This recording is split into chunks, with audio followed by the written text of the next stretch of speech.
1 break every 2 hours, with the break after level 6 being an extended break for lunch. Your button has been drawn into seat number 7, and your opening blinds are a small blind of 100, a big blind of 100, and a big blind ante of 100. I wish you all the very, very best of luck. Dealers, please begin to deal. Wishing you all the very, very, very best of luck, he says.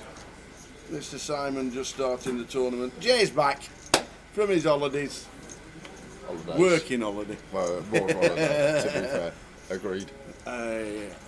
Good afternoon, everybody. Slow day yesterday, and it started a slow day again today. This might struggle.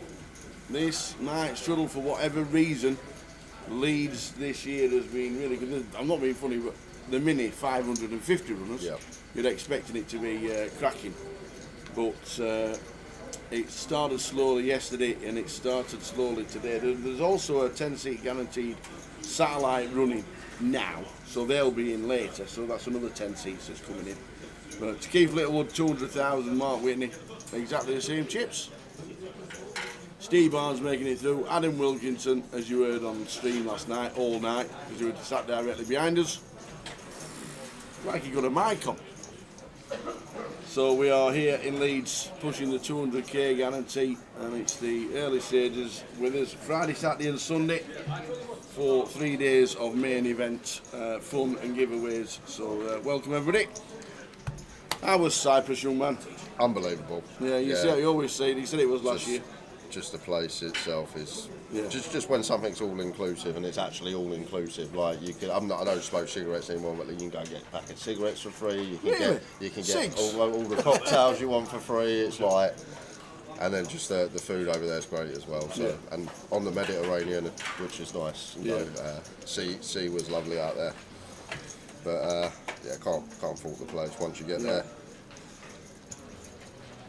Brits killed it over there as well. Obviously, Tim chopped it. Yanis chopped the 10k. Alex Golden won the mystery bounty. Mitch Johnson come third in the 1k main event. It was all going on for the Brits out there. Very nice indeed. Some good scores then. There's only about 10 of them over there as well. There's probably about 10 Brits, I'd say, over there. Yeah, and just absolutely cleaned up. Did anybody do anything in Monte Carlo? I wasn't paying attention to what was happening at Monty. Afternoon, George Sturt. Watching the early stages with the advert running through the top. It was indeed the Spinnaker Tower in Portsmouth. Oi, Gary. Are you still at home? Are you coming for the PLO on Sunday?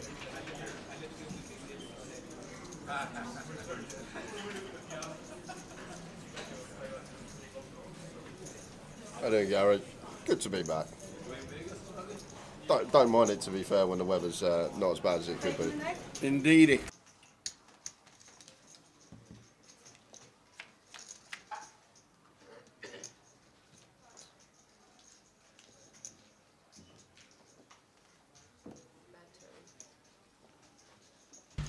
Gary's been our intrepid World Series reporter for the last 2 days.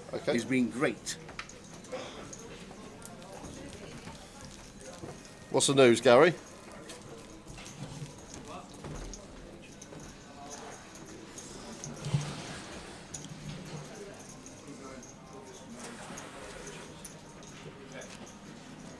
Early knockings, four-handed at the feature at the moment.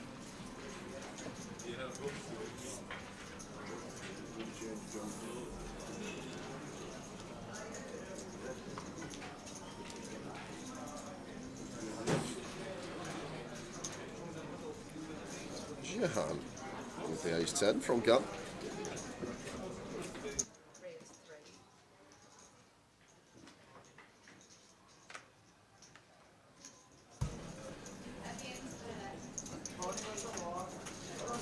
King Queen for Darshan making the call. Could go for a free bet. Four-handed here. Just lands on flat, keeps leading with the King free.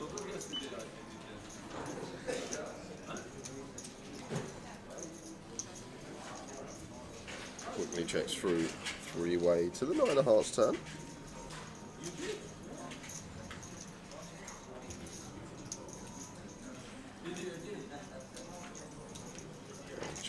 take the freebie,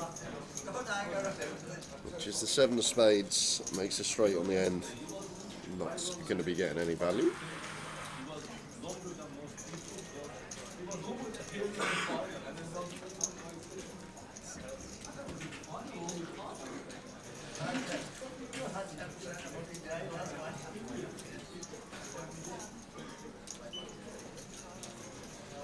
Lee going for the bluff. No heart in hand, no queen in hand, but just felt weakless. Here we go. Every night from May the 27th, WSOP will be running a $135 cash out satellite. Start with 10k, reach 100k, you receive 1,000 in buy-in chips for other events. Each satellite will be at 10 PM each day. I know they had them last year, Gary, for the main, for most tournaments, but I'm guessing that's pick what comp you want to play.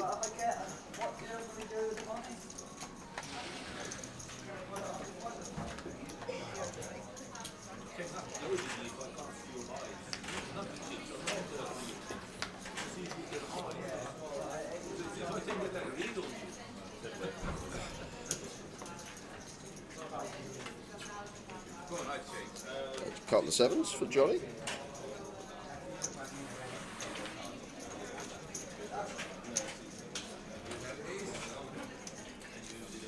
Opens to 300. Darshan out the way of the bottom with the king 4. Round to the big blind. How did you get on? How did you get on last night? And Ricky with pocket sevens. No, you were playing And actually going to go for this approach versus gun. 800, pretty small, at 200 deep.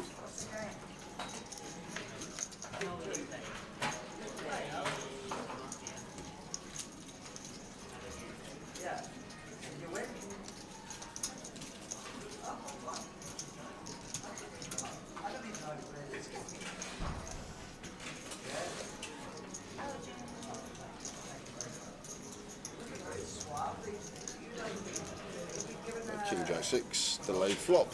C-bet from Ricky and over. Gets Johnny off a chop.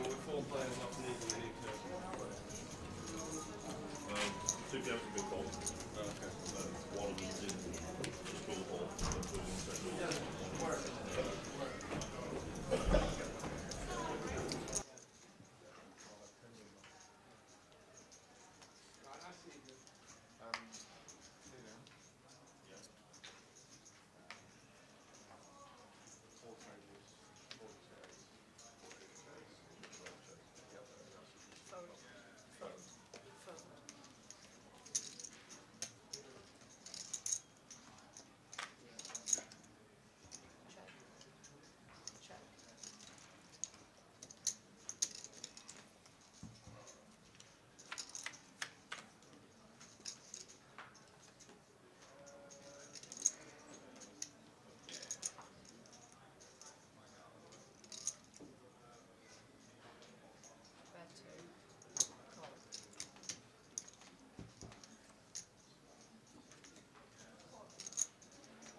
Thanks for the info, Gary.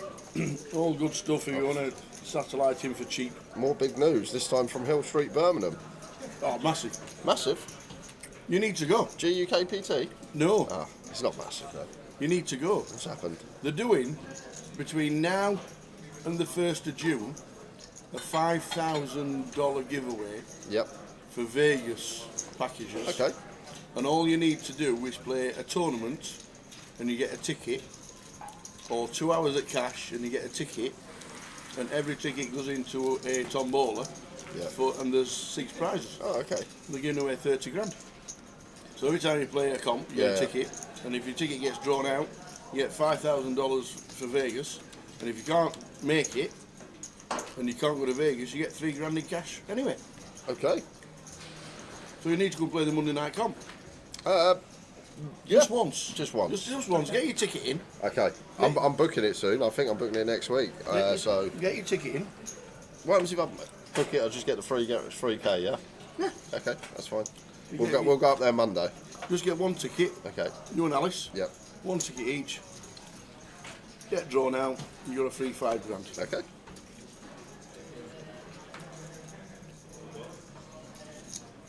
It's fantastic. It's a great, great thing. And they're doing it at Berry New Road as well. So Darshan with the open flops top pair on ace 10-9, but flush draw present for Johnny in the 2-6. 300 continue, quick call. Kill out of the way with the 8-4.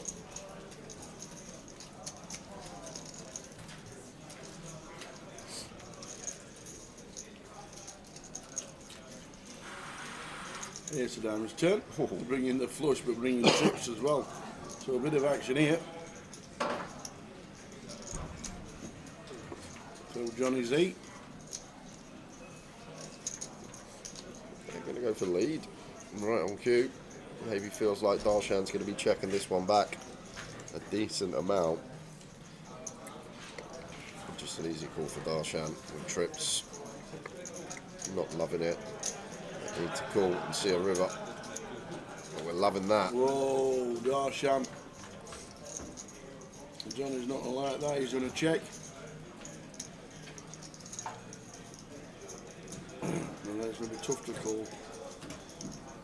Yeah, doubt Johnny's ever going to have an ace or a 10 here, so I guess we target a flush, and flush not going to be calling too much on the river. He's going to bin him. He's good enough to bin him. 28 into 32, hefty sizing, veering towards 90% for Darshan. Into the bin, there you go. Nice lay down from Johnny. High roller last night was Mr. Thomas Clack. Danny Myers was second and Marta was third.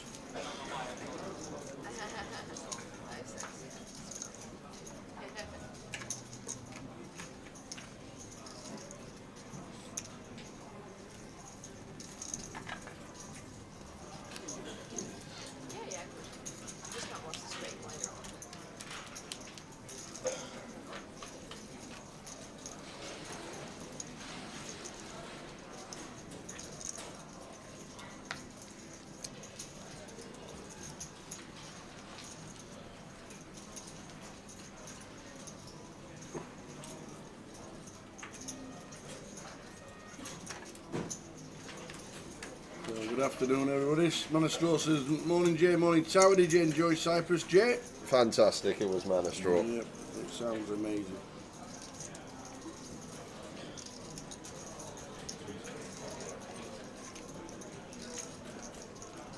We might have to try it one year. Like once you're there, I always say the 5-hour flight, the 2-hour sort of transfer from the airport to the complex, but once you're there, it's you struggle to find a better place anyway. Like, it's not just a poker either, like they've obviously spent millions. They built like a huge decking over the sea, not like a pier, but like it's wide. Like they've actually built over the sea, and it's just full with cabanas and bars. So you go there all day. Can you dangle your legs into the sea? Oh yeah, they built like little ladders from the deckings down to the sea. No way. Yeah, so you can go right out into the sea. Like it's. Did you see Mehmet? I didn't see Who's Mehmet. always in the chat. Didn't see Mehmet. He's always in the chat, Mehmet. Saw the Turk was out there, Mad Turk. Yes, I saw him. Saw that he was there.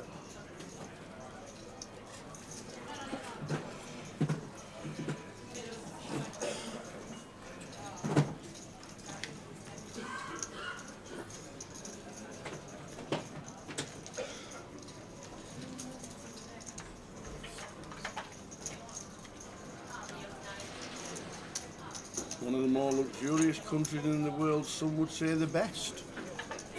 Never been to Cyprus. Been to Greece, been to Turkey, never done Cyprus.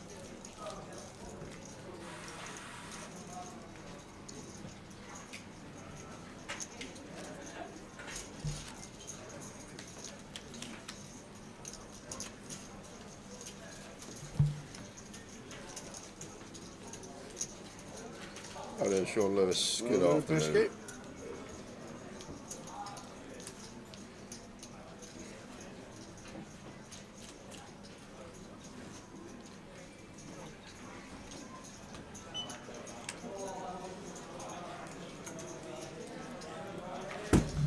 Jack suited for a kill.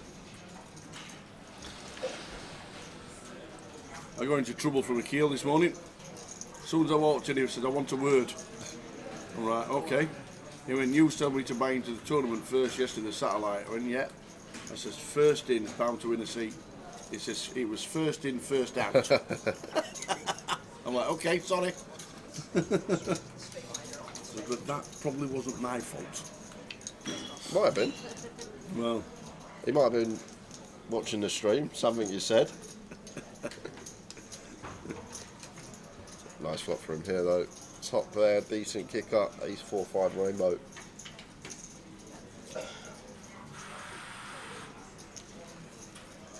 %, that's the trick.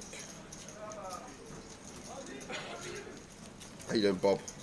No Emmy Valleys? no, man, no Emmy Valleys. I've got a full quarter here. No Bob this week. We've been enjoying the sunshine. Where's the sunshine? Everywhere. Oh, okay. I thought you meant abroad somewhere. No, it's been everywhere in the country. I don't think any part of the country's had any rain for a couple of weeks. Nice.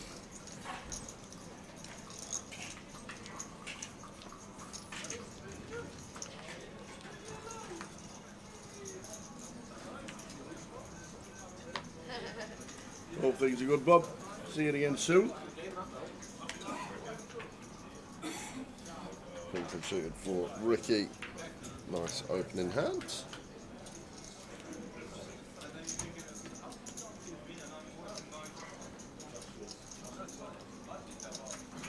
Do we know the English guy who won the first event in Cyprus? Was that Yanis? Alex Golder. Alex Golder. Boy. Alex Nice. Golder won the So- mystery bounty. Tim chopped the main. Yanis chopped the 10k, and Mitch Johnson come third in the 1k main. Wow. So, and there was only about 10 bricks out there, which was pretty mental. Yeah, I know. Wow. They just all seemed to get something done over there. It was a good old week for everyone.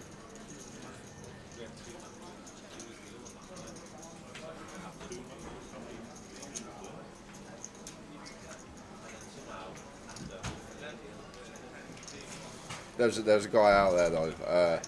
He was down. He was called Banksy, not Gary Banks, Yeah. but he was down as Banksy, and he had his hood up. He had his sunglasses on. And Poker News, he was Banksy. He was down as Just Banksy. Banksy? Yeah. So we were all confused because even on Poker News, you couldn't click on his name; it was blacked out. But we were saying, was it the artist that maybe fancy coming over to Cyprus Well, or something? maybe. But yeah, it was quite funny. 'Cause no one knew who he was. Just he had the British flag. And If he'd just, have left a little painting somewhere, you'd have realised who it was. But the mystery man called Banksy. No one knew. Do you know anybody who plays poker called 3 Coin? 3 coin? Yeah. No, I don't. I've been watching a stream this morning with Helmuth on it, and it's somewhere in America. And Okay. he's an old guy with a really white beard, and he's got a cowboy hat on, and it's just called 3 Coin on the stream, I don't. and he chats a lot. Okay. And Helmuth sits down for his first hand. It's 25.50 Yeah. cash game. So he just sits down, pulls up 5k. He sits down first hand, queens. Yeah. Obviously raises. Yeah. It's 3 callers because it's a cash game. He's got king 10, the other guy. He comes 9-10 jack with 1 spade. Yeah. So Helmuth leads out, the other guy calls. Helmuth then says, I'm all in blind. Turns a queen. So of course he's got a set of queens, but the other guy's got the king. Yeah. So he just was, I call then, turns over his king 10 and Helmuth goes off on one. You can But imagine. I just knew this 3 coin. I thought, I wonder why they call him 3 coin. I didn't know if he was like a famous guy. So Helmuth's berating and all this, and he's only got 4 outs and blah blah blah. So he don't pair up or anything, so he loses the hand and then has to pull up again. But it just, I don't know, anybody who's called like 3 coin, I thought he must have been a famous guy. Alex, very good player, man. Of straw. Yeah, very very online. good. If you look on the end mob and the database, he's got a very good resume as Alex Golder, one of the best in years gone by. Very good player. Nice lad as well. It was very nice, Bob. It was like having 200 of you walking around the complex because the service out there was unbelievable. It's, Really? it's literally like 200 Bobs on you. Whenever you finish your drink, oh, try another one, sir. It's like, on it, just. What was it like for you in the comms service. then? Did you get drinks and did you come into the comms box and you wanted So we're locked in. So we get like our drinks, our teas and stuff, and then we're just locked in the booth for 2 hours. But it's good because like it's different to us because we got headsets on. Yeah. If anything's wrong in the booth, we'll get a message on our screens that we're watching the screen, and then the guys from Korea talk to us through the headset. Why the stream's still going, but they'll tell us like what's wrong or something. They can communicate with us through the headset without anyone else hearing it on the screen coming across on the broadcast. So yeah, that's the difference with a proper production outside broadcast kind of thing. We're an army of staff. Like you think we just got us five that does everything. We got a picture from the guys that were doing all the editing in Korea, like all the sound and stuff like that. There was a room, must have been about 30 of them, all on the computers. Like must have been about 30 of them. Wow. And that was just a team doing the sound and the editing. 30 people, and we got 5 for everything. Yeah. It's like it's different. Like when you've obviously got the millions to be able to afford production at that level, it's just comes down to manpower. So Steve Warm sounded like he was enjoying himself? Yeah, he enjoyed it. He enjoyed it. He was a bit, I think, nervous at the start, but he just settled into it pretty nicely.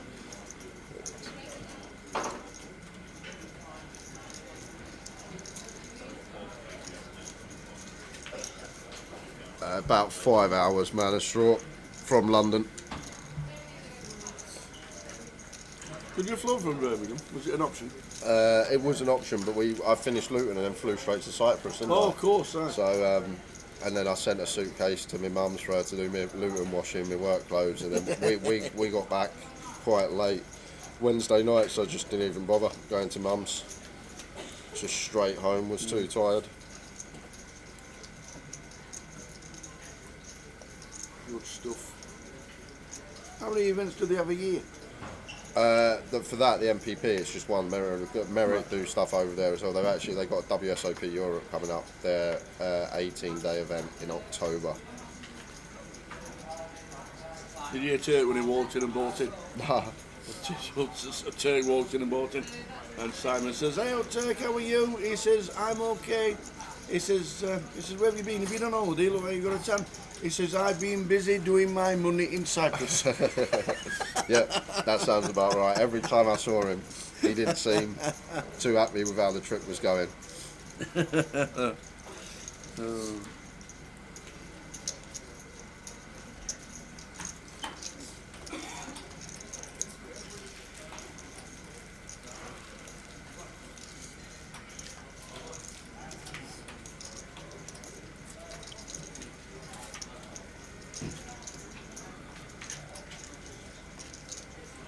It's funny, a couple of Thursdays ago, so I've been there 3 days. Spurs obviously on in the second leg of the Champions final. So they got like a bar with a pool table in, a couple of TVs. So one game's got the Man U game on, another game's got the Spurs on about to start. So Man U's on there, a few of the Brits watching there, a few other people. I'm watching the Spurs game, just me and someone else. Some Russian guy gets the remote, grabs it, he goes, "I want to watch Man U on this telly." I'm like, "All right, mate, see you later." So he literally just took the remote and started putting Man U on, like, and he's with all the, I don't know, Russian mobsters, whatever you call them. Just sitting there, "Man U this telly." I'm like, I looked at him, I went, "All right, mate, I'm going to the other find it on the other side." Yeah, literally. But it was so funny, just like he demanded that his Man U, because obviously they had it on where the Brits was watching it. I was like, I pointed over there, he went, "No, I want Man U on this telly." And then they just had 2 Man U games on at the same time, one on one telly, one on the other. I had to go watch Spurs somewhere else. But to be fair, it was only me and another bloke that wanted to watch Spurs, and for some reason there's so many Man U fans, whatever nationality you are. The Russians, they all seem Man U fans, all the Asians love Man U as well, like it's just so many Man U fans, more than you realise.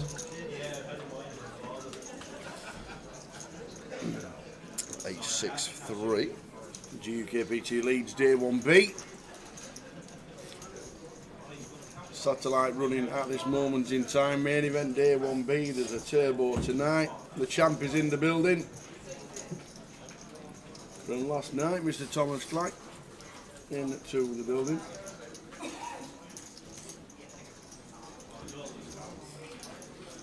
Keith's going to start betting once check 2.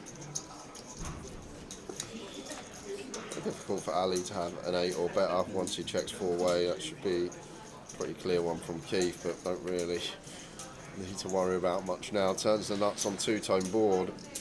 Just going to get to go for another barrel.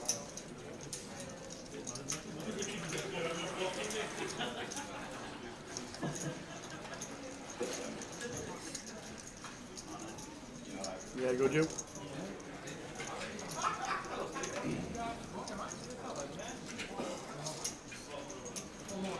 Probably turn call for Keith. Probably want to size up as well. Here's Keith, as he does. Looks like pot.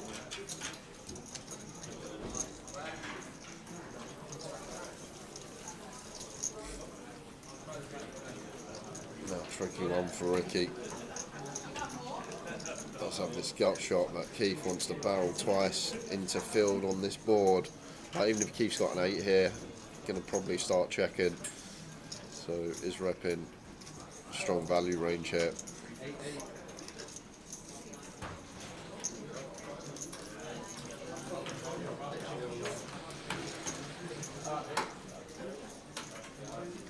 Let's get it through. No action. 20k starting stack. 60-minute clock. Line started at 1, 1 and 1.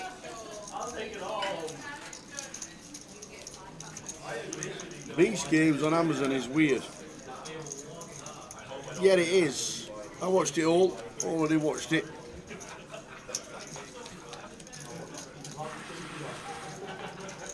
He's like a phenom, that guy who runs it.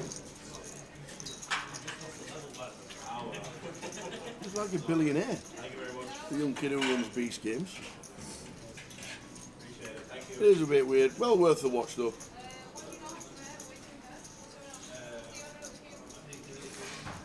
I don't think some of the reasoning why you'd eject yourself from the game was a bit silly. But that's just the way it was. 0.10 for Keith.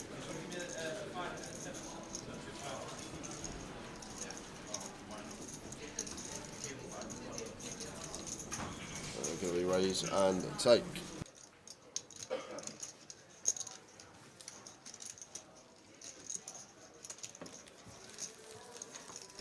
$99 to beat. I've not seen that one.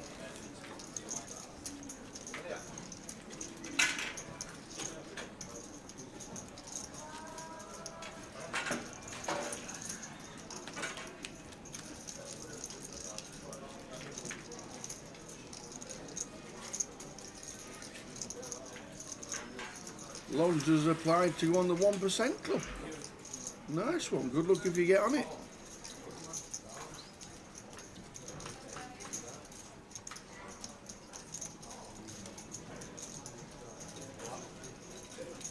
Very logical answers, most of them. And sometimes people overthink things when you're in the studio, I guess, with the nerves. Richie Burner is in seat number 7. Lee Richards. So Richie Burner to us. Likes to be called Richie.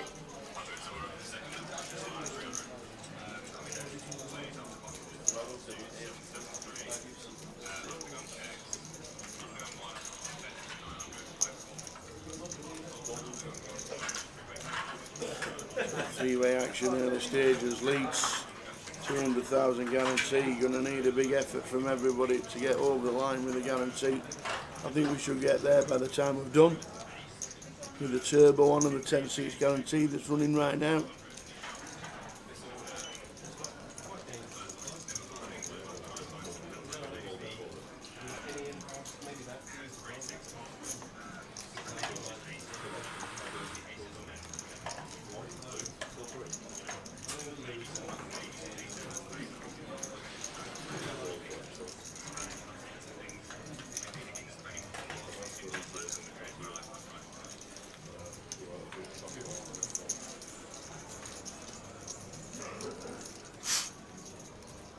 Keel with the ace-9. Lee with a 6-7. Trying to win it on the flop was Lee, but the Keel calling. Do we give up? I think we should.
Keys with a 10, raising to 3. Johnny calls with an ace.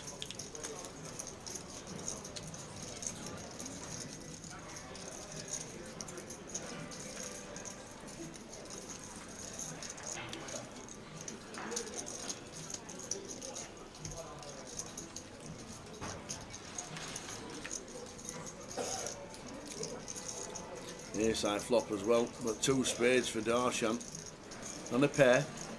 Keith with the unders. And you have a pair of 10s and you have 4th pair.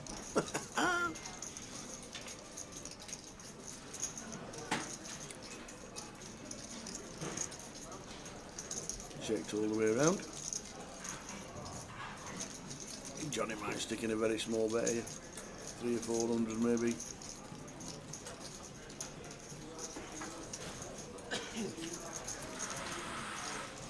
He's on for 5. Darshan will call. Keith probably out of the way with this one. Yeah, bins it. Into the bin they go. And the river is no good for Darshan.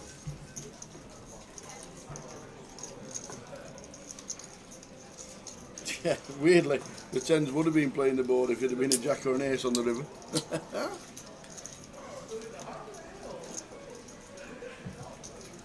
I'm playing the board. We've got pocket 10s.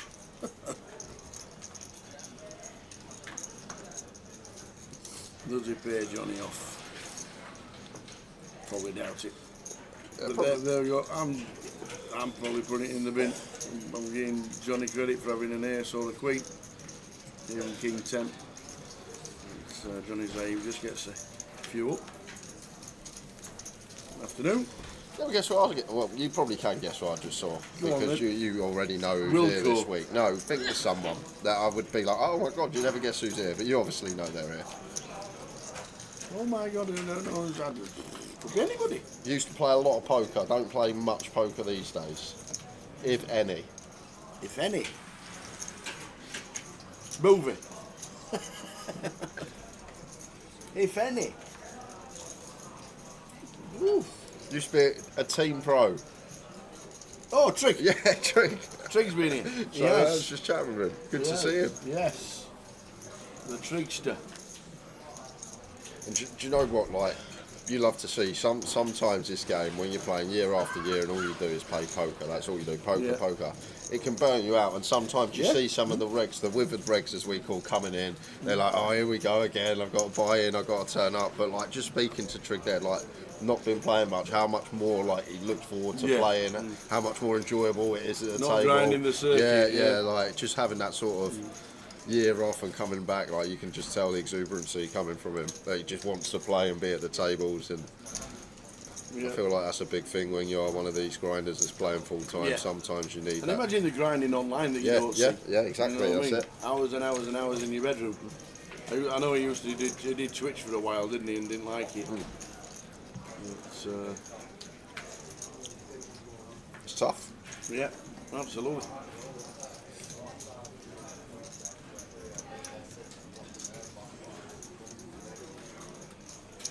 Afternoon, Mr. John Smith. On lunch, watching the stream. Nice one, John. Cheers, John. Hope you're having an early finish on it. It's Friday. It's Friday. Lovely day as well. In Australia, on a Friday, if you do anything after 1 o'clock, it's frowned upon.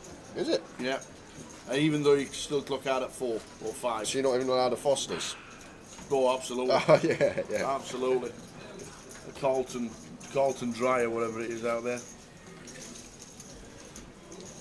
Do you know what? I don't think I've seen someone drink a can of Fosters in about 5 years. Name me the last time you saw someone drink a can of Fosters. True. They don't even sell Fosters in Australia. Do they not? It's not a thing. Is it not? No, it's British. What about the advert? You wouldn't drink a warm beer, would you? It's a British lager. Oh, I thought it was... A bit of a con. Carlton Dry is the equivalent to Foster's. But yeah, you're right. Foster's, has it become a thing of the past? Has it been rebranded?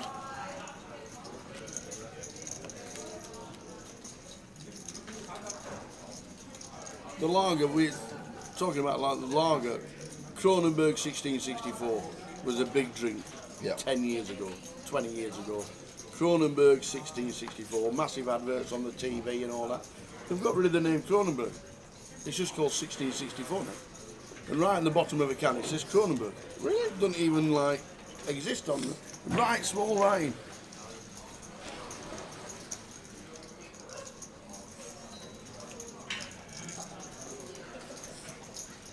Ace 4 suited for Ricky.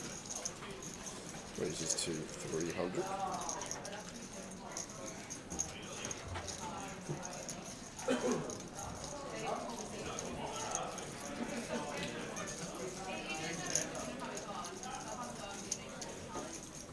Good afternoon, Bazza. Watching on YouTube. How are you? We're all good, how are you? Living the dream. We're living the dream. No, fine, thank you. It's a bit too early. I've got tea here, thank you very much. Absolutely. Would you like a Guinness? It's 12:30, man. It's 1 o'clock in the afternoon, man. Everyone's seen that doll. You think that you always need a Guinness with you now?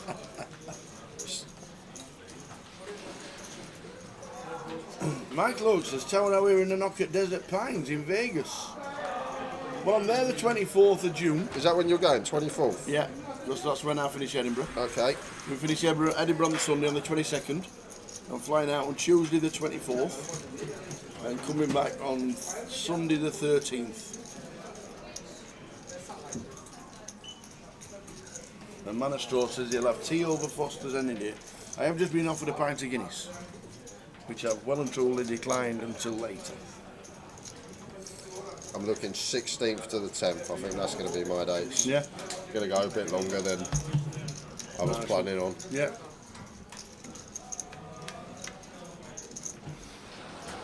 Yeah, we were at Portsmouth the week before.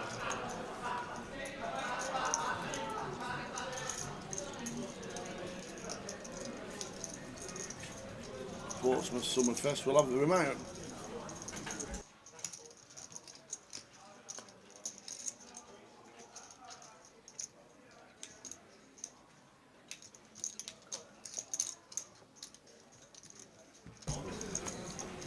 Yeah, Portsmouth is on 10th till the 15th of June, and then Edinburgh is on the 17th till the 22nd.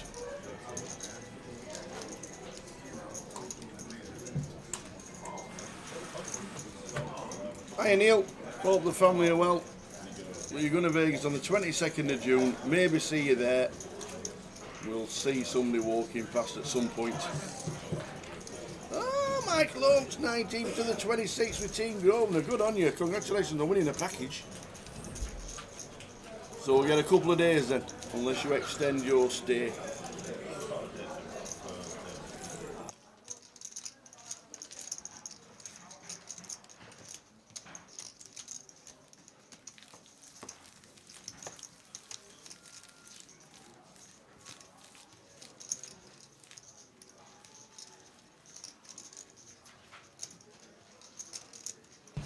Am I with not with Team Grosvenor at all. We're working in Portsmouth and Edinburgh until the 22nd of June.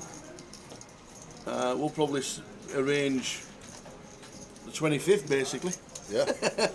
But don't get into Vegas until whatever time on the 24th. No better feeling when that plane lands, though, is it? When you're just Absolutely. about to get off the plane, that's the best feeling. First thing you see is the stratosphere. Yeah. Just sticking up. But no, not with Team Grosvenor this year. Not with Team Grosvenor this year at all. They're doing their own promotion. I know Katie's doing a league and Jamie Nixon's doing the league. Maybe we should do our own league next year. I think we should work it round when we're there. Yeah. And do his own league. Myself, the Tower, and Jay Harwood commentating at the moment. Luke.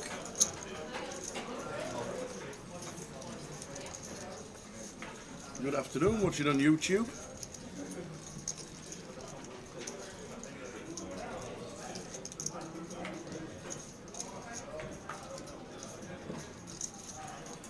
No, I have no idea about Tim Bazza, what he had of himself. That's one thing nobody ever asks. Yeah. Keep it private. If you're happy to tell everybody on social media, if you're selling pieces of action, then so be it. But we don't ask. It was actually quite funny. The first night I got there, maybe the second night, the night Alex won the Mystery Mountain when I arrived, having a few drinks in the bar that night, like obviously the wine's flowing, stuff like that. And Tim's quite funny when he's had a few wines. He's usually quite quiet because Loves his red, doesn't he? Yeah, he likes to chat hands. He's like this person's got a few leagues, this person doesn't do this right. And I remember like we were having a joke. I remember saying he'll probably just go and win the main event then. And then he didn't win it, I know, but he ended up going to chop it. So we were there on the Monday night. A week later, he ended up going to chop that event after having a few wines and saying, "Oh, this person doesn't do that too well. This person." I go, "He'll go and win the main event now," and he ended up chopping it. So it was actually fantastic, quite funny, but deserves it. World-class player. Due a score. It's been a few years, as we know in tournament poker, it can take years, but one of the best and brilliant. One that is overdue. Probably 3 years now since he won GUKPT London, so overdue, the lad indeed.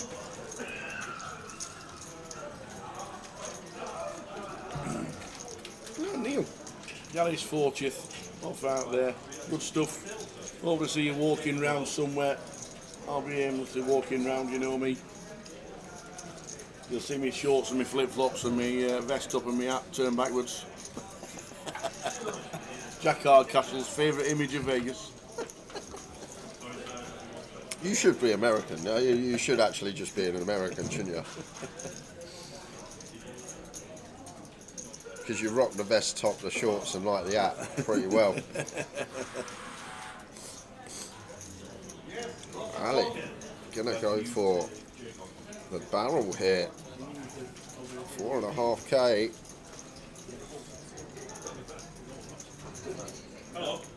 The kill turn in top pair. Not going to be going anywhere.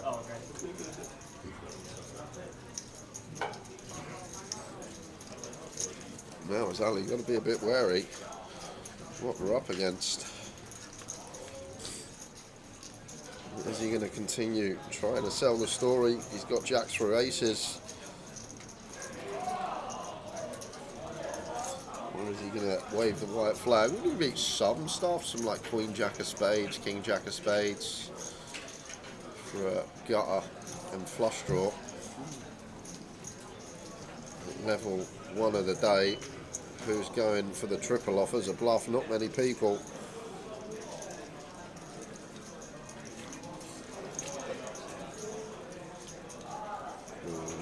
10k might be getting paid.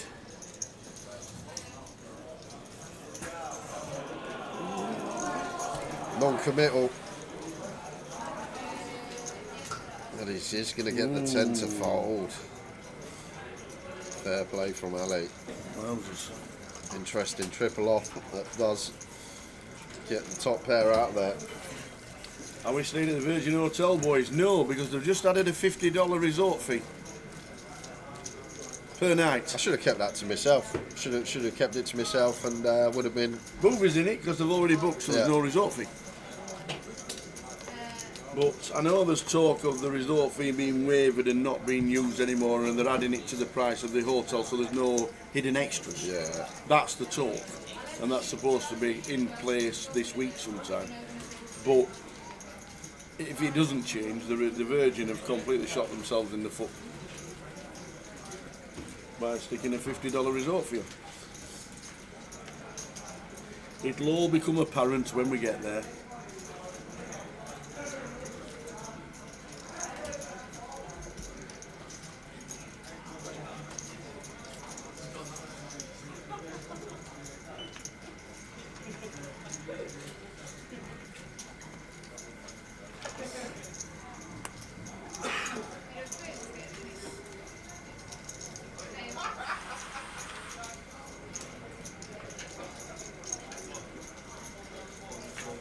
Queen 10 suited for Darshan, opens the 3, John with the ace queen. Bets to 9.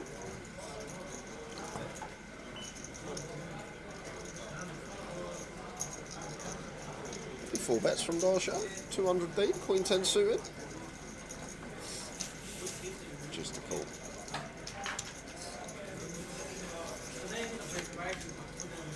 A87 flop. Could easily be one bet and done in the early stages.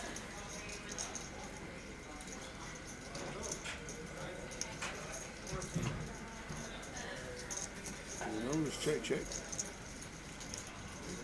Darshan gets there on the turn with a 10.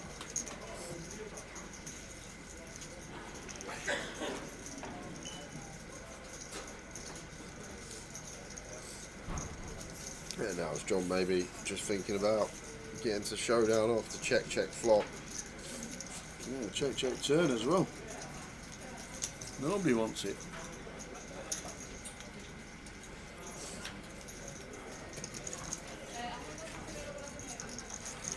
Wow, checks all the way down. I've got a 10, he says.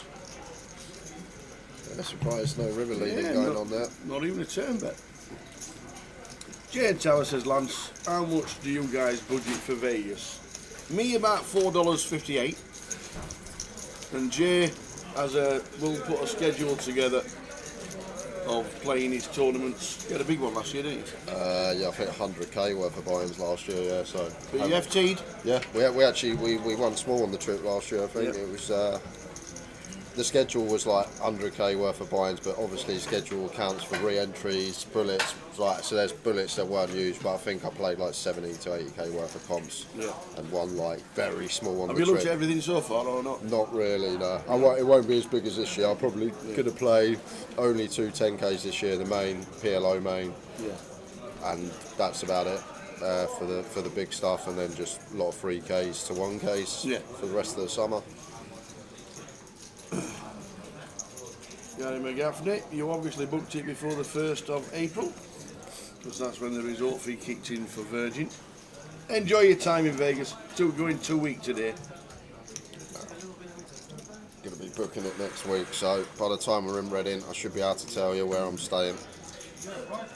But like you look, the stuff on strip's just extortionate now this time, ain't it? Like even the Flamingo, like you want to go, it's like 6 bag. It's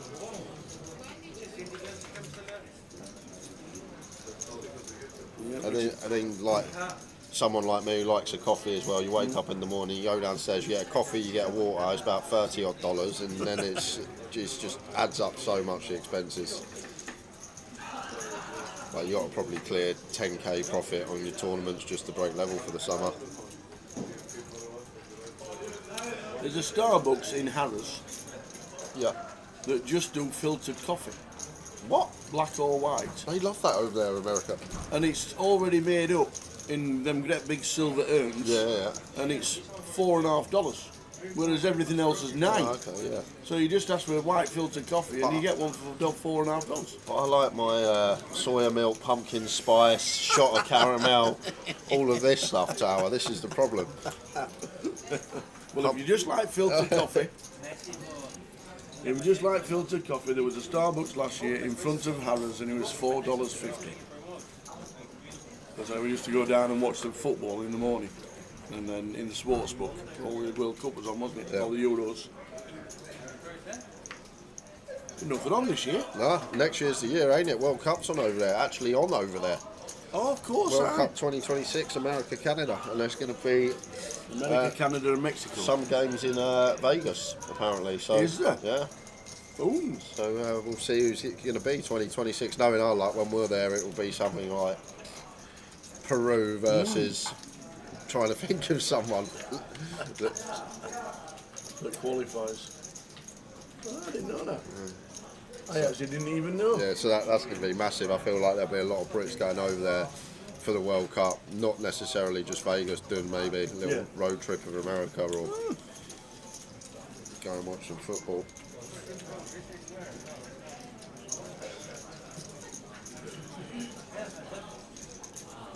Oh, there's FIFA World Club Cup over there, says Logs, this summer. So the team that wins the Champions League Plays who? will play. It's always Boca Juniors, isn't it, from the South American region? Oh, right. That's always the final, I'm pretty sure, or Santos or something like that. It's usually the winner of the Champions League against the best team in South America. The American, Australian, and Asian teams, I don't think usually get to the final, but I could be wrong. The chat will tell me.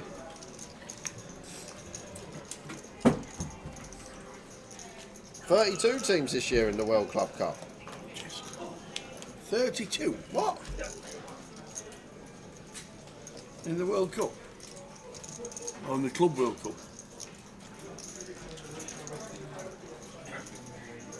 Oh, they changed the format. Change the format to play more games in a year. Yeah, let's do that. What teams are in for the UK then? Is it the champions? How does it work? Well, usually the World Club Cup is the team that wins the Champions League and the team that wins the South American Champions League and the person that wins the American Champions League and the person that wins the Australian Champions League. Not the Champions League, but the equivalent. Yeah. There's usually 5 or 6 of them, and then they go and play each other in the World Club Cup because they're the best teams in the world. Although when you got Real Madrid playing the best team in Australia, it's not really that fair, is it? No.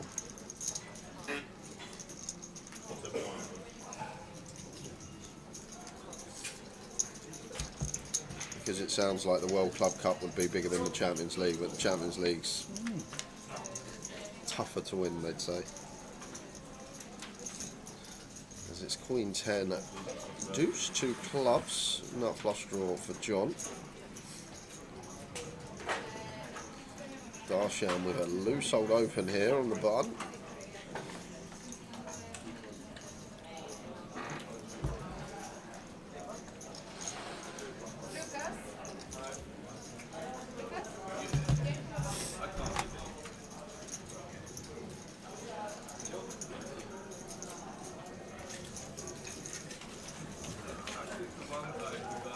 King of Diamonds on the turn.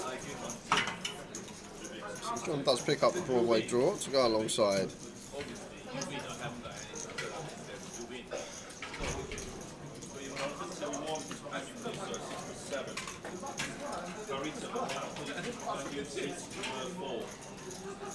I know, but no, I know that. If you mark this card, John McCall, Darshan, no equity barrel here. Queen on the river may not be the card he wants to unload on. Going to be a lot of Queen X in there from John once he calls twice. Probably fold out some 10x. Darshan feels like 6 high, needs to be betting again here.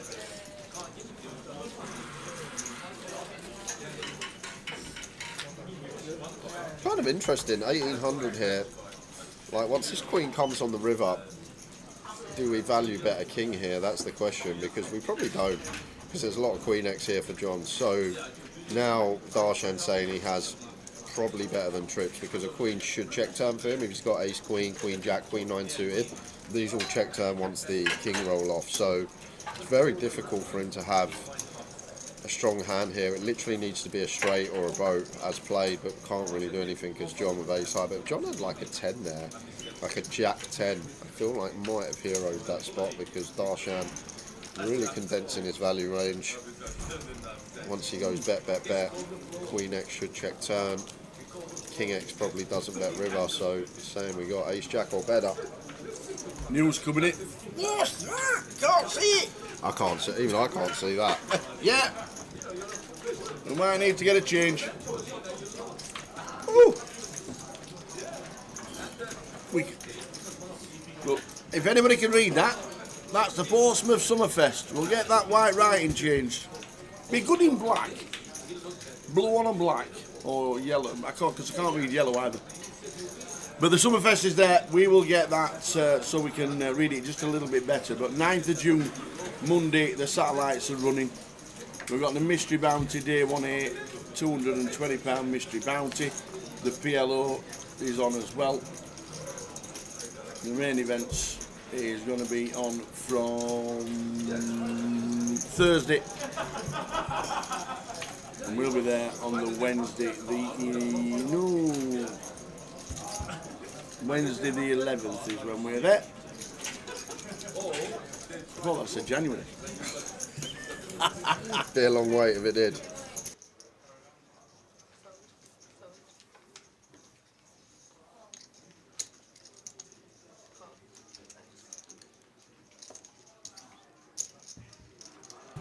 So we'll be there Wednesday the 11th in Portsmouth, commentating from the pit.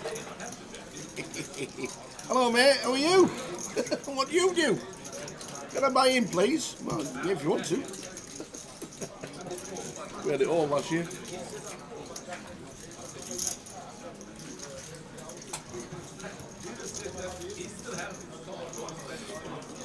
See that from Darshan, call from Keith. Darshan just barreling away here. On the 8 o'clock's turn. It's a small size, 1k into 37.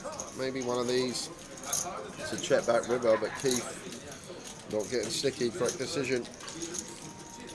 So I'm just going to read out the teams that are in this year's Club World Cup. Go on then. Porto, PSG, Atletico, Bayern, Benfica, Chelsea, Inter, Dortmund, City, Juventus, Salzburg and Madrid are all the teams from Europe. So there's no Liverpool, who's just won the Premier League, in the World Club Cup Championship, which makes absolutely no sense. Chelsea finished 5th. There's no Barcelona, which are going to win the Spanish League. Yeah. There's no AC Milan. No AC. No Arsenal. So the top 2 teams in England, not in it, even though it's the World Club Cup. Make it make sense, someone. Please make it make sense. Where's Celtic or Rangers?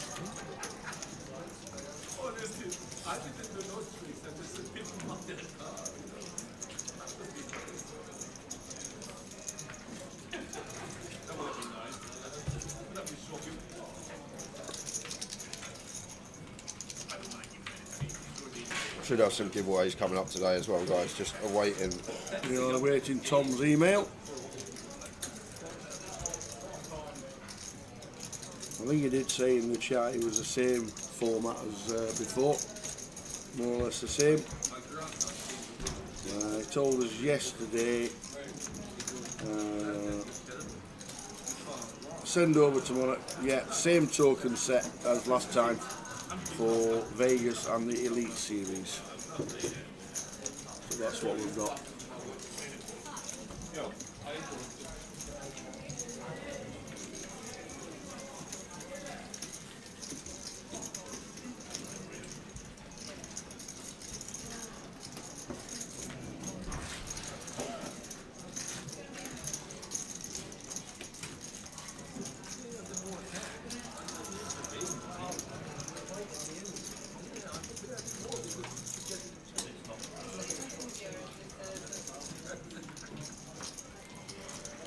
Clubs on the turn, Johnny with bottom pair, falls behind to Lee's 2 pair, and Queen of Spades on the river, so check mark for Lee.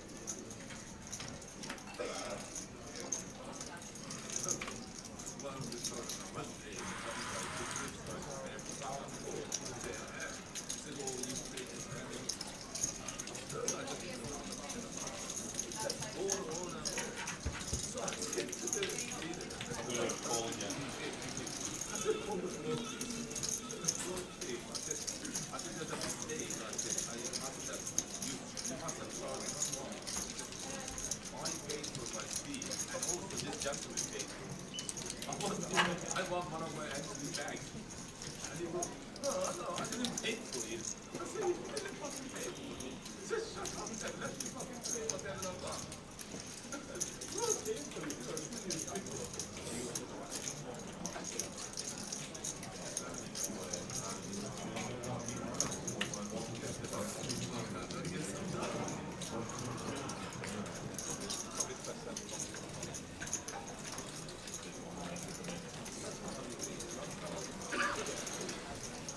blinds up next stand for the first time of the day. Blinds will be 1, 2, 2.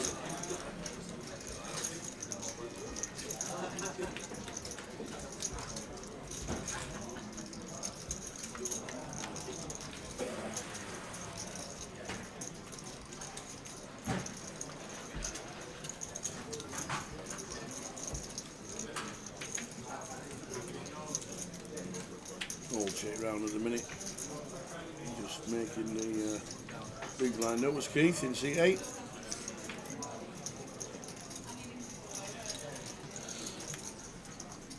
Have to bluff our hand as Ricky here.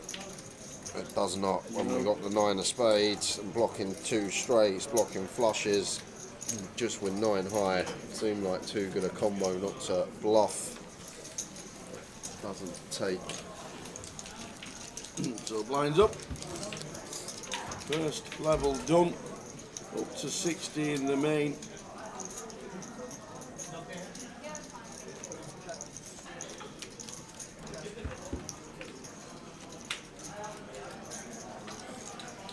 Good afternoon, one and all. Welcome to Leeds GUKPT.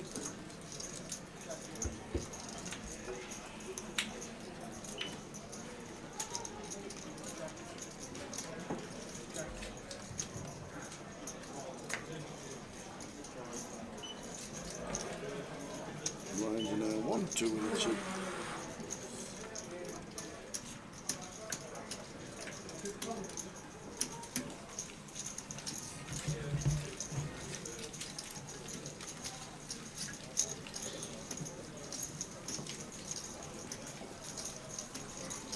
Jack 9 suited for Ali, Lee with a king 10 and the cut off here. Like the fold. Yes, I can. Can I shoot it for Ricky? Comes in from the small.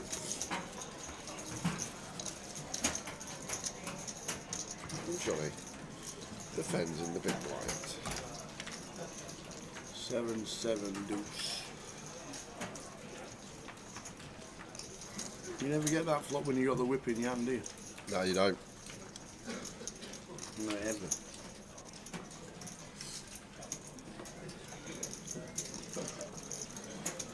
Ali continues here. Either way here for Ricky. This deep here.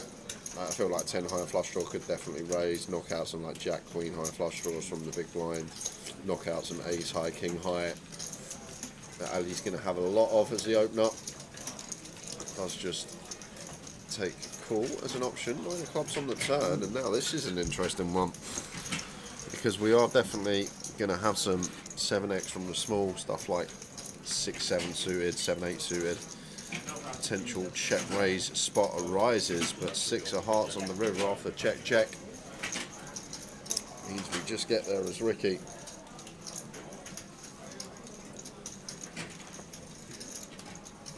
Afternoon, Ian.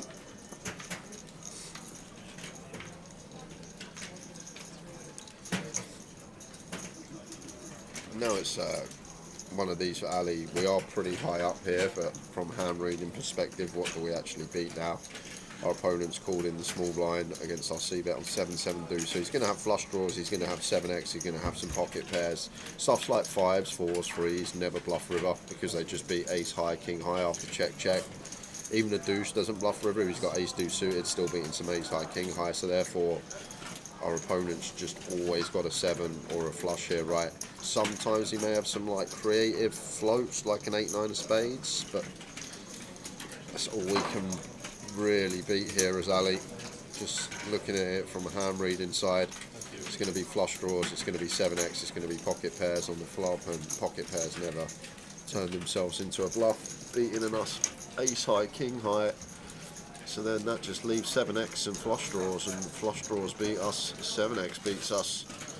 Have to be really creative there as Ricky to find bluffs on that run out after check call flop.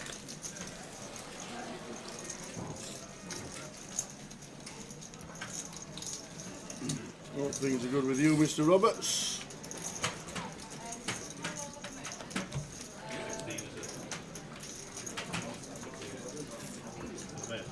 Level number 2 of the day. Buying into the main and the satellite as well. That's what's running on the second clock. 10 seats guaranteed for the satellite.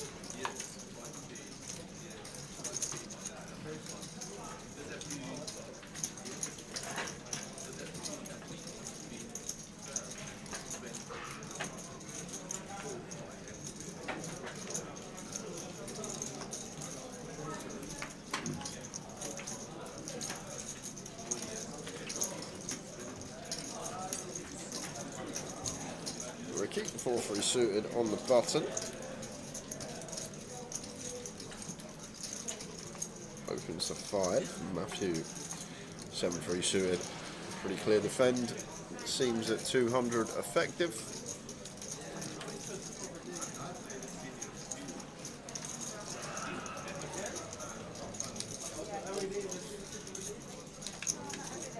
Ten, 8, 6 flop, 2 diamonds. Ricky with a 3-4 from the button. Yeah, I'm fine to just come out better than Ricky, like a board that may be more favourable for the big, but we're still going to open 9-7, 10-8, even offsuit at this stage. So, still kind of neutral here. We just still have the overpairs trying to come out firing. Does for 600, and gut shot here for Matthew.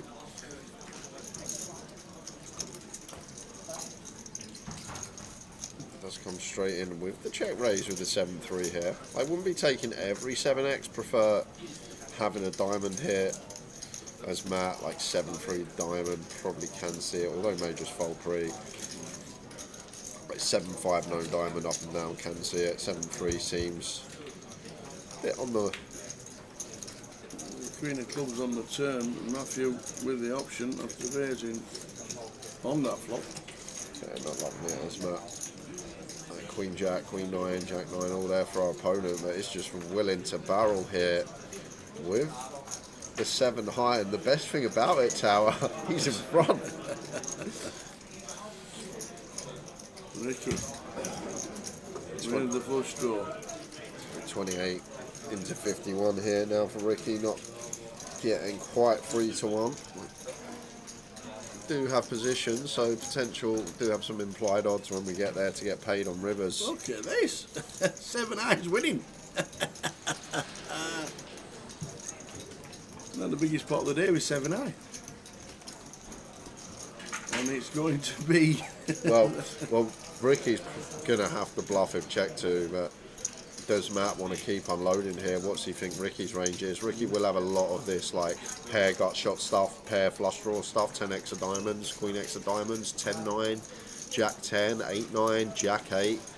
There's a lot of stuff to potentially fold out that would have to call the check raise and 2 streets. Like the ace is actually kind of nice because there shouldn't be any ace x for Ricky once he calls twice, but there's the check. And now, there has to be a bet. Of course there does. We got 4 high. There we go. There's the jam, gets it done, and folds out 7 high.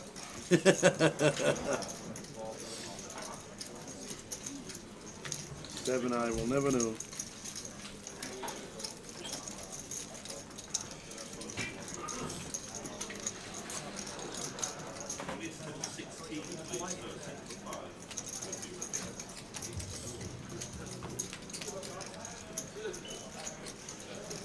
So early stages of day 1B, plenty to give away later in the day. A lot of fun later in the day with the giveaways.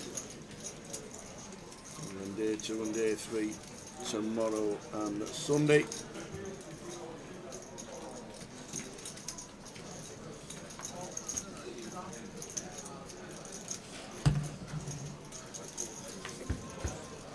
King 7 suited. The John opens to 5.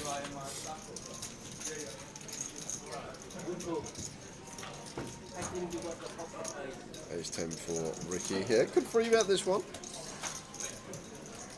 Against +1. Plus just land on call. Johnny with a spicy pill on the button. 6-7 off in the mix. Oh, Johnny Z.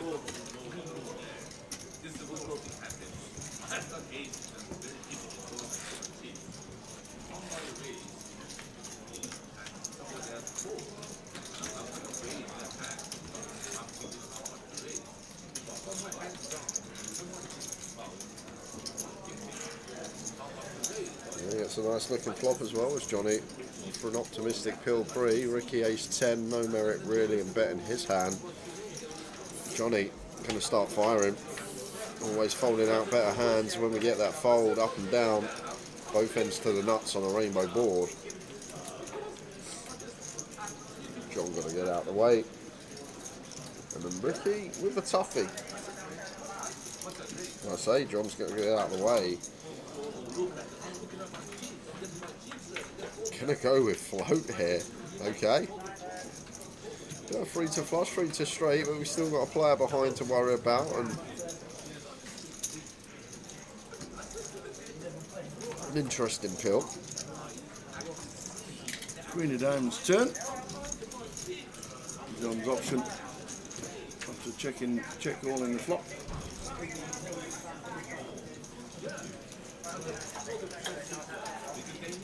Might be check fold in the turn. Oh no, Johnny. Checks back. Yeah, kind of nice. 6-7, feel like a nice one for a freebie. Like in general, when we double barrel this spot against +1, we're targeting stuff like 6s through 10. So I think it's kind of nice to take a freebie with 6-7. Like if somehow we got like the wheel draw, better one to barrel, just unblocking 6s, 7s.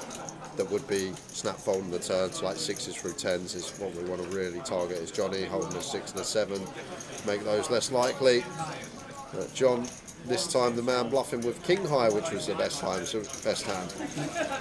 No one makes hands anymore. Had 7 high versus 4 high, king high versus 7 high. Mr. Go says is Jay back on Sunday. He's here already. Back Sunday. Yeah, back Sunday. See you later, right? pal. Give Right. the boss a call. Yeah, I know All what right. See you later. See you later, lovely. Spurs are on tonight. What? We've got Villa in the league. In the league? Yeah. On a Thursday? Oh, it's Friday. Friday, yeah. Oh yeah, there's no games on Saturday for some reason. Well, Spurs were meant to be playing on Sunday, but because Man U were playing on Friday, they've moved the Spurs game to Friday as well, because we've both got Europa next week. Otherwise, they get 2 days extra rest. Is it next week? Yeah, otherwise, so they moved the Spurs game to the Friday as well. Why is there no games on Saturday? I don't know. I'm not sure. Bizarre. It's not like the marathon or anything, is it? Or like local Absolutely national no sporting idea. event. I think it's the FA Cup tomorrow.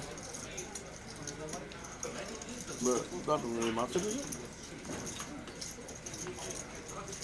Because the FA Cup's not even at 3 o'clock anymore. Is the FA Cup final? Yeah. Tomorrow. Yeah. Got that come round quick. 4:30. I always thought the FA Cup was always after the Premier finish. Correct. Always used to be.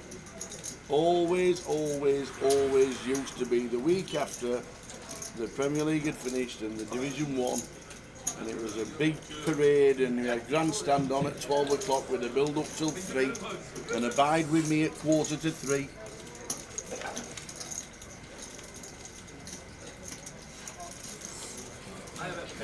Jack 8-3. Keith, the opener, catches middle. Ali probably going to be sticking along here. 3 to flush, 3 to straight, and ace high. Bit different to the king 7 suited spot we just saw previous hand, and for this side, got to have a look at Ali. Let's pick up this dummy and gutter. Probably a turn that Keith's going to be checking at a higher frequency. A lot of interaction with some of these straight combos that call from the big blind, all the queen 9 down to 9-7. 4 of hearts on the river here, so Ali gets here.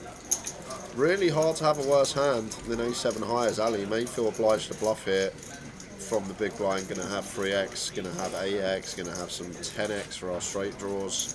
So when we get here with ace high, I feel like maybe one of these that wants to bet this slow down our range. And difficult for us to get to the river without a pair on this run out, but Ali still feels like beats enough king high stuff perhaps. Not bluffing on this occasion. Small one goes Keith's way. Does anybody know what happened to Tom Dwan? Does anybody know the truth? No. I don't. He was in Britain once. He was in Britain a couple of weeks ago, wasn't he? I don't know. I'm sort of. I remember there was a couple of weeks ago something was occurring, but Yeah. So surely we'll put a post up on Poker News about him. And that's all I know. Don't know any more. Everyone's taking up golf. That's because of the weather. They wouldn't take up golf in the rain.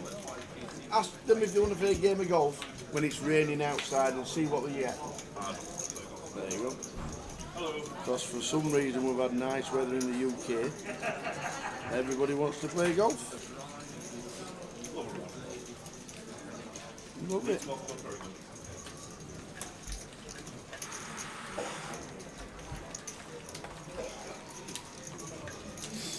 it's a great game. On a day like this. Even you're enjoying it this year. Oh yeah, I'm loving it this year. I'm getting an absolute. I'm into me 20s now. Love it. What were it? 38 points and 5 blobs or something. 39, 5 blobs, yeah. You know, if all them 5 blobs were just pars and 2 points, that'd have been 49 points. I know, yeah, I know. It was after after the first 3 holes of the first round. I think I told you because I'm off. They put me off at 32 because I played terrible last year. Yeah. And I was 1 over. I was on 11 points through 3. I was 1 over as a 32 handicapper through 3. I went par, bogey, par. It was unbelievable. I'm on 11 points through 3, and actually I think it was 10 points through 3 because one of them was one of the stroke 17s or something index. But I'm off 32. 1 over. 1 over after 3. After 3. And they're all looking at him. Yeah. You're not doing that with a muffin. Yeah, I wouldn't mind a muffin. I don't want a hard pear. It's nice that Leeds put the fruit up, but for some reason Simon's decided that I needed a pear. Can I beat Rory McIlroy? He'd have to give me probably 50 shots.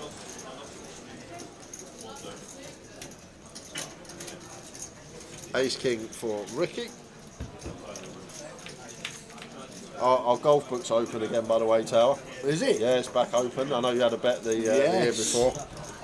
You'll have to give me the odds again. When is your weekend out? It's the week after Reading, so Awesome. Yeah. Off to Stoke. Oh yeah, down in Colchester. Literally, yeah.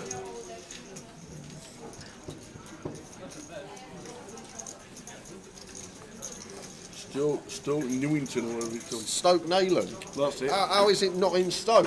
How is it not possibly in Stoke? I was getting excited that you were playing the JCB. I was happy because it's only like just up the road from where we live. It's not too far, and now I've got to travel all the way bloody down south to Essex. Stoke. Who calls a golf course Stoke that's not in Stoke? Make it make sense. Yeah, there's the old. Minty 5-2. Minty plays off 9. Okay, good handicap. Alfie, Alex, Joe. So is that Joe Saunders? Yeah, that is Joe Saunders. Why have you got? See, you've already got the little tip there with a ring round Kyle at 10-1. What does Kyle play off? Kyle's 14. 14, maybe a bit too high. I'd have a 10 or 11 handicap or something like that, I think. 11 handicapper. Alfie's 11, but he's one of the favourites. Alfie. Yeah. It might be mine, and if he's off 11, it might be a good shot. And he's probably the longest driver in the group. He can hit a ball like. It could be Alfie then. Oh, don't tell me that, Jim. Stoke by Nayland, lovely golf course, very slopey. I like a slopey golf course because putter on a slopey golf course. When you're one of the hills that goes down, you can take putter from like 250 if you want. Stoke by Nayland. There we go, Stoke by Nayland. Very slopey. Don't back Joe Saunders. He's never come in the top 3, so. He's wasted money, Saunders.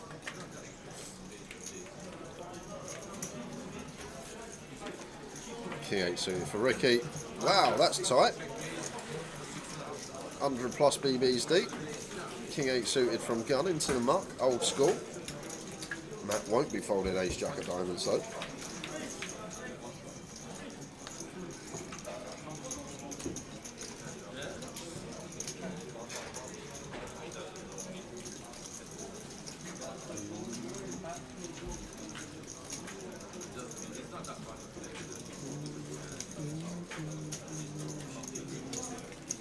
I didn't tell you about that, did I? My putter off the tee on the par 3. Was you here for that? Putter off the tee. Yeah. Putter off the tee. I'm sure I showed you it. Oh yeah, the video. We got the video of you. Yeah, we've seen it. No, that weren't off the tee. That was the thing. But this was around when I went par bogey par, I think. And then like the 5th hole was a par 3. 180 yards to the brook or something. I can't get over the brook, so I just took a putter and laid up to the front of the brook. What's wrong with that? I get 2 shots on the hole, chip on, 3 putt, 5 for 2. What's wrong with that? Literally, someone tell me that's just good course management, in my opinion. If I've got the shots, I might as well use them, right? I think that's just good course management, guys. Don't think there's anything wrong with taking a putter off the tee. If I can't get there anyway, if I can't get over the brook in one, what's the point? Putt it down to the brook, chip on, 3 putt, 5 points, 5 for 2. Thank you very much. Playing to me handicap.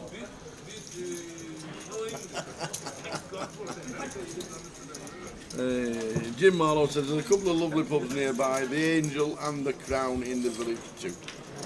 Very nice indeed. Good information. Even though he thought he was only travelling half an hour to golf, he isn't anymore. I know. So the Summerfest, there we go. A lot better for us, thank you very much indeed. The big one in Portsmouth that we were being plugging, and all the events that are around the circuit as well and around the estate that's on. If you've got something that you're going to be playing over the weekend, let us know and we'll plug it and we'll mention it and get the numbers up. We'll get the numbers up. But the Mystery Bounty starting proceedings on the Tuesday after the satellites on the Monday. Mystery Bounties, high rollers. I like the high roller at 560, that's great. And then the main event at 340, 150k guarantee for the main event. Very nice indeed. Good luck everybody who's going down to Portsmouth. We'll be there. So if you want to get yourself on the live stream with Cardroom Direct, we are going to Portsmouth. So that's the Summerfest that's coming up from the 9th till the 15th of June.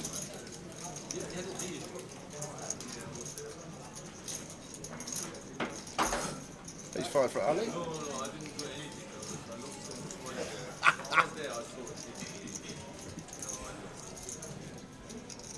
I've got a quiz for you.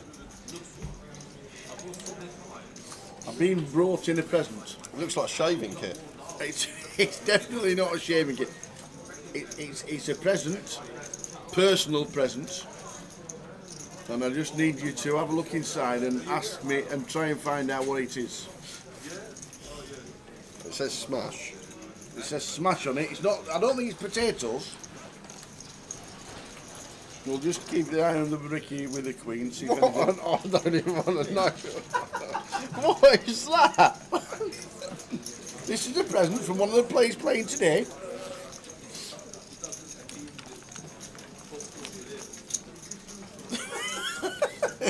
I've definitely. It's not a donor bag. Yeah, what is it? It's a present. Yeah, what is it I've though? been told to take it home and enjoy it. Enjoy it. Is it homemade? It looks like gravy. It could be cold gravy. Just got to heat it up. Just got to heat it up. You're close. What is that? You're close. I don't want to know what it is, to be fair. Richie Byrne's fetched it. Okay. So Richie. So Lee, who's in seat number 7. Yeah. Richie's fetched it to me. That is from the factory shop. Greg's tomato soup. Oh no. He's fetched me in a 2-litre bag of Greg's tomato soup from the factory shop because he drives past it on the way to here. What, you can actually just walk in and get a bag that big? Okay, there you go. Didn't get me didn't get me an 8 foot long chicken baguette, did he? Where's my southern fried chicken baguette? I could have had an 8 foot long one of them. So there you go. Good. Nice from Richie Burner. Cheers, Richie. Oh, lady on the river for Ricky. Loves to see that. Off the betting turn as well. Bet flop, bet turn. And now rewarded.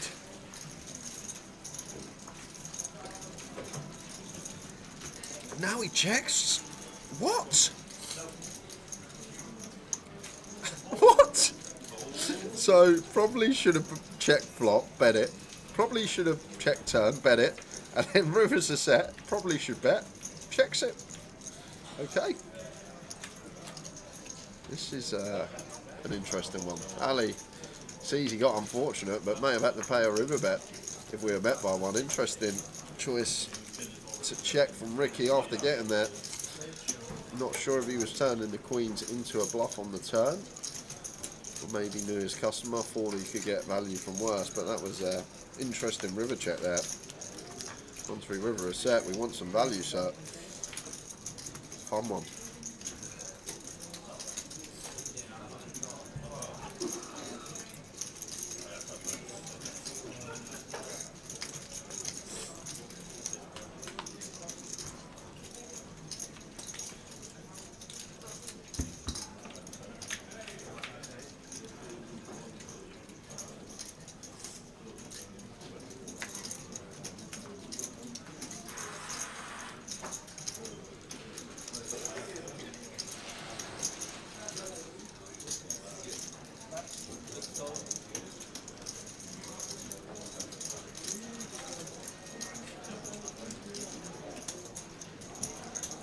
Keep on the bottom of the king, opens to 500. Johnny just going to flat the ace queen in the big blind. Could definitely go for the free bet route at 100 deep.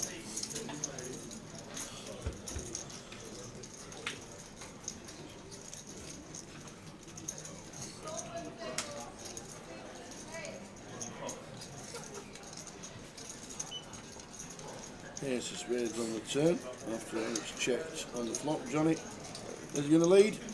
And be in the hand if he does. Yeah, should be checking as Johnny. Just recognise Keith's the opener. Going to have a lot of ace highs that check back this board. So if Keith has an ace, he's going to bet it himself. And the times he doesn't, he's likely to bluff this card. So really nice spot to just check over to Keith as Johnny, but potentially saves Keith some chips with the lead.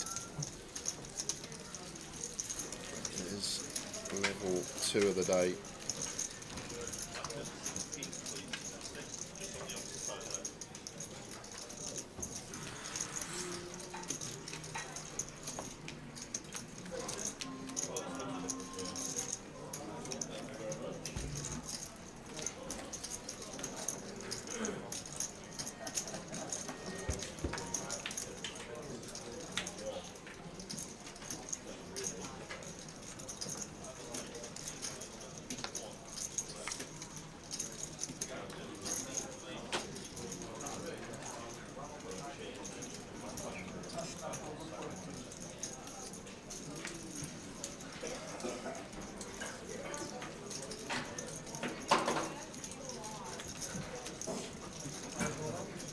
Minutes to go until the first session finishes.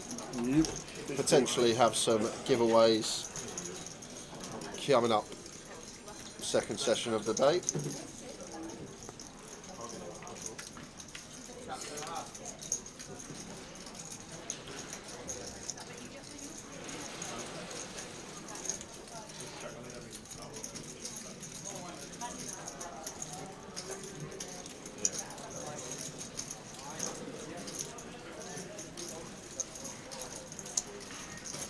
King 5, 10 flop.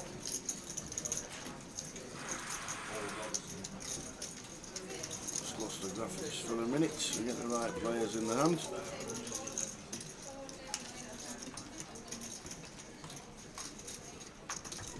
Turns a flush, does Johnny Zaib. Played for years in Manchester. Johnny.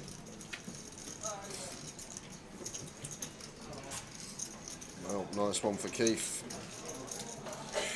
It is Rivers for keeper, Johnny Rivers 2 pair as well.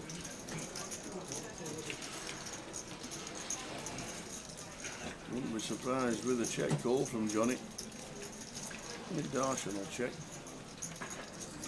And then Keith obviously going to bet.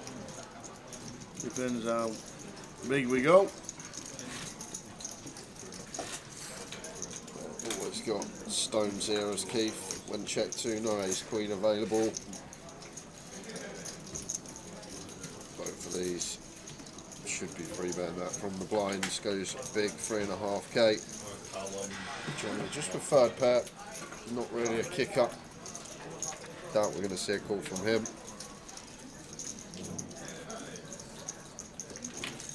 Second pair, sorry, into the muck. Third pair for Darshan. Probably going to be following the Jack 9 into the muck. Keith fired flop. So Jack does have a bit of interaction with some of the hands that want to bet flop as Keith. Queen Jack, Queen 9, Ace Queen that didn't elect to. Double barrel. Maybe something like 4s, 3s, 6s. Going to be some bluffs for Keith. Some of these smaller pairs trying to target a 10, trying to target a Jack. Problem Keith's got, maybe what Darshan's thinking, he probably always bets turn with like King Jack plus. So maybe Darshan thinking here, hold on a sec, you don't really have a King too often, King, Queen, Ace, King, so King Jack not going to be there. Maybe he thinks Ace Queen's going to barrel as the opener, so maybe thinking he does have one of these like small pairs turn into a bluff, maybe something like 7-8 suited, creative one. But really mulling this over with just third pair nut kick up when the chips are in the hand. So easy to just flick them in. It is. We counted them down before and folded. Will he continue to do that and come to the right decision?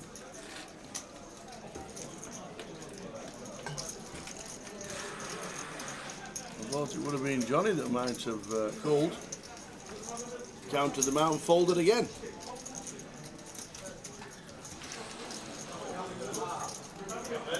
Barry, how we doing? Couldn't find his name on the system because he weren't looking under Westlife. You thought, who's this Barry Green? And never. Look under Westlife, man. He needs a name change. There's a queue of 10 people to get into the main. How are the numbers looking? Let's have a look.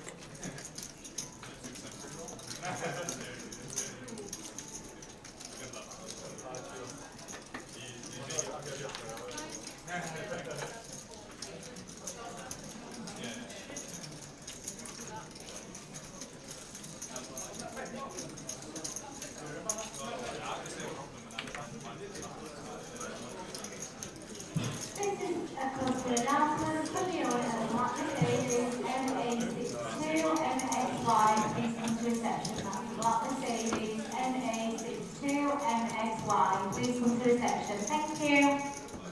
There we go.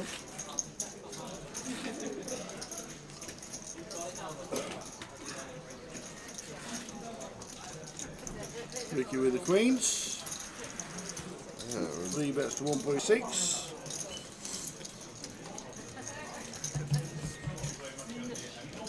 Are we getting any action? Hey there, Mel. We are good. You're off to, I'm not there, but Edinburgh can't be far away. A few weeks. Yeah, the 17th till the 22nd of, it's the UKPL. Next 2 stops are both for the 888, Reading and Edinburgh. Nice. So the next 2 as well, the next 2 stops with 1 in between. Which is that one. So 3 stops after this before the few weeks for Vegas, Reading, Portsmouth and Edinburgh to do after this event in Leeds. Keith amongst it again, this time with 10, so it's to 500. Round 2, Darshan on the button, ace deuce off. Probably going to be in the muck.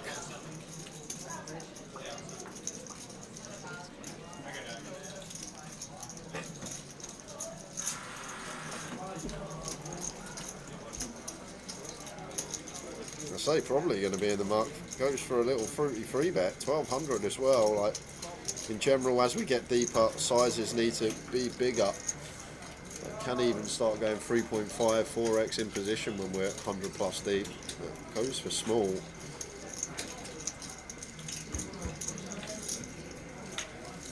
Not choosing to continue the king high board either. 4 of hearts on the turn. So key for the 10s. Maybe checks again here.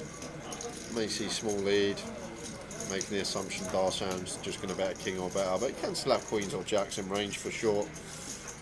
Looks like Keefer's going to go for third pot. Darshan floats with the ace high and 3 spades. What do we do now? We're floated the turn. Well, it's checkers key for sure. If we're going to bet turn, I can't see us betting river unless it's small. What are we trying to get called by? Maybe something like 7s or 8s. How often are they free betting EP? I guess like if Darshan's free betting correctly, he should have a lot of 9x, 9-7 suited, 8-9 suited, 10-9 suited, Jack-9 suited should all fall into the free bet range at 100 deep. Interesting river bet from Keith. Maybe knows his opponent. Feels like could get sticky with some small pairs, some ace high stuff.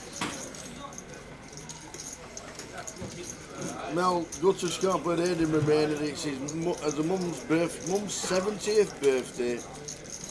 Well, we'll see you in Edinburgh, I'm sure.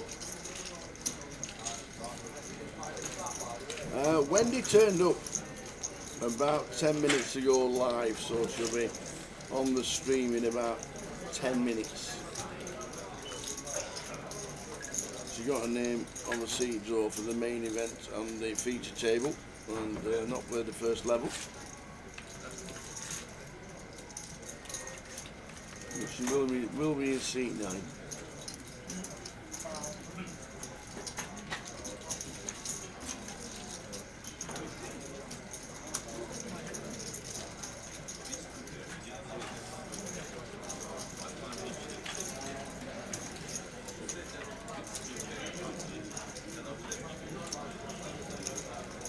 Of the session to go. Just over.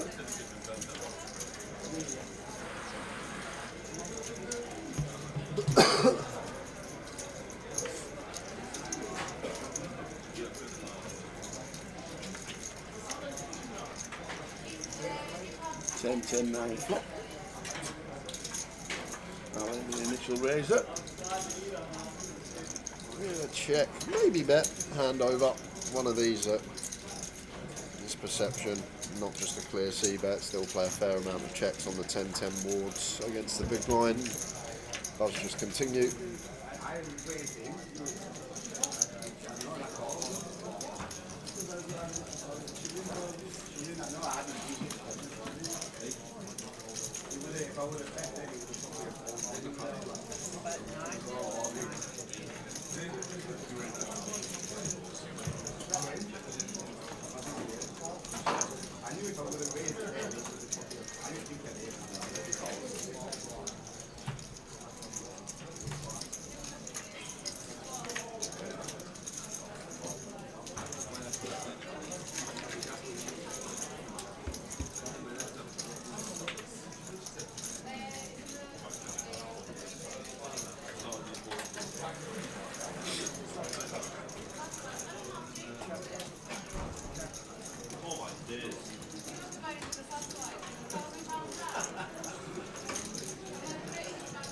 Couple of 9s for Ali in the cut-off. I'm sure you got some numbers in your phone. 9-5 off for Keith. He's going to have a look.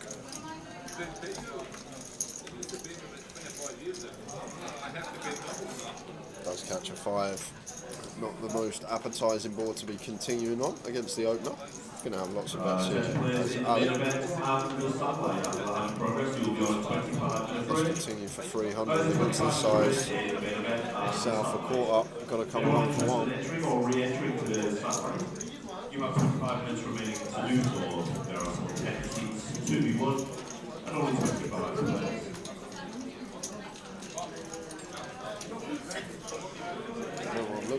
Ali going to be turning these 9s into a bluff here. Not recommended.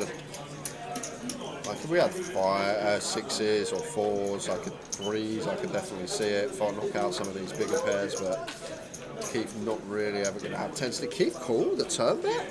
He did indeed. Wow. And it's a good job. Yeah, but now as Ali, that's the cross up. You're going to see the bad news is Ali. And there she is, Wendy Watson, seat number 9. Yeah, strange turn call there from Keith. Don't know if he had some read, maybe read into the sizing as weak, but peeled it off with a 5 and drills the 2 outer off on the end. Nice. A little pop goes his way.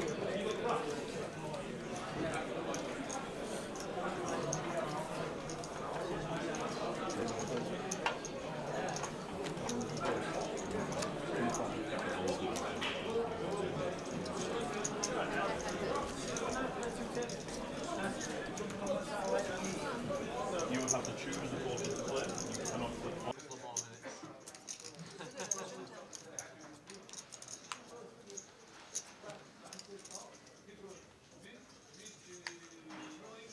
Yeah, so you know.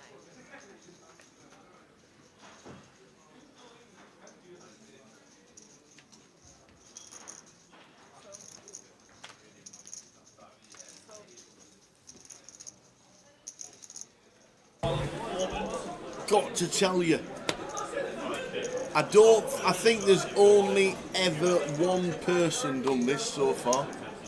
Ever. That I know of. Me? Yeah. Was it me? Yeah. Rubik's Cube on stealth before it finished. No, you were the At best. Thorpe Park. You're the best of Don't Rubik's we? Cube.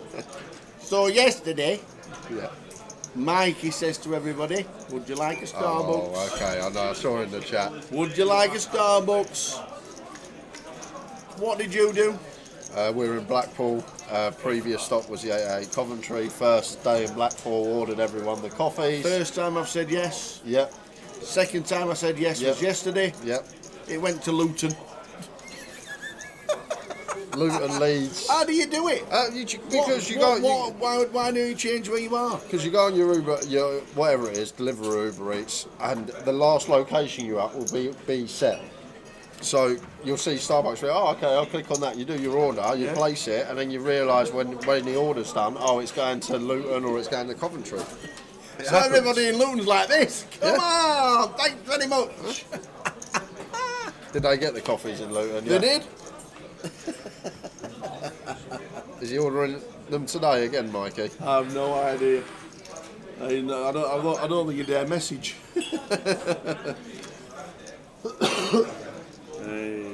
Hope to see you in Edinburgh, Mel, for the side events. Have a good catch up. I'm sure we'll have a glass of Coke or two.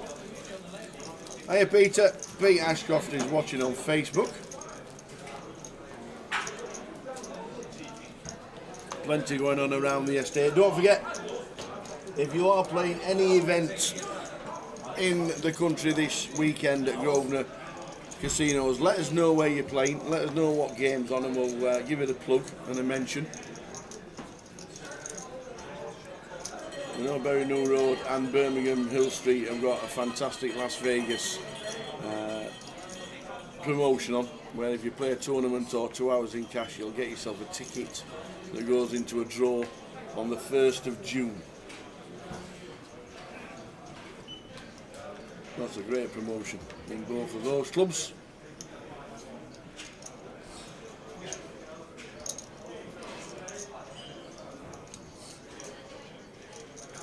Kington suited here for John. Really nice free bet candidate at this stack depth. Does go with call.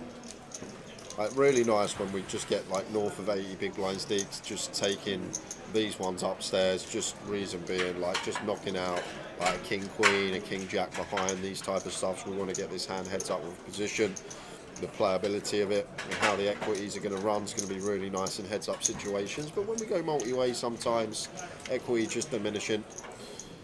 I'm not saying that John should always free bet it, but just have these ideas when we get 80 bigs plus deep, these suited broadways, suited connectors, definitely ones that we want to throw into the free bet range once in a while.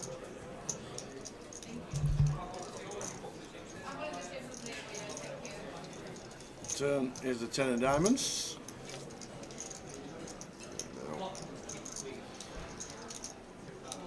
Probably going to see a lot of checking over to John. Ricky's actually one that could potentially start bluffing here. Wouldn't mind it from him from the big blind. We've got a 7 in hand. We could potentially fold out some better ace highs.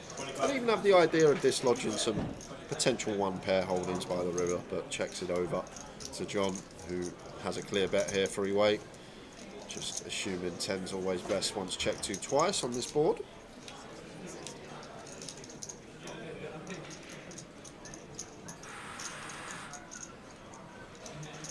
I'd be surprised if this didn't get through, unless Ricky wants to spring the check raise here. It would be really nice actually now I think about it. John's check back flop, 3-way, so he's never going to have a set, he's never going to have 7-8, probably not even going to have 9-10, so John capped here in your head at a 10 at best. So is there any avenue to check raise turn, try and get a 10 to fold by the river? We're in the big blind, we got all the 2 pairs, the 7-8 full and 16 combos. Could have been a nice little spot there for Ricky perhaps. Didn't take it.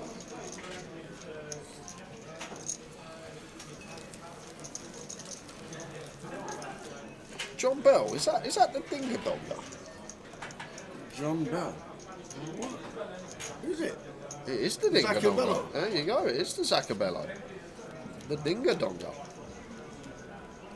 The Dinger Donga. Danny Wilson's playing his first seniors on Sunday. Come on, son. Whoever turns 50 and plays the first ever seniors normally final tables. No pressure, Danny.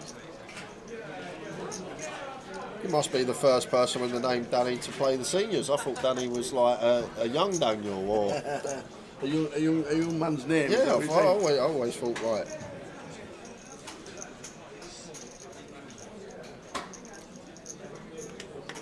You name me a footballer from before 2000s with the name Danny. Danny Blanchflower. All right, other than the Spurs double winning captain, I'm thinking like between 80s and 2000s, not back in the 60s.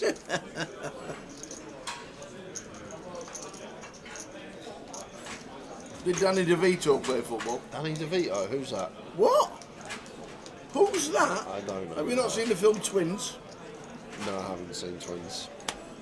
You've not seen Cheers? Were you in Cheers, Danny DeVito? Not seen Cheers. He's a really small actor. He's about 5 foot. 5'1". And he did the film Twins. Was him and Arnold Schwarzenegger. Okay. And apparently they had like separated at birth. Okay. They met each other years after. Yeah. Taxi, that's the one. I know Warwick Davis. He's small. That's one that I do know.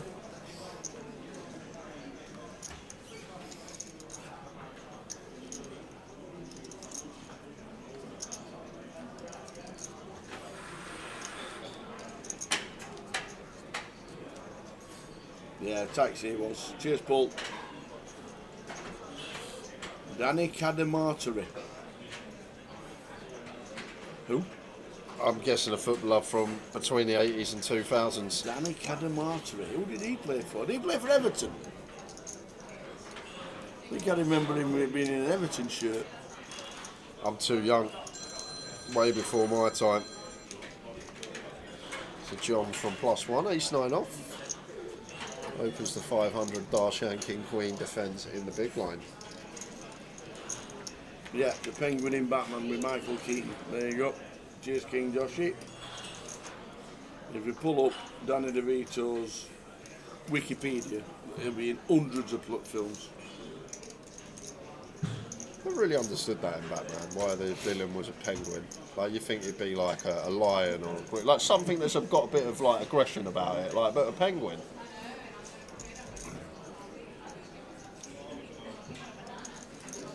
Danny Wallace, ex-Leeds United. They were brothers, weren't they? Rod Wallace, I think.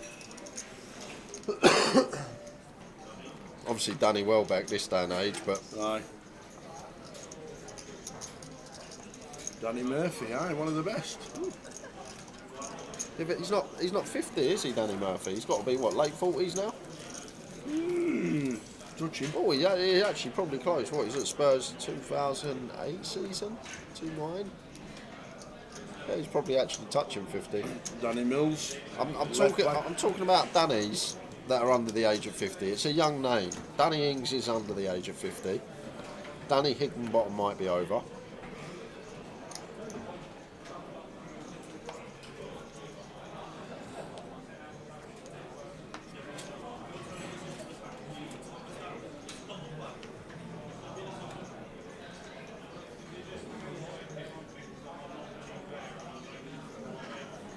Danny Dyer.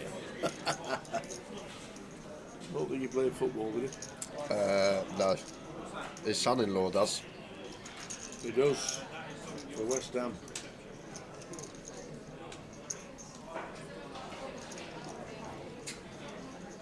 $7-5 hearts for Ricky. Opens from cut-off.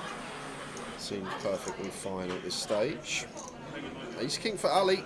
Gonna be some juice added onto this.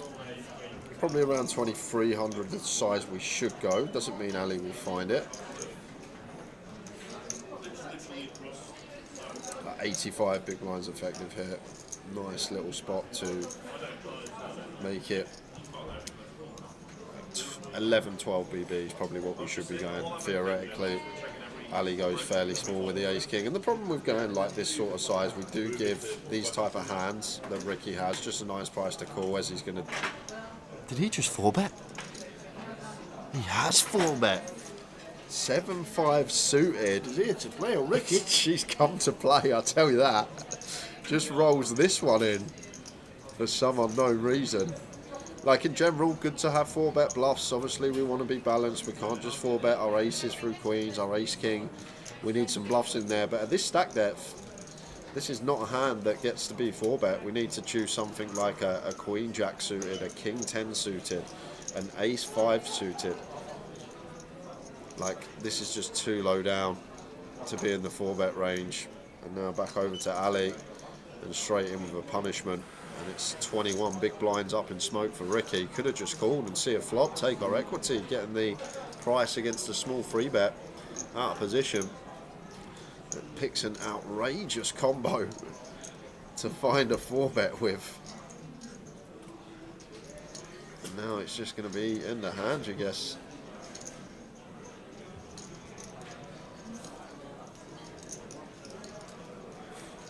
There you go. Interesting old choice. Maybe he had some sort of read that was wrong. Looked at Ali, thought he was weak, just went after it. But need an ace, need a king, need to be suited, need something.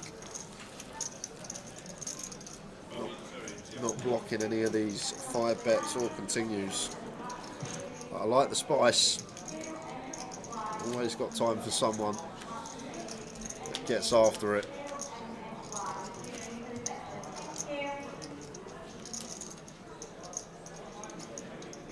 6 minutes until break. I think we've named every footballer's all Danny now. Yeah. Danny Almo, I've just thought of another one, but he's under 50 as well.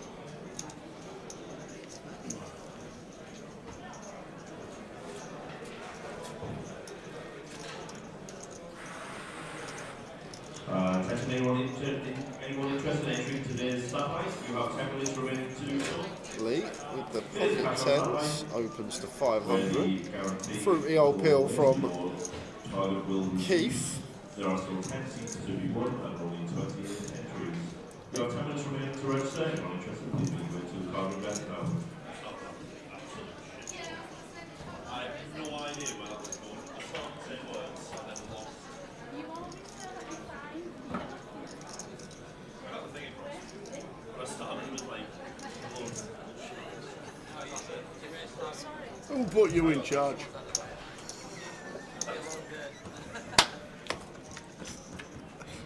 King high floor, king jack 4. 2 flush draws present. One of the problems with a hand like this is Keith, like we do flop a flush draw from this position, do invite some calls in behind. can be dominated against some bigger flush draws. I didn't say Danny Rose because he's not under the age of the. What happened was, King Josh, if you weren't in the stream 10 minutes ago, someone in the chat said their name's Danny, they're playing the seniors tomorrow, and I said you must be the oldest Danny out there. I don't know many Dannys over the age of 50 for the seniors. So we were thinking of Dannys that were over the age of 50, not just footballers with the name Danny, footballers with the name Danny over the age of 50. And the first one Tao said was Danny Blanchflower, and then the chat got involved as well. That's what we do. It's all good.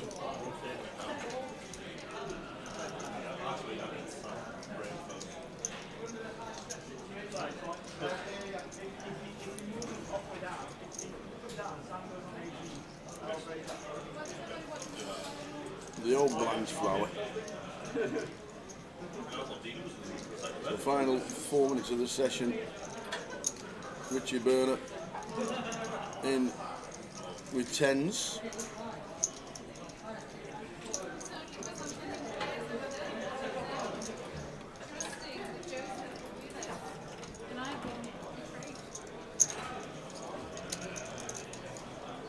John Pear to go along with his flush draw. Obliged to stick around, and 4 Hearts River. Keith gets here with 8 high. Against the big blind as well, that will have a lot of this pair gut shot stuff. Queen Jack, King 10, something like 9 extra clubs as he has, King extra clubs for 1 pair. So Keith Johnson not going to be checking back 8 high. Definitely take this line with a king. King 10, King Queen, King Jack, King 9 suited, all going to be in range. Can have pocket 4s for quads as well. And off the bluffs, the clearest ones are probably going to be stuff like ace X of clubs, although that's not always going to want to bet turn. It does want to keep some dominated flush draws in from the big blind, so maybe not ace X of clubs, but it's difficult to find bluffs here for Keith if you're not assigning him calling this wide pre, which I most certainly would not be. All this sort of 7-8 of clubs, 5-8 of clubs, 6-8 of clubs, expect this to fold against the gun open. But well played Keith, does get it through with aggression, does the job. Good start, up to 31,000 in the first session. Could be the last hand, might get 2 in. And then there's a 25-minute break. Oh, long break to start with. Who's getting the Starbucks in? Who's bringing them? Who's fetching them from Luton? From Luton. That's what I said. I said to Mikey last night when he was telling me. I said, make sure you don't get a cab to the Holiday Inn in. I can't remember where I said, because I think Wickham. Yeah. No, somewhere in Leeds. I was Sheffield. That's the one. He's done the coffee trick. He'll do the taxi trick soon now. There'll be a Holiday Inn in Sheffield he'll end up going to at some point.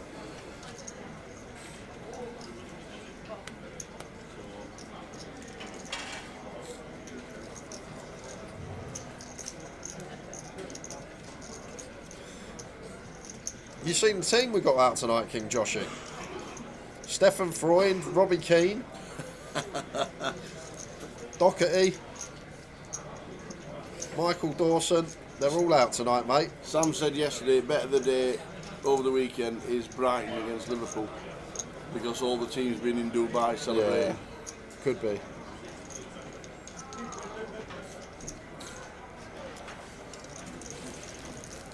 So just slide in one more. Waited another 10 seconds and would have been on the break, but we're going to start dealing when the clock's already on 0. Last hand of the session.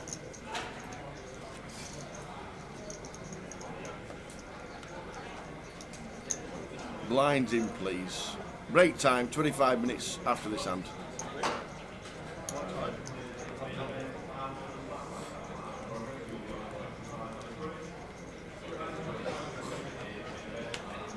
So break time. Active Ricky is off. Johnny Z is off.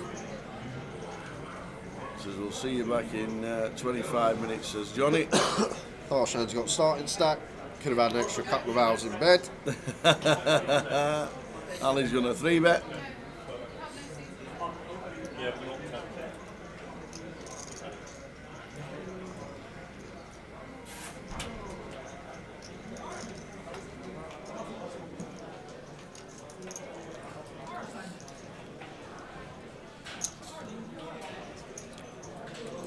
Hey, 2200. Nice size. First time I feel like someone's found decent size this session.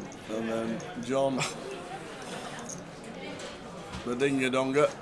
What a hand. Last hand before the break. Makes it, he's going to make it 5.5. Yes, 5.5 looks really good. Once the last all players in talk, please take your seats. You have 3 minutes remaining in your race. Anyone interested in entering or re-entering today's Just going to set him in as Ali, I guess. We're not folding ladies, right? Nope, we're not. Everybody else is on the dinner break or on the 25-minute break.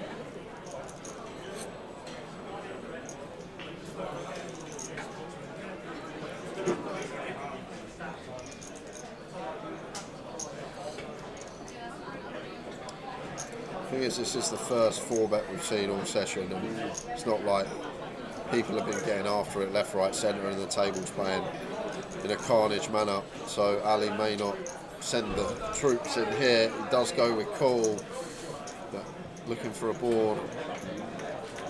Bring some overcards. So A flop set for Ali, and the ace is probably going nowhere with the ace of hearts.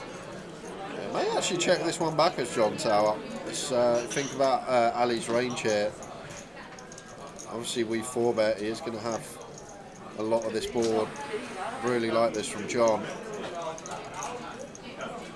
The 9 of hearts as well brings in the flush draw for the ace of hearts. Yeah, just check again with aces. Yeah, this might get aces to check again. I don't get value from worse. There's no 1 pair King X that's calling us, so just want to check with the ace of hearts as John, as he does, playing this hand really well. And is there any potential to save him? Boom! There is that potential. 5 of hearts on the river, and Ali's thinking, what have I got to do? I flop a set in a 4-bet coup, and I'm potentially going to have to check fold the river here. Oh no. Leading 1,500. Or is that 3K? 3Ks. Yep. So I'm guessing we're betting quarter pot here to fold to a jam. In the main event, you have 1 minute remaining in your race. This is your final call. So you'll see. Once again, that's final call. There is All the of it. jam. And here comes the snap fold.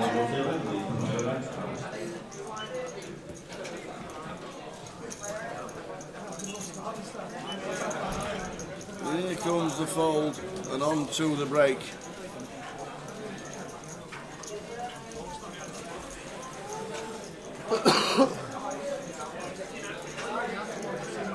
Folds, queens. There we go. Here, have a look at these. Show him the aces. Never in front, sir. See you in 20 minutes. You can just tell he understands like how the ranges change and when we get to lead, when we don't get to lead, and I've been thoroughly impressed with Jean Juan. And not only does he have that tower, he has something that not a lot of people have, and that is the capability to run it when you're playing for tens of thousands of pounds. We saw the huge check raise, 140% all in turn yesterday with 2 tables left. So he's got that move in the locker as well, so that is a dangerous opponent. Someone that has a great fundamental baseline but can really put the pressure on as well. We're going to defend the big. Brendan has opened 10 Jack of Diamonds. Brendan has opened 3-bet to 200 with 9-4 against Brendan. All aboard the exploit train, this has to be, and this has to be what we spoke about. So David's obviously picked up on what we've picked up. Feels like Brendan's not playing enough hands, he's potentially playing too tight, and he's not going to have he's not going to defend correctly. I feel like that's how David will feel in this spot. So if David feels like that, maybe he feels like he just gets the 3-bet deck. But I'm not sure about 9-4 tower. To be fair, I'd never take it myself, but it has to come from that baseline. I feel like this is where David is coming from here. He feels like Brendan's not going to be defending correctly. He's going to be overfolding. So he's just decided to roll in the old 9-4 off. On the flop for Brendan, 8, 9, 10 flop, top pair wrapped around it. David scored a piece as well. Yeah, I think David though, just aware now, like once Brendan does defend, going to trade carefully. Jack 10 of diamonds. Top pair up and down.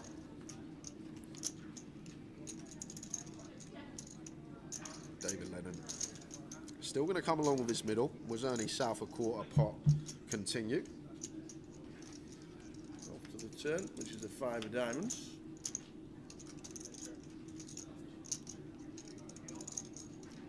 Yeah, and now as Brendan, maybe where we do check back.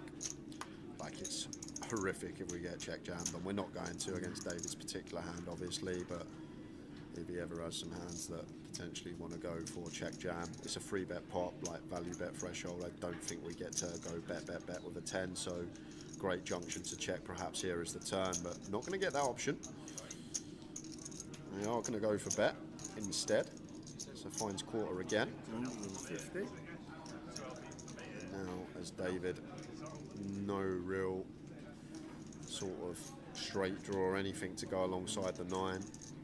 Is this where we're just going to see him get out of the way? Isn't 9-4 part of the deck? Yes, it is. That's what I'm saying. Maybe David thinks he's gonna 3-bet deck, but I personally wouldn't 3-bet deck. That's what I'm saying. Even if I think the person is playing. What's David's plan on the river? Well, Call with the 9. Oh, that's grim. Wow. What a river card for David Ledden. That is ridiculous, Tower. And to be fair, now he snags it, he might actually go for the lead, because Brendan shouldn't have any 9x other than, like, no, he can't have 9x. He's called the 3-bet. So Brendan actually can't have 9x here. So therefore, like even 8-9 suited, 10-9 suited, they're not going to call at this stage. So therefore, he's probably going to check back a lot of his range on the river as Brendan. So we're going to take this away from him as David Ledden decides to donk jam the 9, just sort of realising this is a river card that's going to be checked back heavily from Brendan. So taking it away from him. And now Brendan in a real grim spot with the Jack 10. And this is really strange, because where is David going to find bluffs from? What hand wants to call twice, check call, and now wants to donk shove the river? Like, with no backdoor flush draw present, you're really stretching, Tower, because like if David has 3-bet something like ace 10, he never donk jams. If he's somehow got like a Jack 8 suited, sort of the pair up and down, pair gut shot, he never jams river, because we still beat some like King Jack suited, some King Queen suited, some Ace Jack suited, some viable bluffs for Brendan. So where on earth is David meant to get a bluff from? But now let's flip it the other way. Where's his value coming from, Tower? Like, what 9x is going to call twice? Jack 9 suited, Queen 9 suited potentially, but you're not going to assign him 9-4 off, that's for sure. No, not at all. So it's really strange spot for David here, because it's you struggle to assign bluffs, but you also struggle to assign value as well. Like, would David really check call, and overpair, and now want to donk jam river? I don't think so. Would he want to check call ace 10, donk jam river? I don't think so. So he's basically saying he's got a 9, but the 9x that get here, I guess, are the ones with the straight draws with no backdoor flush draw present. So Jack 9, Queen 9, these type of holdings, I'd never give him 9-4 off. Like, I expect the 9x with no redraw to just fold turn if I'm sat there as Brendan. So it's a really weird spot for him. And he's time banked himself into the break. Queen Jack, we have a Jack. That could actually work. Queen Jack may make sense. Someone in the chat saying Queen Jack potentially. Yeah, I could see it. That actually could make a bit of sense for David. Flop the nuts, check call. Doesn't want him to check back this 9 river. But Brendan has a key blocker to that, obviously. We have a Jack in hand, removal to some Queen Jack. Last time bank. Into the break. We are. What a last stand of the session. Brendan McManus. It's all of it to call. I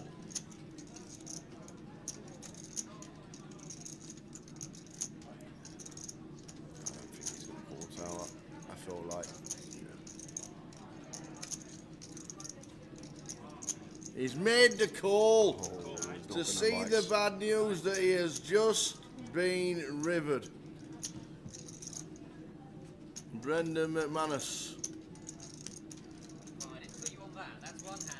Just finishing in 7th place for £13,840, and it's time to take breath from that hand. You could have run through all the guesses of David's hand. It would have taken a while to get to what he actually had, Tower. The old 9-4 razzled him from the big blinds. And as we said, I think lead on the river's really good from David. I personally would have folded turn against Brendan, but once we do call turn and we ping that 9, I feel like we have to lead, whether it be all in or a different size. It's just one of these rivers Brendan's going to check back high frequency. We'll see you back in 13 in a little bit minutes with 6 players. Brendan just been eliminated in a bit of a whopper. See ya soon.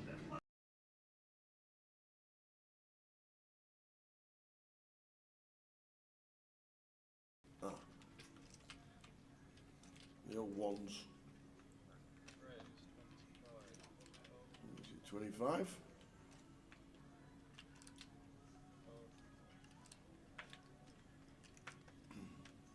Could easily be a defend for Mitch. Yeah, it could be Tower for sure. King Jack in the small here. Like, I don't think we're ever going to do any free betting. As Mitch here, what is it, 20 of Reese? Looks like Ewan's got about 25. I think probably just call or fold here from Mitch, Tower. But he is going to go for the jam. All of it. And the aces, perfect timing. See the good news. Oops, says Mitch. Yeah, to be fair, Ewan actually a lot shorter than I thought. He only had 20 bigs as well, so Mitch just deciding to rifle this in for just north of 20 effective, 21 effective of Reese, 20 effective of Ewan. And did just see Reese open A7, so maybe thinks that we'll get it through enough of the time with some blockers in there, but running into the boots, can Reese find the hold?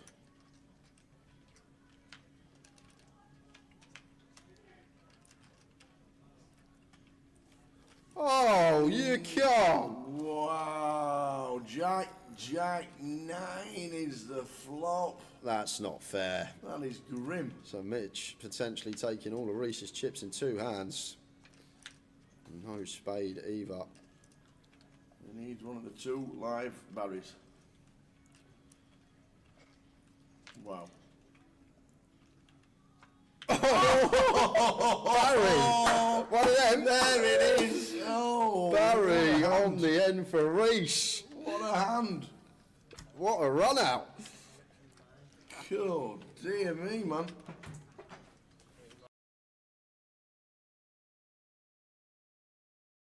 We'll be on 12 for the rest of the session. Zhang Zhuang. Even though things have changed slightly, like, do need to still be careful. David on direct left, 12 left. He has us heavily covered. Does open the ace-8 off, and Antoine in with the punishment with the Cowboys. Oh, the span. Much ado about nothing, though. Here we go. Look at this. Kings against Kings. Is this going to be much ado about nothing and on to the next? Zhang Zhuang's done with the hand tower. Should just go 4-bet spammed. Zhang Zhuang fold. Antoine 5-bet rip. Let's move on. Spammed. What is he putting in? What's he making? 250? 4 bets to 240.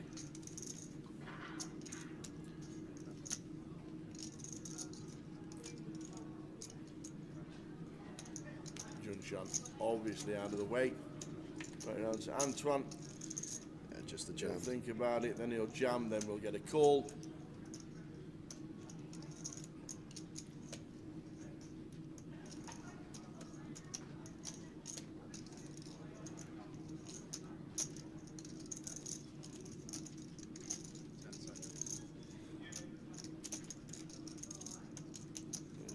bank. Maybe thinking if there's any room for like flats here, maybe with aces. I don't think King's Tower. I think we just want to get it in here now, and all this.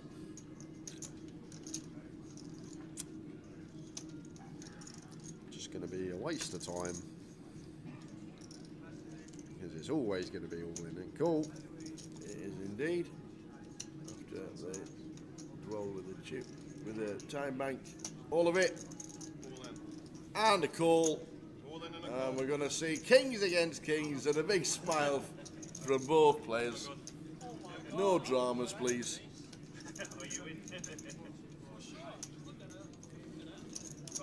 Who's got the best suits? I prefer the spades and pretty suit, ain't they? Ace of spades, ain't it? The old pretty suit. I like the old spades. Well, there's obviously going to be an ace on the clock because we folded an ace. 5, 10, 4, 2 hearts rule with the king of hearts as a free roll. A little 4% free roll going to the span. And he sweats. Oh, and he sweats. Oh no. Don't do it like this. Don't do it like this, dealer. This would be sick. Oh no! Oh, he's done it with the king of hearts. Kings against kings. Oh, Antoine's out. Why has he done it? Run like Spandy's back. The span! Run like Spandy's back. Kings v Kings, and it runs out a flush. Are you sure, Andy? Back? How? Wow. Gotta feel sick for Antoine there, Tower. That is gross, but spans up to 1.3 million. How about that for a run out? The chat box going wild. Wow. How'd you get them 4 hearts, man? That is mental. I don't think I've seen that, Tower. Not in the booth with you anyway. I've seen it obviously on other streams, but actually commentating on a hand, I don't think I've ever seen the kings versus kings or aces versus aces and it run out of flush live. And that is sick for Antoine. Wow, the span is back. JC, why do we do it to ourselves? You're absolutely right. Oh, man.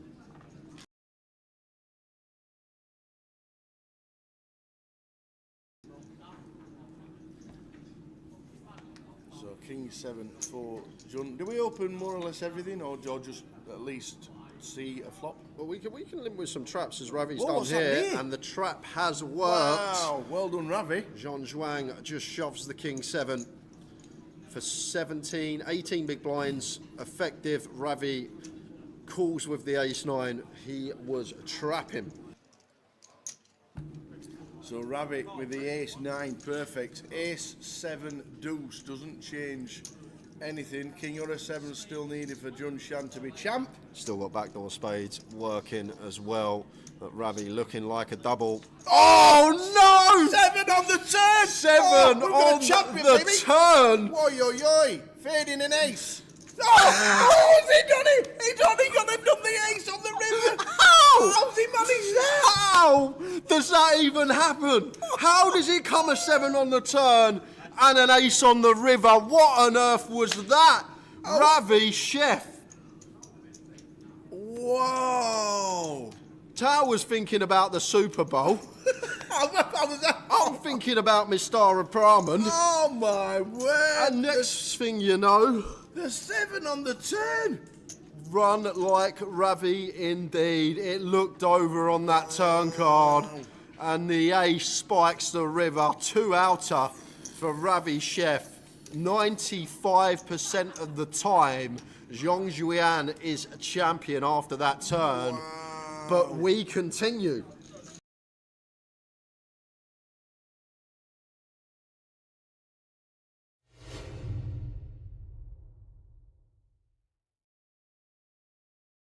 Hold on a second. Hold on a second. Hold on a second here, guys. Because this could be huge from the 2 men who got the stacks and all the chips at the moment. This is set up central 5-handed, and with these 2 opponents, Tower, 2 firecrackers, it probably gets in. Like, if this is a setup with, let's say, Jagger and Midi with all the chips, I doubt it would get in at the FT, but with these two, here we go.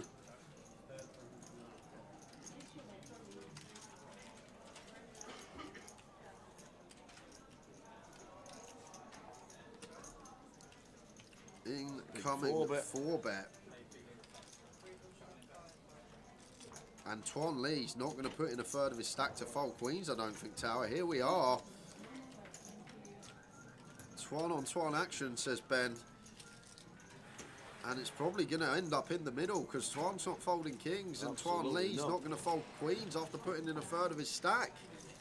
Here we are. And this is a huge point in the tournament. This is going to be for well over half the chips in play. Assuming Tuan goes with 5-bet jam, I don't see any merit in flatting now we get here, Tower.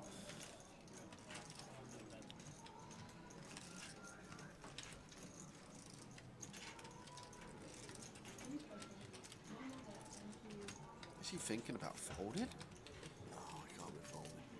Can't be folding. Oh. Is he gonna jam all in? Or jam not all in? Surely all in's the only option we have. It's the option, that's and there it. we go with the all in, and it's back over to Tuan Lee. What is he thinking now? But is he putting in a third of his chips to fold queens? Maybe he is. Because now it's like a situation, Tower. Tuan's never doing this with jacks. He's never doing it with tens. Is ace king even in there? Probably not. So surely it's got to be one of these. 12 combos combined, aces and kings, 6 of each. Surely it's got to be one or the other. And can we fold and leave ourselves with still 70 BBs? And maybe he is going to let it go.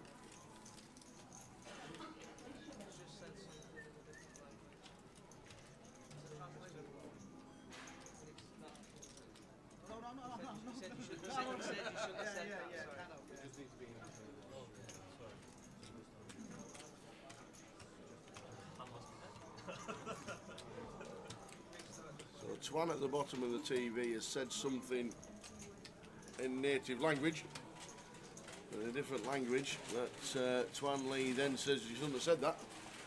So floor was called. I don't think there's any action or any penalty, or if there is, it'll be after the hand. But he's made the call with the queens. And the table love to see this, Tower. Second and first in chips colliding. Everyone at the table's loving this. You're not wrong. And if you are not wrong, Tuan Lee gonna need a queen, and if he doesn't find it, Tuan Win is gonna be runaway chip leader. Oh, it's on the flop. A flopped set, but brings in tens and a king. What a sick flop. What a flop. Biggest pot of the tournament. We got our opponent dead to 2 outs. And now we're needing to hit. Doesn't find it. So Tuan Lee up to 2 million. Tuan Win down to 372. But what a huge turning point that is in the final table. Huge.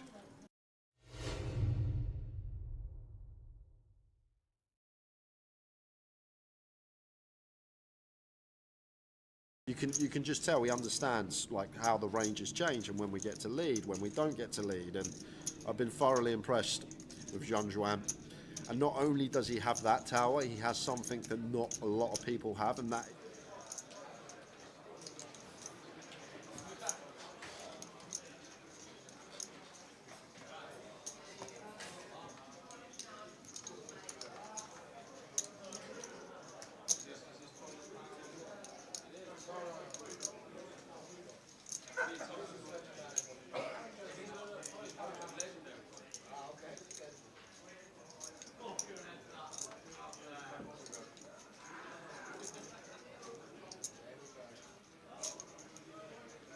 Look who's back on the feature. Rick Trigg. been a while. It has. Been well over 12 months. We're in Jack, right? track. Oliver come to play. Yeah. So the numbers are building. Turning up in Leeds. Group 2C. Oh, the Cheng's here. The Cheng, yes, I'm walking through the break. He was at the MPP a couple of days Max ago. Headroom in C2.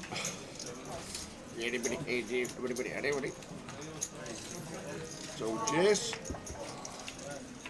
So the Cheng opens to 700.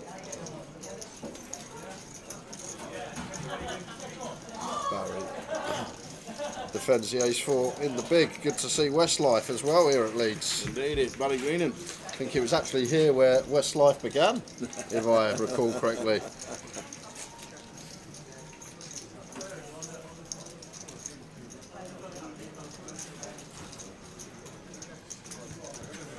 So 998 is a Cheng going for the check back. Should be coming in for his delay. And the Queen of Clubs turn.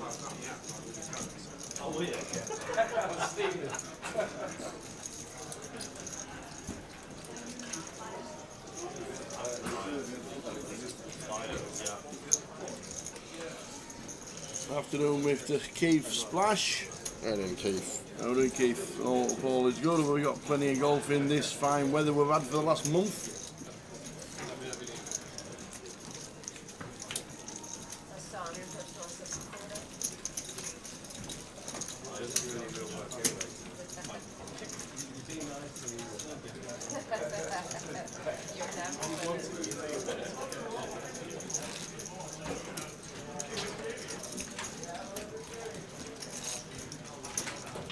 So second session of the day after the 25-minute break.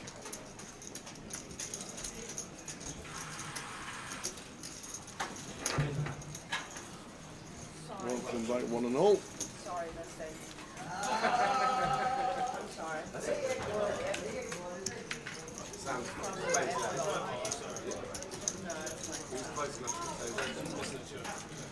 Couple of sixes for Jack. Starting the hand with 38 bigs.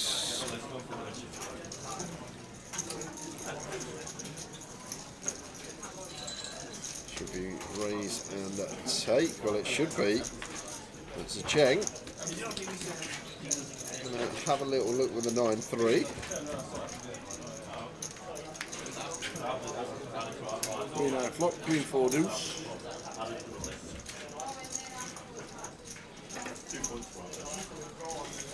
There's a Cheng with the check, Jack with the sixes. Nice board to just continue. And still get value from worse. Flush out some overcards.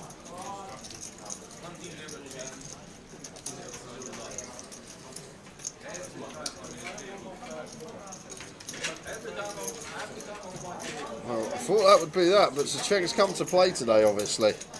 9-3, no spade. Can they get the sixes to fold? Shouldn't for one bet. That sun in Cyprus got to his head. Oh, was he there? Was he?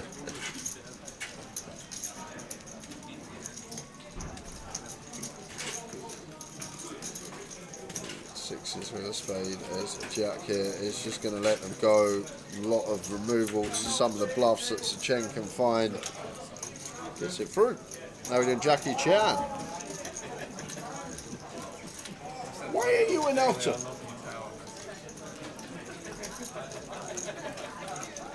He says to me yesterday, I sent you a message on the stream, I said, I know I read it out, I gave him a story about my next door neighbour being the Otters.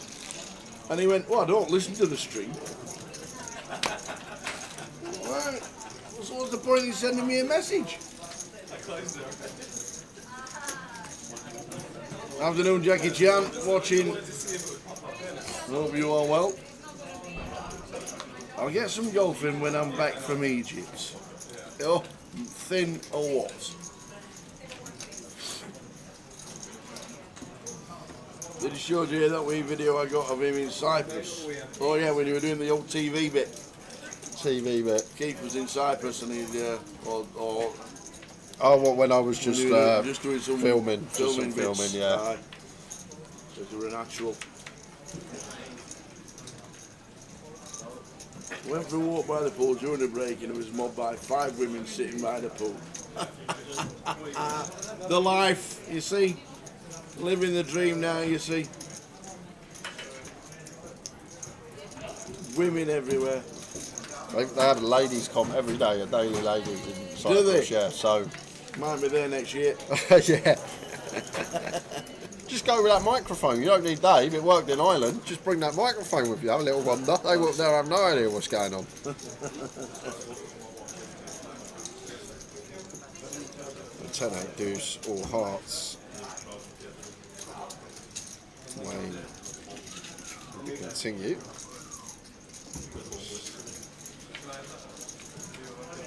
Yeah, this Jason going to have a look. I thought he was coming in for check raise there with his gunner.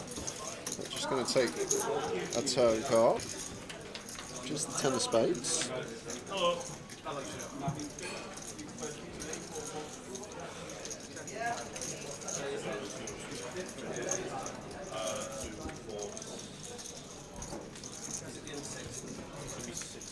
Deuce on the river. Check mark for Wayne with the ace.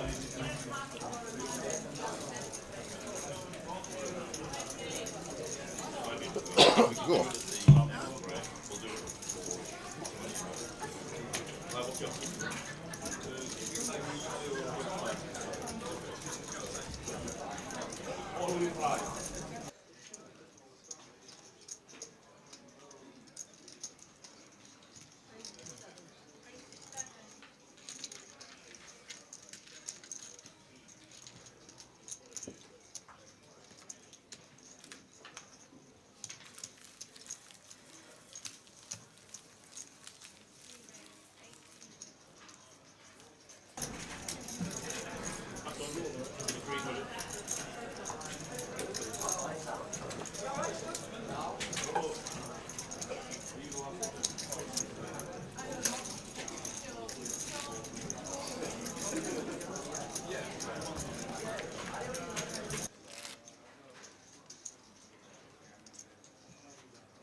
Yeah, once you're there, Keith, it's like you're in a different world.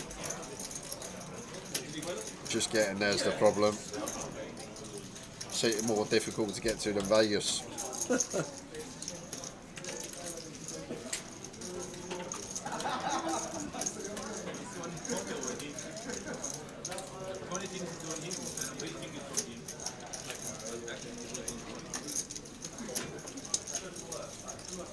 Wayne with the open, raises to 600. Richard defends in the big with the Queen Jack, flops top pair.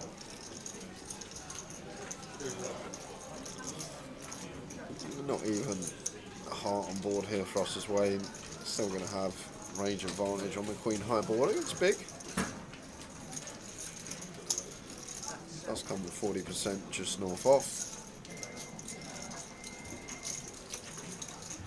Richard with the check ball.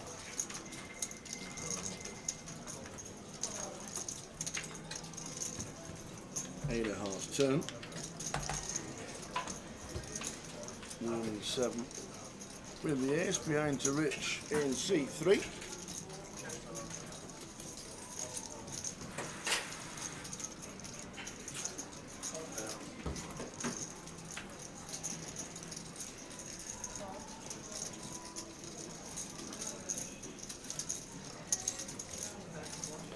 In come the barrels as Wayne. Do have this overcard. We are going to potentially fold out some 6s and 3s. Even some better ace highs like ace 10, one potentially has to come along for one. And the 3 of diamonds river. Now decision point. That'll be better again. Oh no, it checks. No, Richard's always checking, playing in flow. It's just whether Wayne wants to triple off here with the ace high, try and rep ace queen plus. Still going to have like king queen, ace queen, kings aces, all in here for value. But we've just run into a combo of Richard that's not going to be able to fold, unfortunately. Queen jack, no club, too good. There you go. Does make the call. Tables ace-4, and Richard's going to table the queen. Oh, that looks like a bit paint now, Matt. Maybe it's ace queen over there for Wayne. Makes a lot more sense why he's gone bet, bet, bet. Oh, apologies about that. Need to check that one if it was flicked into the wrong box. I'll have a look. Because we don't very often get a wrong card, like hardly ever.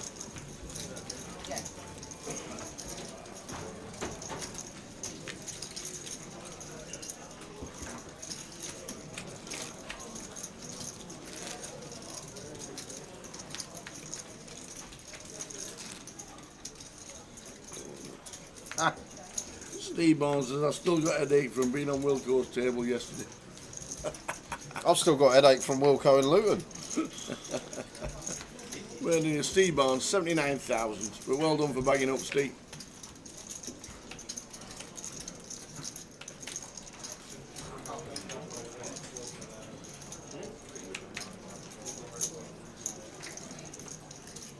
Ace king for Barry. Opens in the hijack. Raises to 9. So Cheng ace 10 here. Feels like does a bit more calling than free betting LP versus LP. More free bets perhaps versus EP, where fold out stuff like ace jack off, but just into the muck there. It was a 3x open from Barry, so maybe his sizing what made our decision for us. Jack 9 for Trig in the big blind. Good to see him back. It is.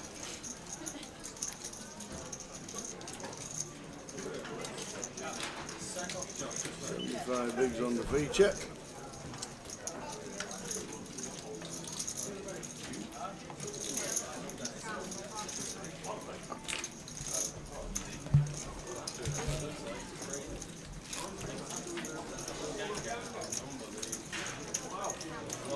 Numbers increasing in club as well.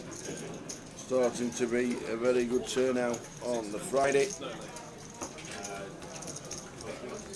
85 so far. Still a chunky overlay, to be fair. At the moment, 80,000 overlay. Needing just over 220 runners so far. Yesterday was very quiet, with just 35 playing the day one.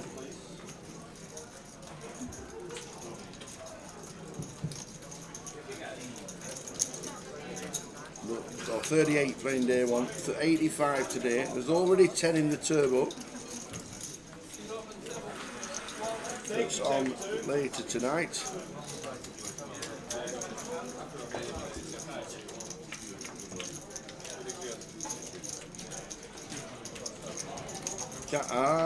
That's why Wilco walked up. He's just got himself a seat from the satellite.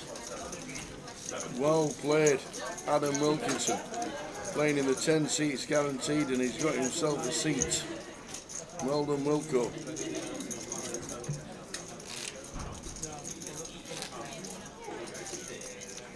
I tell you what, Keith Littlewood says Barnes can talk. He never shuts. So I tell you what, Steve Barnes, once he's had a glass of red, let me tell you, talk the legs off an hyena.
stateside flop for victory.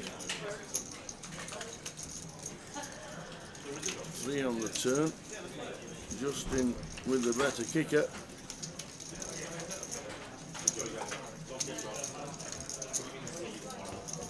And a queen on the river cements it for Justin. The 10 playing. Might go check this. Yeah, indeed it does. Here's 10. Trig just nods. Here's 4 not playing. And Justin Devonport gets him up to 72 bigs and 21.7.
How are we doing, Bob?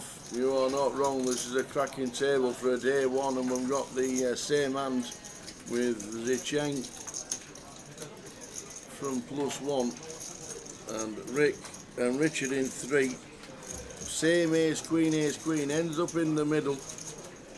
But indeed, what a table this is. Am I a Rochdale fan? No, Rotherham United.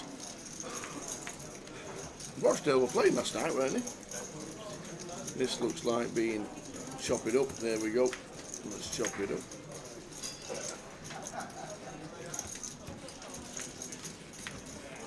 Yeah, Rochdale played in the non-league. Is it non-league playoffs? I don't know how they went on though.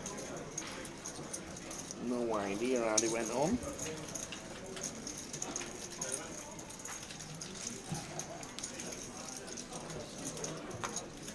Jake Cody is a Rochdale fan.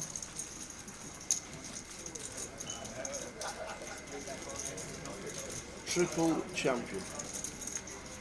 He's got the triple crown of wins. An EPT, a WPT and a bracelet. They were 3-1 up and they lost 4-3 to Southend. Oh no, Chef Brad's going to be bonkers about it.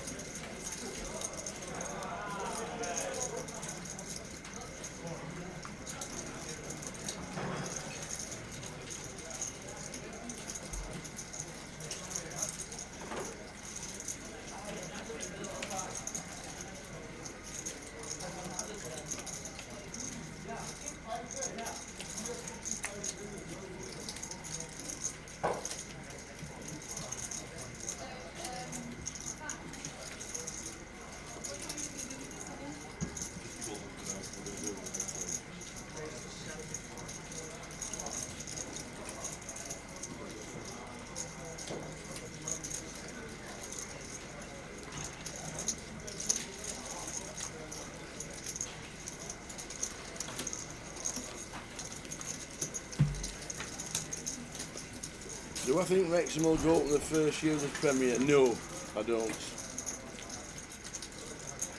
I think there's far too many very, very good squads. I think Wrexham would probably need about 8 players to goes straight up to the championship. I mean, the championship's one of the hardest leagues around the world to get out of. I really do.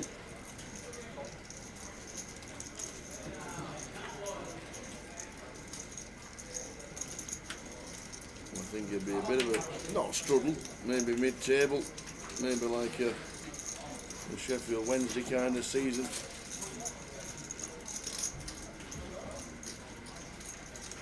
Be a massive match at Wembley in a couple of weeks' time with Sheffield United and Sunderland, that is for sure.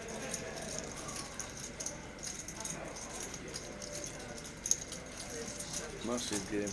Yeah, an absolute sellout. Barry with 6-5 coming along.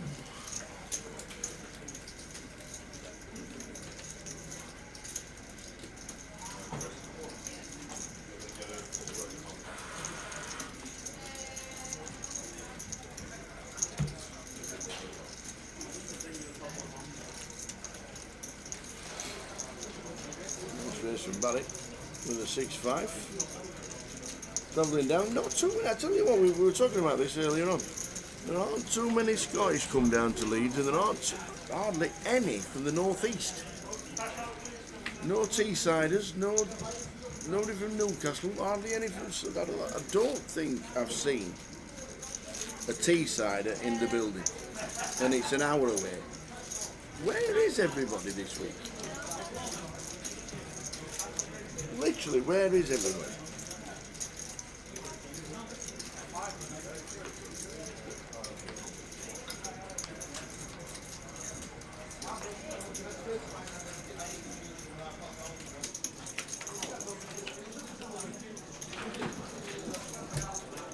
So, Richard, why you got it in with Ace Queen? Because we think the chip stack is wrong in seat 3 of Richard. Maybe should have counted it when we got to the all-in. We'll confirm the chip stack of Richard in seat 3. So the action tracker thinks it's wrong.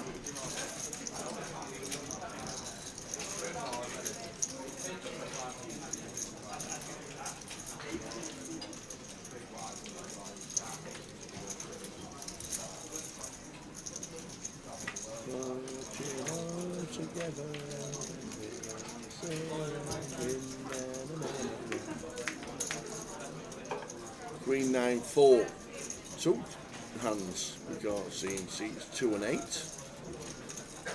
Very strange, not happened at all this week. Riz is in Barcelona. What on earth? I've no idea what's in Barcelona. But, no Teessiders down here at all. The likes of your Richie Pease and your Dave Maudlins and your Richard Howes and all them that used to John Bow. Not even seen Bousey.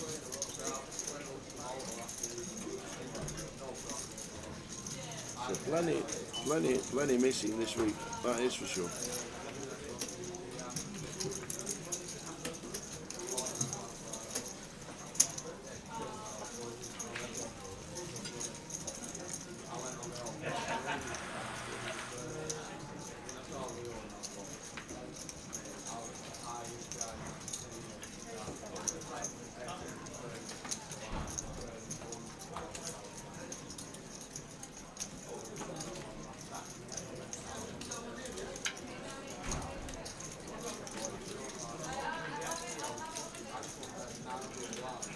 Unbeknown to us what Barry has got. 6 deuce for Zicheng after the raise. Call from Barry. I'm guessing he's got better than 6-2.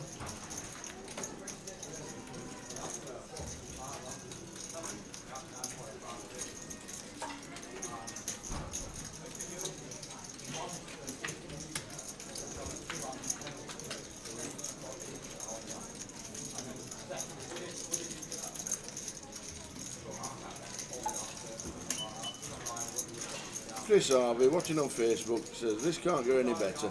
Sat here watching poker and fishing. Happy weekend. Whereabouts are you, Chris? and what are you fishing for? And don't say fish. Don't just say fish. Sounds like a cracking weekend. I tried it for about a month fishing and I just couldn't do it.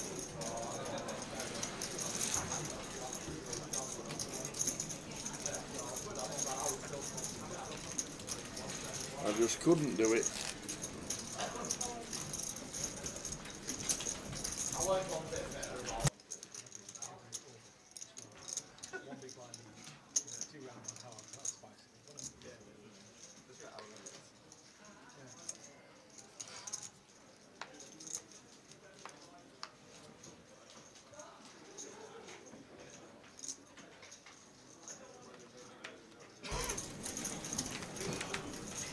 You ever tried fishing? I used to go years and years ago when I was about 12, 13 for a couple of years. That was it. I tried it for about a month. Used to I go. got really bored. You'll laugh at this. So we used to go to a place called Claver Hanbury in a place called Waltham Abbey, and there was two lakes. There was the top lake and the bottom lake. And the top lake, the way to catch fish was bread.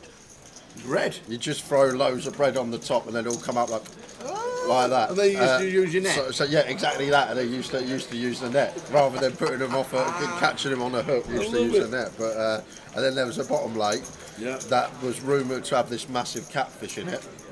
And we went there a couple of times, never caught anything. Wow. But yeah, and that's where we used to go. A place called Claver Hanbury in Waltham Abbey for anyone around those parts. He's in Portsmouth and he's after carp or tench. But anything will be good at this point. That's always the case. Always the case with fishing. I think that's why I got fed up with it.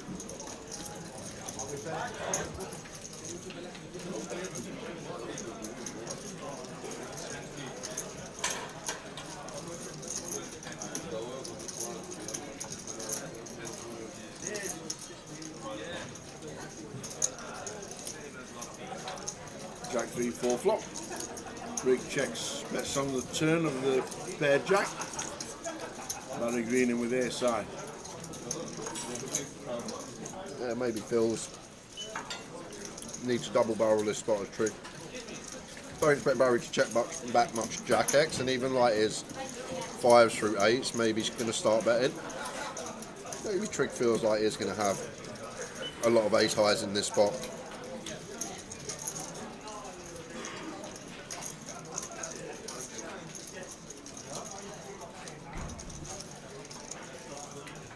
It does go for 1700. Just choosing a size that means we can have a lot of value, like our 2 pairs and stuff like that. These type of holdings. But is the Westlife going to put on his racing shoes? Yes. No. Is that just a call? Good call. Call with ace high. And Rick Tree just like pulls up and says, "Whoa, nice answer."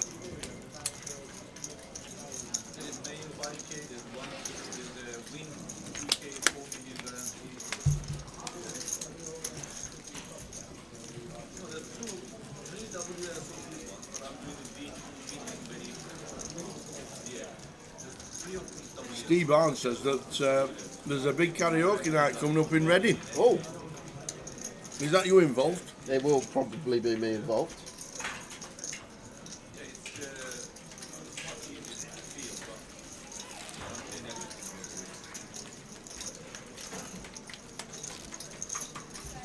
I will be there. Might even. Will it be at the Purple Turtle? Purple Turtle. We haven't done the Purple Turtle in a few years. You're right, we haven't.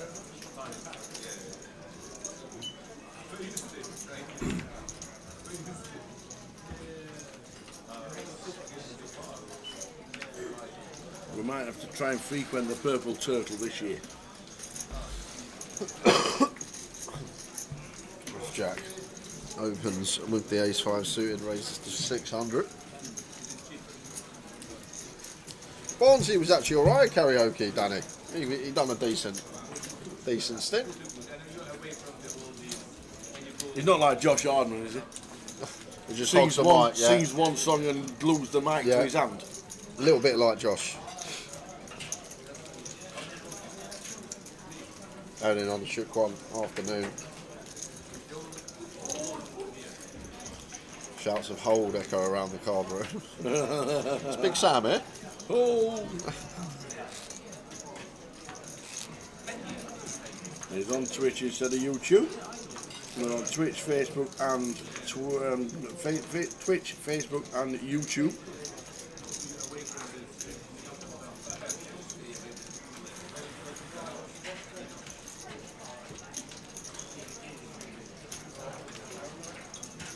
Justin finds the boots. Opens to 800. 8-9 suited here for Wayne. He's want to get involved. Justin opens for just north of 70, so interesting one for Wayne to kill.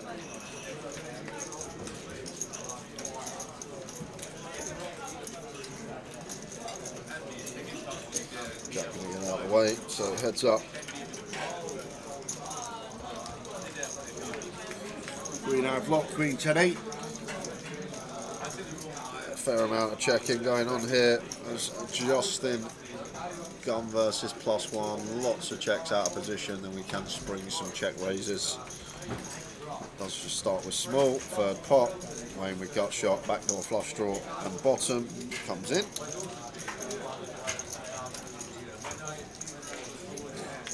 Ten of diamonds on the turn. So Justin on the turn, not worried about 10x. Goes for a second street. Targeting a queen here perhaps could be the idea. Oh, difficult one for Wayne. Got this gut shot to go alongside bottom pair, but with the 10 pairing, nines may not be any good help for us. Does just fold.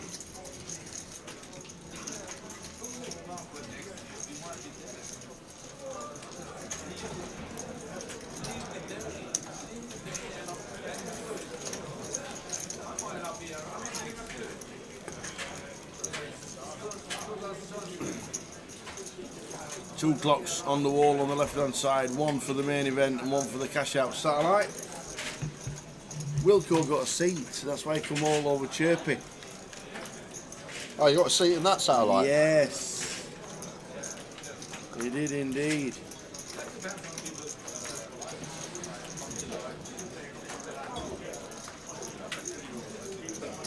Stephen Aitken and Adam Wilkinson so far already got the seats. Nice. Ace King for Wayne. Back involved.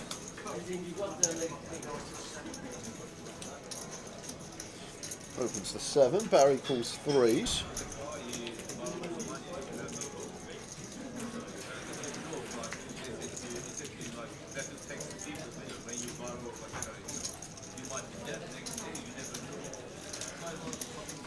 Intent for Jack in the small blind, makes the call. Justin folds big.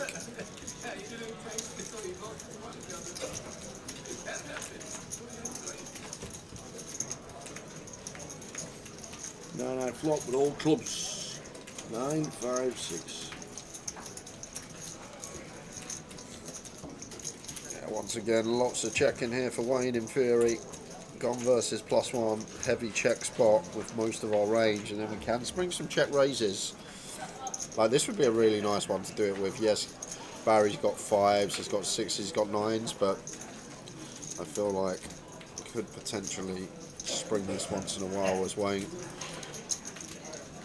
Guess we're not really going to be check raising over pairs, so maybe has that in mind. Difficult to rep too much. And there's a Westlife here. Could potentially start barreling off with these threes. Threes with a club. Could have some fours.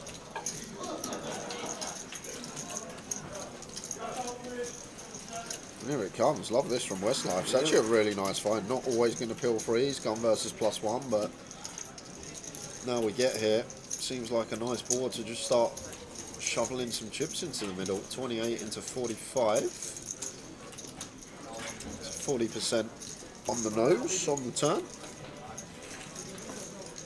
And Wayne still with his king of clubs in hand. Gonna have to call, I think, still here. Ace of kings.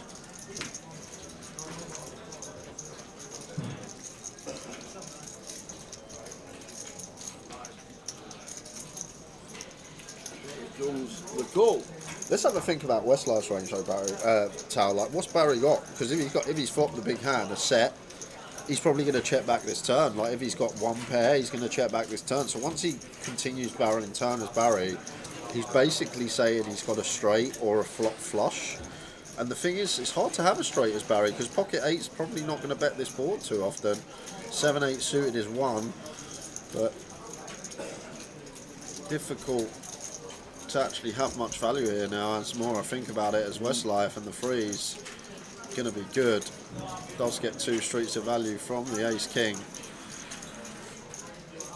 Nice one, Barry. Up to 35.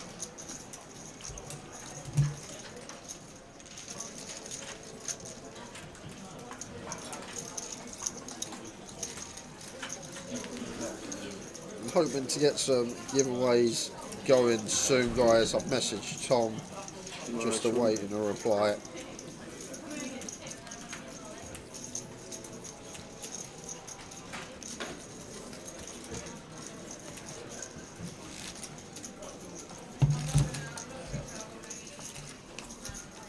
We got your FPL sorted?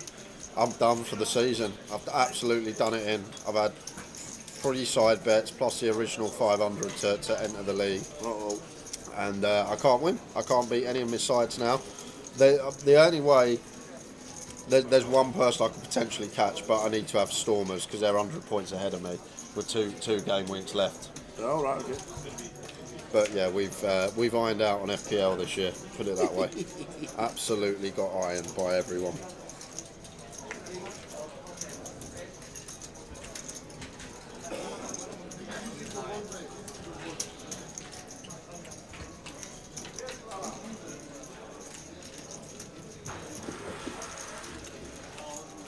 True.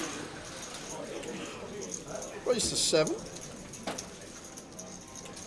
Winning the big blind, got an ace, good enough against the cut-off, opening range, in with the defend.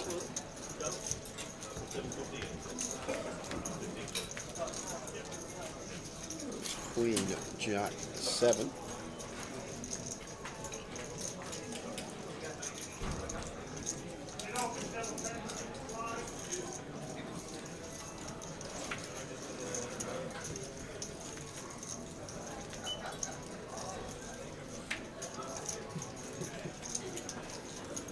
Can you read that? Can you believe that Lucky Charm is downstairs in the pit?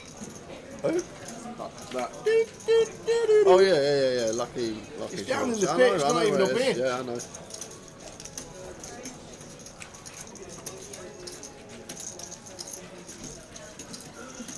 Who's Tom, technician?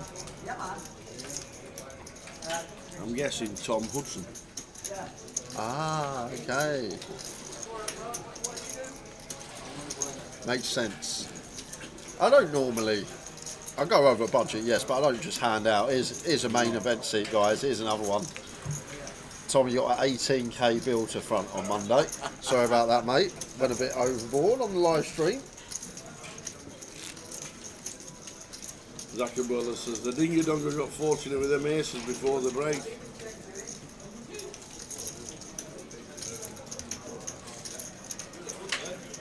Good to see on the table the Dingy Donger.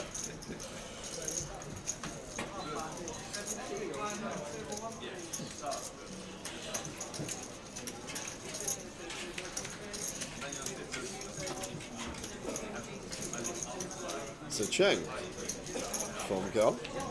Opens to 7. Jason here, Queen 9 suited, like the fold, difficult this stage. You want to see a lot of flops, but from +1 still hold table behind, have to get out of there. And Richard with the kings here, wouldn't like jam at 26. Really nice spot to just make this like 2100.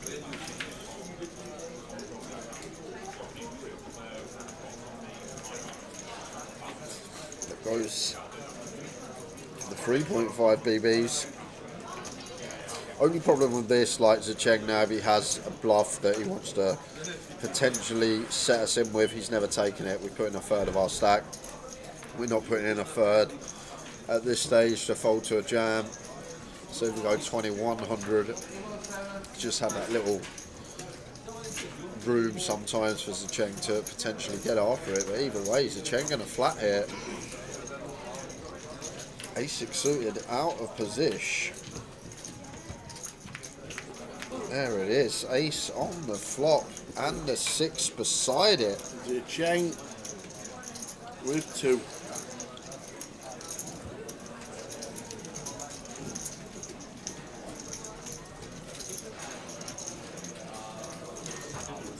Not betting, not all in.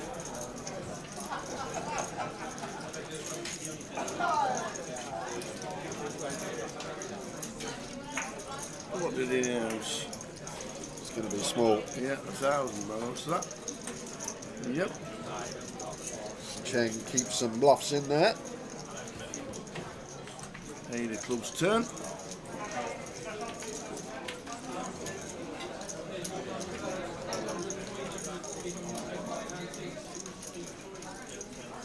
Yeah, got to be a check here now from Richard. It's kind of awkward because the SPR we're working with 60% back.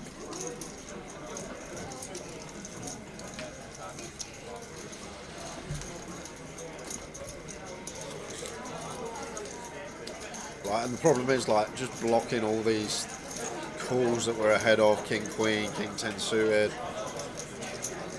2 of hearts on the river. Pretty clear decision for Zecheng after check turn. He should always be setting Richard in. And I feel like Richard can let this one go. Flush completing, we lose to ace-X anyhow.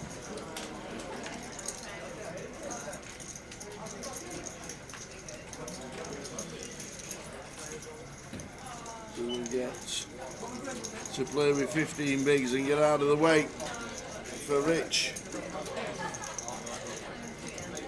Yeah, we're gonna have better calls than Red Kings. Like if we are going to start eking into our like Kings, Queens, at least have a club with it. Yeah. Like Zecheng's bluffs, some stuff like King, Queen suited, King 10 suited, Queen 10 suited. Just doesn't seem like the best catch here for Richard. The problem is Zecheng's more than capable. He may get creative here and turn something like 9s into a bluff. He's going to pay non-believer. Yeah. Just difficult to think what we beat there. Turn over the Kings. Unlucky Richard.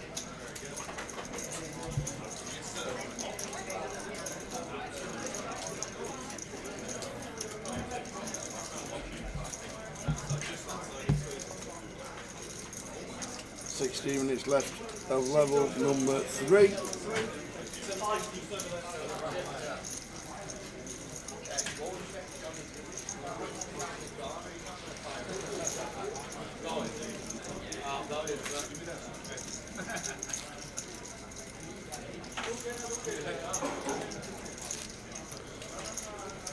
Have you reverted back to dinner break end of level 4? I know last couple of stops has been end of level 6. I have no idea. I'll ask the powers. In fact, I'll look on the app. I know Luton was the end of level 6.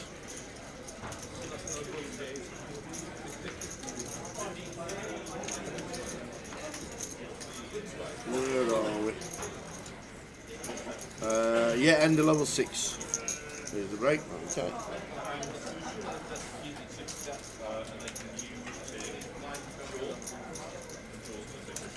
And level number 6.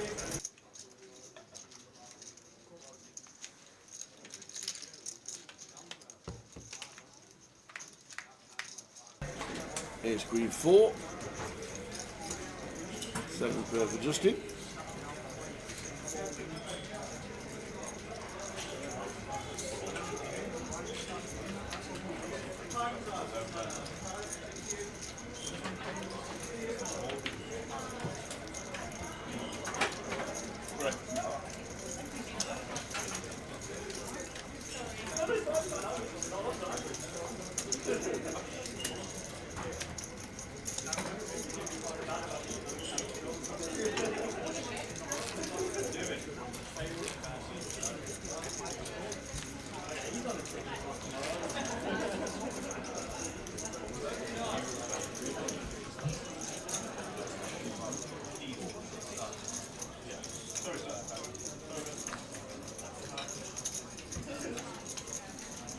That's the satellite finished. Seems to be a queue at the desk.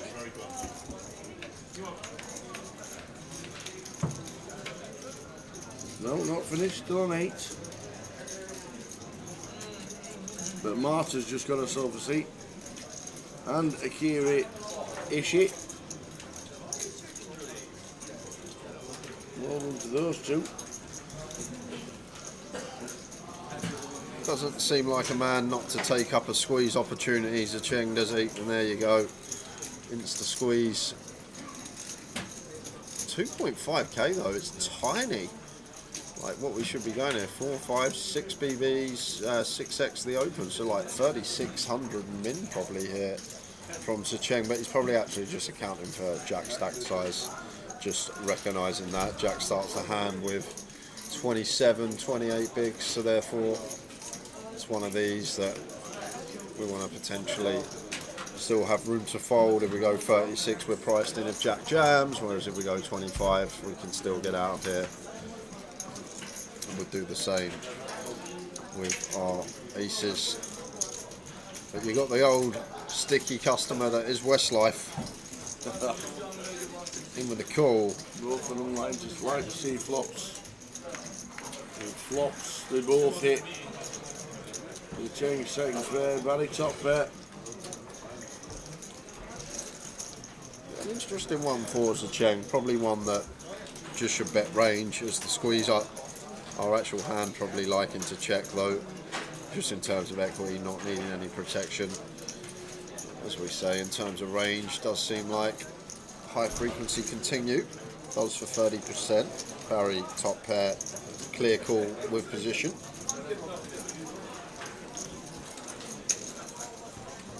Nine of diamonds turn. Oh, so now decision point for Zheng here. Is it one of these that we just try and get to showdown now, or do we want to start turning our second pair into a bluff when it's the king of diamonds, barrel off on diamond rivers, put all this ace jack through like ace 8 suited a Barry in the blender? Yeah, just going to take the mandatory check approach. That's what you'll see from most here, but maybe some creative ideas going on in Zheng's head about a barrel trying to dislodge an ace by the river. Quick check, check. River is the 5 of hearts. Check for Zheng. Not getting called by worse. King Jack, King 10. Shouldn't be paying a river bet. Might block for 10%. See a lot more blocking going on these days. So forget block. Just going to go for 3.5. Yeah, 3.2. Not a fan. Not a fan. We just, I don't think we get called by King Jack, King 10 and just get value owned by the ace X as Barry has there. I don't even think Barry value bets ace no kicker, 3 bet pot when check 2. And yes, that is indeed Mr. Rick Trigg in seat 4. Former champ. Oh, it's so funny in Cyprus. So, never guess who comes up. And someone asks, is he still playing GUKPTs? Julian Few. Julian Few. No way. Julian Few. And someone comes up, and I had to tell the story. And a lot of the lads don't believe it, but I actually told the story that he went into canoeing. And then, obviously, Julian Few in his canoe. Yeah, and it all started again. But he actually come up in Cyprus. Someone asked, oh, Jay, like you do G, well, you see Julian Few. It was Little Dave, you know Little Dave? Oh, yeah. Yeah, it was Little Dave. Who asked, and he was like, you see any more of Julian Few? And I was like, no, apparently he bought a canoe and he just went. But Julian Few and his canoe come up last week. Brilliant. The lads were asking what he was up to. Did you ask Julian himself? No, no one's seen him. He's somewhere on the Atlantic. That's brilliant. Jack, ace jack of diamonds, opens to 600. Barry calls the ace 5 suited, and Zheng on the button makes a call as well. Freeway to ace 8-6 mono. Heavy check here for Jack, out of position to 2. maybe our actual hand. Don't mind just going for like quarter small. It wouldn't shock me to see check. Generally, this day and age, a lot more checking when we're out of position, especially to multiple players. Goes for this size. Interesting. 1300. Quick call from Westlife. It's a Cheng out the way.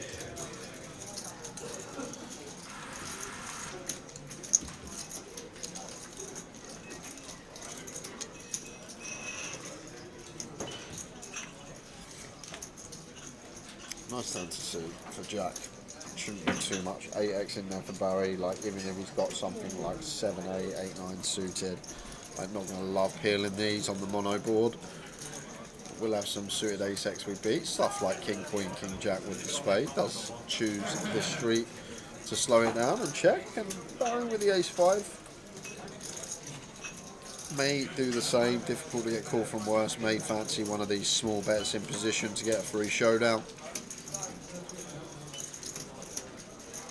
I feel like check's good though. No, he's not checking with Little Lipper and Jack in. Oh, okay. And Jack should be calling. And he does.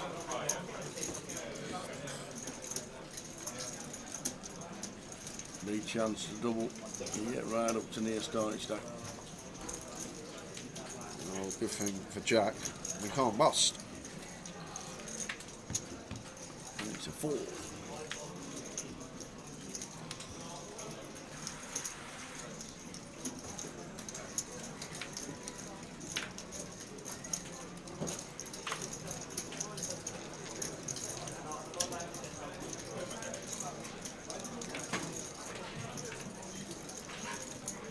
So 40k is chip leader on the table. 7 minutes left of the first level of this session.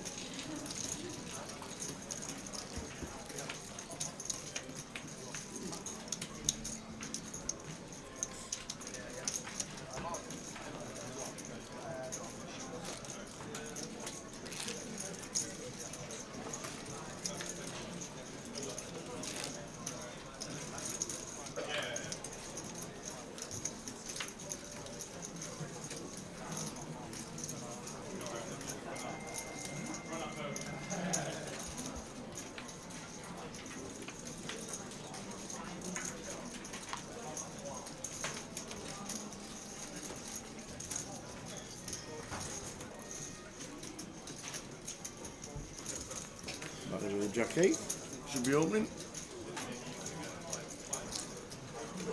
Makes it 8. Harry. Down to Jason 2.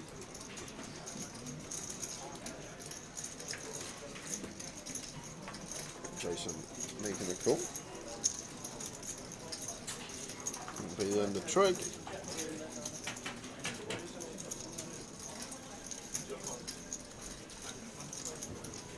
Ace 9 for Jack, defending in the big. King out flop, king, queen 5, 2 spades. Yeah, it could be just heavy c-bet for Westlife here. Let's check it over. Feel like low jack versus mutton still comfortably get some bets, even on the king high board. Check frequency going up the closer we are sat to that opponent, if that makes sense. And Jason got a nice stab when check 2 here, 10 high. Fold out some ace highs, fold out some pocket pairs. Backdoor clubs and gut shot going alongside it. Barry can't do much here with Jack 8, does choose to fold. He does indeed. He says fold.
Raise and take for Zicheng with a Queen Jack.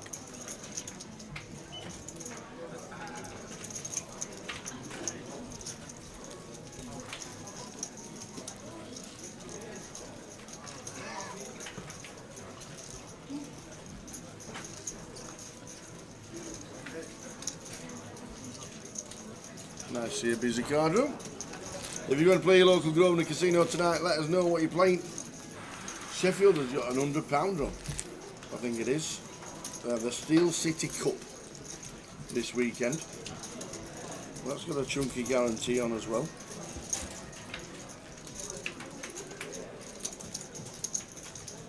The Steel City Poker.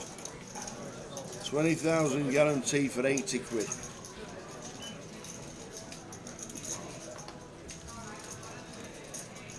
Good look at you playing that.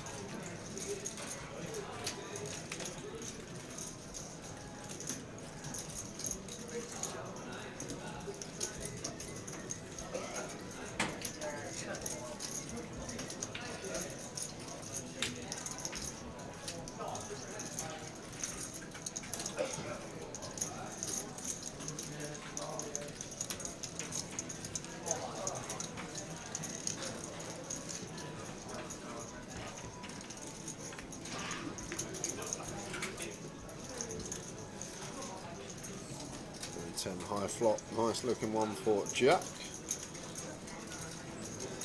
It's King High for Zicheng. Let's check it over to Jack. In position player. Gonna want to start betting our hand. Still plenty out there to get value from. Big blind uncapped. And Zicheng's still gonna check some 10x of his own once in a while. Jack 10 with club, Queen 10 with club. Seems like one of these potential nice checks.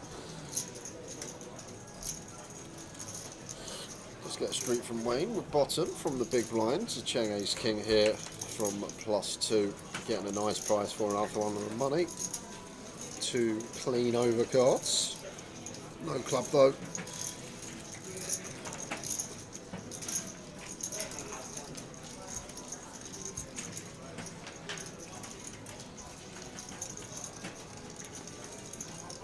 Makes a call to the A side.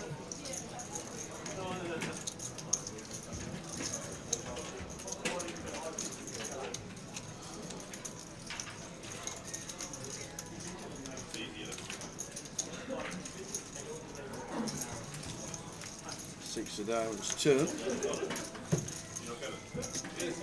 Checks the Jack. Jack probably happy to bet here. Go for another street freeway. Pin the field down. A lot of these like King Queen, Queen Jack, King Jack out there we need to deny against. Can get some value from some worse 10x. 7-8s in there, 16 combos from the big, but yes, 7-8s in there, but there's also any suited 10, stuff like 10-8, 10-7, Jack 10, Queen 10, 9x of the big as well. So just because one select hand gets there doesn't mean that we want to be checking lots of hands to get paid from. However, these two holdings are not going to be those hands.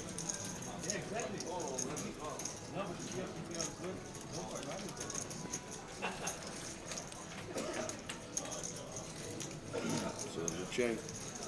We'll be putting them in the bin. Mark Jeffs on Facebook says it's £80 plus 10, 20,000 guarantee. How you played it, Mark? Not bad for an 80 quid. 20k guarantee. Needs a chunk of runners.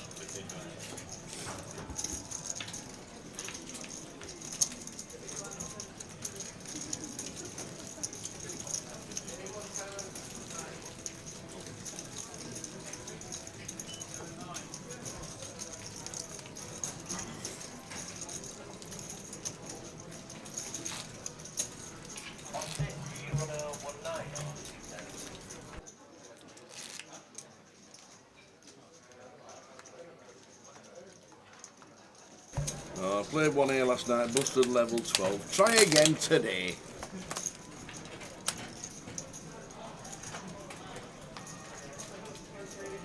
Oh, found out last week that my old darts team back in Rotherham got back together again. with nearly all the same players. Didn't message you? Didn't message me. Never sent me a message. Got back together. Second in the league. Yeah. And the average age, in fact, the youngest player is 38. The average age is 54. Yeah, there you go. Right. Your average. They ought to be a seniors league. Yeah, they should. Can't believe it. How far's Rotherham from Blackpool?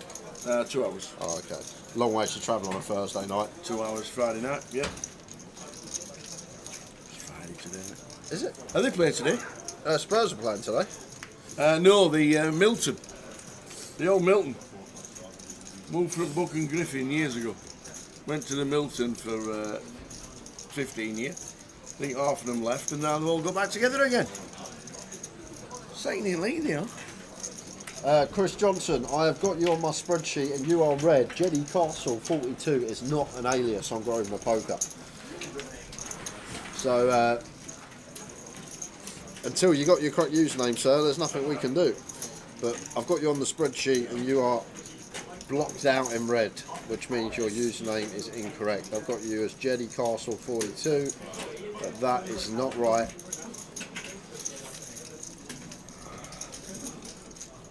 How about check raise here from Barry, blocking the ace-3 suited, the one hand that's going to have an easy time continuing from gun. Just playing cool with an ace on the river. So Harry does jump in front of stuff like 8x, 5-6, 5-7, all these type of holdings. Probably just going to be checking against big blind once the 4 to a straight rolls off, but we're not going to get that opportunity because Westlife, he's having joy, he's having fun.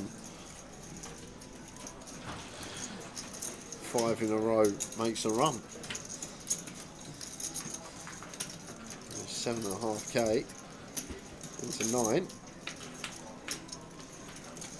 So 85% up on the end from Barry, and Harry has improved to top pair, but still correctly gets out of the way. Decent lay down from Harry, difficult to improve to top and still find the fold.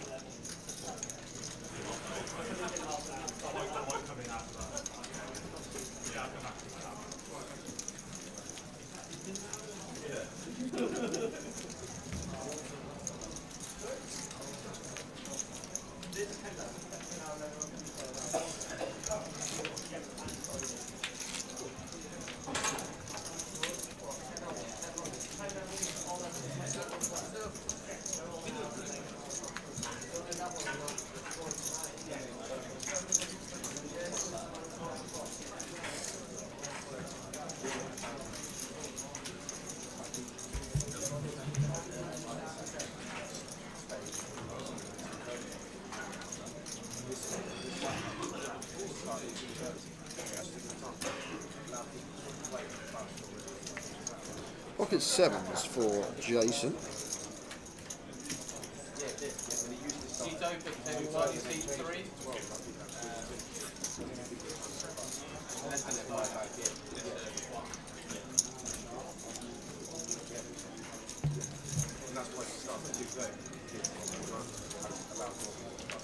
Barry just loves it. 5-3 from the small, unfazed. Won't be wanting the diamonds to roll off for him though. Could be disastrous. Let's catch middle. Still behind to the 7s of Jason. I think fine as Jason here to continue. Hand needing protection.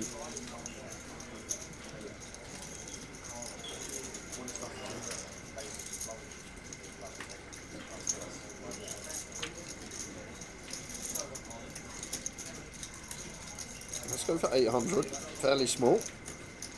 Just south of quarter. Just going to keep Justin in. 2 clean overs, no backdoor flush draw.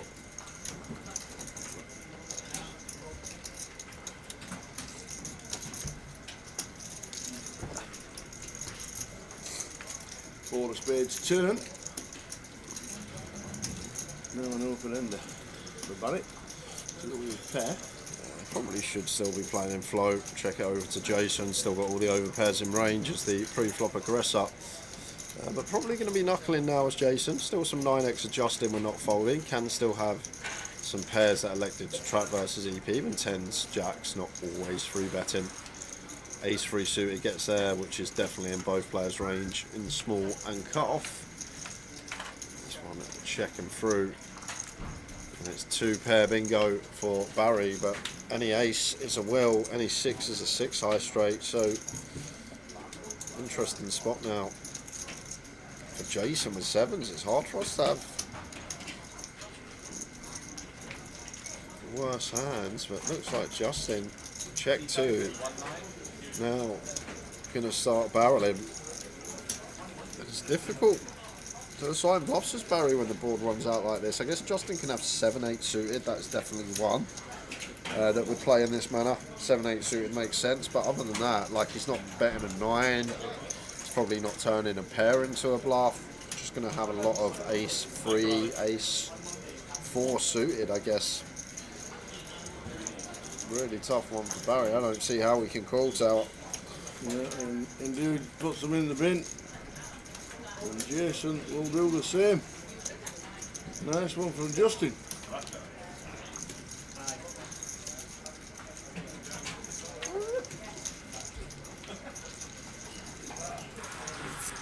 Back to routine.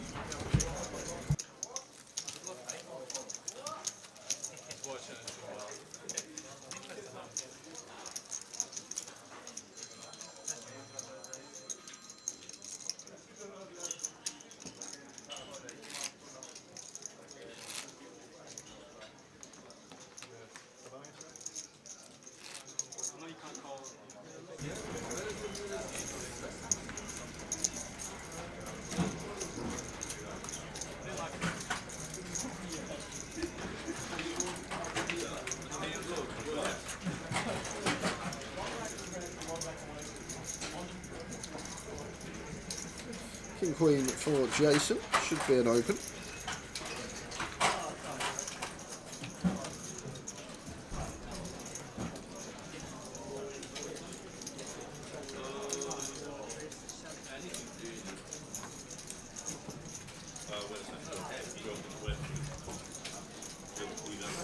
Yeah, I agree with you, Jay. Lots of good players play 1K events, but no greats like Adrian Mateos. It's hard to rise up the levels.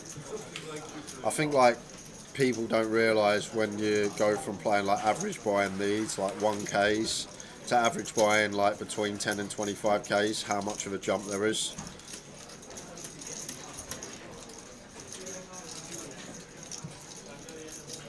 Trick with the 4-bet, 3-bet does work.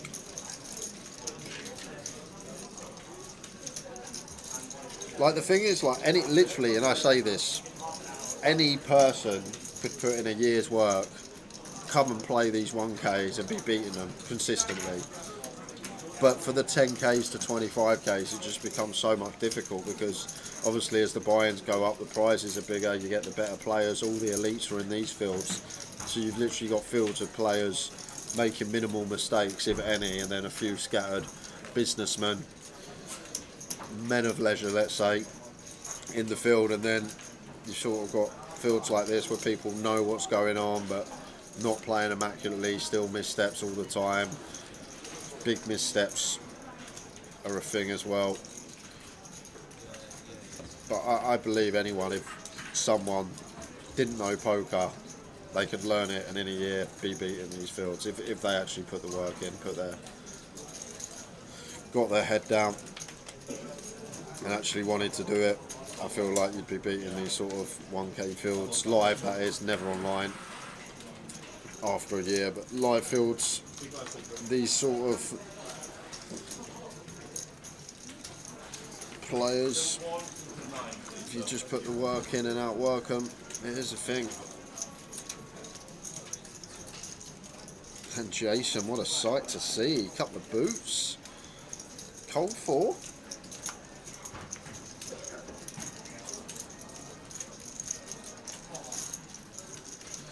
See if you can find the right size here, Jason, because probably got to go pretty small because of Harry's stack size.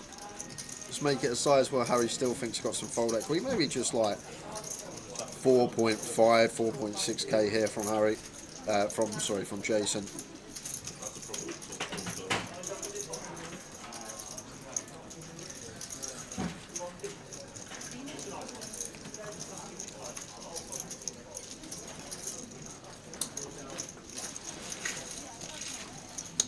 Treb says, how do UK live fields compare to playing online? I would say this probably similar to a $55 online.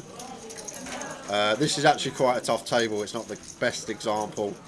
So Cheng, Jesus just sat down. Triggs won three GUKPTs. Justin's been around for years consistently doing it. So not the best example, the table we have in front of us, but I do feel like the field in general's similar to like that $55, maybe 109 online, but I'd say $55, that sort of ballpark. So if you're beating the $55 consistently online, you're probably going to beat these 1k buy-ins live. Very difficult to play a lot of them though, because it's live tournaments. You're not going to be able to play 10,000 tournaments a year like you do online. You do well to play 1,000 in a live setting, like on a bullet base. And as we all know, as always, bang on. It can take years and years in a live tournament setting. You need to play tens of thousands of tournaments, hundreds of thousands of tournaments even, just before that expectation comes back round.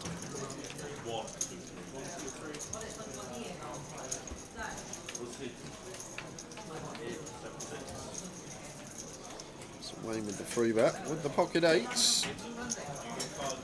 We're gonna love it when it's back on him, because Jack should be 4-betting now. I was thinking if there's any flatting going on from Jack here at like just shy of 7 to start the hand, but now there's this dead flat from Westlife, which I'd never assign as a trap. Feel like just got a 4-bet here. Just thinking what size guy, he may actually just jam. Yeah, he may actually just rip this here as Jack. Now I think about it. No, he's going to go for call. I thought we'd see 4-bet, like probably have to go like what, 6-7k. Would have been going to a flop with call with tiny SPR, so thought he may have just gone with jam there as Jack. Really interesting when there's this dead 7 big blinds of Barry, which we should never really assess as a trap here. I feel like that's always cold 4-ing with Barry's image, so interesting stuff from Jack. Seemed like there could have been 14 bigs plus the blinds to just pick up for us there and then. Now we're in this tangle, we have to go post always out of position to 2.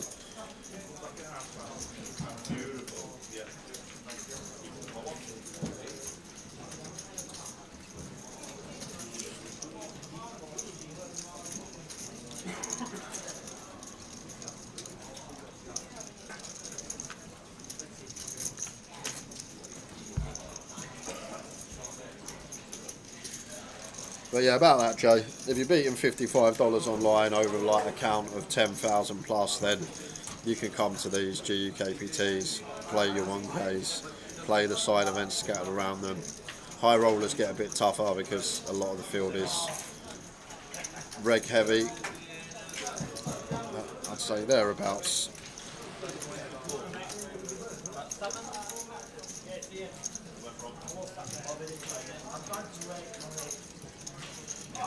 So Barry, assessing whether to go for value here. I think it's kind of a nice spot which a lot of people miss. After check on the turn, we just assess that Wayne's going to continue barreling all his overpairs. So he's just going to have a lot of ace highs, and I wouldn't even assign ace jack. I don't think that's going to 3-bet too often facing +1 specifically. So is he thinking about eking a bit of value here, like 10s plus just always bet turn right? So looks a lot like ace high for Wayne. Are we getting called by that? Probably not. And now Jack sees the 10-9 of hearts cold call and he's like, why am I not just ripping? If the 10-9 suited's in there, maybe we don't have to rip. Maybe we can go like 6k, but I feel like when we choose this size that we're just going to get to the flop win call with a tiny SPR. Better to just maybe take that away from us out of position to 2 and just jam it in the first place.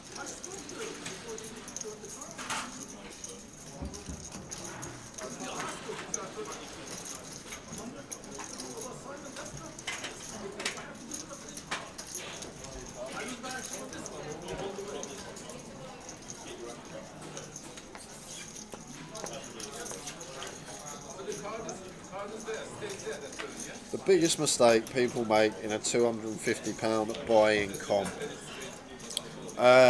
Sizing's always off, it seems a lot. People will like 3-bet really small out of position and maybe 3-bet a size that potentially gives away some of their hand strength rather than just keeping the same 3-bet size dependent on stacks around the table. The other thing I see that's a big problem, people just donking a lot at this sort of buy-in. When you go and play these mini mains, these 25-50s, you'll find like on day ones there'll be a lot of donk leading going on. You'll open, it will come ace high, and now the big blind wants to lead into you, and you're like, what on earth are you doing, sir? But it's also good when you're sat at the table and this is happening, because you can find information without getting to showdown.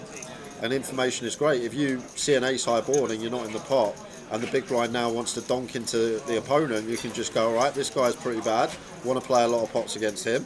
If you see someone open from the button and someone in the small blind 100 deep makes it 4 big blinds, oh, same again, this guy's pretty bad, I want to play a lot of pots with him. Just little things like that. You don't always have to be, hold on a second, Yazoo just sends in the king 10 suited, 4-bet rip, 65 big blinds, knows the Cheng well that he'll be opening light, knows Jason knows that, so just takes the suited Broadway and gets it done. But people always say pay attention, look at showdown, it's information, but it's not just showdown, it's just watching pots, seeing what size people choose, seeing what boards they lead, which they should not have any leads on. Like another good example, the other flip side, if you watch a lot of the streams, talk about a lot of checking out of position, day and age poker. When it's cut off versus button, it comes ace high. A lot of people just insta-bet as the original opener. Like if someone starts checking these boards a lot, I'm just instantly like, okay, this guy's studied, he's played a lot of the game, he's looked at spots, he's probably better than most people at the table. It doesn't just work on the bad side, it's going to work on the good side as well. So just something to keep an eye on. If you feel like you're clued up yourself, just watch what's going on. Sizes, boards that are being led that shouldn't be led. These are great indications to how strong your opponents are.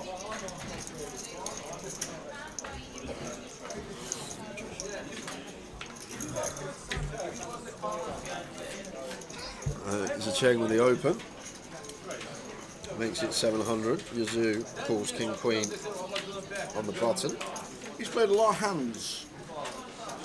Is he Cheng? I think it's one of these. I've just come back from playing 5Ks and 10Ks. Yeah. And I'm going to have a little punt on my first bullet, perhaps. In a 1K. Yeah, so... Just play every hand. Yeah, I feel like it could be one of them. Sometimes it's hard to adjust. Like 10 buy-ins in this is 1 buy-in in a tournament you've just played, and just taking that adjustment sometimes.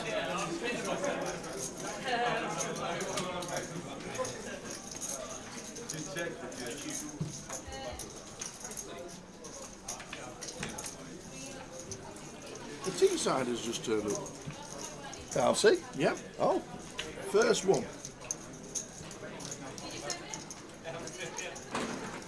We've had West Life Barry come down. He seems like the only player from Scotland. And Bowsey's turned up. He wanted some seasons in the sun, you see, Westlife. won't get that in Edinburgh. So we've got a squeeze here from Jack. We've got Trig down. There we go. Graphics just going to sort themselves out, guys. Had Trig down as the 3-bet up, but it was actually Jack squeezing from the big blind. So Yazoo's peeled the King Queen off. I'm going to like that board. Does find his free outer against the Ace Queen of Jack here.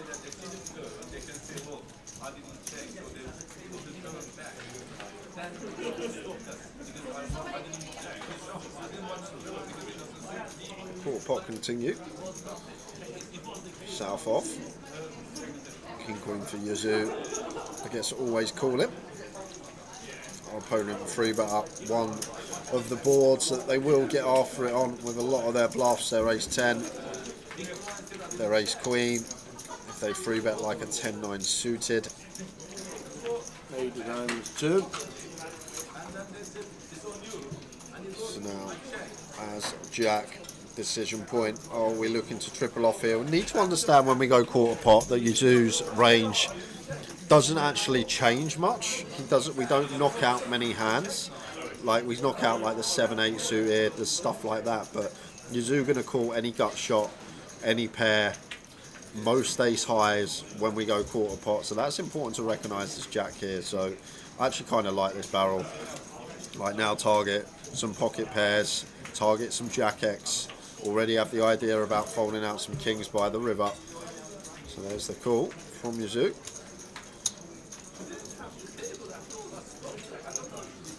Off to the river. The 9 of hearts.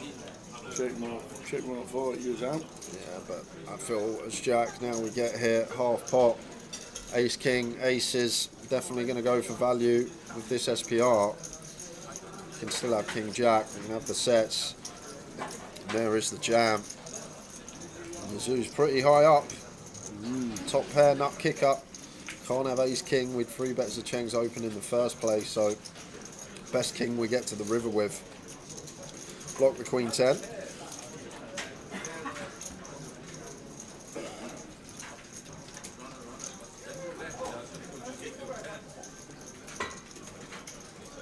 Does he work it out? I feel like when we got king queen tower, it's just too high up. It's tough to fold this one.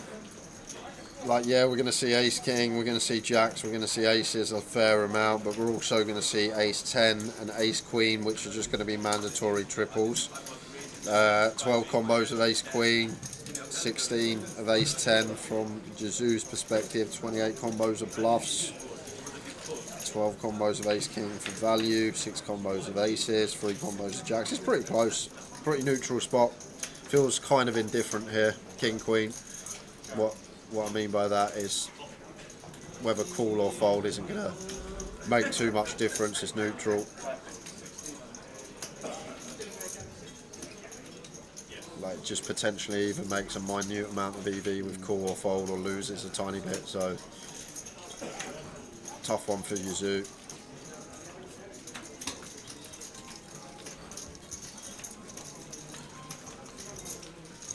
The thing is, he maybe doesn't feel that Jack bluff's giving him this price, and there you go, does let it go. Sick play from Jack, and love the barrel. I think it's very tidy. Ace Queen, Ace 10 are our best ones here, and we fold out as high up as King Queen of Yazoo.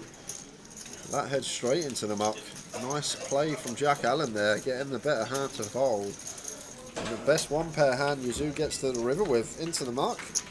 Oh, that's right. There are 2 players from Sunderland the feature today, Tower. Did you not know? No, I didn't.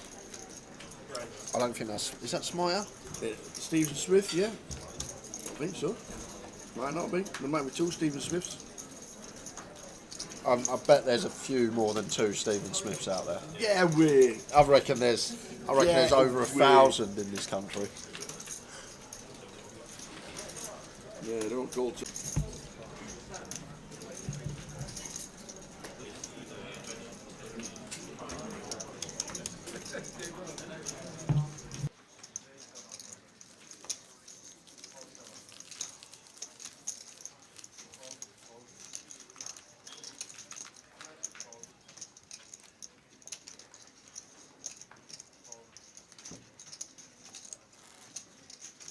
$35 minutes to go until the end of this session, then 15-minute break. The dinner break is at the end of level 6 with a 40-minute break then.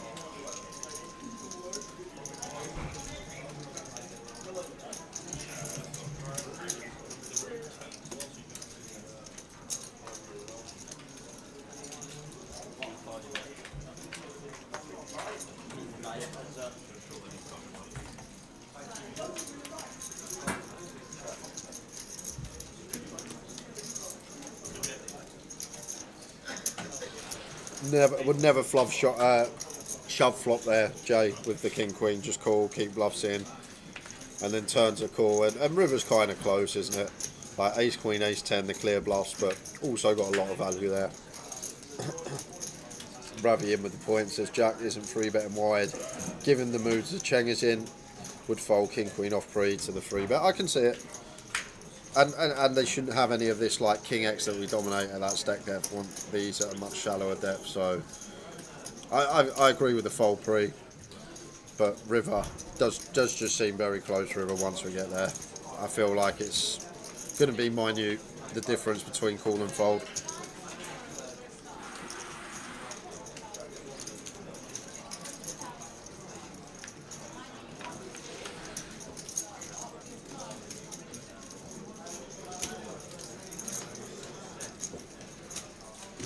Nice ball for Trig here.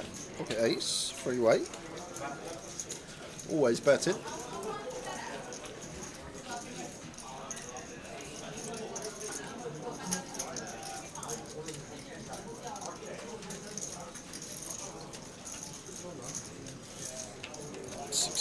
As Wayne, no club, does want to take one off. Against the big bet here, I might have folded, especially against cut-off range when Rick probably still opens 8-6 suited here, which I think is kind of important. Like, although, yes, probability-wise very small, there is that chance that 8-6 suited's out there from this particular position. And like with no club in hand as well, less inclined to like find bluffs on flush completers as Wayne. So against 2/3, may have just let this dummy hand gut shot go. You know.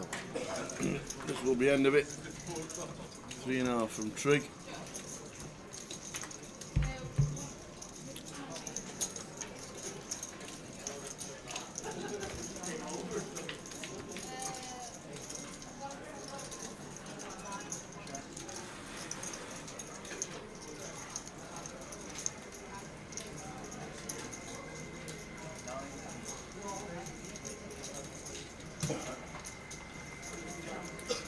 Should be the end of it.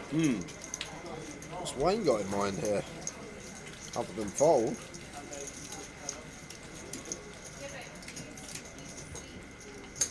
No? What? Is this to Barrel River? Well, we can't. We have to play and flow. Maybe we can lead some clubs, but... Oh, maybe we can lead some clubs. Yeah. And the leading aces. The thing is, like... Certainly can't check. Yeah, like, Trig's actually not going to have much ace-x here. Like, I feel like a lot of his ace-king, ace-queen's just going to check three-way on the flop. There's got to be all of it, hasn't it?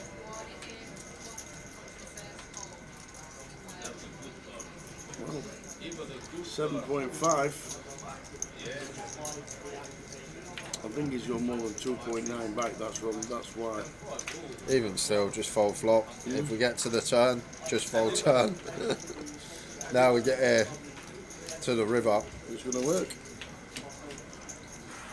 Yeah, but over the long run tower, not going to be a good move. Like, if we're calling with this hand for a club to come, which is only going to come just over 20% of the time, we lose the pot over like 75% of the time. When that club don't come, we just lose the pot 75% of the time. We check, Trig checks back, we lose. When it does come, we're not even guaranteed to win the pot. Trig can still have some flush draws, Trig can still have some sets, two pairs that hero us, so definite torch in the short run, working a peach, let's say, for Wayne. But like, these are like the opponents that are good to play against. If they're sort of making these optimistic floats to try and rep a river that's only going to come 20% of the time, we win the pot 80% of the time it don't come, and then we still win the pot some of the times it does come, and we got one of these hands that can call it. In the short term it worked. But it's just outrageous.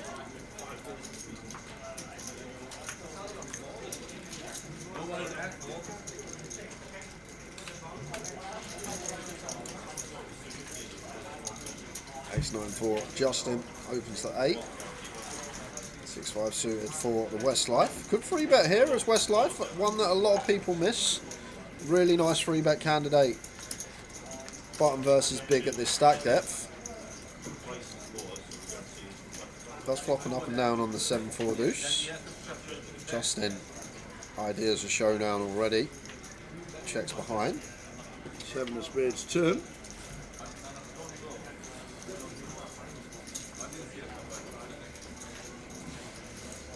Gonna have to call once here as Justin, ace height, 1600, fairly meaty bet from Barry, but aware that there's just so many of these like gutters, spade draws now from the big blind. And the 5 for the check mark for Barry. Yeah, no, interesting for Barry because we river this 2 pair. Backdoor spades completing though. He's going to go for some value here with his rivered pair of 5s. 4.5k for a hefty price, near pot sized. Now Justin can't call his combo, I don't think, but does he ever want to take the other approach? We check back flop, we call turn, we can credibly represent a flush here.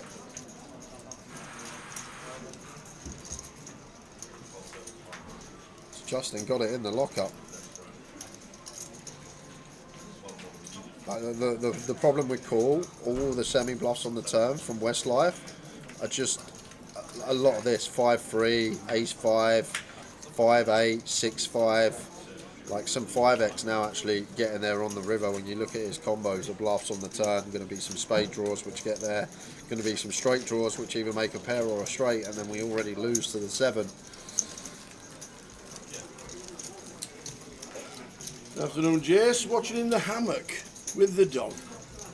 You're at the poker on, the sun's beating down, Costa del Birmingham. Costa del Birmingham. Beautiful. Nice. Ravi's on holiday in Gran Canaria with Pops.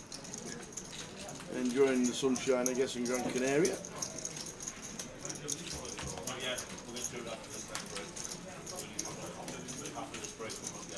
I'll have the list ready for you in about half an hour.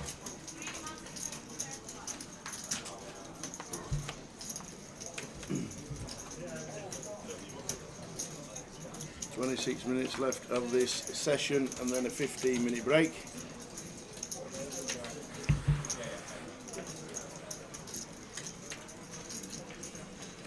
Yeah, it's been some strange stuff today, Ravi. It's day 1 of a GUKPT. We've seen it before.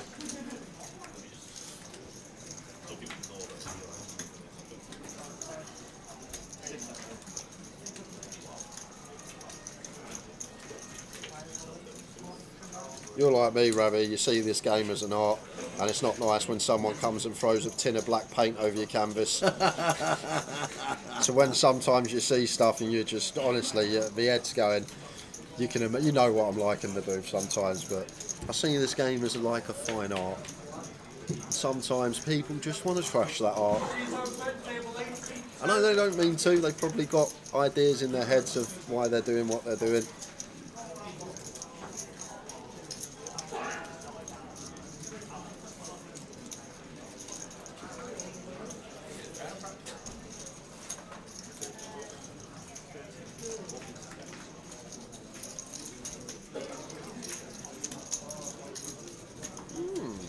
Harry, 5 off, makes the call, gets a lovely looking flop. No, he doesn't make the call. The graphic had the king 5 still in the hand.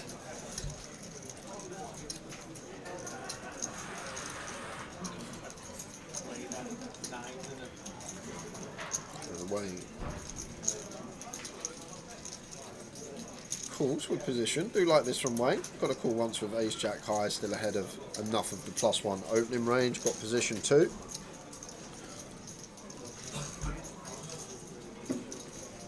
Decision point for Jason whether to go for another street here with the jacks. Some 7x on the button, some heart draws to charge.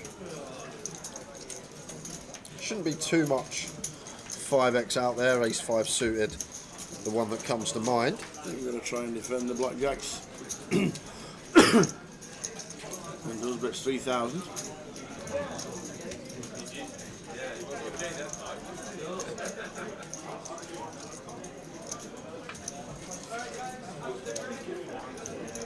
This time out of the way for win. Plenty going on. Sound keeps cutting out. I'll just listen to it on YouTube, and mine didn't for about a minute and a half. So I don't know if it was not in that minute and a half that there was, but it might just be sporadic. I'm not too sure. I'll have another check very sure. What are you doing, by the way? This is Poker Stars. If you haven't heard of Poker Stars, you probably don't play much poker, but you can get into the Goliath main event for Coventry back end of July. They're up and running on Stars now, guys. £22 buy-in, You can see the guarantees in the prize pool and what is being guaranteed for that exact flight. So far we have 148 qualifiers from PokerStars that are going to be coming to Coventry for the Goliath main event. But check it out, all on Stars now, ready to go. Best thing to do if you go to the far right, the events panel, go to live, find the Goliath Coventry, and all the satellites will be down there. 22 quid. Very nice. Nice indeed. Plenty will be playing on there. 30 tickets guaranteed. Woo! Nice chunk. Nice chunk. Good to see the guys over at the Irish Open as well. That was sponsored by PokerStars and Paddy Power. Paddy Power. Yeah, see, you still don't really. You still don't think he's a real person. I still don't. Even though I showed you the picture. I know. I just thought it was a mixtape. I honestly thought all these years they was just taking the mick out of William Hill, Victor Chandler, all these English names in bookies. They were like, what's the most Irish name we can come up with? And it was Paddy Power. Is that like McBookie? Yeah, like McBookie. Yeah, not been the best session for Trig.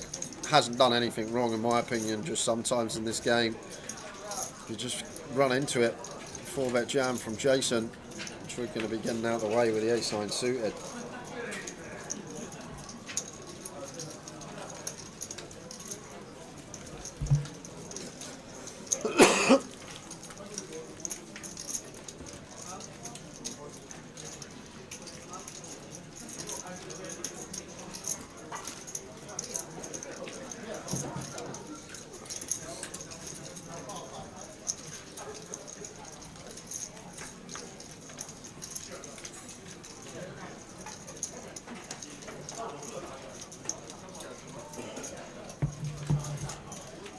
Westlife top of the shop so far for this session.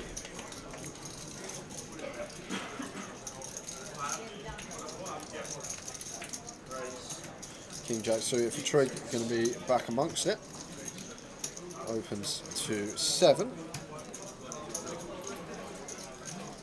Waiting to get behind that fold against this shallow stack from +1, but Barry going to be in with a 3-bet, and it is massive. 3k, way too big. Like Trig starts the hand with 7,200 here, so in terms of big blind, that's 24 bigs. So once again, as Barry, we just want to choose a size where if Trig has a hand that he could 4-bet bluff, like King Jack of Diamonds is one that might have 4-bet sent as a bluff, but he just never takes it now. If we go 1,900, if we go 2k, like 25% of Trig stack, then we're going to get some 4-bet jams as a bluff, and we can just snap it off of our ace king, have Trig dominated. When we start going this size, Trig just aware, no fold equity, and has to let it go. Down to 6.5 is Trig.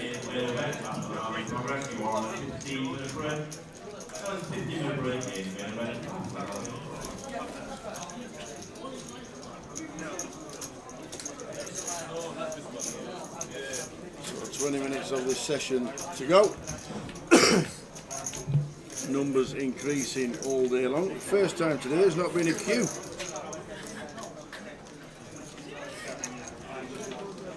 Main event today, 120. Still needing over 50 runners though, including the turbo, to hit the guarantee. But a good turnout of 120 today. How are we doing, Davo? David Laird. How you doing, Dave? Irish, talking of Irish. Irish Dave. It's probably in the probably in his canoe now, coming over the Irish Sea. Yeah. Dave's probably got a pedalo, ain't he? Pedalo, yeah. We're getting somebody else to pedal for it as well.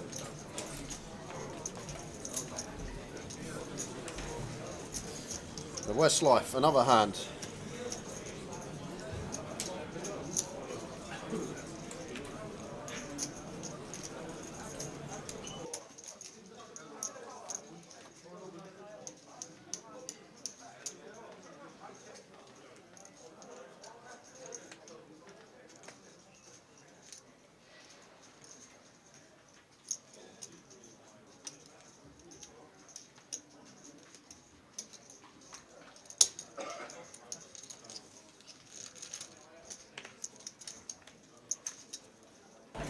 Queen High flop. Pair of nines for Bazza. See you later, Ravi. Thanks for tuning in. Nice one, buddy. Enjoy the rest of your holiday. Enjoy the old red wine and sangria with Pops later. Treat him to a nice steak. Boom. Lovely meal. And we'll see you soon.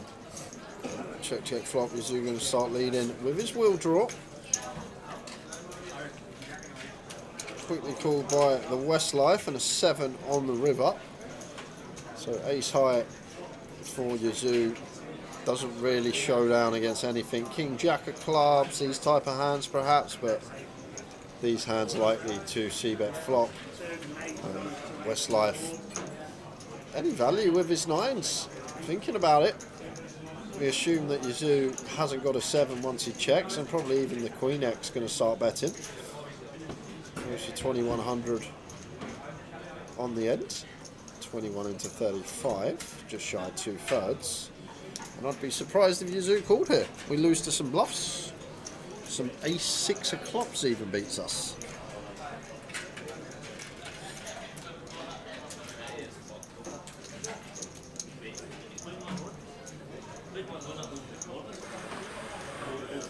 Like, the thing is, like, if we're up against King high, 9 high, like the 8-9 suited, these just all bet flop. So once Barry checks back flop, like, indicative of showdown, gonna have a lot of hands that are 1 pair, ace high, that can show down the winner some of the time.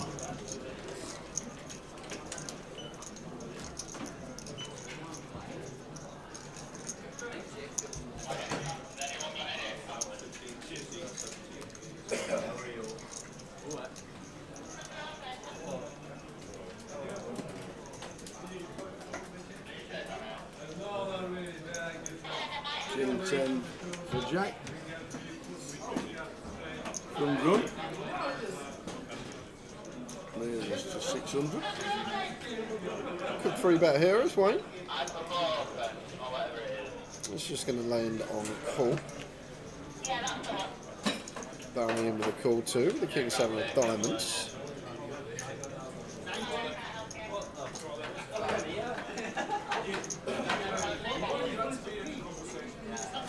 Six four suited for Jason on the button. Everyone wanting to have a look at this one. Zoo out of the way in the small, over to Trig in the big blind. Jack 10 off defence.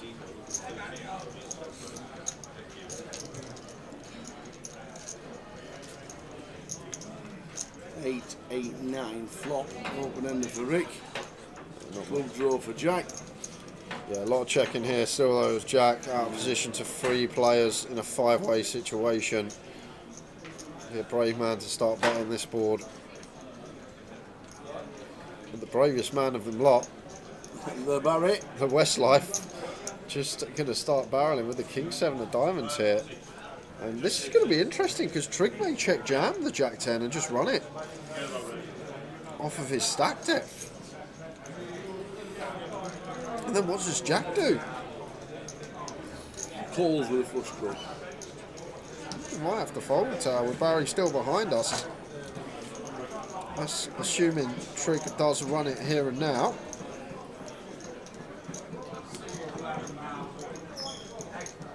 And there it is. Oh no. He has raised. He goes for this approach.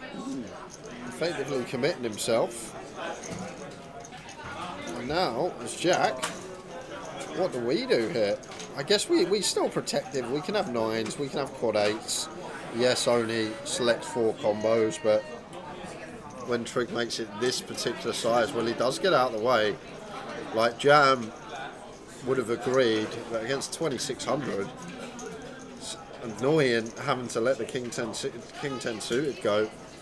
But still with Barry behind to worry about, I'm guessing that was the idea here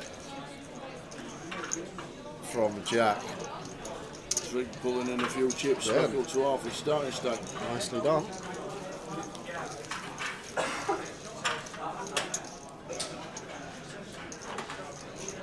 So about 60 players needed to hit the guarantee in this one.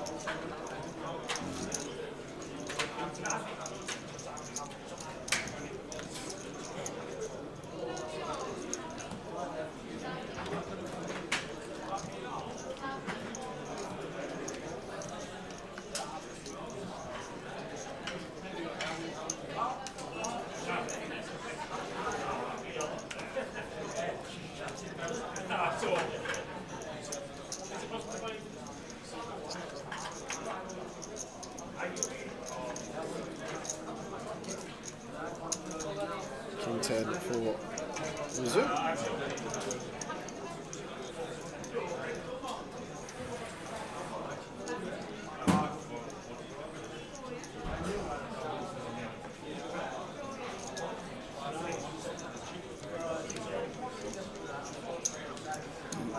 Take.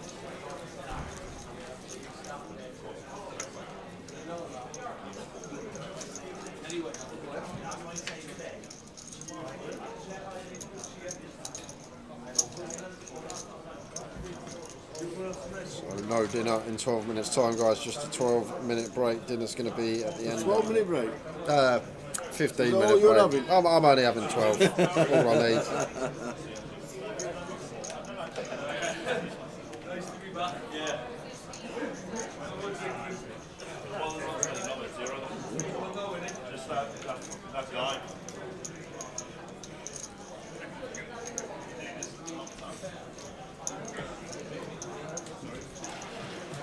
Pocket fives for Yazoo in the calf, mixing the cool.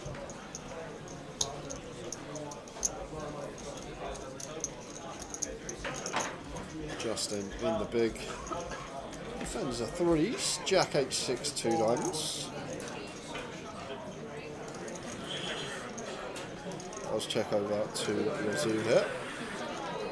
Pocket fives, not really folding out better hands. Deuces could get behind perhaps, do knock out the threes, fours, fives. Even still is going to start barreling. Lose the threes of Justin. Harry with the check call. Harry can still have some strong hands here. Going to be playing a fair amount of checks over to Yazoo in position. Harry calls. Oh no, bets. He's a bet 3K. Yeah, just aware that Yazoo's not got any ace-X, I guess. No ace-X of Yazoo want a bet flop, even like the nut flush draw. Probably wanting to check. So he has like ace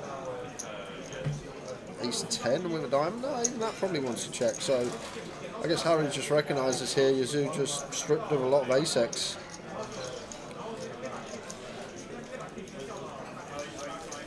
So 10 minutes to go of this session.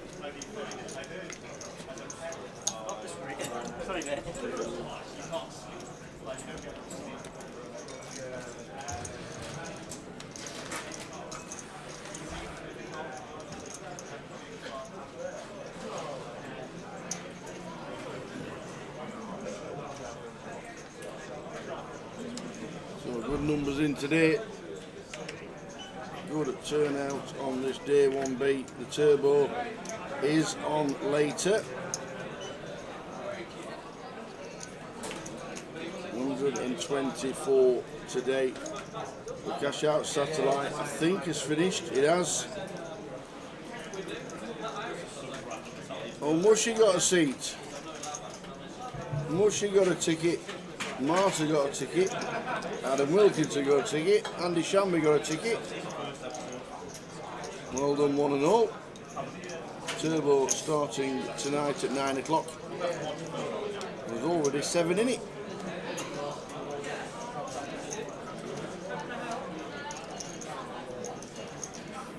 Jack high, top pair for Jack. Happy to just continue here. I'd still call once here as Wayne does let it go. Feel like ace high.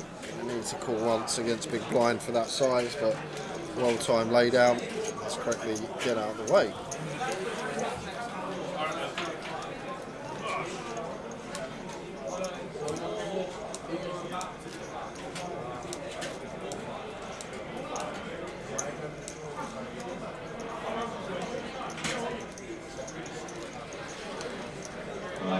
This place is the main event. You have 3 minutes remaining on your break. You are now welcome to retake your seats.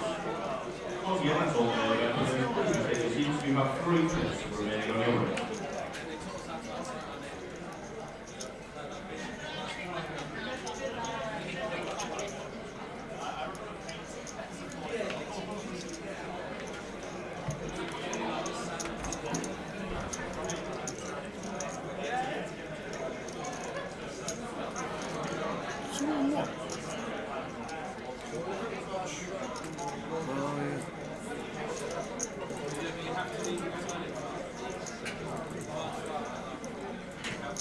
Trigger of the sevens opens to 7. Raise and take.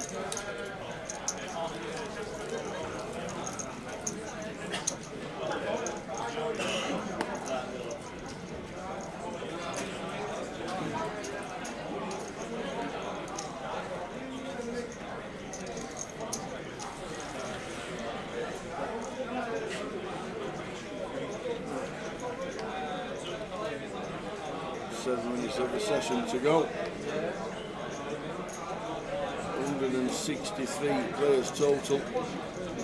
Needing another 50 to hit the guarantee. More than 50. 60, 65 players to hit the guarantee. Going to be close. Ace 4 of diamonds for Wayne. Clear open on the button. Westlife making the call in the small. 9-6 off. He just gets after it, don't he, Barry? He does not care, the lad.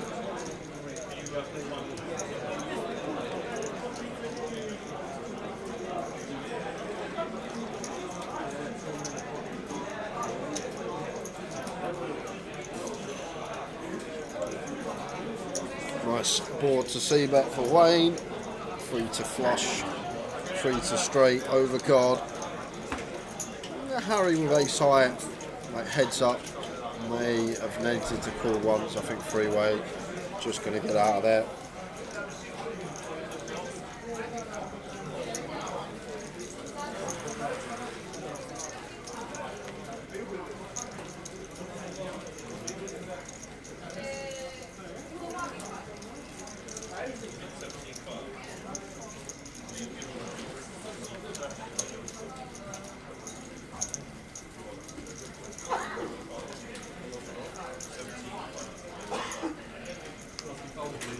Mr. Kaz, how we doing? Nice to see you, buddy. Still living the dream? eating muffins. Wet dream. Living the wet dream. Westlife, legitimate hand this time. Couple of sevens. 7.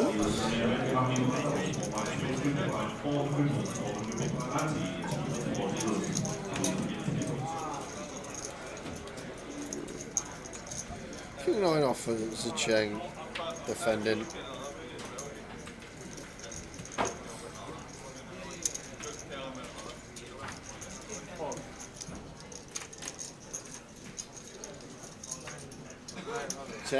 Ten. Nice flop.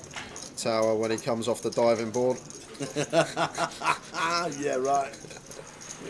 Top bombing.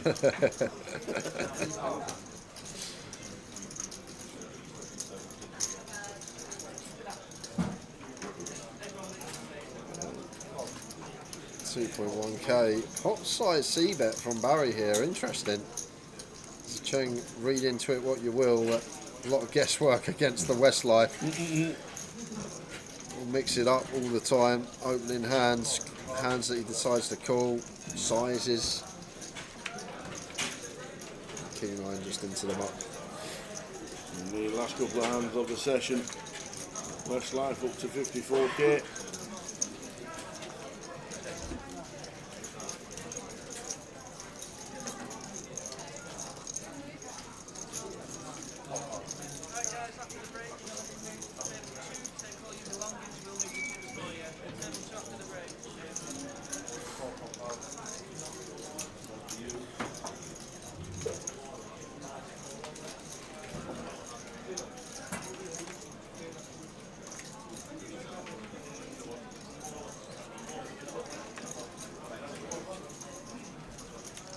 Pocket fours for Jack, +2 opens.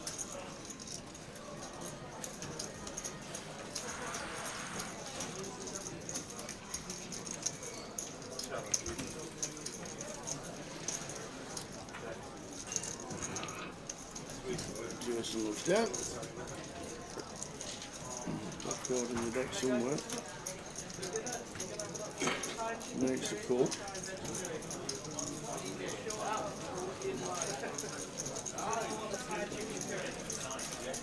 Ace 8-3 flop. Interesting one for Jack here. board that should be heavily c-bet. And our hand probably wants to bet as well, just flushing out overcards. And one of these multiple street ones as well that we can triple off, try and fold out an ace by the third street.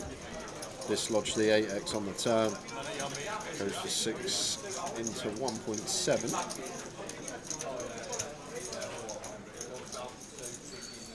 And get some resistance. Ooh, not the best to be barreling off on now. Think about the big blinds range. Ace X, 8x, 3x. We start folding the threes. We only get calls from the aces and the eights, so it doesn't achieve anything with betting. Just a nice little check behind. Oi, what dreams? The dream, the absolute dream. The diamond as well. Flush is completing for Jason in the big blind.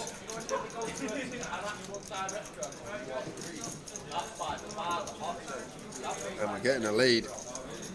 16, just north of half. Well, I don't think the ace X are going to lead this size, unless it's something like ace jack, ace 10. So, going to be 8x and flushes, where the value range starts from jack. Maybe, like I say, a few of these ace X, ace 10, ace jack that don't free bet against CP. But I think we just go big here as jack, a little 7k. Try and get the max against a flush or an 8. I think that's the element here when we assess that ace X probably isn't going to lead themselves when the flush completes. Value's going to start at an 8 or a flush for our opponent, so nice and meaty.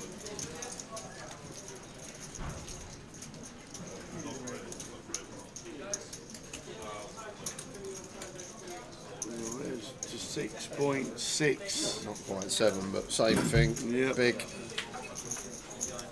Just get the maximum against an 8, against a flush.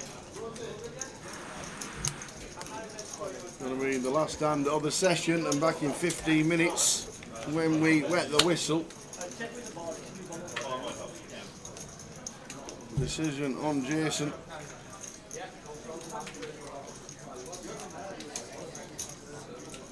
Oh, Zacheng's got one of the shirts from Cyprus. They got the emoji shirts, you could buy them. Oh, right. They're in Russian, but they obviously say something. You don't know what they say, but Unless you speak Russian. they say something. Well, let's just speak Russian then. If you speak Russian, you'll understand what the t-shirt is. Big decision for Jason as we hit the break. Like bluffs here for Jack, I guess, when he just gets the river with maybe like a 10s or a jacks with a diamond. I feel like these are going to be the ones that might bluff raise. Something like that, one pair diamond. May just take off with like king, queen, king of diamonds perhaps.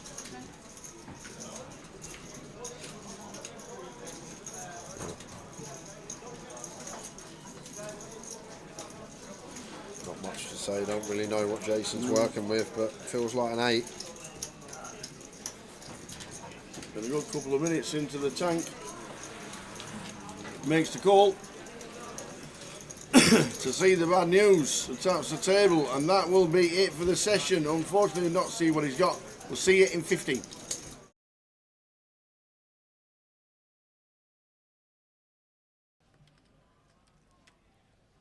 It's actually nice to have John the feature as well, Ty, because funnily enough, every year, the way he busts out of this tournament is just cruel. And no one ever seems to see it, but he always says, oh, this happened, I got aces in against kings, king on the river, I got queen 10 in against queen 9, 9 on the river, I flop quad 6s, he makes 5 of a kind on the river. Like, it's like every year, but no one ever sees it. So, 5 of a kind on the river. So we're Look gonna. at this. Here we go. Here we go. Look Let's at see if this. it does happen.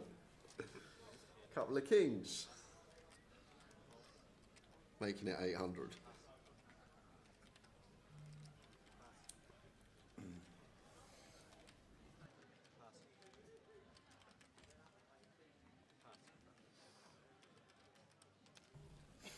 So Jack 10 for Ollie who calls.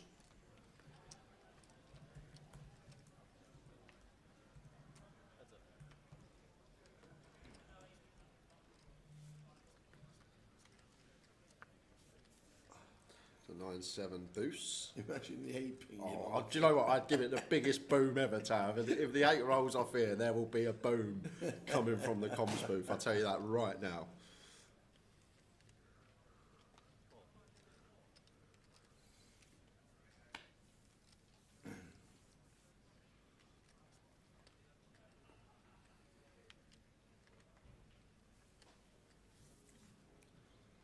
Better 1K. Oh, so a queen on the turn. Can I root for the king of clubs? Is that allowed? Am I allowed to root for the king of clubs? Of course you can. At 1.9 into 4.3. Around 60%, just north of. Sorry, 40%. Put the king of clubs there, dealer, one time.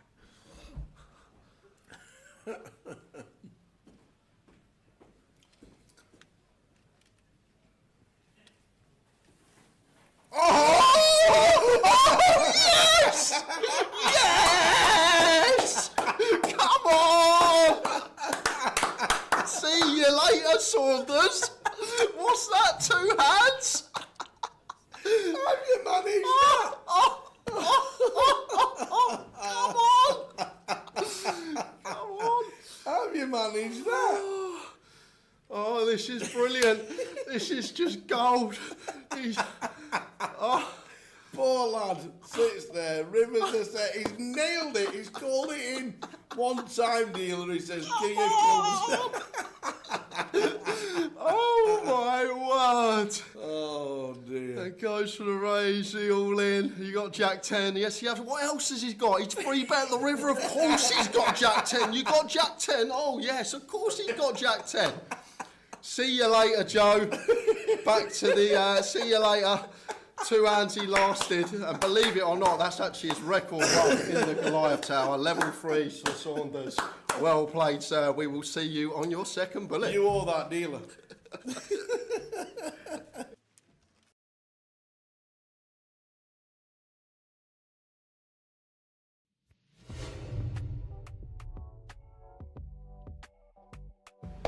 We're spending 10 minutes with Ari and Kashani. Thank you very much for your time. It's a pleasure to be here. Where did you start playing poker? And how on earth did you get into it? I mean, growing up, I've always been very much obsessed with anything strategy-based. So you're no 3-card brag man. No, and I used to play a lot of cards, but a lot of different card games. And I've always been a very competitive gamer. Anything with strategy is just...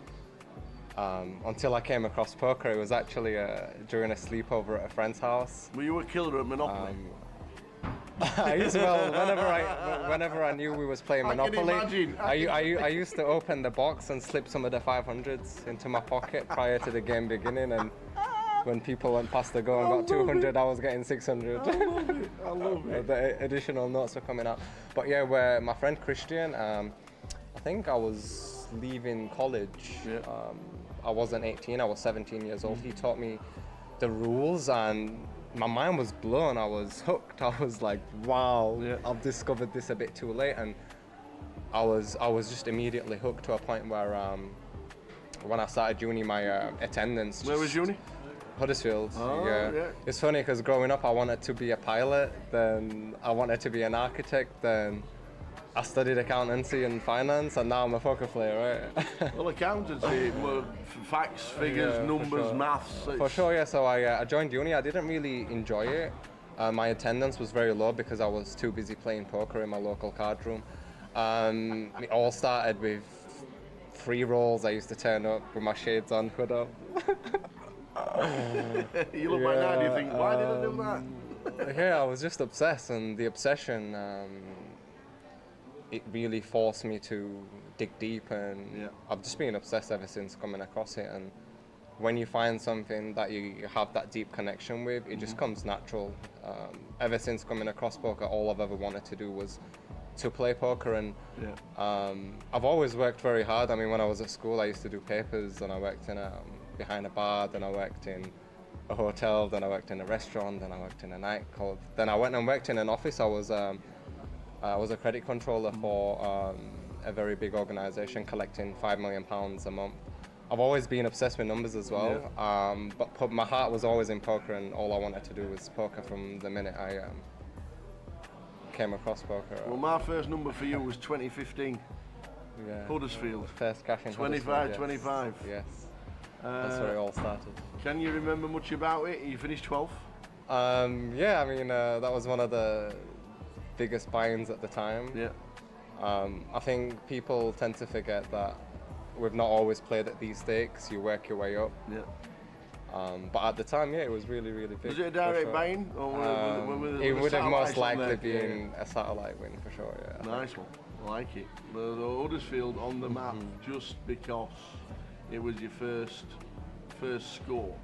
But your first big score, 2019, the Christmas cracker. Yes. Like, these fields used to be huge. Yeah, for sure, for sure. Manchester did really, really well at getting the numbers in, yeah, for sure. They did? £12,000. Yeah. I mean, on the final table, I remember the final table as well. I wanted to carry on playing, but financially I was in a position where the 12k meant a lot to me, and I made the decision to take the money, although I did want the trophy. But yeah, it was a lot of money back then for sure. Absolutely. Running deep in a huge field. Obviously, the Northwest was like one of the biggest ones that there were in all the districts, in all the areas around the country. Did you like playing the day ones and then getting yourself into these big fields? Was a big field like? I mean, very comfortable. Everything I play now is intentional, and a lot of analysis goes into the games I play. Back then I was playing anything and everything. Yeah. You need to be very careful. I mean, game selection is an art. It's something that not many people know much about. They literally play anything. They don't really set themselves restrictions on what to play, what not to play, past what point to stop regging, past what point not to reg. But my approach is usually a big percentage of my overall tournaments are in small fields. Yeah. To make sure I'm consistently getting in the results, and then some in medium fields, and then only very small amounts in the big fields, because even if you are the best player in the world and you play in big fields only, you can just go through big periods of not cashing at all, right? So I think it's very important to get the consistent small cashes in, and then obviously put yourself in the big fields. But straight after, more or less straight after the Christmas cracker, which had a big number, you end up in Nottingham at the Grand Prix. Yes, that was a very interesting one. 2,712 runners. That was a very interesting one. They had it was one of the first ever hybrid tournaments where you would play the day ones online, and then you would eventually turn up day two, play live at DTD, and they had this promotion. If you played day 1A online and made the final table, you would get a 10k package. Okay. So when we was approaching the final table, there was 2 tables left. There was another guy who had qualified from day 1A, and I knew that if he makes the final table, he also gets the 10k as well. So every time it was this big blind, all in, all in, all in, and it was just like fumes coming out of his ears. But we both made the final table. We both ended up getting the 10k package. With the 10k package, I ended up actually getting more than first place, but a friend of mine, Fabian, ended up winning that. Congratulations. So you were second? I did really well because he had all of the chips with 2 tables left, and I just outlasted everybody. Got myself the second, and the stack distribution heads up was ridiculous. Then, unfortunately, we ended up in lockdown. Yes, but how was it for you? It wasn't unfortunate. It was. I'm going to say lockdown was very good there because historically I've played online a lot, and the games were really, really good during lockdown. A lot of people who played live, obviously they couldn't play live, so they were forced to play online. So the online prize pools were getting ridiculously big. Like the Irish Open, I remember it was guaranteed at 1 mil. He ended up collecting 3 mil. And the winner got 462k. The numbers were ridiculous. Everybody wanted to play. But yeah, the games were good for sure. Really, really good. But lockdown was a very tough period for a lot of people also. Of course, but you certainly did well during it, which is really nice. But obviously coming out of it and coming into live poker back again last year, big year for you. For sure, nearly $300,000 as it says on the database. For sure, it was the first year where I started competing for the leaderboard, and I wasn't really going for it till I think March time. I got a few results in a row, and I thought it makes sense, and I made the decision to give it a go. It was very competitive towards the end. The best I mean, thing start about of the start of the year, everyone was like, "Oh, yeah, it's over. Cal's won it." And the deeper into the year we got, the closer we got. It was very, but the very best thing interesting. for us watching it from the outside in was you and Brandon battling away. Robbie as well. Robbie was up there as well. It was very, very competitive year. I really enjoyed it. You ended up with the 15k package, which was Well, really, I managed to get that in the last event. I needed to finish a certain place to get that, and I did just that to be able to scrape the points needed to finish 5th and go over Brandon, I think it was. Did it help with the 15k package, or did it just go on top of the pile and then we just still have the plan to play what we need to play? Oh, it just goes towards buy-ins in the future, that's all it is, Experience, when you play locally, then you play nationally, then you go and play an EPT. Yeah. What's that like? It's obviously different games. They attract different player types, and I think.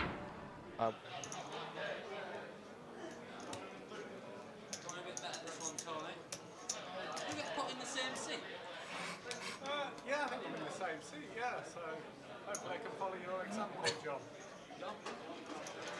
Follow your, something like that, Similar. Good luck.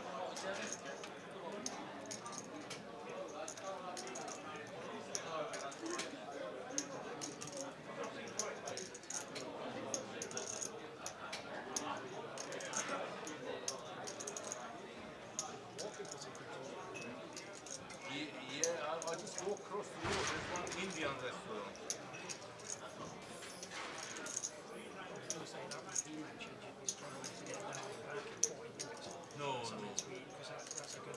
No. Walk 5 minutes. You can walk there. That's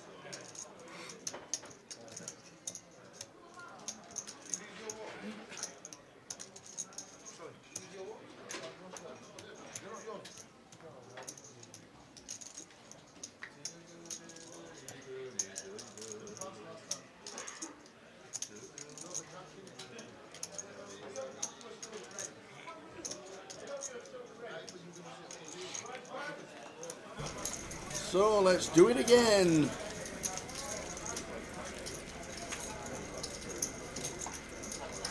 $153,000 collected, just needing over 50 runners to hit the guarantee, and we have an absolute blast from the past in seat number 8, and Jay will not recognise him at all, because I think this guy's last cash in a tournament was before you started playing. Really? His last cash was a win, C8, Eddie London. His last cash was in 2014. Oh, I was playing about 7 years before that. Yeah, that was £10.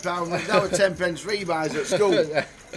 They were £5 sitting goes actually, but yes, they were at school. Eddie London's last tournament cash was in Edinburgh on the first GUKPT that we ever did. He won the £100 side event in 2014.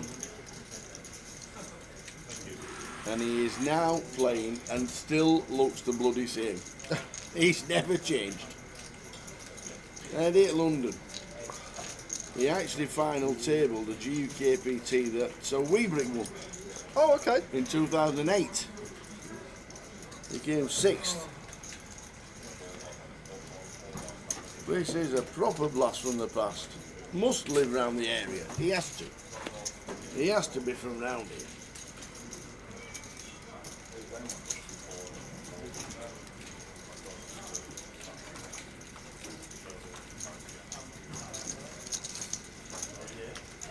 Well, Mad Turk doing Mad Turk things. Beautiful. Does he get paid from Lazar? Little 2 outer on the turn. Wonder if he'll have a song for us. He had a song for me in Cyprus. It was Travis. Why does it always rain on me? He weren't having a good trip.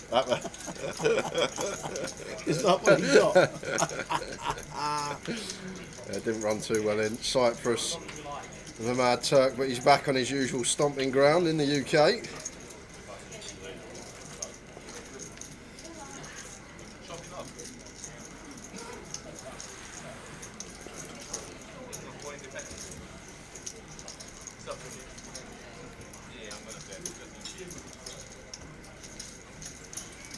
How are we going to chop it up, he says.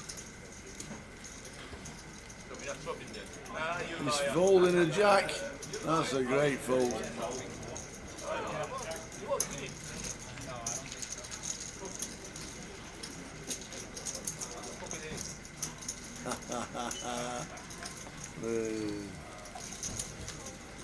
So the Mad Turk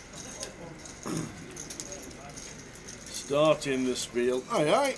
Sinead straight into the mix. Brand new stack of 20k. Good afternoon.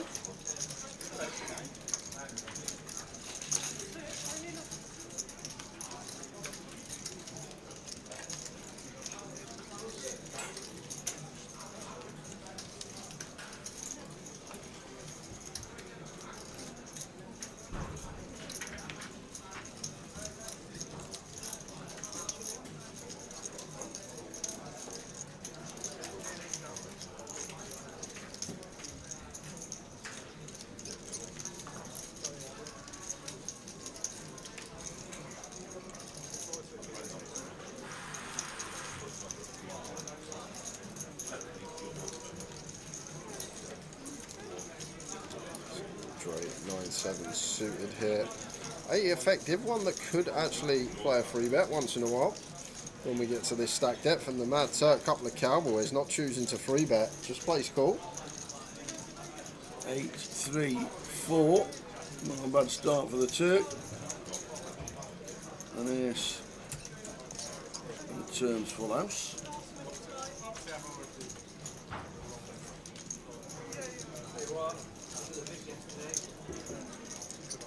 And now we've got kings.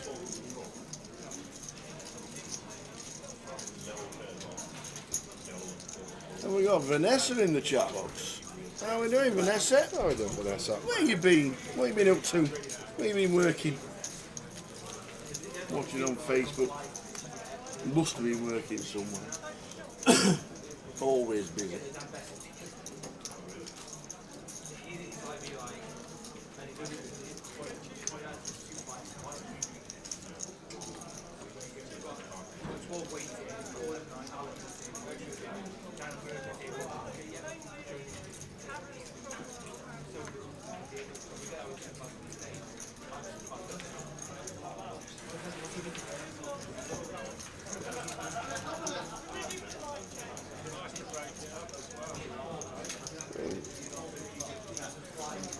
Picks up a hand right off the bat. Couple of nines. Turk. Nice one for Sinead. Starting. There we go. Raise and take. Easy in this.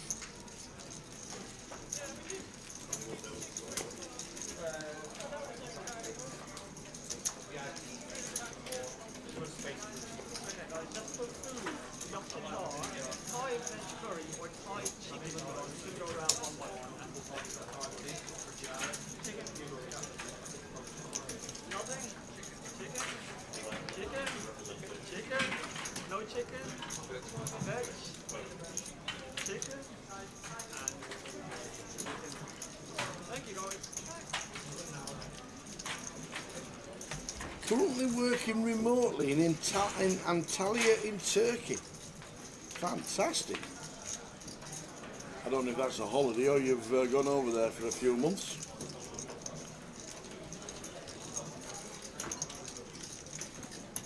Cool. Opens 9-7 suited again for Dre. Passes it up at decent stack depth. Down with ace 5.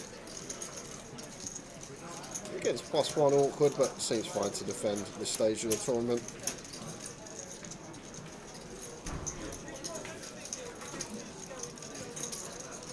Here's King 6 flop, rainbow.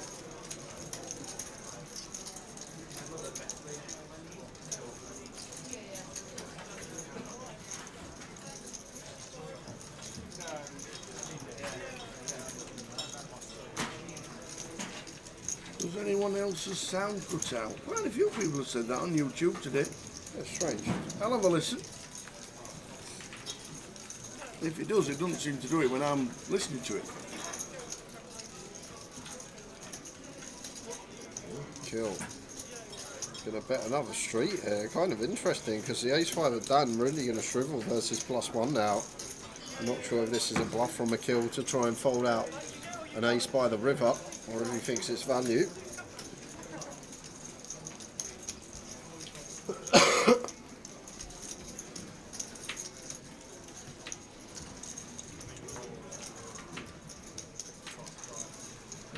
Ace-5 kind of a nice one to call with, unblocking all this Queen Jack, Queen 10, Jack 10 suited tight barrels, 9-10 now barreling on this 8 turn. Akil does get the better hand to fold. Interesting. Nice one from Akil. Valerie says it's fine on her YouTube. Yeah, I've just been listening again, and yet again it didn't cut out while I was listening. So I don't know what the reason is. Whether if there's a couple of, if you've got a couple of channels open, I'm not too sure. Thanks, Vanessa. Enjoy Turkey and Antalya. Do you flying to Bodrum or do you flying to Dalaman when you're going to Antalya?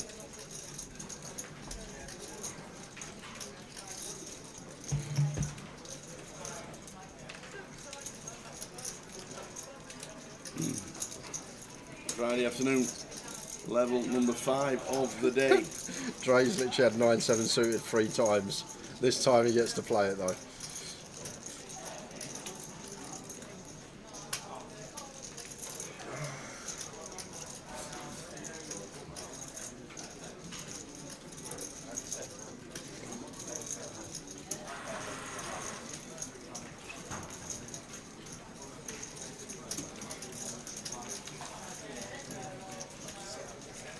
Free bet from Man. These are a chunky old size. Does the job. Hopped along to the Malta Poker Festival, then came back to Turkey to work. Missing you all, but Goliath is just around the corner. It is indeed. And as Jay showed us, there are 70 seats guaranteed this week on PokerStars? And the rest? More. 100. 101. 101 seats guaranteed. Next week on PokerStars. 30 seats on Sunday. Tonight's one, 5 seats guaranteed. Like You it. can get that for 22 squid. £22. So good luck if you are trying to qualify for a fraction of the price.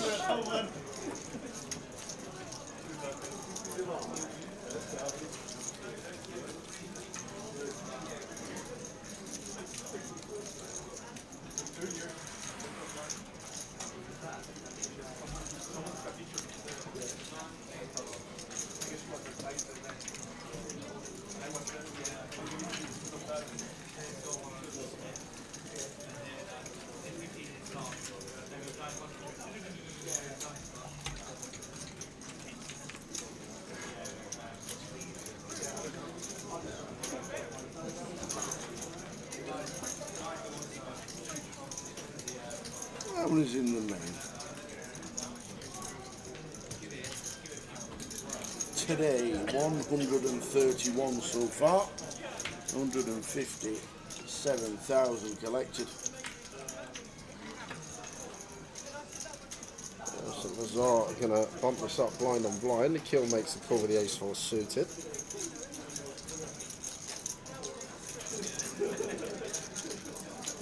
Does what best.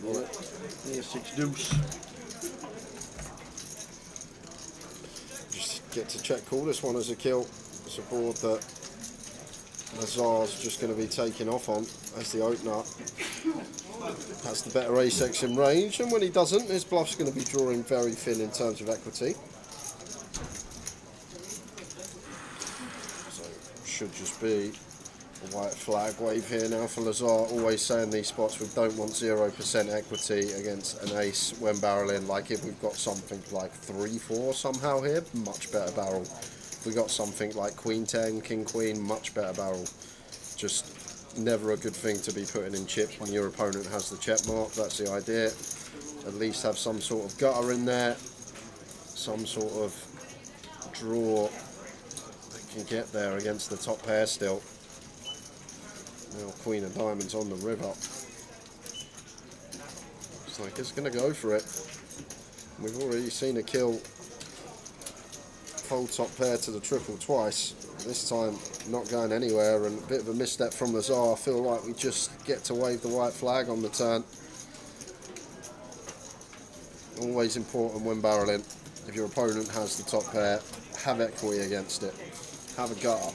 Have a flush draw, have an overcard, something. Better than having nothing. Yeah, you just have that little bit of equity within the pot tower. Like, try and put it in like a real life perspective. Someone that backs Spurs to win the league every year, they're just 0%. Like, at least back a Liverpool, at least back a Man U, at least back a City. Someone that's actually got a chance, even if it's a sliver of a chance.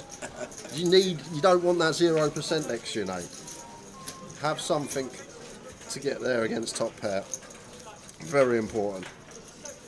Because when you're putting the money in with 0%, it's never coming back. If you've got a gut shot, 10% of the time it's coming back.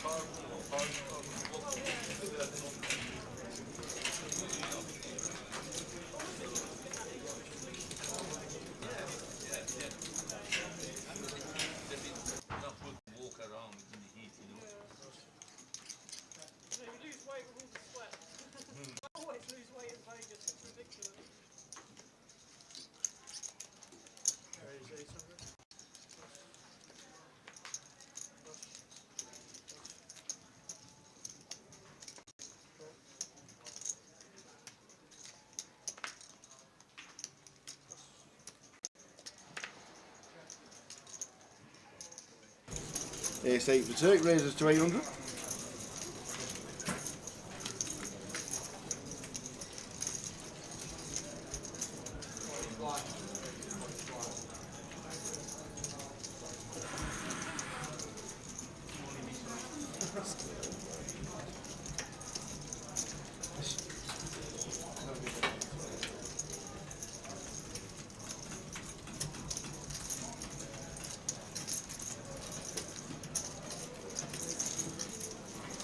How you doing, Icky? Icky says, bizarre Lazar. I like it. I like it a lot. Good job, you're entertaining us in the mini this week, Icky. That's Ace 8 again.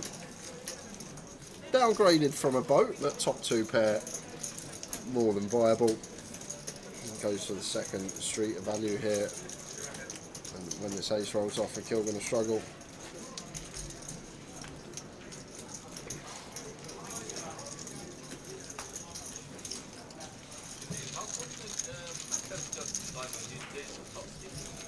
Luke the dealer, the only Bolton fan he's ever met. Oh. What about Andy Wilson? Andy Wilson's a huge Bolton Wanderers fan.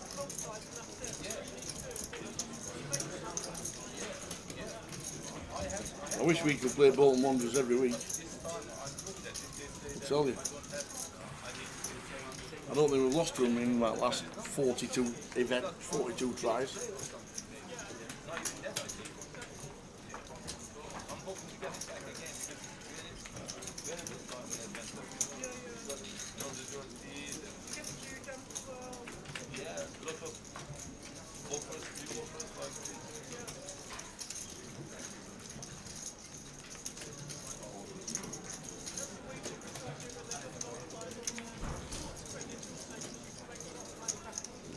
They used to be an alright team back. They used to finish top 10 in the Prem early 2000s. Yeah, Campo, UC Jaskalainen. With the air. Was it Stelios that used to play for them as well? Stelios. They're some good players. They were in the Premier League, weren't they? Yeah, they were. They were in the Prem for a while. I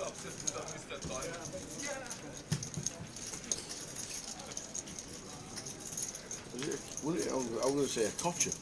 Yeah, JJ Kocher, serious player. There you go. One of the few 5-star skillers on FIFA Ultimate Team. Not that means anything to you, Tower. Absolutely nothing. Basically, there's only a few select players in the game that can do certain skill moves. And it's like 5 of them, like Neymar, Ronaldinho, Pele. Oh, I'm JJ Kocher. And JJ Kocher. Well, he was a serious baller. Not to be put in the same He name. had more tricks than Sean Hayden, believe me. He was something, JJ. Not to be put in the same breath as Pele. Yeah, well, I'm just telling you the players on FIFA that have 5-star skills, whether it's Pele or whether it's JJ Kocher, both of them can do the advanced rainbow flick. Afternoon, Kev, just in his garden, fish and chips and mushy peas on a Friday. Yeah. I thought you normally do the old Thai curries on a Friday. Stayed home from work, get in the kitchen. Summer now, ain't it? He'll have ordered in from Chippy. You watch. None of that cooking anymore for them two. Wife of Riley. Sits in his garden with his flip-flops on. Sun's out, guns out. That's how Kev these days. Probably got the seniors trophy on the side table next to him from Blackpool a couple of years ago. Sorry I'm missing the golf trip again this year, Kev. I'll have to make it near. What are you going to have to do while you're sat in your garden with your flip-flops on, drinking your beer, waiting for your fish and chips, sitting there, doing nothing. What you're going to have to do is ring me, let me know when you're thinking about the golf trip, and I'll work it around our schedule for the GUKPT in Vegas. Do you need, and we'll book it when I'm off. Do you need next run? I'm that important. I'm that important. I've still got the trophy. I'm still the reigning champ. Need to sort it. Let me know. I'll work it around my schedule. Need to come back and give you young boys a good whooping. He's a serious player, Ashley, weren't he? JJ Kocher. Maybe he just looked good in that Bolton side, but he was some player. Very similar to a Delta Rat in that manner.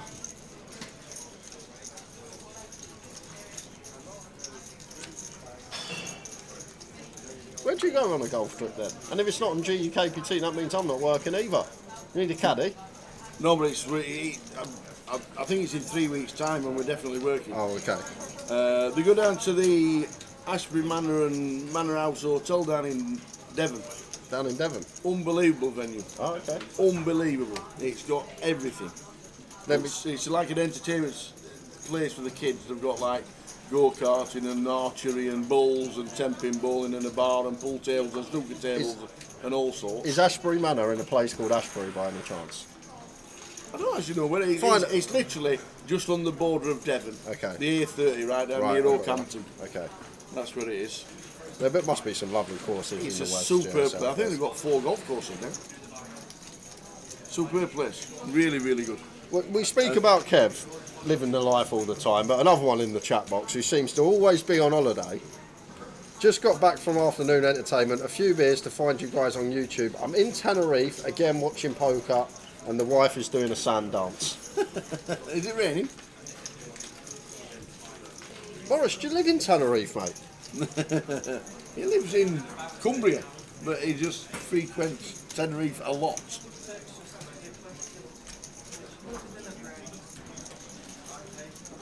Ah, it's a different place. Okay, thanks, Kev. There you go. So Azar with the open here. Drake could get this in at this stack depth. 15 bigs. Free bet to like 3.5k to call a jam of Lazar.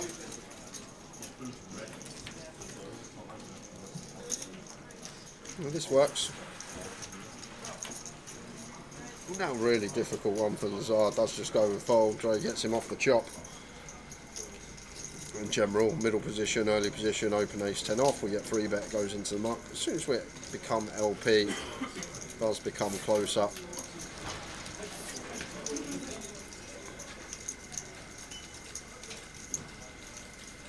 Nigerian legend, he was Not as much a legend as Obafemi though.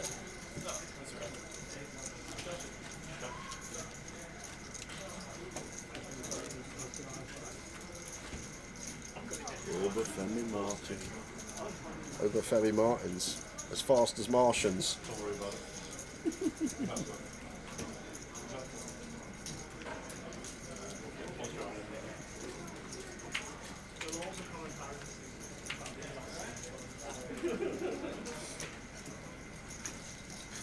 Baseline suited for a kill. Opens.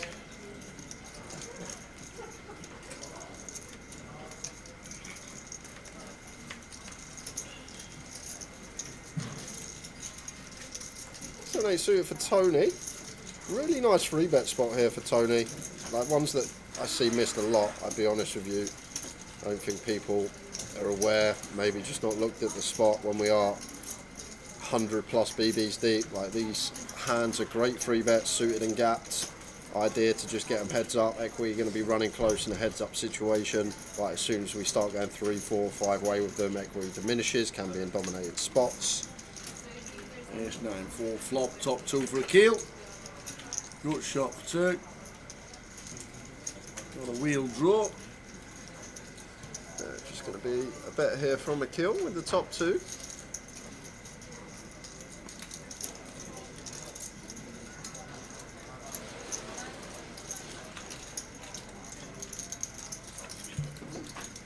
Tony, assume we're always seeing call, ace high board, a kill electing to continue.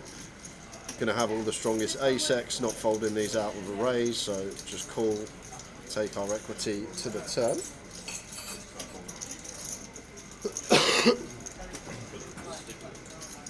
And the Mad Turk looking for one of those really nice turns. Imagine if it got it.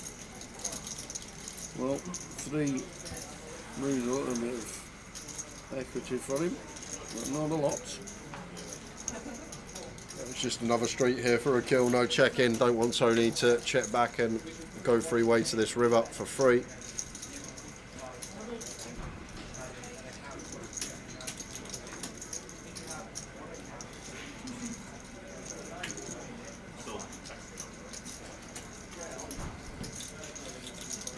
$66 into 89.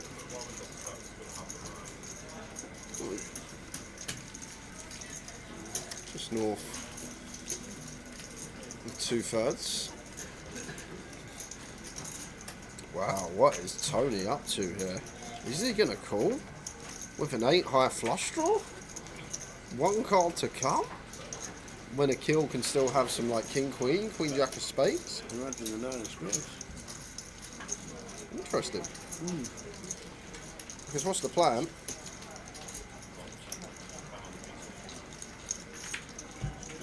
If we ever get checked to here, is he just always bluffing 8 high?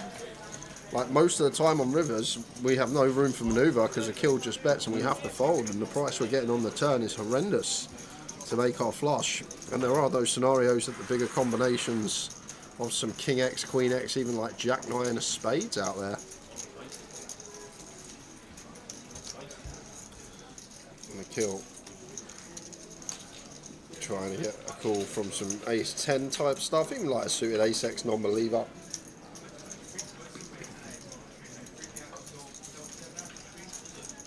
That's a very good question, the Corn Chisel. With the Goliath satellites now being on stars, can you transfer / sell the seats now on stars if you were to win one? Probably we're going with right now, the Corn Chisel. Yeah. I'm assuming you can, because same with other tournaments on there. Yeah. You can transfer, obviously you can transfer player to player, so I'm guessing it must be a thing. We'll clarify it though. We're going with probably at the moment, so about 75%.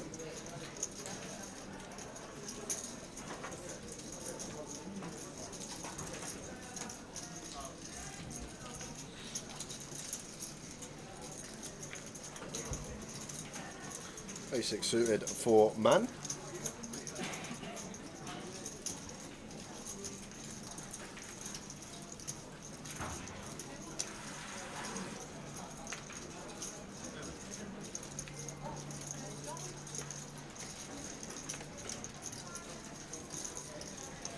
round to Dan in the big blind, which is going to be raise and take.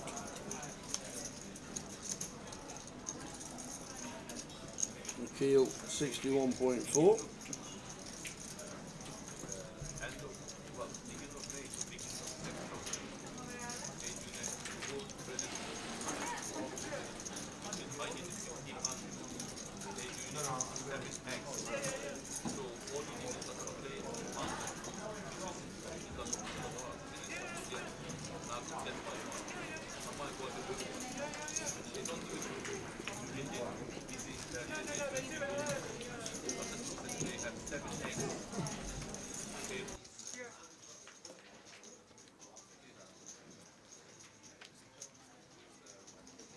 Even if you get your own host and you just speak to them and say, I have been going as March, they'll just do it. I have to on all the time. So the weather's hot in Tenerife. It's not bad in Gran Canaria either, and it's not bad in Stoke. Newcastle upon Tyne, Newcastle under Lyme in Stoke, near Stoke-on-Trent. Right, hold on a minute. Yes. Hold on a minute. Here we go. Go on then. Geography lesson number 2. So you're telling me Stoke Nayland Golf Course is in bloody Colchester, but Correct. you've got a place called Newcastle under Lyme in Stoke. Just make it make sense. Who comes up with this? Just make it make sense. It's life. It's not supposed to make sense. You're supposed to do it. I don't understand it. How am I travelling 3 hours to the bloody south of Essex? If I told you Kev lives in Newcastle, yeah, I'd think. you'd just think, Yeah. Newcastle, up north near Sunderland. yeah. He does actually live in Newcastle. Under Lyme. Yeah. None of it makes sense.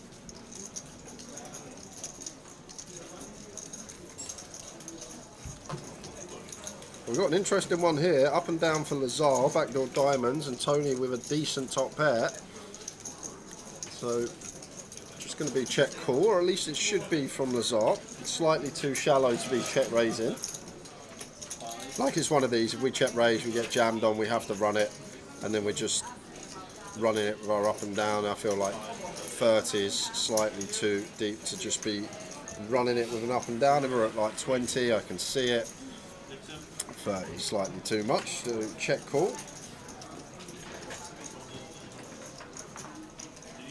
Three of spades turn. And I guess it's Tony now. We just say the words, I'm all in. Lazar with 8,600 back.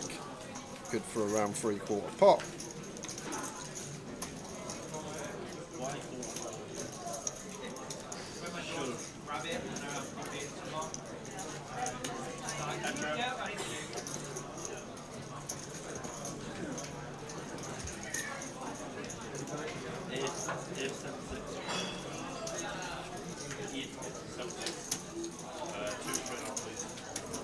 I just don't think deep enough to get this over 2 streets as Tony. If it was like pot back, could see it, go small turn, small river, still going to go for this approach, small. Feel like a 3/4 pot, it's a nice amount to just jam, and we can still have some ace king, king 10, 10-9 suited as our bluffs. Lazar feels like the price is too good now. With an up and down. Off to the river we go. And pairs the jack. 2 pair for Tony.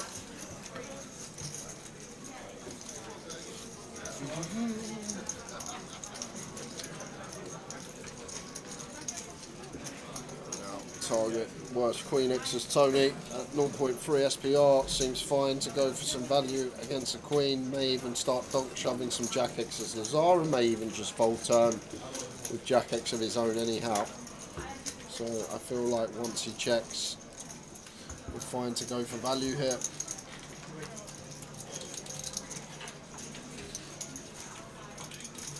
Very nice.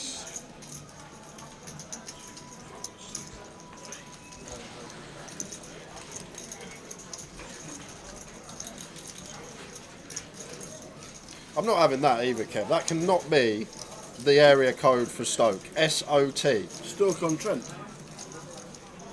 That's what that means. I thought it was they some reason put the O before the No, T for no. Stoke, just for some strange reason. Okay, all right. I'm glad Towers told me that, or I would have kicked off, and then I would have asked. Then I also would have asked, what on earth is Southampton's area code? But it's okay. Stoke-on-Trent, I can take that. Yeah. Makes sense. And Null is obviously. Newcastle won the line. Yes. Yeah. There you go. 100 years City status this year. Very nice. And still never won a trophy. They have. Have they? Yeah, they've got the longest recorded throw in Premier League history, Rory Delap. Rory Delap. Yep. Remember him? I do. I do. Played number 2.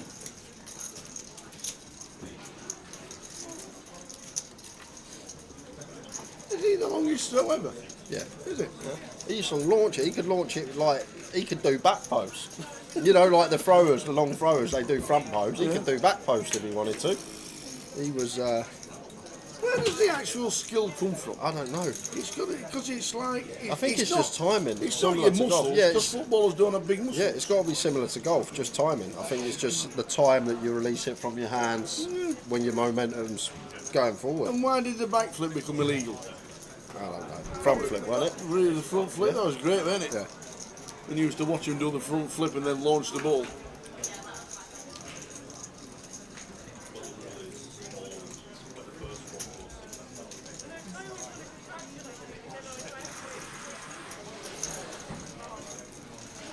He was a junior UK javelin champion. Well, Treb just thrown that one out there. Very good. Hey. Here a wig. The Mad Turk, Jack 6 of diamonds, cold 4. Come on, a Turk. He is after it, opens it, and now wants to. So it's not cold 4, for a kill. So he must have opened, yeah. Opened to 900, free bet from a kill, and now the Mad Turk just wants to make it 8,400 for half his stack. He's gonna get it done. Right.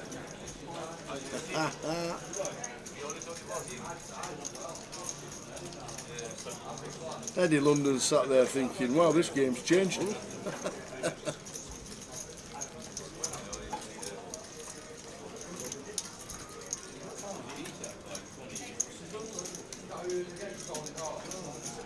Oh, I didn't know that. Maurice Wigham says the lad playing striker for Ipswich is Rory's lad. Oh, right. D-Lap is. Well, there's only 2 D-laps in football ever. Father and son. A bit like Schmeichel. There's not many of them about. Yeah, there's not many Schmeichels, is there? No.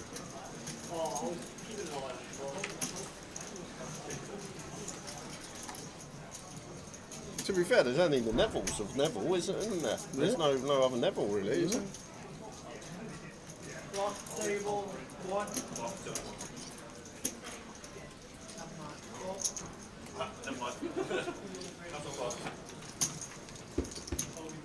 Well, the Mad Turk, I don't know what he's just taken a bite off, but something's changed. There's going through the gears and then there's jumping straight from 1st to 6th. Dan, 3 bets the ace 10. I've seen that interview as well, Ashley, with Tony Pulis, how they stumbled across Rory's long throw. The lads were just mucking about in training, seeing who could throw it the furthest, and Rory had an absolute launch on him. And Tony Pulis went, oh, hold on a minute. And it's another 4 bet, this time coming from a kill. Legitimate hand this time. And it will be working. Ace 10 off of Dan, can't continue here. I got some good news as well, guys. Have had the thumbs up for the giveaway, so we will do one Beautiful. at 6 o'clock. Excellent.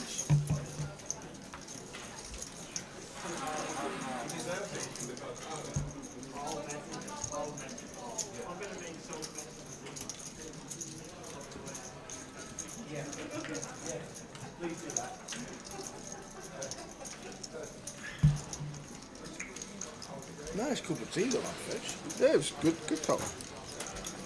Full cup, on this visual. I'll remember that.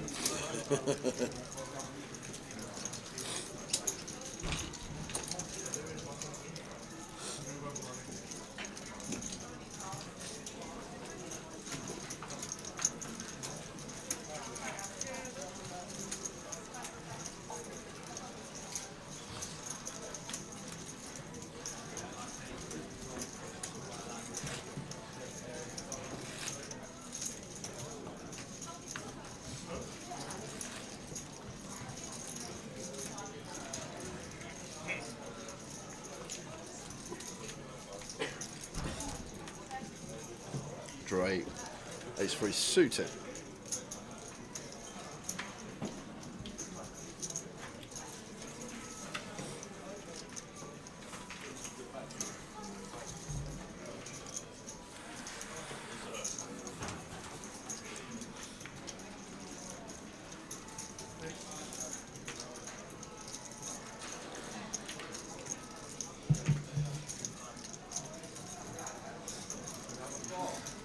Lazar, King Queen, rips it into the middle.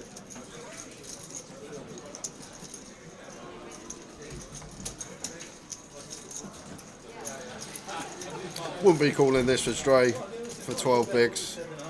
We will see if Dre fancies a spin, but sometimes it's really easy to fall into these traps because you just think, I've got 30k and my opponent shoved for just sub 12, I can invest, like I can have a spin with the ace-3 suited, but you fall into a couple of these traps, suddenly it becomes 30-40% of your stack when you lose. Just try and think, even if we're a bit deeper in the tournament, we're not calling that off end of day 2, so why would we call it off start of day 1 for the same reasons? And the Mad Turk's not calling 9 high, surely. Of course he is. He's not giving the lad a spin. No, there he's we not. go. Into the muck. I thought he was.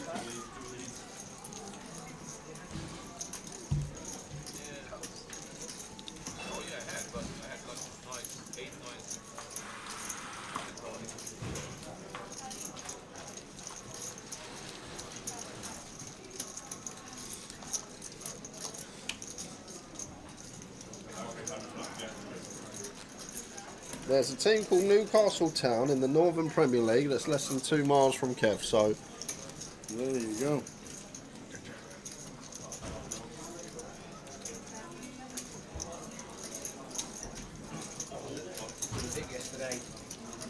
Hi, how are you?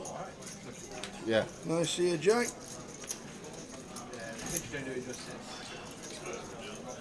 Okay. Yeah. Okay, I can imagine.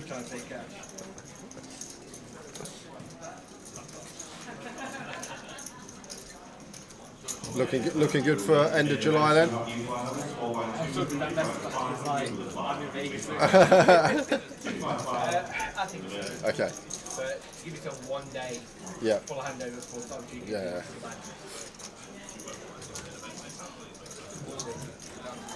We will see. Vic hoping to be done in a couple of months, guys. Got GUKPT scheduled for their middle to the back end of July. No changes as of yet. We'll pick up with this one 4-way. Dre opening gun. Turk calls the ace-5 suited. Dan in with the jack-10 suited and Tony defends fours. Jack-10, 7, 2 clubs. Top 2 for Dan. Gut shot, 2 overcards for Dre. Not much for either Tony nor the Mad Turk. I say not much, but it doesn't stop him from firing into field. Ace-5 of diamonds on the Jack-10, 7 here for Turk. Optimistic play. And Dan just calling from the looks of things, keeping some bluffs in of his customer. Tony should fold and Dre should call, and we should be going 3-way to the turn. What was in the water at the break? I don't know, he's gone mad.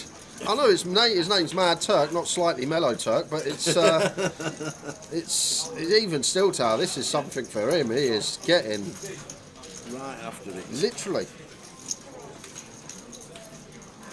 Right, just here, betting into field, no hand, when like so unlikely to get through. 8 of spades turn. So surely now this is where the anchors are slammed on from Turk. They are. No need to bet from Dan. 2 pair feel like we can just check. Like if we get check raise here, it's just awful. Did he just jam? He does just jam. Like what on earth? He's just thinking there's no 9x in his. But Dre can have pocket 9s, can have ace-9 suited, you can have king-9 suited, you can have jack-9 suited from gun. Turk can have the same. Like, and what are we getting called there by Tower? On a 4-liner when we shove top 2 pair. I don't think worst 2 pairs are calling. It's an interesting one from Dan. Does flush out some equity. How are we doing? Saxonia. Welcome.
King, Queen, 7.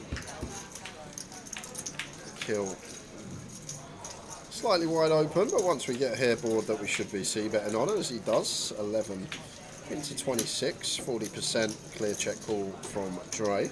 Like one of these as well, like I've had a look more at these spots recently, like against LP, can actually start playing some check raises with some of the top pairs, some of our better top pairs that we get there with. Once in a while, don't necessarily have to play check call, can go with raise.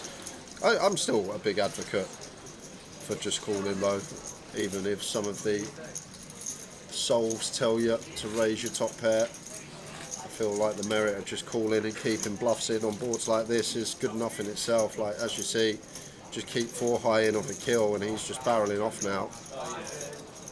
A hand that's drawing dead in terms of equity, putting money in the pot's a great win for us. Well, the kill may feel obliged to bluff the ace. Dre will have a queen that calls twice, may even get sticky with a 7. So he does a kill, want to try and represent ace of spades on the river rolling off. Target a queen, target a 7, but it is a complete give up.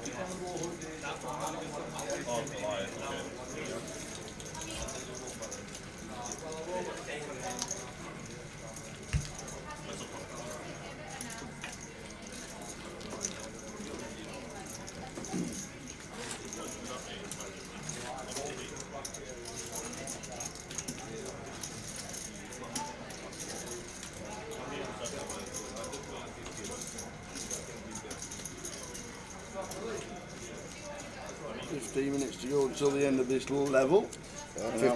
You thinking of a question? Am I thinking of a question for you? Go on then. Go on. Have you got your Sharpie? I know you never you take it with you everywhere, so you must have. There it is. There you go. Ta-da! When's the question going to be announced? 6 o'clock? 6 o'clock. Awesome. You've got 15 to come up with one.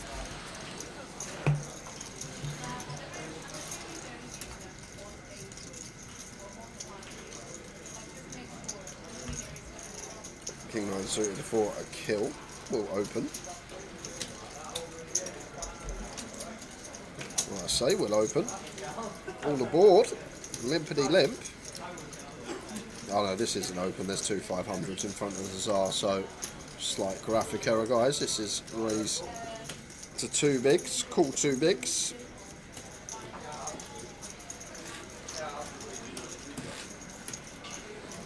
So should be getting out of the way. No, he is not. Defends the Queen 5 3-way. Problem with this, likely to be dominated out of position to 2. But getting the price does come along. Checks through to the King of Clubs turn.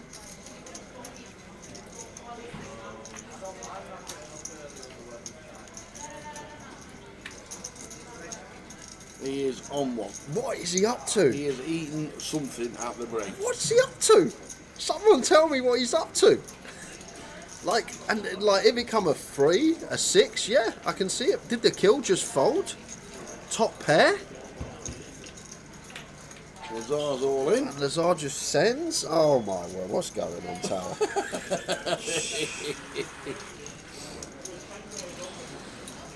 I just don't know what's happening here.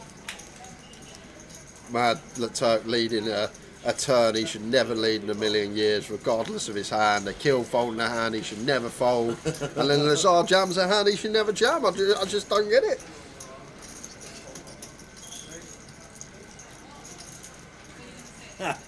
What time is your dinner break? Our dinner break's in 1 hour and 12 minutes.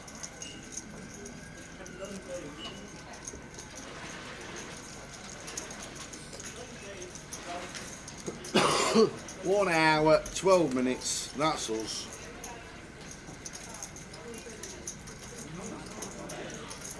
Has everyone been reading Wilco's book, says Steve Barnes. I don't know what's happening today, Steve. Maybe the sun's out, vitamin D's just gone to everyone's head. I don't know. But I'm seeing some mad stuff.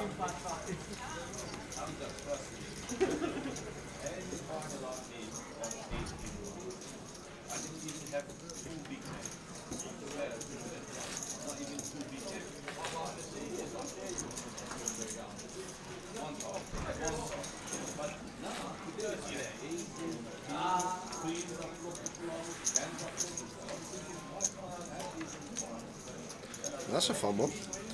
Top for man. Up and down and flush drawing for Eddie here, and Eddie may just run this at 18.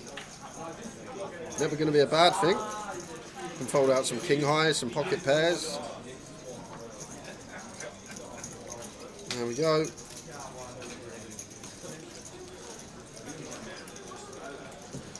Eddie actually equity favourite with his diamond draw, and it's up and down.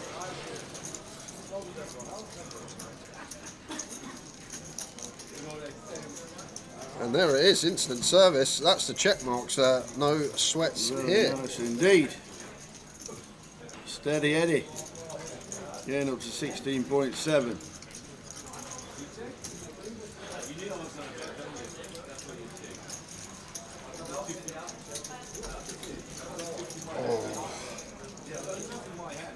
Only thing, Jay, I always say you should never sort of measure someone's ability by results. Results don't mean anything in this game because you don't know how many bullets people are having in a tournament. You don't know how much they've invested to get that result.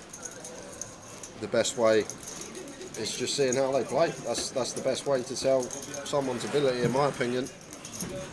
Results don't really mean anything in this game. Yeah, sure, it's nice to have millions in earnings, but playing a game of infinite, so just got to try and eke out the most EV in any given spot that we can. That's what it's all about. Like, you'll see people on like the Hendon with like 10, 20 million in earnings. They won't be winning. Like, they'll still be down. They'll still be down tens of millions playing these 100Ks, 250Ks and whatnot. You can never assess a player off results. It's a bit different if you look at someone and they've got like loads of firsts in 25Ks, 50Ks, 100Ks, yeah, that's a bit different.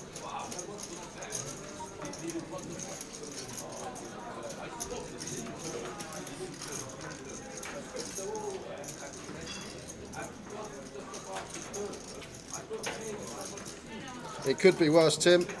I could be a Man United fan, you are correct. There's always a bright side of life.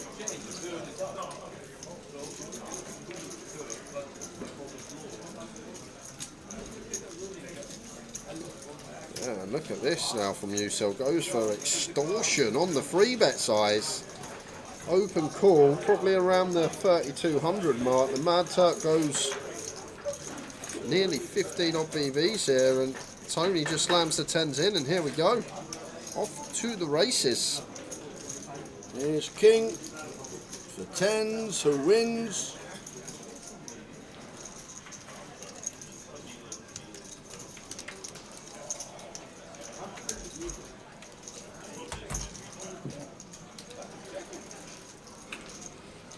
So the Turk at risk.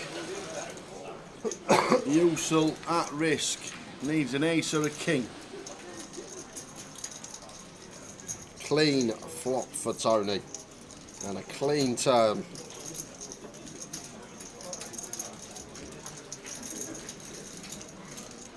Misses. Mad Turk eliminated. Ace King against 10s. Standard flip. Turk out of the way. Unfortunately, Tony Horn up to 74,100. Yep. It's a game of patience this sometimes, Vanessa. Sinead not getting involved when there's no need to. Didn't drink the same drink at the break as Mad Turk did. Because whatever he had, there was something in it. There had to be.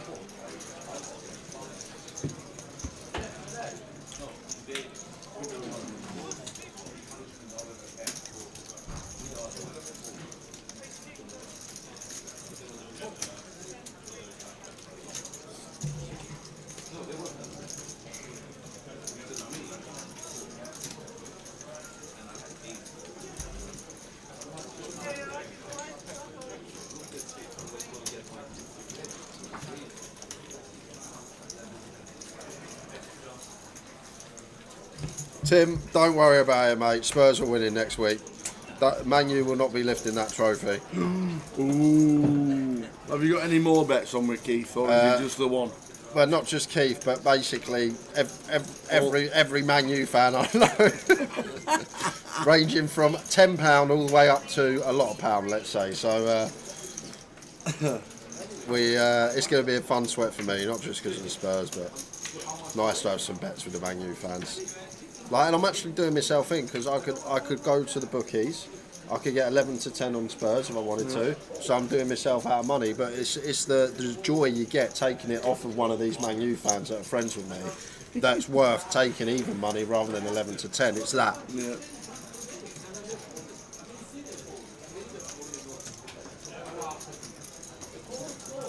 And you got to remember as well, last I think 5 times we played Man U, just don't lose them. We just swamp them. Really? Yeah, we've done them 3-0 this season with that Spurs team. Here's another one.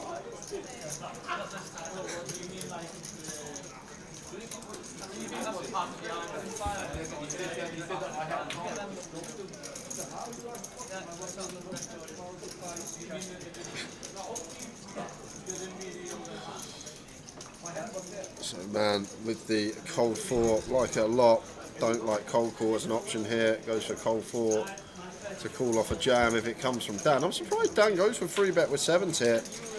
Awkward one to play when we're met by another level of aggression. Now, probably just get out of the way because it's a situation that I don't think Man's ever going to choose this spot to bluff. So we're either flipping as Dan or we are drawing to 2 outs. It's not a good situation to be in. We've either got 20% or 50%. Not a situation that Man ever 4-bet soft like 6s.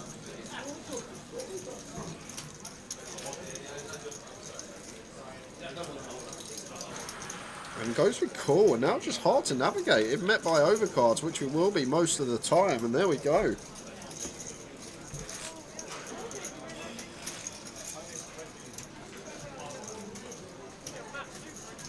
Now what's the players done?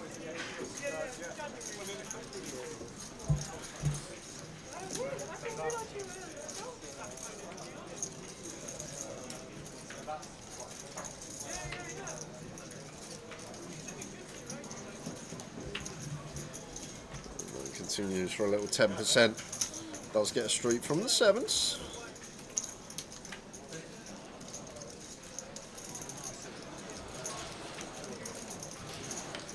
Nice card to see for Man.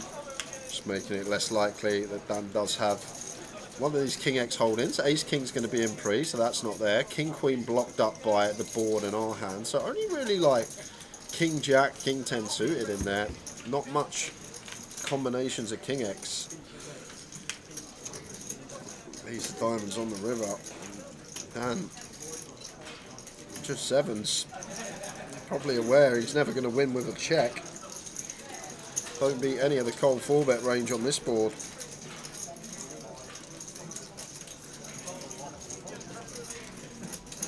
Now it's quite interesting for Man. What do we target? Because a queen probably doesn't call now. Queen Jack, Queen 10, just going to hit the mark on this river. So maybe we just check, right? Because Ace-X now chopping with all other Ace-X.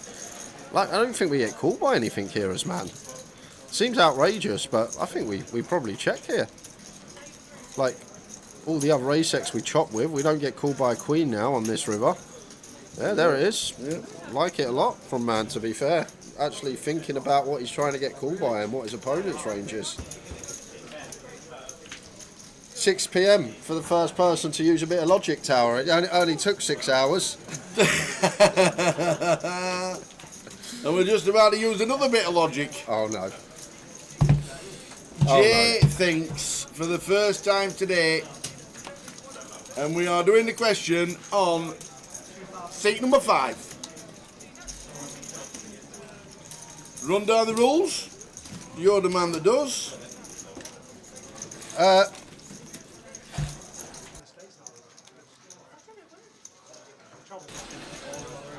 Question on Tony Horn. Tony Horn. Do you want to run down the rules? Yeah, I will run down the rules. So Tao's going to ask me a question.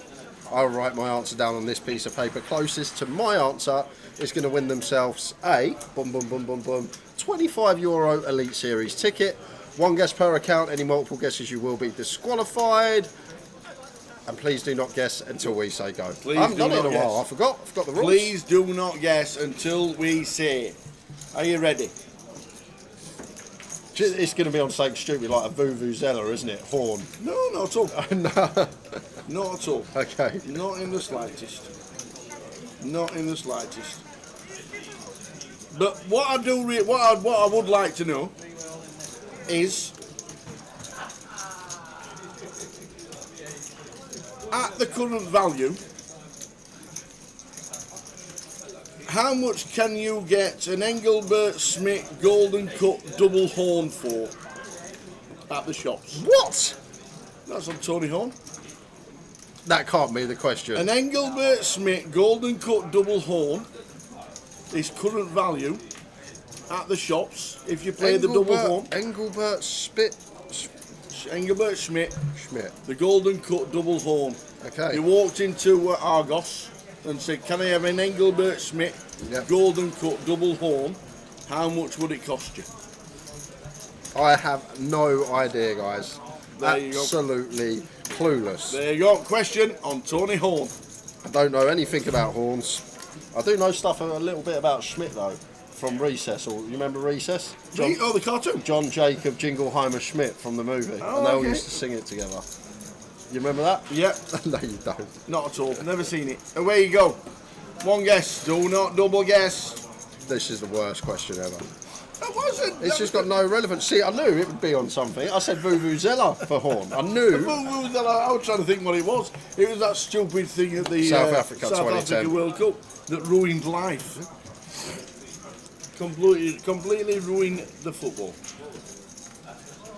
TaylorMade, how are we doing, Guy? Where are you watching?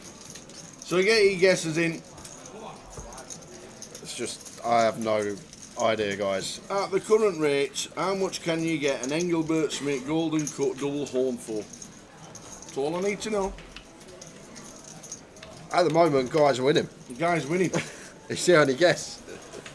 Only 200 odd watching, guys. It's a great chance to win yourself one of these Elite Series tickets. Sunny old England, this guy. Well, hey, run out of washing. I don't know what they are, Apocalypse. That should be your first clue. A double horn? No. You don't know what it is? It's a brass instrument. It's in a band. You didn't tell me that.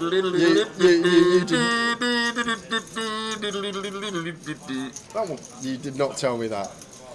Do you know what I was thinking? What? Like dinosaurs, like that's what I was thinking. Like an archaeologist, they pick up a double horn from a triceratops. That's actually what I was thinking. That's where my brain's gone with this.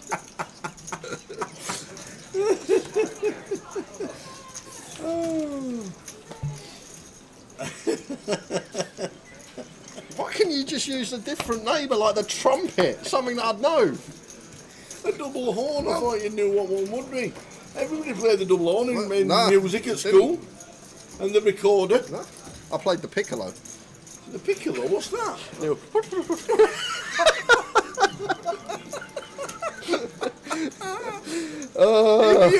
If you could actually see what he's just done there. It's a little. That's the piccolo. I'm pretty sure that's the piccolo. But there we go. Flute. So there we go. That is the worst question. You should have started the musical instrument, the Engelbert double horn. Then that would have been a bit fairer. But you didn't even drop musical instrument in. And if you said French horn, I would have known instrument. Even if you said horn, I might have thought instrument. Vuvuzela, I even Double said horn. that. I said vuvuzela. I said a double horn.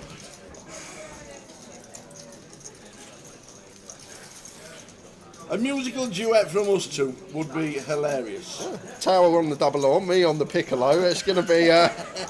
It's going to be class.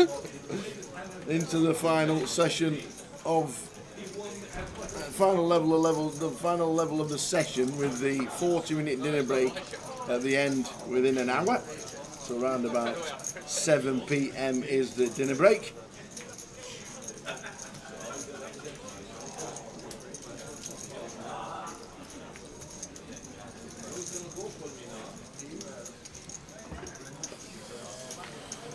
I'm really curious, Jay, what's the difference between a violin and a fiddle?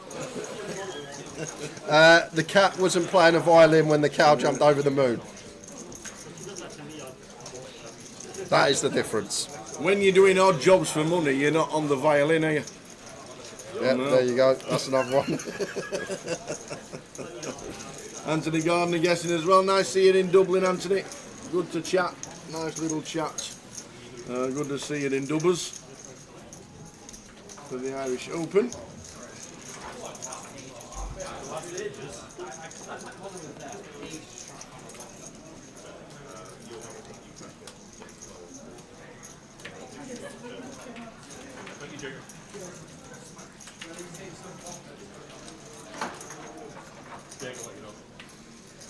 Queen 10 suited for Dre opens to 11. 55 minutes until dinner.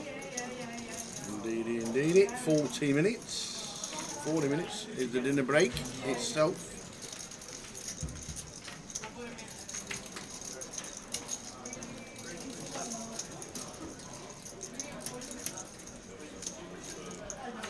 After this, Iron Tower's going to give us the correct answer. Yes.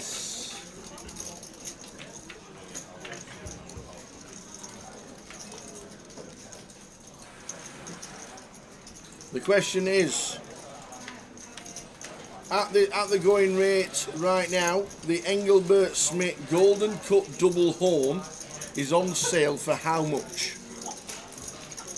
Double horn, I used to play it I used to play it in school. Simon, what do you think when you hear that? Without him saying I used to play it in school, if someone says the Engelbert double horn, would you think of an instrument?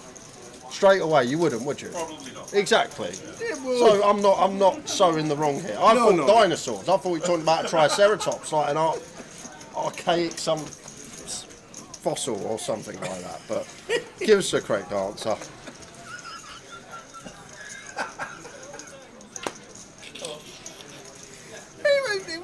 Tony almost sat there and I thought, let's have a question on horns. So there we go. So the Engelbert Smith Golden Double Horn is currently available for £10,257 at the going rate. The most expensive double horn ever was sold for £20,000. Okay. Okay. Is anybody close to Jay's answer? Yeah, I'll do a Les Dennis. If anyone gets this right, I'll tell you that. I'll give him the money myself. 2 minutes.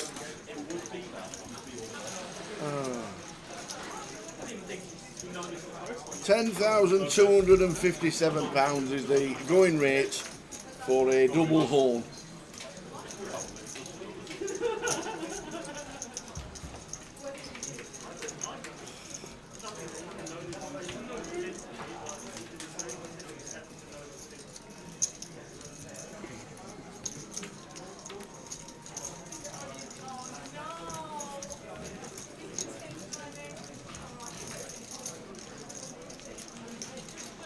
Question: if it's a double horn as well, is there two like valves, separate valves you blow into? Yes. Yeah. Okay.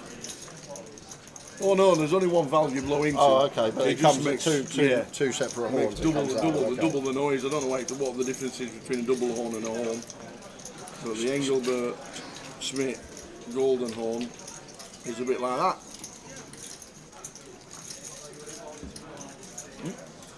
A funny looking dinosaur. I'll give you that. I haven't seen many dinosaurs look like that in my lifetime, but yeah, I think it's because he's got two pipes, and it makes the louder noise. So there we go. the man with the open with the Queen Jack, a kill, Ace Queen +2 goes with 3 bets. Seems nice. Makes it 3k.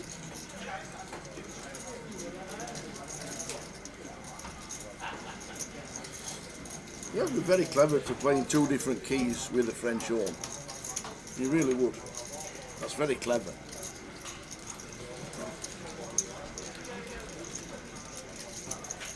I'll give you a few more minutes, guys.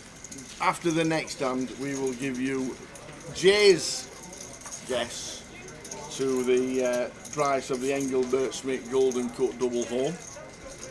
which currently stands at £10,246. £20,000 is the most expensive horn ever sold. I bet there's higher. If you're going on horns, in any horn around the world, whether that be a dinosaur horn that's a fossil or an instrument, I bet you I can find a more expensive dinosaur horns. Oh, they're I'm not going to say how much because people might change their answers, but they're more expensive than double horn instruments. Put it that way. Oh, okay. So straight after this, Andon, we'll count you down and we'll close the comp for the first tickets. Are these 30s or 50s? I think 50s, 25. Oh, 25s. Yeah. We got a few 50s, but I'm getting rid of the 25s first, get rid of the small stuff. Yeah. Do the bigger stuff when it's more traction time a bit later on in the evening. Indeed. So Sinead opens the 1K, Tony Ace King in the cut-off. Free Ben. What are we here for Sinead? 37 to start the hand. Gonna let it go. So, countdown, 20 seconds to get your guesses in. Get your final guesses in on the Engelbert Smith Golden Cut Double Horn cost, which is £10,246 at the going rate. But we need to know what Jay's guess was. And you've got 10 seconds. 9, 8, 7, 4, 3, 2, 1. The competition is now closed. Any guesses after this will not count. And we'll give you the closest to Jay's guess, who might have nailed it, to be fair. You just never know. You don't with this game. You never know. That's the great thing about it. There's always somebody winning something and turning it into hard cash via our guesses that might be miles away. As our old friend Eddie London is in with nines. Dre, cut the ace, Jack. Cut off button. What is this? 30 bigs. Ooh. Ace this is the problem, because Theory, it's a snap call, it's fist pump, it's hands down, because Ace Queen, Ace King should never shove in Theory. They want to make it 5 bigs to call a jam. So like a Theory is a snap call for Drake, but the problem is in these live settings you will find some players that will jam Ace King, Ace Queen, even though they're not supposed to. They're meant to 3-bet call. So you've got to sort of figure out who's the guys that might jam Ace King, Ace Queen, and I feel like Eddie could be one of these players that might just say I'm all in. Eddie's not cashed in 11 years. Yeah, so He's not played a tournament in 11 years, and that was in the solving. Oh, what was it? Just jam Ace King for 30 bigs, yeah? Any position. Okay. In we go. All right, there we go. So the comp is closed. You do nothing about double horns. Engelbert Smith and his horn. Yeah. He's not a dinosaur. I know. Crack on. Well, that's actually what I thought. When you said horn and golden, I thought, oh, it must be some sort of fossil. It's like a dinosaur fossil that someone's bought. And like, I hate to be stereotypical, but you don't know many people called Engelbert. Like you don't find an Engelbert in Jaywick, for example, do you? If you go to Jaywick, you're not going to find anyone called Engelbert. They'll be somewhere like Surrey or Knightsbridge. Like they'll be have a bit of Wonga with a name like Engelbert. So I thought it'd be an expensive fossil, and I come up with 450k. Sorry guys about that. I had no idea. I didn't think of an instrument. I thought fossil, and that's the fun thing about this game sometimes. Yep, absolutely. And believe it or not, nobody got close. No one really got close. And to be fair, no one was even over 100k until maybe I gave a few live tells out. But the actual closest was 55,000 away, and that was Beverly William on YouTube. Went on to Beverly. Who's supposed to play that place? Guillaume Sommier. Guillaume. Well done, Beverly. Well done, Beverly. You needed to send us in your YouTube chat the alias that you play under on Grosvenor Poker, and we will send you that token. Maybe we get credited today. You never know. Well done, Beverly. 395,000 was the guess. But yeah, you stitched me up with that one, I'll be honest with you. No, Tony Horn. Andy just doubled up off Turk as well. I've got That's why it's a double horn. Fine. Because it was a double horn. Yeah, because he got a double. A great question.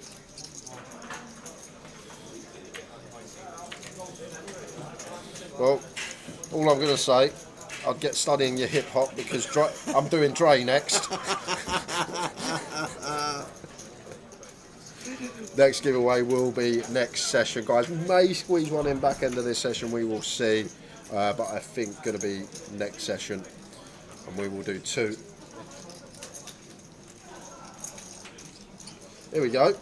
Apocalypse in the chat. The most expensive dinosaur horn ever sold was 150 million year Stegosaurus Rex skeleton known as the Apex for $44.6 million. Jeez. I told you they were expensive, and that was the old skeleton. If you divide that by about 1.4%, you'll get my answer. That's the horn. Jeez. Wow. Yeah, well done, Beverly. Well done, Beverly. I need your alias, though, in the chat box as soon as possible, please. As we pick up here, blind on blind, Lazar with kings, a kill, King Jack suited, 2 big hands in a blind on blind situation. This could get in.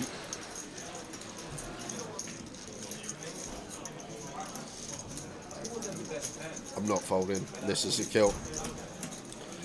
King Jack suited, blind on blind for 21. I would not be folding this one, sir. If he does, fair play, but you would not. Like even if we're up against ace 10 through ace deuce, we're basically flipping like 45%. We don't expect Lazar to do this with his strongest hands. Maybe ace king is the one, but all this jacks through aces probably should just free bet not all in, make it like 2,800. The kill may let this go. I personally wouldn't fold this spot with King Jack of diamonds, blind on blind. We raise to 2.5 bigs. Our opponent jams with 20, and a kill agrees. Sees the bad news, but I wouldn't be too hard done by this call. I think this is a good call that not a lot of people will call off. Obviously, a lot of bigs 20, but in a blind on blind situation, I'm almost certain King Jack suited would be getting in here for 20 BBs.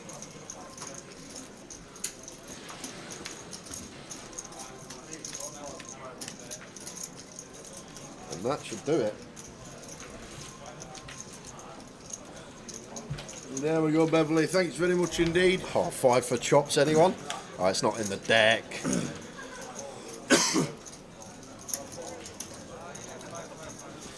Double for Lazar.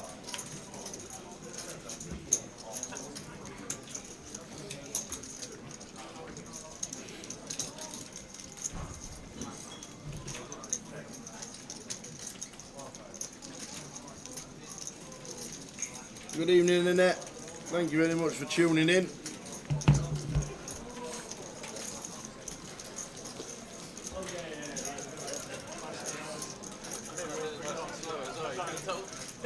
Hello, Annette.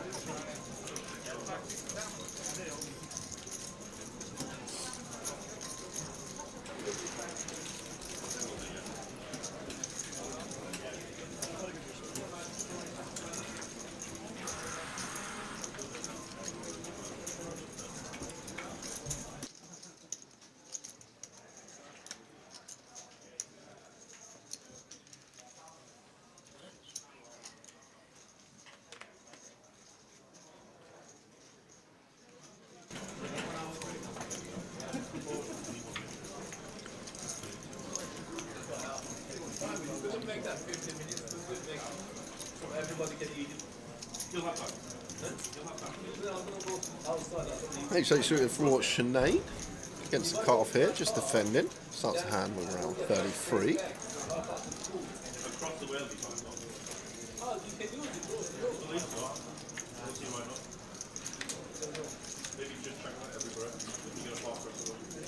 Well, that's a fair start for man. Combo draw alert. Just going to be continuing. Awkward one for Sinead here, like in general, cut-off versus big. We are going to continue a lot of ace highs. Awkward on this particular board, but against this size, I feel like we are going to need to call once with the dummy and gut shot. But it makes a good little lay down. Getting 4 to 1 on a call. He recognises when we make that gut up, King X is out there. In force as well from the cut-off range.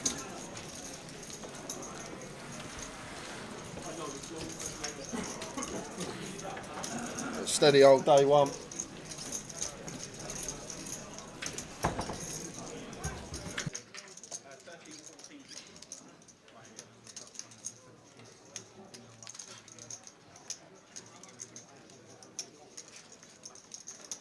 Hello all.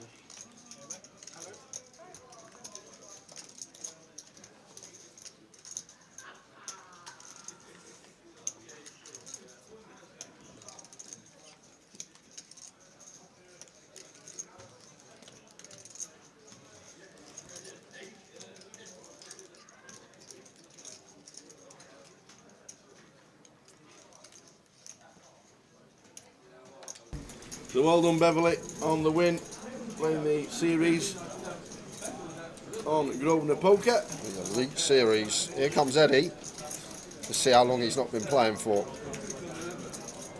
No, he keeps it. Doesn't go for the 3x. Nearly there. That general, I feel like going back 10, 15 years ago, 3x was still more of a thing. Early London, back playing after 10 years. Yeah. Off at the poker tables. He might have played for a long time, but just not being very good. But his last cash 24 wins. was his 2014 in Edinburgh, when it was one of the side events.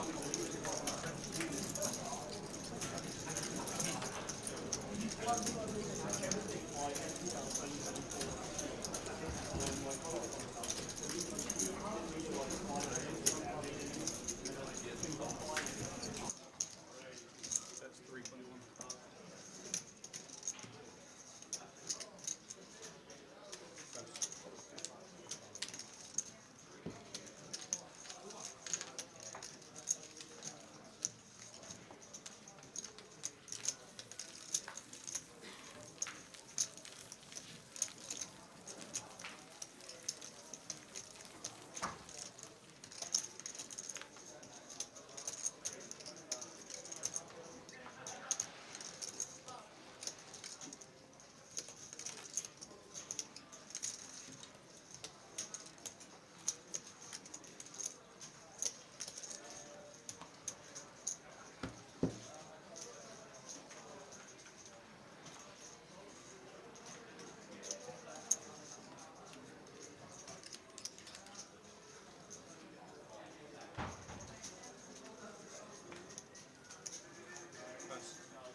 Raised to 1,000 from Dan. Call from Akil. Tony in the small blind. Will, oh, folds. Thought he might have called then with the one gappers. Dre ace jack again.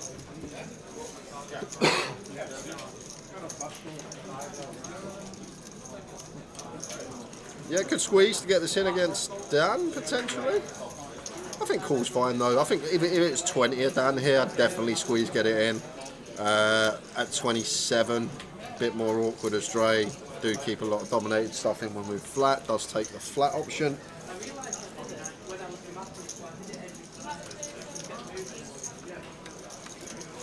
King high flop, king 6 jack.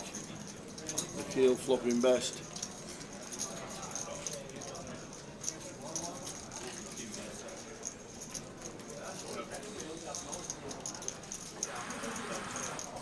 Yeah, might have checked here as Dan with our actual hand. I guess we will get some bets. +1 versus hijack on the king high board. But I feel like our actual hand three-way a nice one to be knuckling. And Dre with the ace jack, got to take this price to the turn. No, he lets it go. What a sick fold from Dre. That's 5-1 on our money. Ace jack, not kicker. Maybe just recognises once it goes bet call. Both players can have a king. And maybe more inclined to call something like Jack 7, like a clean 2 pair out. Don't bring in any straights. Obviously the ace comes off, Queen 10 gets there, ace king's there. So you can understand it from Dre. 5-1 with that. Discipline. So Dan now goes for 1,400 on the turn.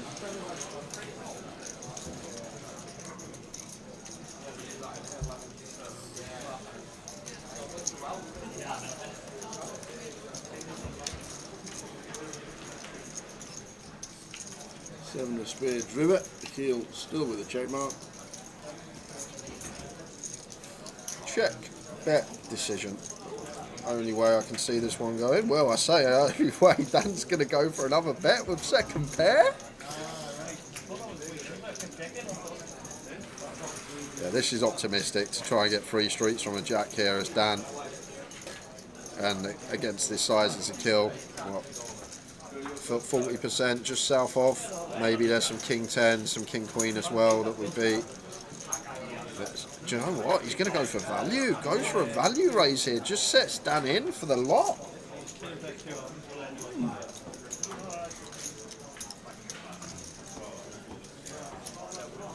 And second pair, average kicker. Yeah, Dan probably should have checked flop. And if we do bet flop, I guess we will have some bets. We need to check turn. Now He's paid him off to see the bad news. got to show. Got to show it. Got to show the jack. That was strange. That was. Always find these day ones do get a few gifts from time to time. Great fields to come and play, and if you can, we've still got a flight this evening, guys. Just some of the stuff we've seen the first 3 sessions of the day is insane. I thought I'd just come back from Crazy Russians and things were going to tone down a bit, but we're here. We've got the crazy Brits. Everyone turning up to Leeds is just wanting to give it away, it seems. I just don't understand what goes through people's heads.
Ace jack out again.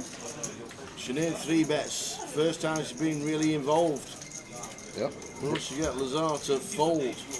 Really nice take. This is a prime combo. LP versus LP. These are the ones we like. Offsuit ace X. Middle in we fold out ace 8. We fold out ace 9. We fold out ace 10. Ace jack's one that we probably don't. But we also knock out stuff like king jack, king 10. Stuff with good 40% equity. Yep. I like this once in a while, taking these ones, hijack versus cut off, just knocking out a few pips higher than us.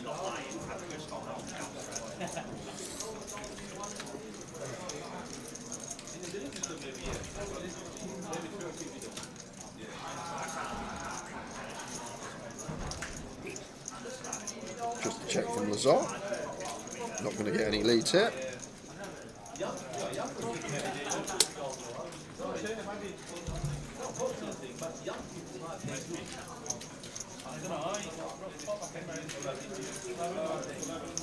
Yeah, already getting awkward for Sinead, but I feel like we have to c-bet this one. Just fold out, perhaps some suited ace 8, ace 9, ace 10. Even the ace jack off, no spade probably goes, but ace jack spade for Lazar, got to continue against this size, just north of third. We'll see how he feels though. Obviously there's a lot of times on turns we improve and we have to fold when it's jammed on. So it does get complicated, and he is actually just going to let the ace jack go with spades. Well played, Sinead, getting the better hand to fold. Sometimes when you're not finding hands, you can still find spots.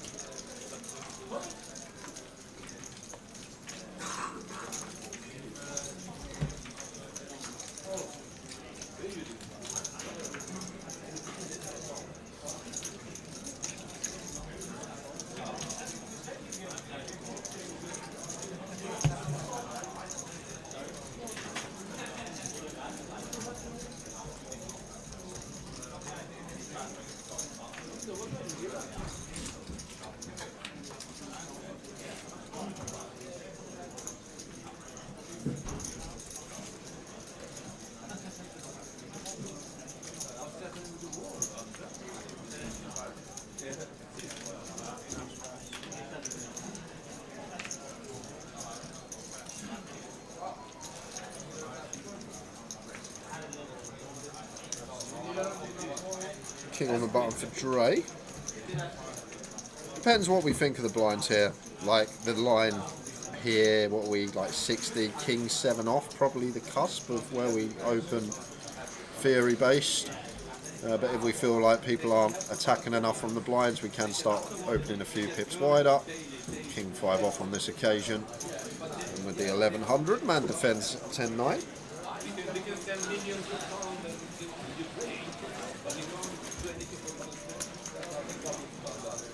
It's ace 8-4 likely to be Dre's pot. You can find the c-bet here. One of these where we're probably one and done. Maybe the 3 or the deuce for the turns we get to barrel. One and done is good enough. Tony still chip lead at 71k. Half an hour to go of this session. 40-minute break on its way. Afternoon, Mark Deacon, watching on Facebook. Hope things are good this Friday evening.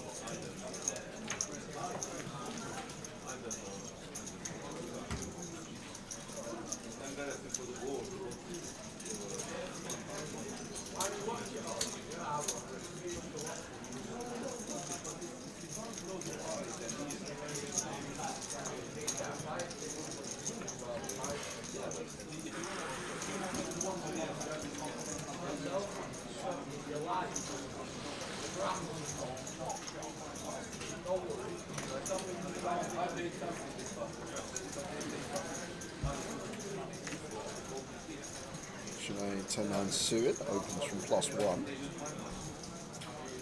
A6 off for Tony, can't see him doing much.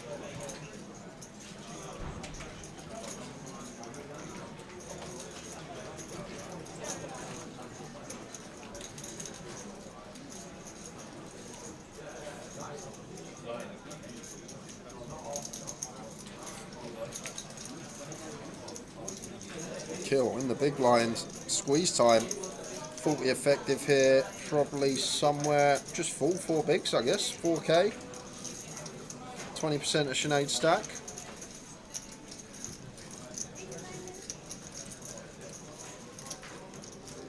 Yeah, 4.5, thereabouts, just as good, and this is why we go larger here. Like a lot of people I've been seeing recently in these spots, they'll just make it 3k, 2.8k. Now Sinead gets to peel the 10-9 suited with position, 40% versus ace-king. But just adding on that little bit of extra juice, just to deter these holdings from coming along. Just flushing out 40% when we're out of position is a huge win.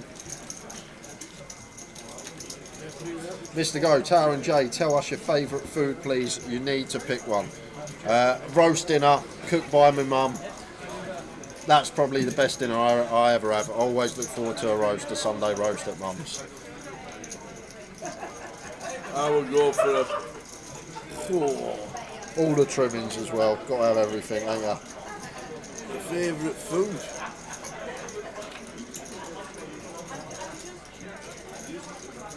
And dessert, sticky toffee pudding.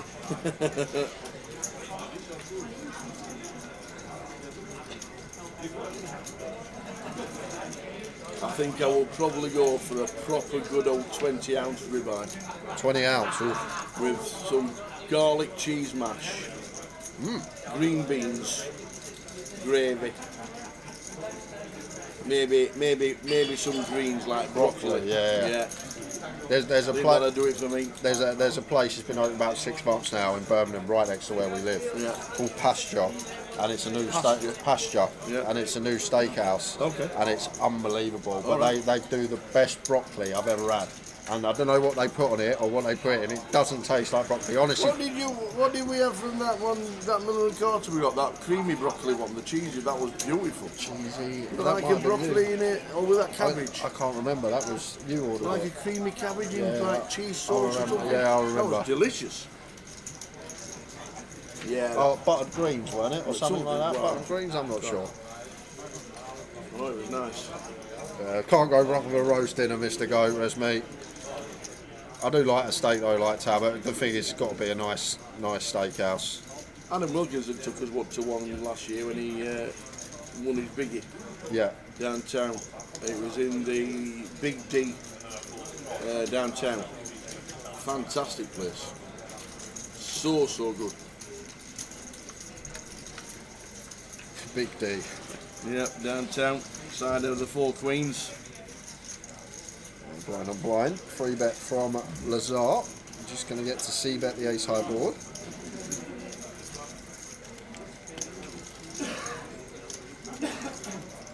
Won't be getting any action though from a kills holding.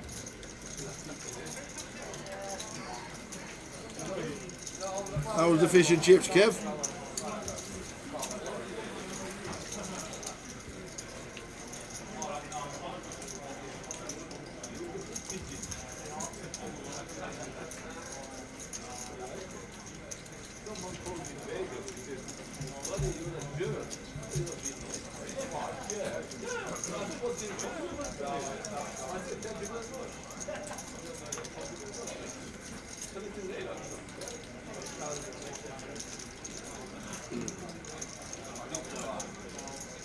And I promise I'm having a Chick-fil-A this year. You got to. It's just a sauce. It's not. You can bring your own chicken. You can bring your own chips. It's just a sauce you need. That's what does it. Are you taking your own in your suitcase? I might actually do that this year. Just load up on Chick-fil-A sauce. So what I could do, just order on Amazon for the day I arrive for the sauce to land at my hotel. Perfect. Perfect, literally.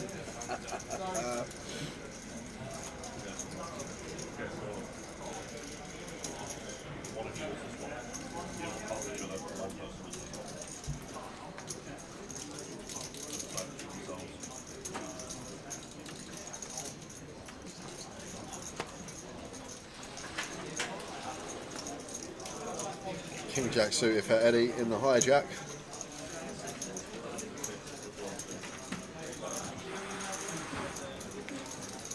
He's hit 1400. Man here sixes. Seems like a flat, slightly too deep to free bet call.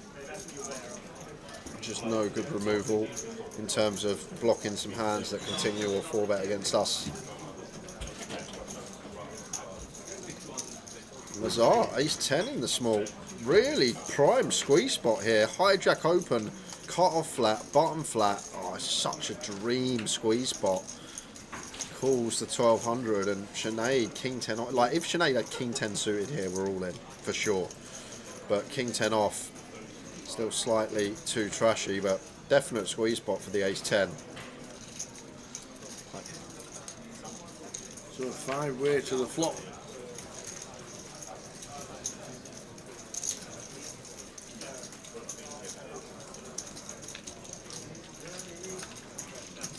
Six, 7, 9. Flop set of Mickey Blacks. Statistically set up than any other pair, more than any other pair. So it should check to man who's not going to be checking. Cannot allow a free card here. Like just allowing 10x, 8x, 5x to realise. Not going to be good, so need to start putting in the chips ourselves. Also start ranging our opponents.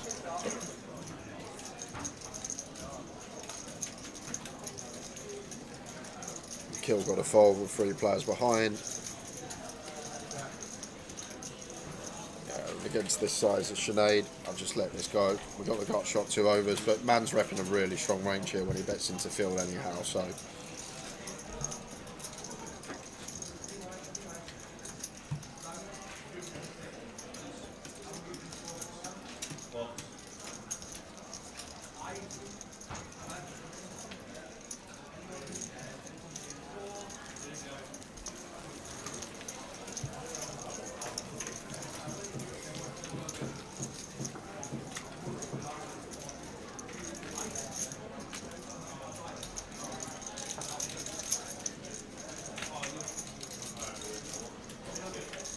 So 20 minutes and a 15-minute interval.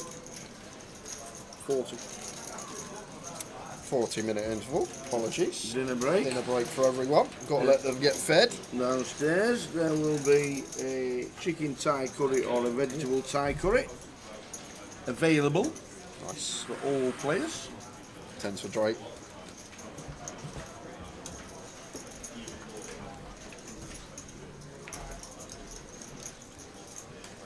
Kings for a keel. Oosh.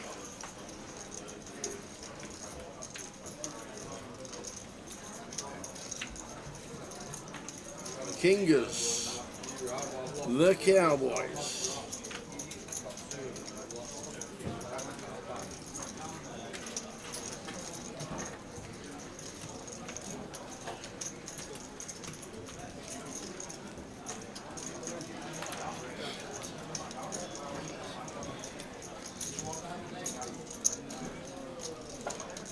As the players in the main event, after the half, you will be on an extended 40-minute break.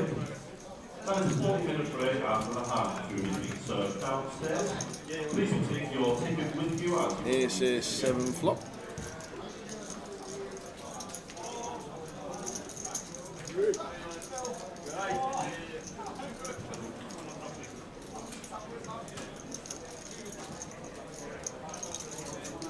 You got 4-way.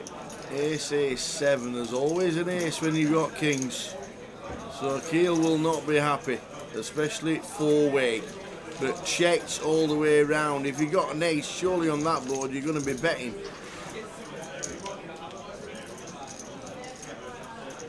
No, it's a double flushy board.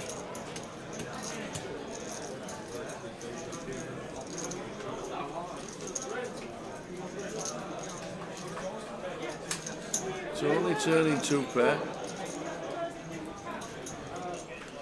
Comes in for 3.5. Dre will get out of the way. Even with 10s. Such a shocking turn card and flop for 10s. Now to Keel, how much was it? 3.5. Calling once and Lazar will be out of the way, so heads up to the river.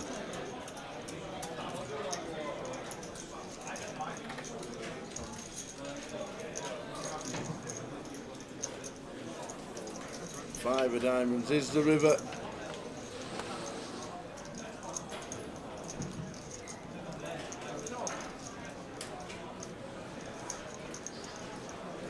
And Keel's going to get to see. No need to bet. Keel will get the hand.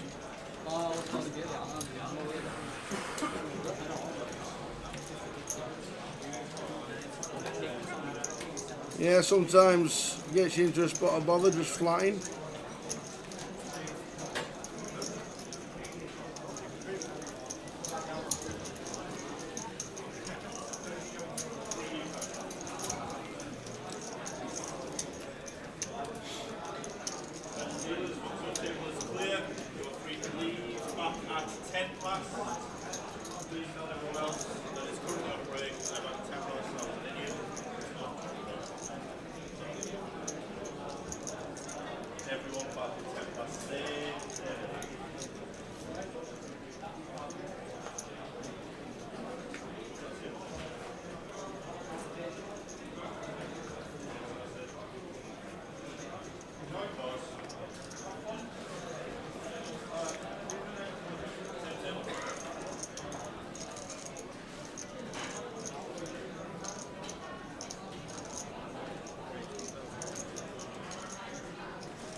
Keel this time with the ace 10, raising to 1,000 after just having kings.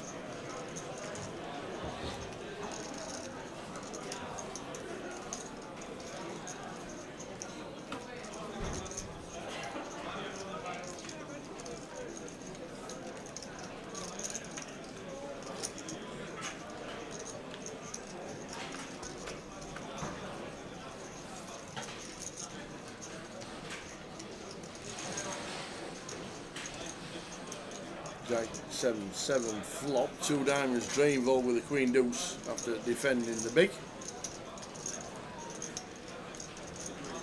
I'll be quite happy with a flop like that. Lazar, look at 9s. Makes it 2.1.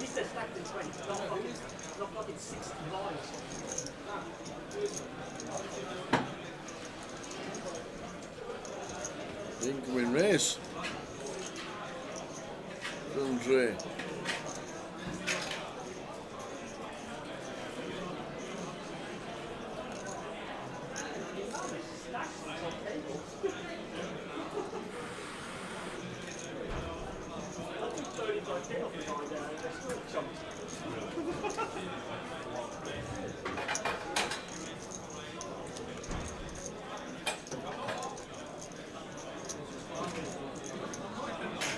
Nines for Lazar. Going to be calling. So here we go. Getting a bit juicy, this pot.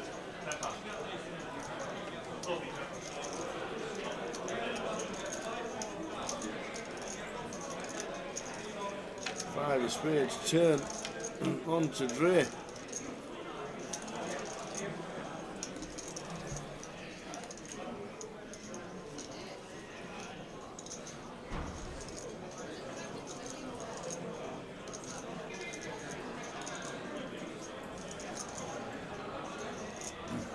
I think if your leads now is check raised to flop, will certainly show a lot more, and that looks like what he's going to be doing.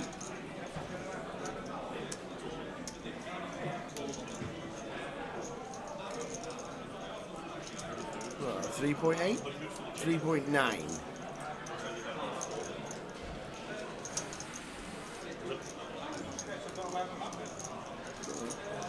And a non-believer, an absolute non-believer in Lazar with pocket nines.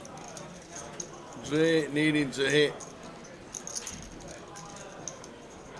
Yes, I don't think we get a shove off Lazar.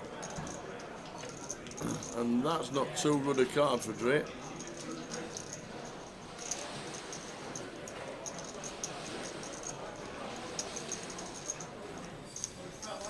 He's got one SPR. Does he unload and put the pressure right on?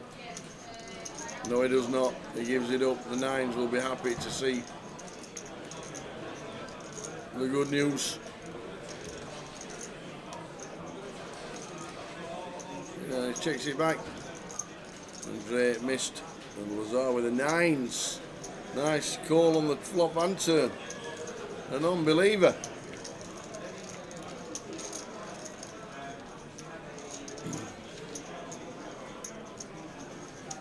12 minutes to go until the end of the session and the 40-minute break.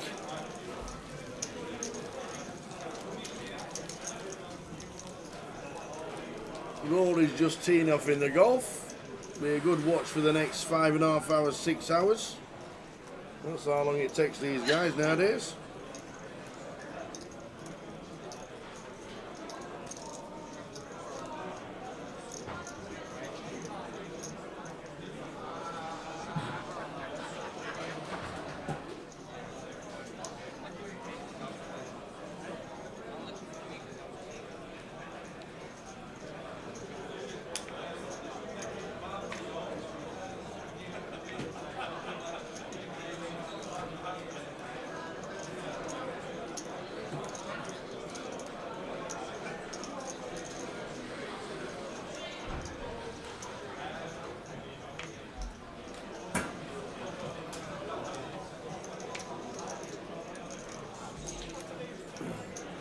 Tony Horn looks down at the best hand.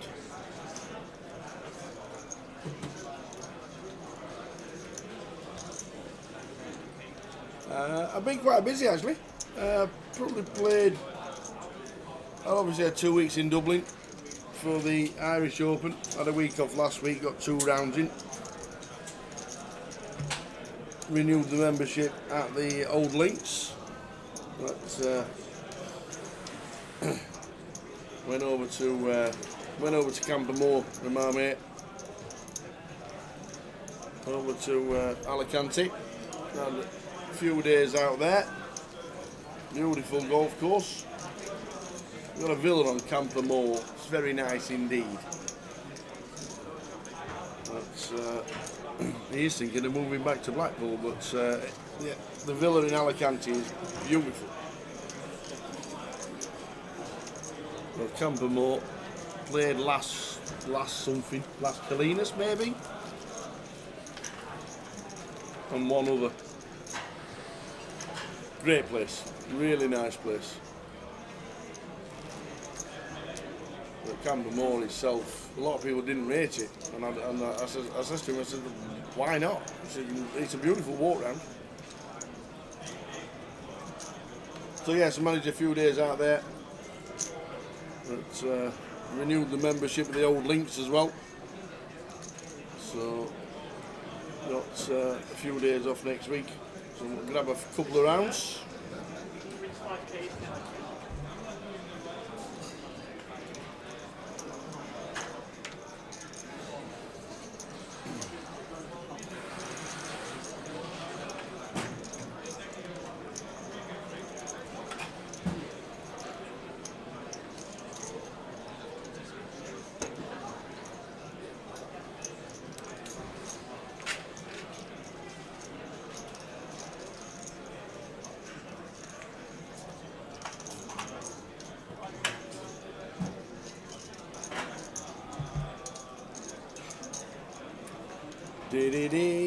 Oh, sorry, Keith.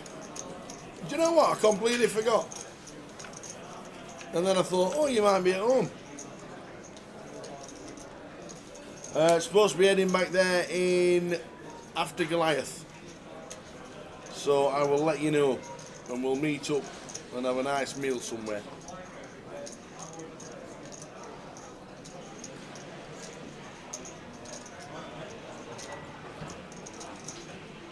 I think I'm going back there straight after Goliath. When we've done a stint doing the 9 days of Goliath, 60 seats guaranteed on PokerStars in the next week.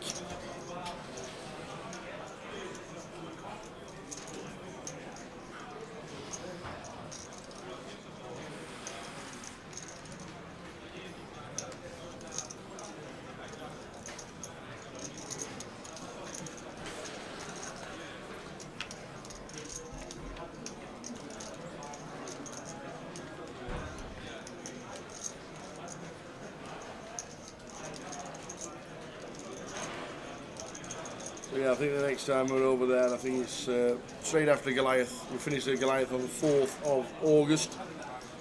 Plenty of satellites going on PokerStars next week. 60 seats, 100 seats guaranteed, I think, next week. There they are, 100 seats. 5 seats tonight, 22 quid in, 8 o'clock. 30 tickets, 12 tickets, 12 tickets, 12 tickets and 30 tickets. So 100 seats guaranteed in the next week. Already 150 qualifiers via PokerStars. And there's going to be quite a lot of the ambassadors from PokerStars there as well. So it's going to be an interesting festival. Don't forget the first week of Goliath, we've got the $1 million guarantee.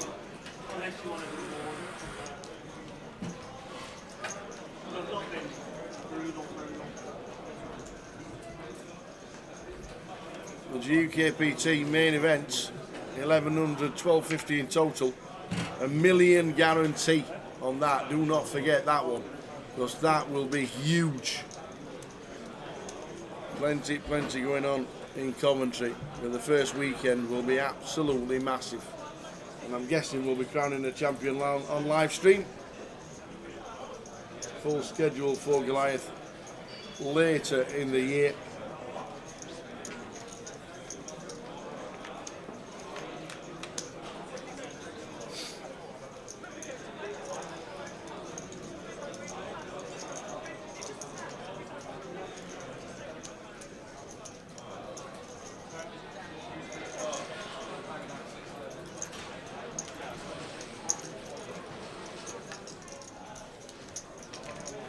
Keel, unbeknown to us what he has, 34,000 short, so just over 40 runners needed, with the turbo to come and day 2 buy-ins.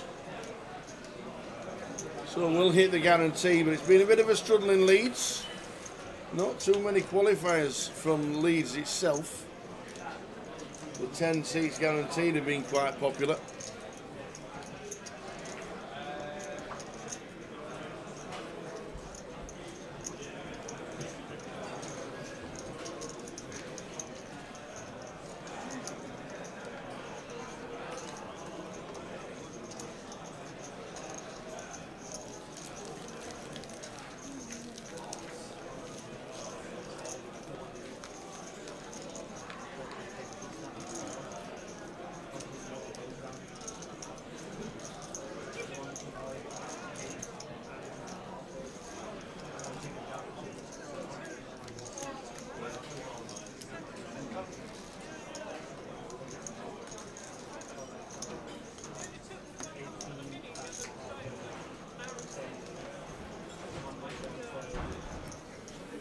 Down to the final 5 minutes and then a 40-minute dinner break. Everybody downstairs enjoying the complimentary buffet, which is a chicken Thai curry.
Heading to the break.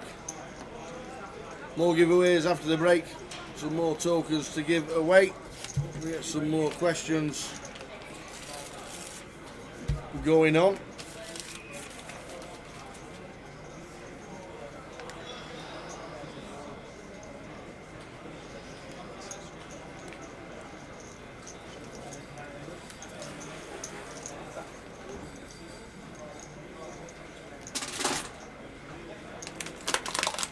Oops.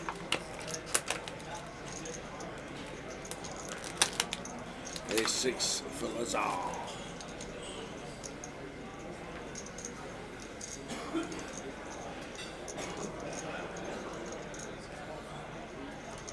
Ray's got 2,000 from Sinead on the big after Lazar just making it up with the A6 of diamonds. And then a 3-bet from Lazar.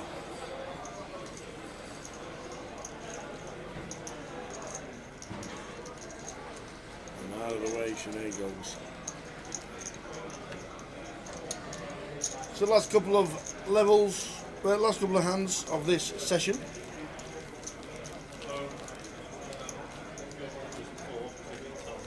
Am I a good golfer? I'm alright. I'm playing a bad handicap a minute. I'm probably playing to about 11 at the minute, but my handicap's 9.5. My actual handicap's 9.5, but I'm probably playing to, I'm not playing enough to hit 9 constantly. I'm playing to about 11 at the minute. Still enjoying it. We've got a golf course of St Andrews 72, par 72, and my last 5 rounds around there were 82, 82, 83, 82, 83. So I'm just not consistent enough at the minute to drop it down a little bit. But I'd like to be. It's just busy. Busy times. The Irish Open was fantastic for 2 weeks. We've got events all the way around, everywhere.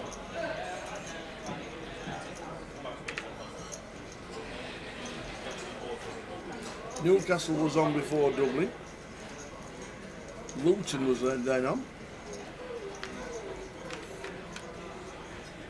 And here we are in Leeds.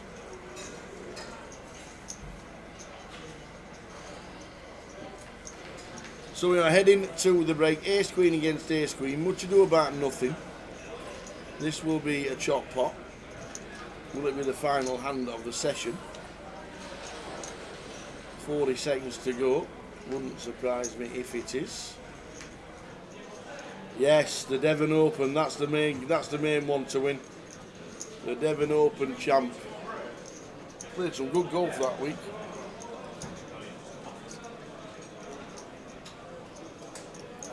Played some good golf. Really enjoyed it. Good bunch of lads. Had a good time.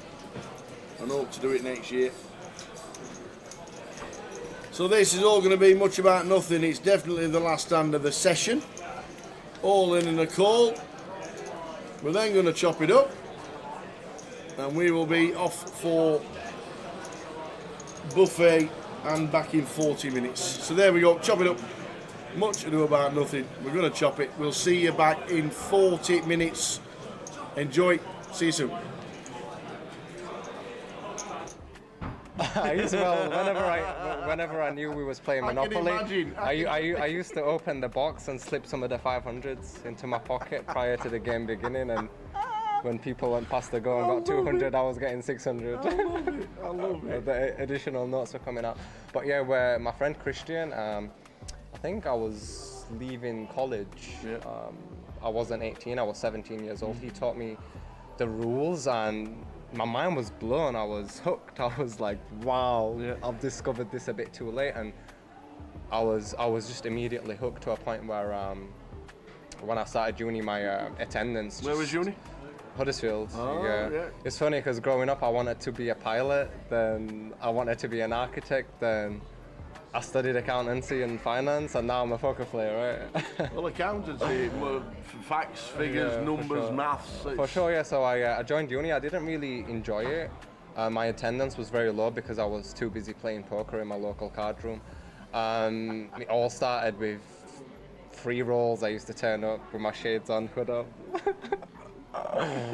You look like now and you think, why did I do that? Yeah, I was just obsessed, and the obsession, it really forced me to dig deep, and I've just been obsessed ever since coming across it. And when you find something that you have that deep connection with, it just comes natural. Ever since coming across poker, all I've ever wanted to do was to play poker, and I've always worked very hard. I mean, when I was at school, I used to do papers, and I worked in behind a bar, then I worked in a hotel, then I worked in a restaurant, then I worked in a nightclub, then I went and worked in an office. I was a credit controller for a very big organisation, collecting £5 million a month. I've always been obsessed with numbers as well, but my heart was always in poker, and all I wanted to do was poker from the minute I came across poker. Well, my first number for you was 2015. Yeah. Huddersfield. First cash in 25, Huddersfield, yes. 25. Yes. That's where it all started. Can you remember much about it? You finished 12th? Yeah, I mean, that was one of the biggest buy-ins at the time. Yeah. I think people tend to forget that we've not always played at these stakes. You work your way up. Yeah. But at the time, yeah, it was really, really big. Was it a direct buy-in? Or it would have most likely there? been a satellite win for sure, yeah. Nice one. I like it. The Huddersfield on the map just because it was your first score. But your first big score, 2019, the Christmas cracker. Yes. Like, these fields used to be huge. Yeah, for sure, for sure. Manchester did really, really well at getting the numbers in, yeah, for sure. They did? £12,000. Yeah. I mean, on the final table, I remember the final table as well. I wanted to carry on playing, but financially, I was in a position where the 12K meant a lot to me, and I made the decision to take the money, although I did want the trophy. But yeah, it was a lot of money back then for sure. Absolutely. Running deep in a huge field. Obviously, the Northwest was like one of the biggest ones that there were in all the districts, in all the areas around the country. Did you like playing the day ones and then getting yourself into these big fields? Was a big field like? I mean, very comfortable. Everything I play now is intentional, and a lot of analysis goes into the games I play. Back then I was playing anything and everything. Yeah. You need to be very careful. I mean, game selection is an art. It's something that not many people know much about. They literally play anything. They don't really set themselves restrictions on what to play, what not to play, past what point to stop regging, past what point not to reg. But my approach is usually a big percentage of my overall tournaments are in small fields. Yeah. To make sure I'm consistently getting in the results, and then some in medium fields, and then only very small amounts in the big fields, because even if you are the best player in the world and you play in big fields only, you can just go through big periods of not cashing at all, right? So I think it's very important to get the consistent small cashes in, and then obviously put yourself in the big fields. But straight after, more or less straight after the Christmas cracker, which had a big number, you end up in Nottingham at the Grand Prix. Yes, that was a very interesting one. 2,712 that was a very interesting one. That had it was one of the first ever hybrid tournaments where you would play the day ones online. Yeah. and then you would eventually turn up day 2, play live at DTD, and they had this promotion. If you played day 1A online and made the final table, you would get a 10k package. Okay. So when we was approaching the final table, there was 2 tables left. There was another guy who had qualified from day 1A, and I knew that if he makes the final table, he also gets the 10k as well. So every time it was this big blind, all in, all in, all in, and it was just like fumes coming out of his ears. But we both made the final table, and we both ended up getting the 10k package. With the 10k package, I ended up actually getting more than first place, but a friend of mine, Fabian, ended up winning that. Congratulations. So you were second? I did really well because he had all of the chips with 2 tables left, and I just outlasted everybody. Got myself the second, and the stack distribution heads up was ridiculous. Then, unfortunately, we ended up in lockdown. Yes. But how was it for you? It wasn't unfortunate. It was. I'm going to say lockdown was very good there because historically I've played online a lot, and the games were really, really good during lockdown. A lot of people who played live, obviously they couldn't play live, so they were forced to play online. So the online prize pools were getting ridiculously big. Like the Irish Open, I remember it was guaranteed at 1 mil. He ended up collecting 3 mil. And the winner got 462k. The numbers were ridiculous. Everybody wanted to play. But yeah, the games were good for sure. Really, really good. But lockdown was a very tough period for a lot of people also. Of course, but you certainly did well during it, which is really nice. But obviously coming out of it and coming into the live poker back again, last year, big year for you. For sure, yeah. Nearly $300,000 as it says on the database. For sure, it was the first year where I started competing for the leaderboard, and I wasn't really going for it till I think March time. I got a few results in a row, and I thought it makes sense, and I made the decision to give it a go. It was very competitive towards the end. The best I mean, start of the year, everyone was like, "Oh yeah, it's over. Cal's won it." And the deeper into the year we got, the closer it got. It was very, but the very best thing for us watching it from the outside in was you and Brandon battling away. Robbie as well. Robbie was up there as well. It was very, very competitive year. I really enjoyed it. You ended up with the 15k package, which was really, I managed to get that in the last event. I needed to finish a certain place to get that, and I did just that to be able to scrape the points needed to finish 5th and go over Brandon, I think it was. Did it help with the 15k package, or did it just go on top of the pile and then we just still have the plan to play what we need to play? Oh, it just goes towards buy-ins in the future, that's all it is, experience. When you play locally, then you play nationally, then you go and play an EPT. What's that like? It's obviously different games. They attract different player types, and I think one of the biggest keys to succeeding in poker is knowing how to adapt to different player types. And different players, they play very differently. I mean, it's one game, poker's one game, but everyone has a different understanding of the game, and everyone plays very differently. So it's very important for you to try to gauge how someone thinks about the game and try to come up with a strategy to counter that, basically. I don't think it's realistic to play this unexploitable balanced strategy versus everybody. I think you want to be choosing to do X intentionally rather than doing it to randomize and to balance, etc. I think everything should be intentional, for sure. When you go to an EPT and the fields, you don't know 99% of the field. Can you sit down and within 10 minutes work out an online quickly. reg? Or very. I mean, a lot of the times from appearance, from how people hold the cards, how they put the chips in, what the table presence is like, etc., etc. If people are regulating the behavior well, all it takes is one showdown. You see one showdown, you play the back in your hand and the hand back in your head, and you start making assumptions about your players. That's the key. I think a lot of recreationals, they tend to only pay attention when they have a hand themselves, and they don't really pay attention when they don't have a hand. The key is to be paying attention all times, to be building this profile on each player, so when you do end up in a hand with them, you know exactly what to do. Do you prefer the live? Do you prefer live now more than the online environment? I enjoy them both. I think live poker is a lot more competitive for sure. There's a lot more competitiveness to it, and running deep in a live tournament is very thrilling. But running deep online is also very good. It's two completely different games versus different player pools, and I think it's very important to know how to adapt. There's been a lot of very successful online players who come and play live who don't tend to do that well, and a lot of the times that's because they're not really adapting that well. They're trying to play the same strategy, and a lot of poker is just adapting to who the opponent is. It's not a game of cards, it's a game of people played with cards. And you need to play each individual based on their tendencies.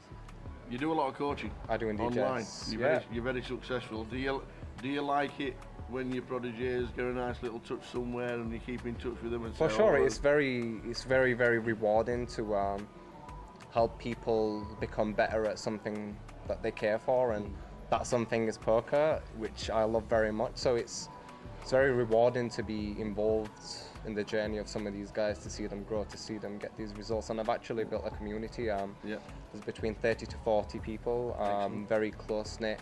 Everybody's helping each other. We have constant, regular hand discussion channels. You're always studying between yourselves? Yeah, for sure. I mean, poker's all I do. Even when I'm not playing poker, poker is all I do. I mean, of course, besides spending time with family, I'm very blessed to have a very supportive partner and to have a 7-year-old son. So whenever I'm not playing poker, because poker can be very, very draining, and for me, I'm very lucky that I have my family to lift me and re-energize me when needed, so I can go again. I think your off-table routines have a big impact on your performance at the tables, for sure. A lot of studying obviously leads to a lot of results, and like you say, you do a lot of chatting between you guys. Is it nice for you to sit there studying, knowing that these results are coming because of all the hard work? Yeah, for sure. I've always believed in hard work. There's no such thing as talent. There's no such thing as talent. And if you believe someone is more talented than you, all you have to do is outwork them. And a lot of it comes down to mindset as well. I think in any industry, if you want to succeed, you need to have a bulletproof mindset. In poker, very much so, because it is very mentally challenging.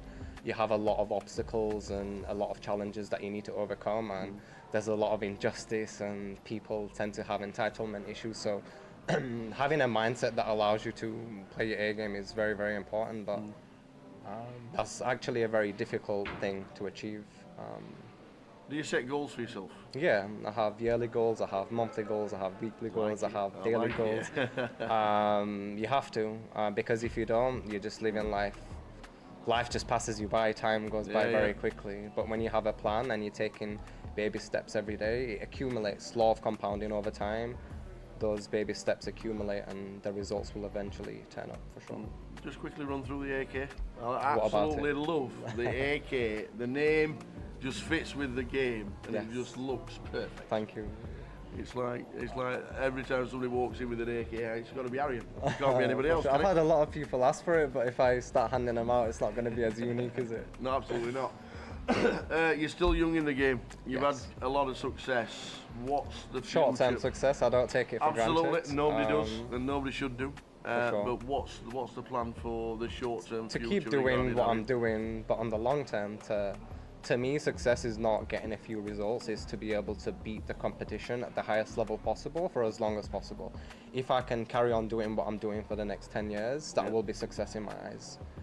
Right now, obviously I understand the game on a deeper level, and I have had this success, but when you look at it, it's only like 300 live games, and that can be very much dictated by variance, good variance, right? But if I do what I'm doing for a decade, then it can't be all variance, right? Absolutely not. Absolutely not. And, so that's the aim. It's great to walk into a card room and Arian walks in and people look round and they spot who you are and they know who you are and they're now getting to see the name sitting down at the tables and think, you know, it's just a little bit tougher. It's very overwhelming. I mean, even when I went to the EPT, I mean, some of these guys I used to watch on the TV and to turn up and to share a table with them is one thing, but to be able to compete, that's another thing. It's very rewarding for sure. I've made a lot of sacrifices. I was doubted a lot. I was laughed at a lot. I remember before I started playing full time, when I was still working in the office, someone said to me, "Oh, what you got? I've heard you're leaving. What are you going to do?" And I said, "I'm going to play poker." And they just started laughing in my face. They thought I was some form of deluded. Well, I hope they're watching the streams, realising how good you've got. Degenerate gambler who is lost, but you can't expect other people to share your views. Everyone has very unique views in life, I think. Yeah. only you know truly what you should do, and you should do it. I love what I do, and I think that's the main reason why I've had the results. Is I truly love what I do. And if you look at any field, the people that do really well are usually those who love what they do, because when you love what you do, you never have to work. What you're doing is not work. You're doing something you enjoy, and because of that, you give it more. Because of that, you have more resilience. When things go wrong, you've got more of a reason to push forward. And doing this for a living, I mean, all of the money and the trophies, it's very attractive, but the things that you have to actually go through to make that possible it's not easy. It's not made for the average individual, but if you work hard enough and you develop certain skill sets, then it's possible, for sure. Well, long may it continue. Hopefully. Keep that smile on your face. Fingers crossed. Always walk around with that smile, because it's a little bit infectious. Arian Kashani. Thank you very much. Top, it's been a pleasure, man. and thank you for having me. Cheers, Arian. Cool. Thank you.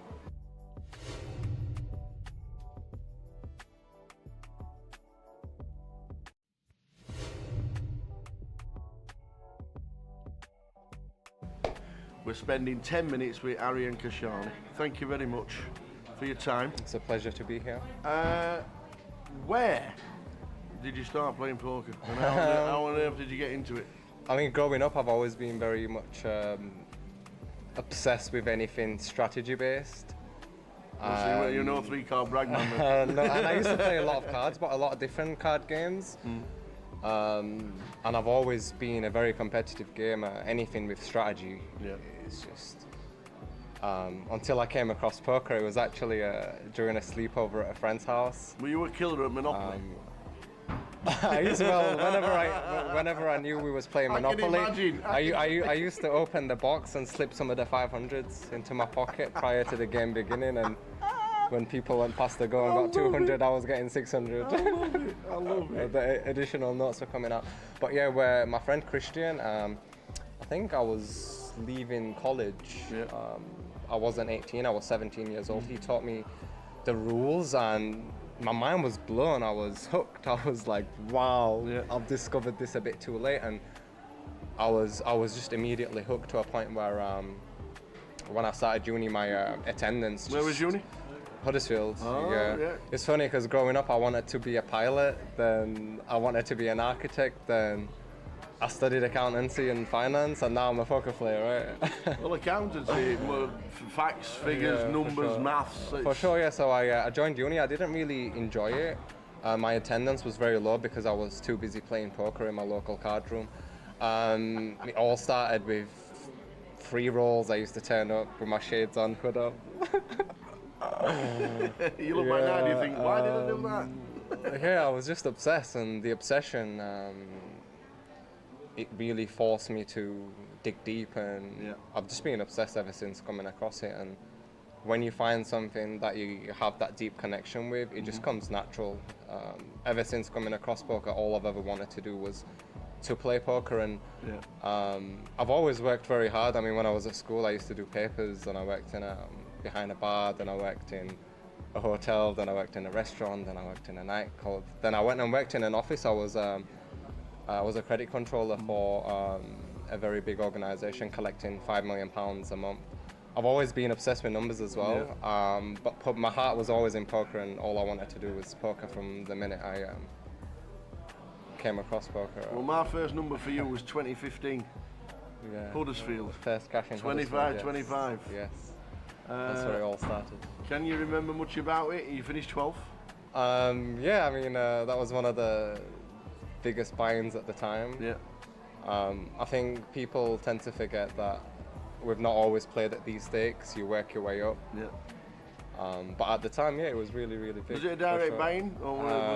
It would have most likely been a satellite win for sure, yeah. Nice one. I like it. The Huddersfield on the map just because it was your first score. But your first big score, 2019, the Christmas cracker. Yes. Like, these fields used to be huge. Yeah, for sure, for sure. Manchester did really, really well at getting the numbers in, yeah, for sure. They did? £12,000. Yeah. I mean, on the final table, I remember the final table as well. I wanted to carry on playing, but financially, I was in a position where the 12K meant a lot to me, and I made the decision to take the money, although I did want the trophy. But yeah, it was a lot of money back then for sure. Absolutely. Running deep in a huge field. Obviously, the Northwest was like one of the biggest ones that there were in all the district, in all the areas around the country. Did you like playing the day ones and then getting yourself into these big fields? Was a big field like? I mean, very comfortable. Everything I play now is intentional, and a lot of analysis goes into the games I play. Back then I was playing anything and everything. Yeah. You need to be very careful. I mean, game selection is an art. It's something that not many people know much about. They literally play anything. They don't really set themselves restrictions on what to play, what not to play, past what point to stop regging, past what point not to reg. But my approach is usually a big percentage of my overall tournaments are in small fields. Yeah. To make sure I'm consistently getting in the results, and then some in medium fields, and then only very small amounts in the big fields, because even if you are the best player in the world and you play in big fields only, you can just go through big periods of not cashing at all, right? So I think it's very important to get the consistent small cashes in, and then obviously put yourself in the big fields. But more or less straight after the Christmas cracker, which had a big number, you end up in Nottingham at the Grand Prix. Yes, that was a very interesting one. 2,712 runners. That was a very interesting one. They had it was one of the first ever hybrid tournaments where you would play the day ones online, and then you would eventually turn up day two, play live at DTD, and they had this promotion. If you played day 1A online and made the final table, you would get a 10K package. Okay. So when we was approaching the final table, there was 2 tables left. There was another guy who had qualified from day 1A, and I knew that if he makes the final table, he also gets the 10K as well. So every time it was this big blind, all in, all in, all in, and it was just like fumes coming out of his ears. But we both made the final table. We both ended up getting the 10K package. With the 10K package, I ended up actually getting more than first place, but a friend of mine, Fabian, ended up winning that. Congratulations. Well, you were second. I did really well because he had all of the chips with 2 tables left, and I just outlasted everybody. Got myself the second, and the stack distribution heads up was ridiculous. Then, unfortunately, we ended up in lockdown. Yes, but how was it for you? It wasn't unfortunate. It was.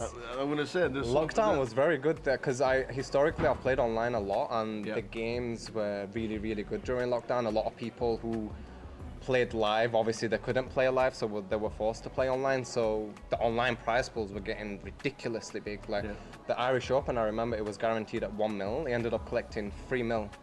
And the winner got 462K. The numbers were ridiculous. Everybody wanted to play. But yeah, the games were good for sure. Really, really good. But lockdown was a very tough period for a lot of people also. Of course, but you certainly did well during it, which is really nice. But obviously coming out of it and coming into the live poker back again, last year, big year for you. For sure, nearly $300,000 as it says on the database. For sure, it was the first year where I started competing for the leaderboard, and I wasn't really going for it till I think March time. I got a few results in a row, and I thought it makes sense, and I made the decision to give it a go. It was very competitive towards the end. The best thing the start of the year, everyone was like, "Oh yeah, it's over. Cal's won it." And the deeper into the year we got, the closer we got. It was very, but the very best thing interesting. for us watching it from the outside in was you and Brandon battling away. Robbie as well. Robbie was up there as well. It was very, very competitive year. I really enjoyed it. You ended up with the 15K package, which was really, I managed to get that in the last event. I needed to finish a certain place to get that, and I did just that to be able to scrape the points needed to finish 5th and go over Brandon, I think it was. Did it help with the 15K package, or did it just go on top of the pile and then we just still have the plan to play what we need to play? Oh, it just goes towards buy-ins in the future, that's all it is, experience. When you play locally, then you play nationally, then you go and play an EPT. What's that like? It's obviously different games. They attract different player types, and I think one of the biggest keys to succeeding in poker is knowing how to adapt to different player types. And different players, they play very differently. I mean, it's one game. Poker's one game, but everyone has a different understanding of the game, and everyone plays very differently. So it's very important for you to try to gauge how someone thinks about the game and try to come up with a strategy to counter that, basically. I don't think it's realistic to play this unexploitable balance strategy versus everybody. I think you want to be choosing to do X intentionally rather than doing it to randomize and to balance, etc. I think everything should be intentional, for sure. When you go to an EPT and the fields, you don't know 99% of the field. Can you sit down and within 10 minutes work out an online quickly. reg? Or very. I mean, a lot of the times from appearance, from how people hold the cards, how they put the chips in, what the table presence is like, etc. If people are regulating the behavior well, all it takes is one showdown. You see one showdown, you play the back in your hand and the hand back in your head, and you start making assumptions about your players. That's the key. I think a lot of recreationals, they tend to only pay attention when they have a hand themselves, and they don't really pay attention when they don't have a hand. The key is to be paying attention all times, to be building this profile on each player, so when you do end up in a hand with them, you know exactly what to do. Yeah. Do you prefer the live? Do you prefer live now more than the online environment? I enjoy them both. I think live poker is a lot more competitive, for sure. There's a lot more competitiveness to it, and running deep in a live tournament is very thrilling. But running deep online is also very good. It's two completely different games versus different player pools, and I think it's very important to know how to adapt. There's been a lot of very successful online players who come and play live who don't tend to do that well, and a lot of the times that's because they're not really adapting that well. They're trying to play the same strategy, and a lot of poker is just adapting to who the opponent is. It's not a game of cards, it's a game of people played with cards, and you need to play each individual based on their tendencies. You do a lot of coaching. I do indeed. Online. Yes. You're very successful. Do you like it when your proteges get a nice little touch somewhere and you keep in touch with them? And for sure, it's very rewarding to help people become better at something that they care for, and that something is poker, which I love very much. So it's very rewarding to be involved in the journey of some of these guys, to see them grow, to see them get these results. And I've actually built a community. There's between 30 to 40 people, very close knit. Everybody's helping each other. We have constant, regular hand discussion channels. You're always studying between yourselves? Yeah, for sure. I mean, poker's all I do. Even when I'm not playing poker, poker is all I do. I mean, of course, besides spending time with family, I'm very blessed to have a very supportive partner and to have a 7-year-old son. So whenever I'm not playing poker, because poker can be very, very draining, and for me, I'm very lucky that I have my family to lift me and re-energize me when needed, so I can go again. I think your off-table routines have a big impact on your performance at the tables, for sure. A lot of studying obviously leads to a lot of results, and like you say, you do a lot of chatting between you guys. Is it nice for you to sit there studying, knowing that these results are coming because of all the hard work? Yeah, for sure. I've always believed in hard work. There's no such thing as talent. There's no such thing as talent, and if you believe someone is more talented than you, all you have to do is outwork them. And a lot of it comes down to mindset as well. I think in any industry, if you want to succeed, you need to have a bulletproof mindset. In poker, very much so, because it is very mentally challenging. You have a lot of obstacles and a lot of challenges that you need to overcome, and there's a lot of injustice, and people tend to have entitlement issues. So having a mindset that allows you to play your A game is very, very important, but that's actually a very difficult thing to achieve. Do you set goals for yourself? Yeah, I have yearly goals, I have monthly goals, I have weekly goals, I have daily goals. You have to, because if you don't, you're just living life. Life just passes you by, time goes by very quickly. But when you have a plan and you're taking baby steps every day, it accumulates. Law of compounding over time. Those baby steps accumulate, and the results will eventually turn up, for sure. Just quickly run through the AK. I absolutely love the AK. The name just fits with the game, and it just looks perfect. Thank you. It's like every time somebody walks in with an AK, it's got to be Arian. It can't be anybody else. I've had a lot of people ask for it, but if I start handing them out, it's not going to be as unique, is it? No, absolutely not. You're still young in the game. You've Yes. had a lot of success. What's the Short-term future? success, I don't take it for Absolutely, granted. nobody does, and nobody should do. sure. But what's the plan for the short-term To future? keep doing regarding what that? I'm doing, but on the long term, to me, success is not getting a few results. It's to be able to beat the competition at the highest level possible for as long as possible. If I can carry on doing what I'm doing for the next 10 years, that will be success in my eyes. Right now, obviously I understand the game on a deeper level, and I have had this success, but when you look at it, it's only like 300 live games, and that can be very much dictated by variance, good variance, right? But if I do what I'm doing for a decade, then it can't be all variance, right? Absolutely not. Absolutely not. And So you that's the aim. It's great to walk into a card room and Arian walks in and people look round and they spot who you are and they know who you are and they're now getting to see the name sitting down at the tables and thinking, you know, it's just a little bit tougher. It's very overwhelming. I mean, even when I went to the EPT, I mean, some of these guys I used to watch on the TV and to turn up and to share a table with them is one thing, but to be able to compete, that's another thing. It's very rewarding for sure. I've made a lot of sacrifices. I was doubted a lot. I was laughed at a lot. I remember before I started playing full time, when I was still working in the office, someone said to me, "Oh, what you got? I've heard you're leaving. What are you going to do?" And I said, "I'm going to play poker." And they just started laughing in my face. They thought I was some form of deluded. Well, I hope they're watching the streams, realising how good you've got. Degenerate gambler who is lost, but you can't expect other people to share your views. Everyone has very unique views in life, I think. Yeah. Only you know truly what you should do, and you should do it. I love what I do, and I think that's the main reason why I've had the results. Is I truly love what I do. And if you look at any field, the people that do really well are usually those who love what they do, because when you love what you do, you never have to work. What you're doing is not work. You're doing something you enjoy, and because of that, you give it more. Because of that, you have more resilience. When things go wrong, you've got more of a reason to push forward. And doing this for a living, I mean, all of the money and the trophies, it's very attractive. But the things that you have to actually go through to make that possible it's not easy. It's not made for the average individual. But if you work hard enough and you develop certain skill sets, then it's possible. Yeah, for sure. Well, long may it continue. Hopefully, keep that crossed. smile on your face. Fingers crossed. Always walk around with that smile because sure. it's a little bit infectious. Arian Kashani. Thank you very much. Top, it's been a pleasure, man. and thank you for having me. Cheers, Arian. Cool. Thank you.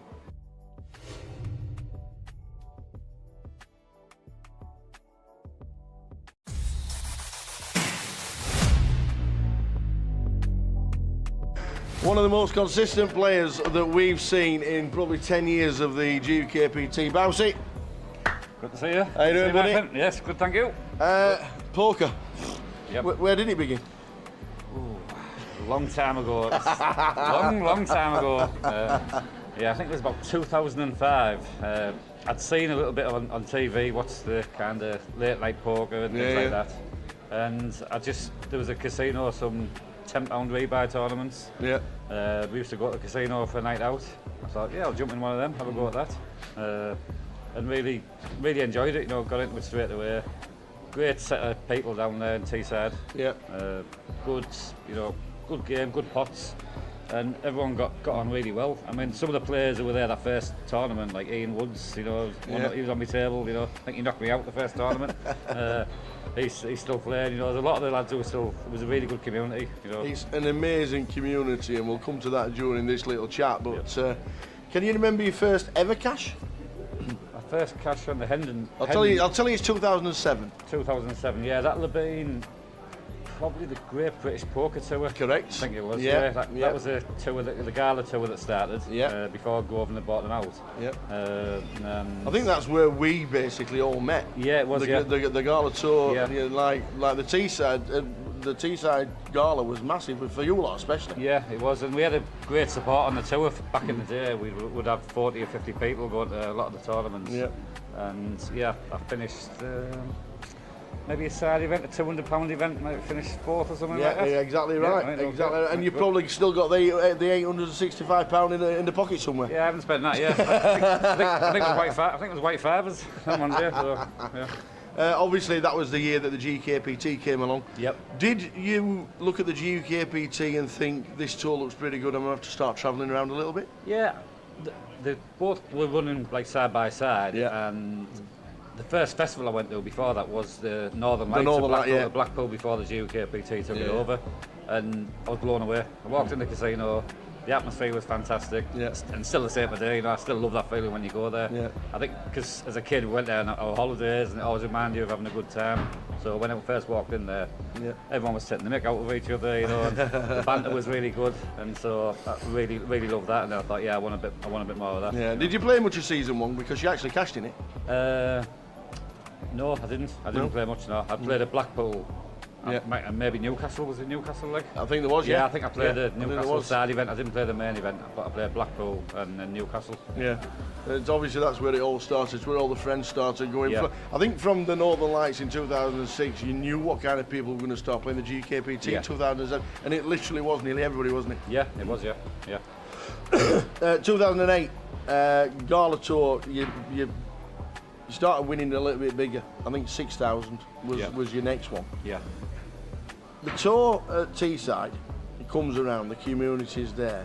Did you find the player was getting tougher? Did you find that the regulars were regularly cashing, or was it? Did you find more people travelling to these kind of events thinking, I've never seen you in my town before? I think back in the day, it didn't get tougher straight away. There was a good few years where I think a lot of new people were coming to the game at the same time, and some of the people were getting better, and there was a lot of new people still coming to the game, so it probably wasn't tougher for quite a long time, you know. I didn't think, you know, and then obviously the standards looks like it's improved a lot over the last few years, you know, in general, but back in the day there was a lot more like gamblers who play, you know, and they'd come and like try and have a spin up, you know, and like not be bothered about winning or losing, they just want to get in, get in and have a good time, you know, and so your first main cash in a GUKPT. Yep. Probably your favourite stop. Yep. And you're probably your favourite casino for a GUKPT, isn't it? Blackpool? Blackpool, yep.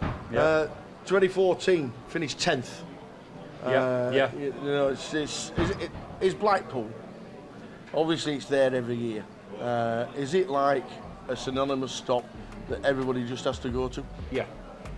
For me, I mean, it's like it's the party atmosphere. It's, you know, as well as a lot of serious poker played. But there's something for everyone. You know, there's cash games at all levels. There's small buy-in tournaments, bigger buy-in tournaments, and a lot of the lads. I mean, last year, back from Teesside, a lot of them come and played one tournament and had a few. And they come for the holidays. You know what I mean? Absolutely. Nights out, you know, so they really enjoyed that. Yeah. And it's still great to this day. You know. Yeah. Same season, the grand final. Yep. 10th. Yep. Gutted not to hit the final table, I'm guessing, especially with the first prize. Yeah. Lost. I remember. I mean, I was short stack, believe it or not. I played my short stack very well, so nothing much has changed in 15 years. Played short stack really well, and then doubled up right at the end of day one, and kind of got in the game. And there wasn't many of us come back to day three. Sorry. Yeah. Wasn't many of us came back, and I got in a big flip, nines against Ace Jack with Charlie Cowell, who ended up, I think it was his first live tournament. I know, yeah. He ended up going on to win it and winning about 84 million, and I've had about 200 pound cash since, so yeah. Brilliant. Obviously the grand final and the Vic.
Let's do it again.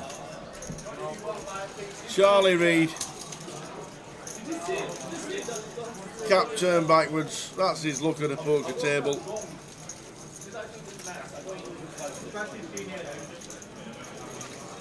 A little trim as well, isn't he? Yeah, he has. Looks better. And younger. Looks better and younger. He'll need his ID when he goes to Vegas playing cash for sure. Penultimate session of the day, guys. Quick rundown of the table. We got a cork up. Phil Tate in 1, Jack Galt in 2, Jack Oliver in 3, William Stevenson in 6, Charlie Reid in 7, Jean-Antoine Hochscher in 8, and Michael Howard in the 9 seat.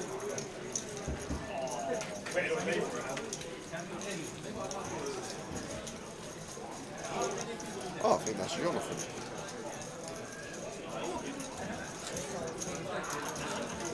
I reckon it is.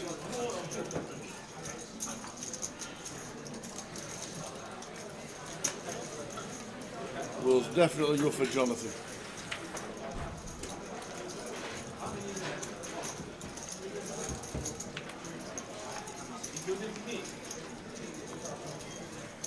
So Michael, chip leader 61,000. Level 7 of the day, getting closer and closer to the guarantee. Good stuff. Nobody likes to see an overlay. Yeah, never in doubt, I don't think. I think everyone just knew the Friday. No, he was just really quiet, wasn't he? Yeah. Yesterday, that's all. It's just these poker players that just like to play the Friday these days now.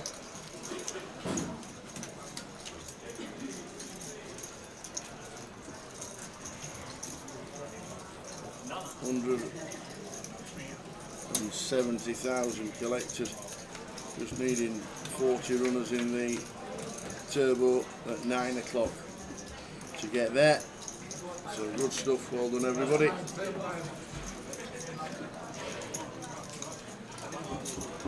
BWFC says, welcome to the table, man like Billy. Man like Billy. Haggis McTavish says, let's go Billy. Will King Queen suited, +1 opens. Michael Howard on the button here with the King Queen. Nice little 3-bet spot. Does go for call, keeps the dominated hand in.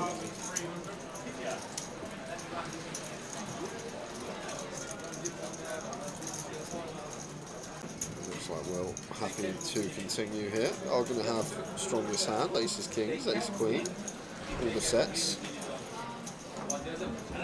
Decent hand to have in terms of equity. Michael making the call, and I expect Jack just to do the same here. Take his price to the turn.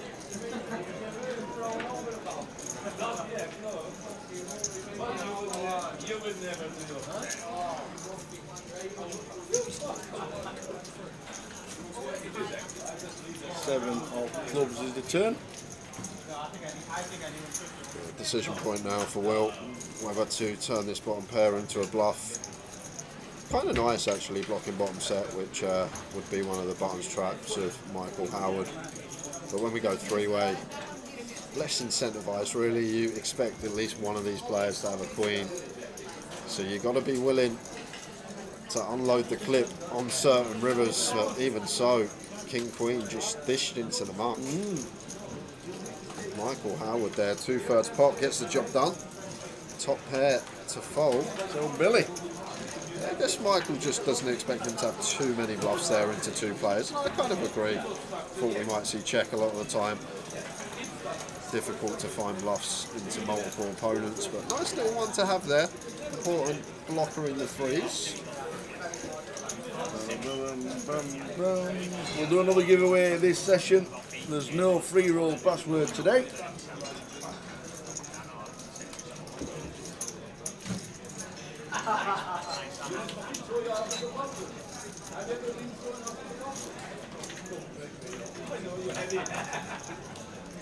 Yeah, I'm surprised as well at the King Queen fold. Like, we can't really have too many better hands there. Yeah, we can have threes, can't really have queens or jacks, going to free bet. Queen jack suited should only really kill, so I don't really have many combos of strong hands. So when we got one of our best top pairs with position, intriguing one to let go. Maybe he doesn't think his man's capable, but we have just seen that is not the case.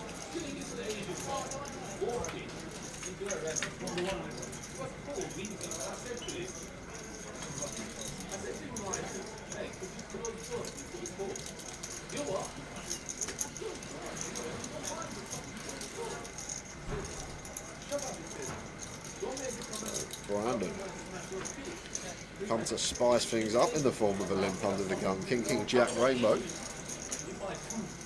Queen High Jack G out in front, checks through. Queen of Hearts on the turn. I still think out of position for 2. Want to be checking as Jack here as he does go for some value on the river. When we get a low card, or obviously a king or a queen, there it is. What a board that is. Art gallery.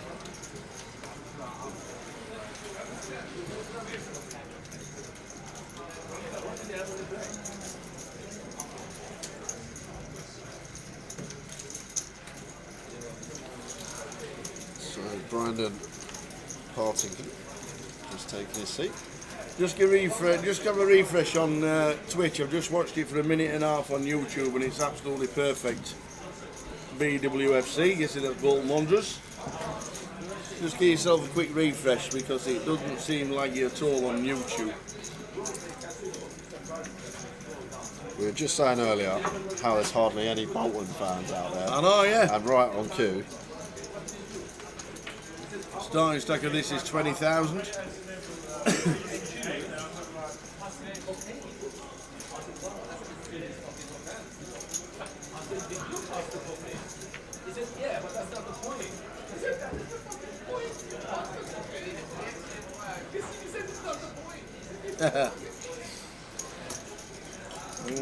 We're just talking about Luke the dealer and then Andy Wilson, and that was about it, wasn't it?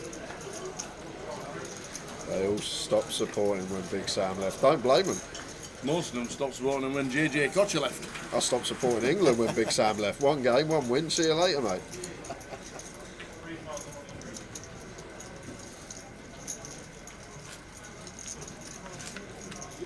So Ace Queen. 2 pair for Brandon.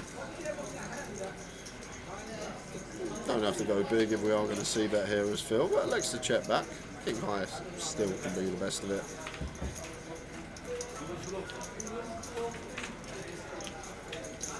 Five of Hearts turn. 2K. Just shy of 2/3 from Brandon, and Phil just with the King High here. Kind of an interesting one versus big. Will be some spade draws and heart draws, even maybe something like a 4-3 of clubs we're ahead of. Just not good enough to hold on, not much coverage on rivers.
Queen 9 for Jack in the cut-off.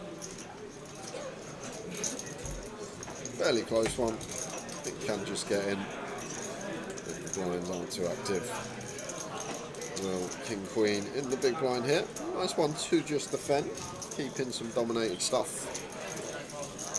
Don't really fold out many better hands, if any. Maybe some ace highs.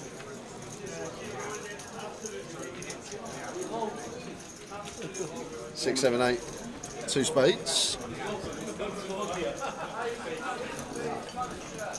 Board against big, I'm going to have a fair amount of checks on this jack, but I think our actual hand probably likes the bet. 9 in hand, backdoor spades, can fold out some stuff like some king highs, even like an ace deuce of clubs, not going to be able to call. So it seems like a nice spot to bet. Now as well, king queen going to take one off, getting 4.5 to 1 with the 2 overcards. Backdoor spades of his own.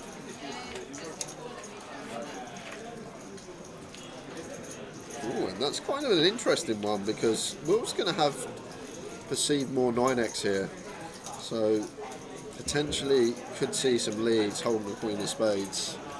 Decides to check it over to Jack. And now as Jack, like this a lot, checks it back, checking back some of his stronger hands for the times he's got over pairs, etc. Hands along these lines. And the good thing is the times that Will gets to the river without a hand, he's just always got a bluff on the 4-liner, so we just get to pick off so many bluffs from Will. And now Will checking for a third time over to Jack, and not going to go for value with the 9 of spades.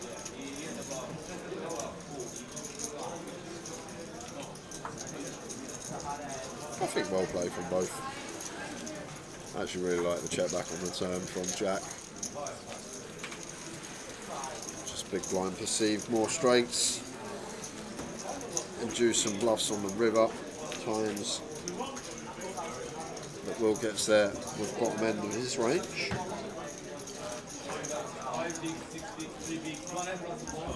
Is this a 1K? It is 900 plus 100.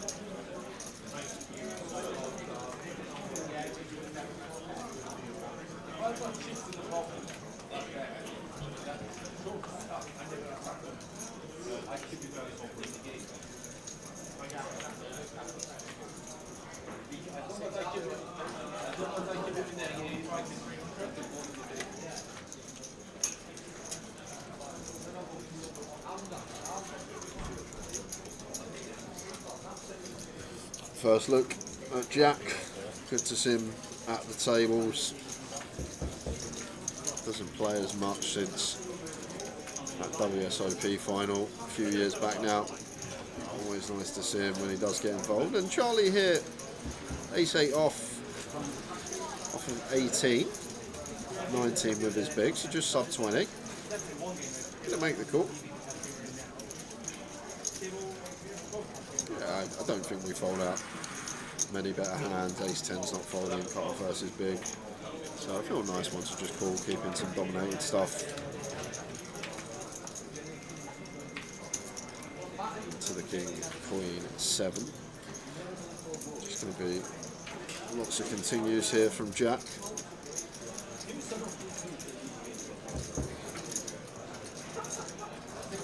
Just north of 20%, between 20% and quarter. And against this size, Charlie going to have to call once ace-8 higher. No, he's going to let it go. Gives the man some credit against B20. Cut off versus big.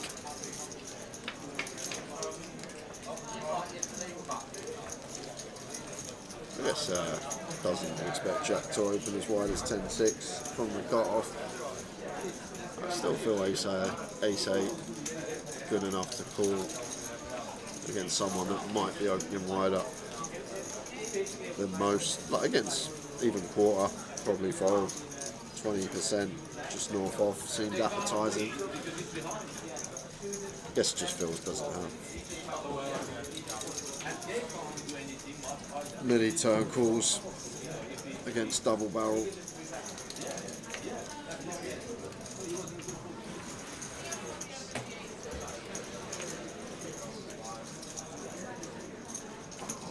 Ace-5 for Brandon, mixing in a little limp in the cut-off, and Will seems like a nice clean ISO with position. Try and get this heads up against what we feel like is a fairly weak range.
tight old fold from under the gun is just off 20, but ace deuce suited into the muck. King jack suited will not be going into the muck and a cut off a will.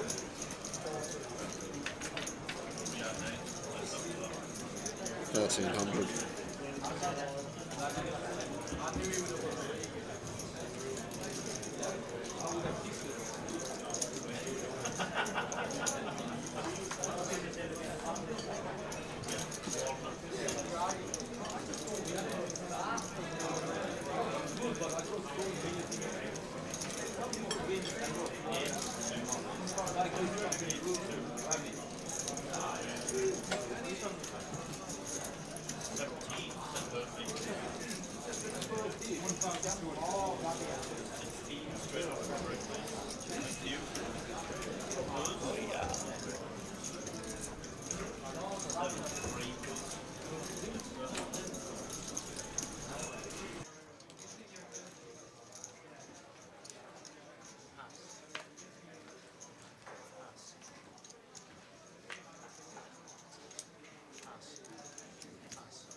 Kings for Michael.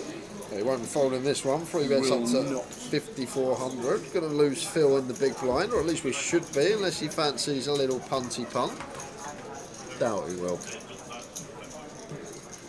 Just no fold equity. Even if Michael's got a bluff here, we're always running it, so gets out the way. And Jonathan on the button, just going to fold, you guess?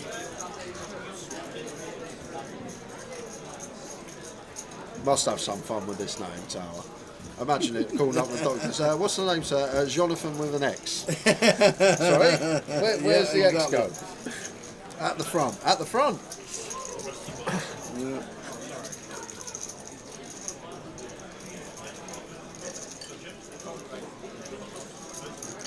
Jonathan with an X. I like it.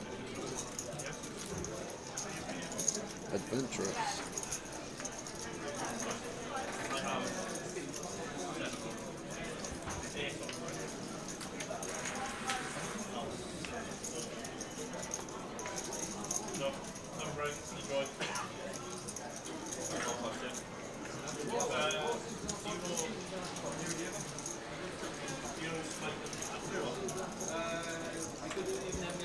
Is that Michael Howard, the former Conservative Party leader, or someone else?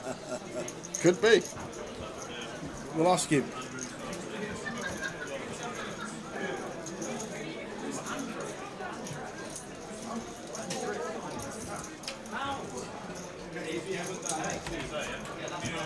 Big Sheffield Wednesday fan is Michael.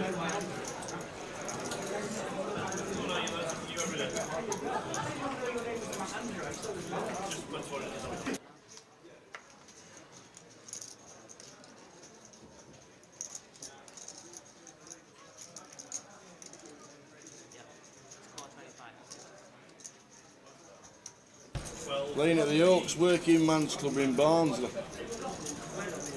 Best tournament in Yorkshire. From Barnsley.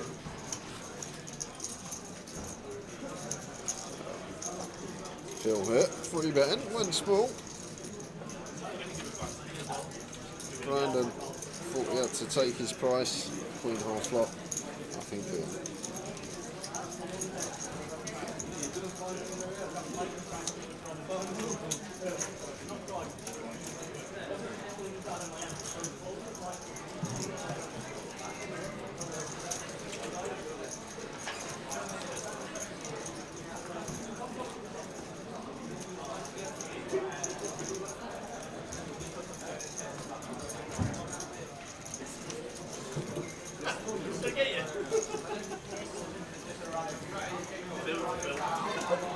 Someone just threw a missile. A missile? Yeah, no, a missile.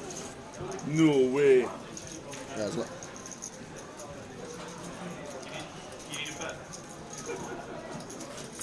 Won a tournament already for 9K up in Leeds this week, has Sean. Is it Jean? Sean? I'm guessing it's Jean, right? Jean. It's like Jonathan. I'm guessing Jonathan. Yeah. Has to be. So Jean in seat number 8. Unless it's another rubby ball situation. How many rubbies do you know?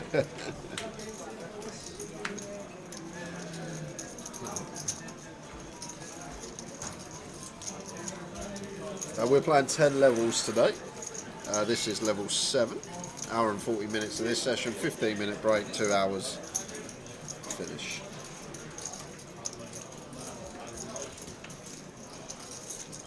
Thanks, Phil, for the information.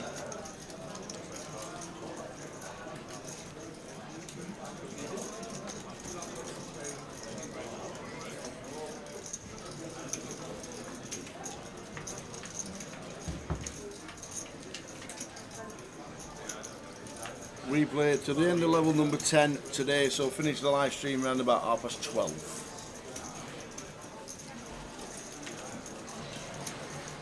End of level number 10.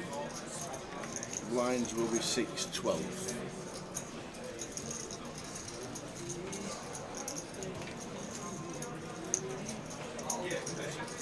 Jackson sorted for Jack on the button. Nice one to pick up.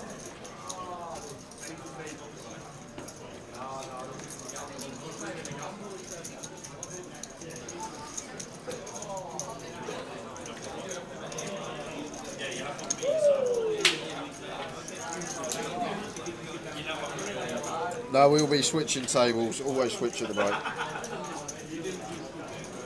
See who we will get. Oh, then Sabria Bus, evening Tower and Jay. I'll see you Sunday for the closer. Maybe seniors if I get done early.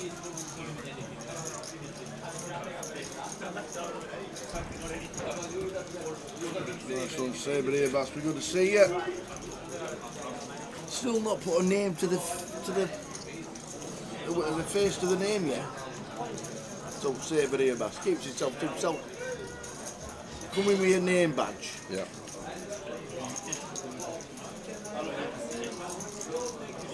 Bring the cat as well. I'd like to meet the cat. The famous.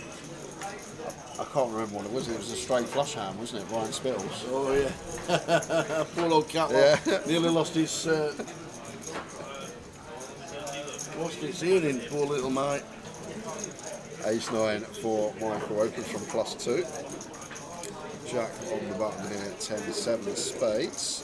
Let's have a look. Will takes his price defence.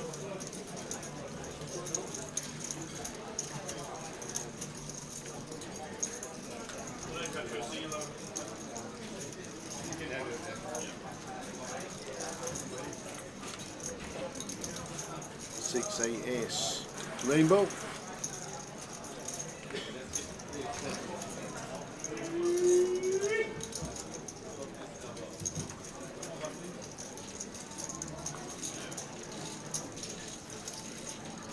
Yeah, an interesting one for Jack. Got to continue. Got a gut shot and a spade draw. Just going to be a lot of turns. Have to fold to a second bet.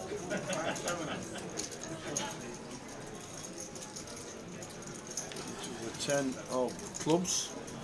Yeah, kind of interesting now for Michael. Wants to pick up a straight draw to go alongside. May choose the street to start checking over. He's going to go for another barrel. Doubt we're going to be going for a third street on any rivers. Other than specifically an ace or a 7. Interesting now for Jack. Middle and a gutter to go alongside it. Makes the call.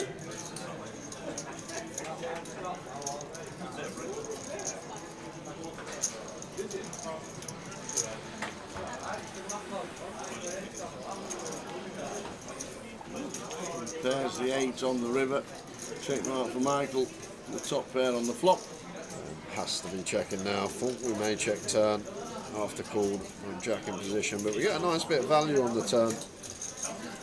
And now Jack with just a 10 probably knows he's not best here. Like all this king queen stuff with a club, king jack with a club, they're just all in on this river. So we kind of hate check as Jack because don't really beat too much, but I guess we just got a showdown at 10. Unless he's going to get creative. Well, creative is what he is going to get. Guess we will have 8, 9 and 7, 8 suited as well, so difficult to have worse than a 10 here, especially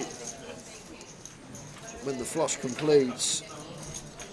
Well, Michael in a real grim spot because what do we beat here?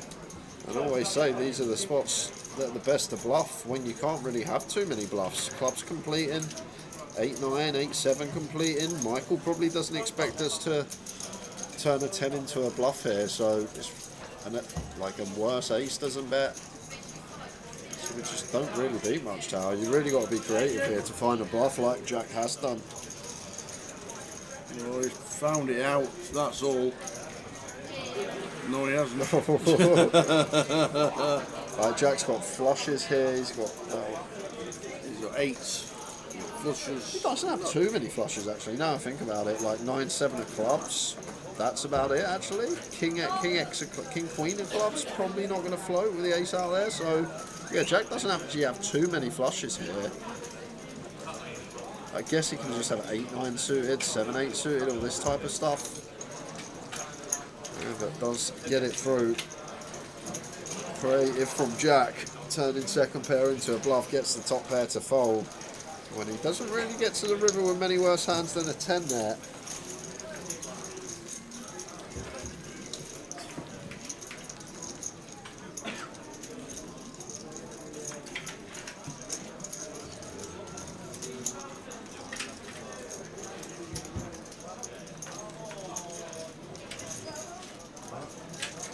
Well played, Mr. Jack Oliver.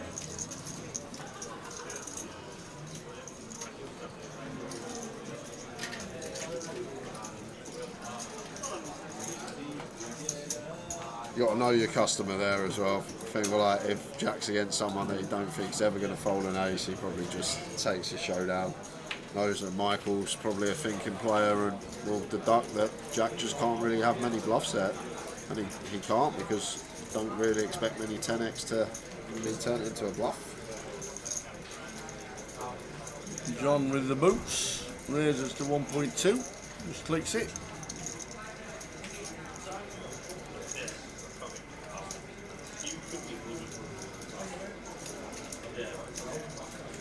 Phil Tate peels the queen 10 off. Charlie in the big blind, queen 9 off here. Fine to defend.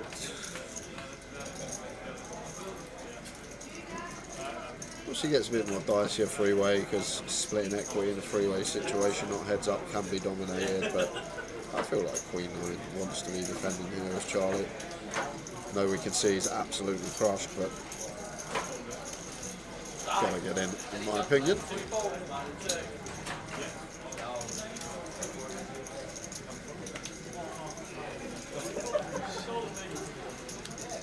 Jack out flop, Jack 9, 3, 2 clubs.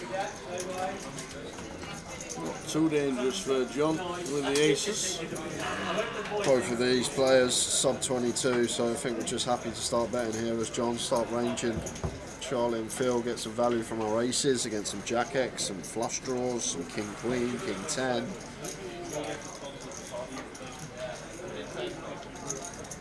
18 into 45, so finds 40% on the nose. And I guess Phil just going to call and take his price, but can be aggressive. Seen a lot of Phil Tate on stream. Now quite an interesting one for Charlie once gun continues out of position to 1, 3-way on the flop, and Phil Tate wants to make the call. Yeah, top-notch fold from Charlie there, really good fold, just sniffs it out. Once it goes bet call, highly unlikely. 9's going to be best, and even if it is, probably still fading a high amount of equity from his opponents. Bingo. Dynamite at the bottom end as well, so perfect for Phil in C1. Yeah, John just recognising as well, Queen 10 does get there. You probably don't expect Queen 10 off from +2, it's only really 4 combos.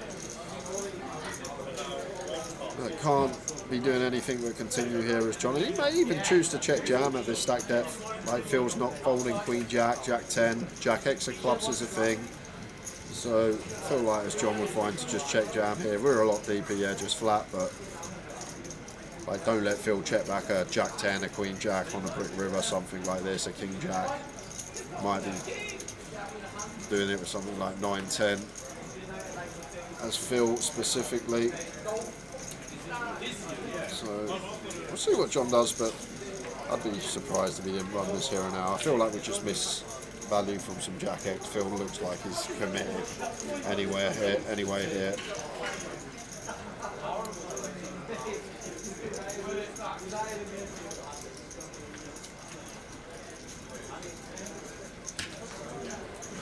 Yeah, I like it.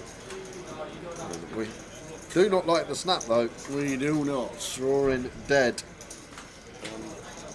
Phil Tate getting a full double to 31,000.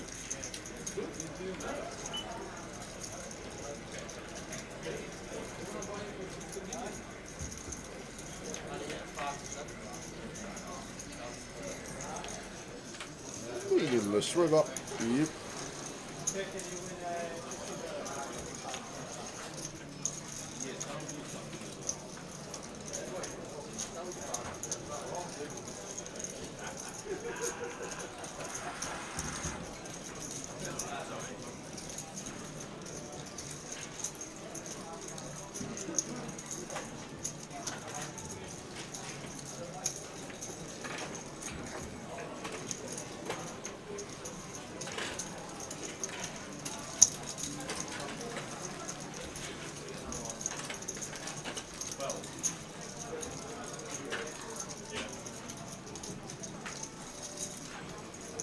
Half an hour, level 7 gone of the day. Price will getting close to 180,000. The turbo starting at 9 o'clock, 45 minutes in club.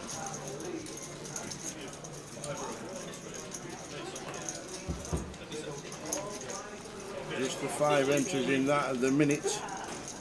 Price will just short of 180,000.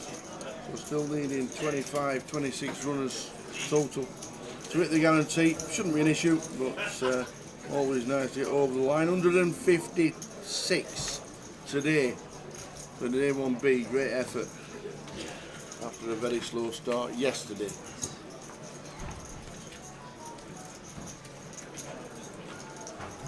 Baseline for Phil, fresh off his double up.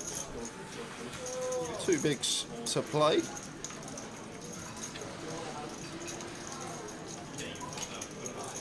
On the calls.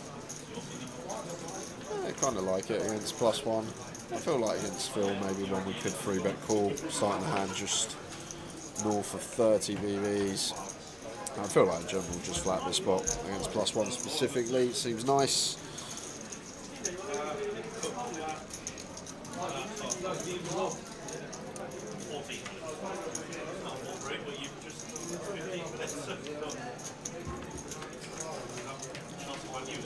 Jack 5-4.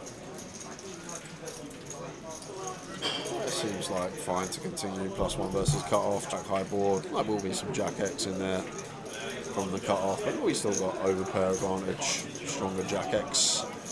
All the sets in there for Phil. Brandon got a call once. Well, hope he calls once with ace queen. Still beating worse ace highs, king highs, hands like this. Has he gone for raise? Has gone for raise, clickety click. And now Phil getting a ridiculous price, even so, just lets the ace-9 go. Ace queen for Brandon. Pot goes his way.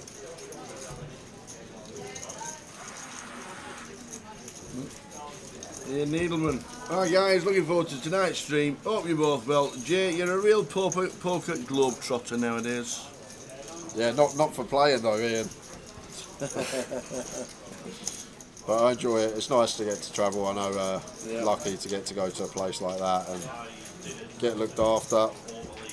And get to commentate with some great people as well. So. Yep. How is James these days? Don't hardly see him these days. Yeah, he's sounds like he just works like 100 days a year and then plays golf. Basically, like you actually, just life of Riley. Plays golf, goes on holiday, and then does a bit of commentary on the side. That's basically you. He's 15 years younger than you. That's basically Dempsey. 15-year younger multimillionaire me. Is that what you're saying? No, I like James. Yeah, he's a top one of James. Really top one. I like him a lot. Thank you. So Jack treating himself to the 4-5 of hearts. Brandon going to peel the ace-8 in the hijack here. And Charlie, King 10 suited. Nice reshove spot, especially against a capable Jack Oliver. If you know he's opening this wide, you would not miss this reshove. But Charlie's going to let it go. I think if he had an idea about Jack's opening range, 10-6 suited earlier from cut off, 4-5 suited now from +2, he might be taking these hands.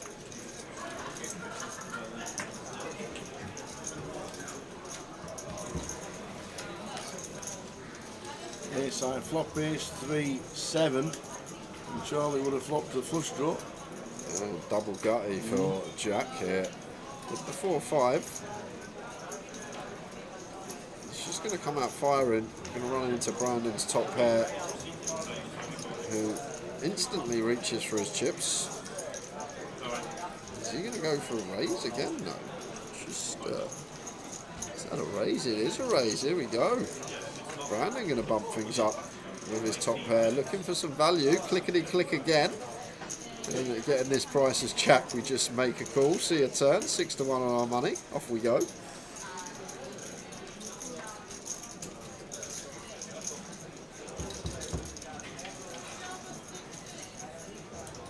Queen of clubs on the turn, so Brandon picks up a flush draw, but maybe a bit wary about the flush completed. And Jack gets there. 6 hearts pinged in the middle. Things you love to see. Rivers are straight and probably confident that Brandon does have an ace here in this spot. And after checking back turn, Brandon not going to be folding. Straight is good for Jack. Now Charlie's thinking, why don't I not reshove the King 10 suited? Why have I not reshoved the King 10 suited? Little MP open with the 4-5. It's tough though, Ian. Like, yeah, it's probably good viewing for you guys, but man, like, you've got to be so switched on because, like, we get me and Tao a little 20-30 second breather in between hands when the dealer's shuffling. Just none of that until the final table. It's just like bosh, bosh, bosh, bosh.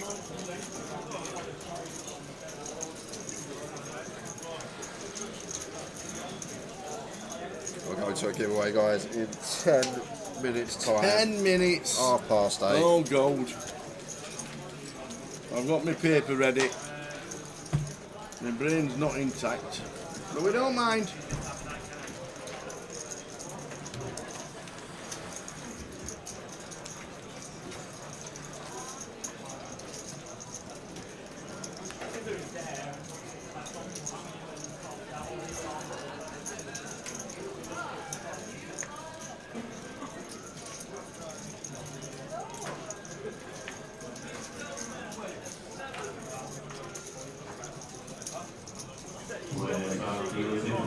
Brandon should open this. In fact, the lot's gone in for 9.5 and 15.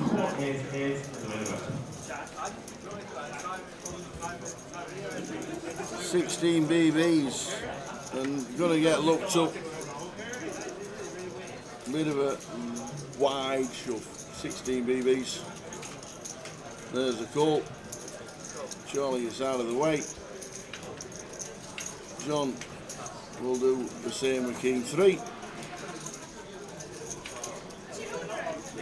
So off we go. Jack Green for Brandon. against Billy's Ace King.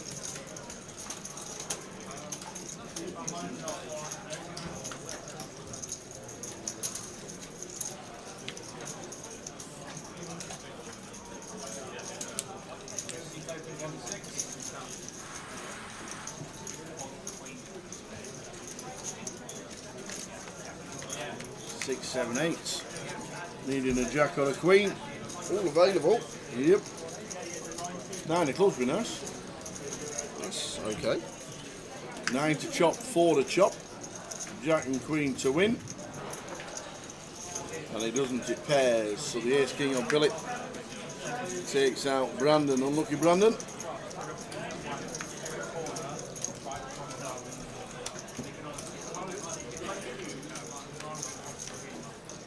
Seat open. Seat table. I think seat 4.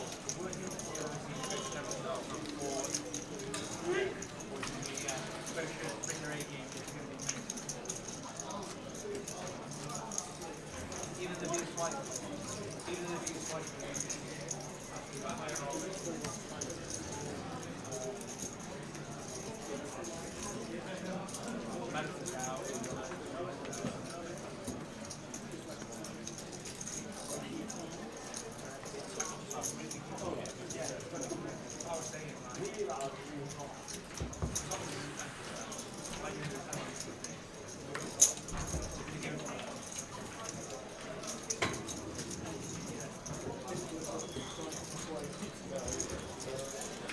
King 9 from hijack for Charlie here. 13 BBs. Goes for open. Kind of an interesting one whether to open this or whether to potentially open shove. I feel like cut off button definitely just say all in. Hijack, 2 BBs, kind of nice.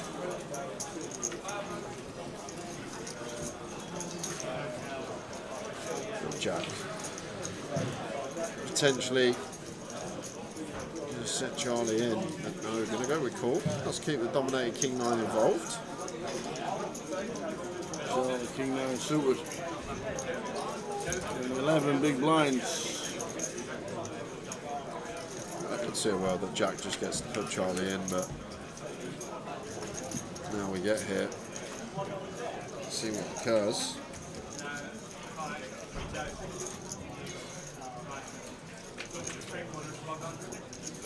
I guess we just see that one big here is Charlie. There you go, 700 for B20.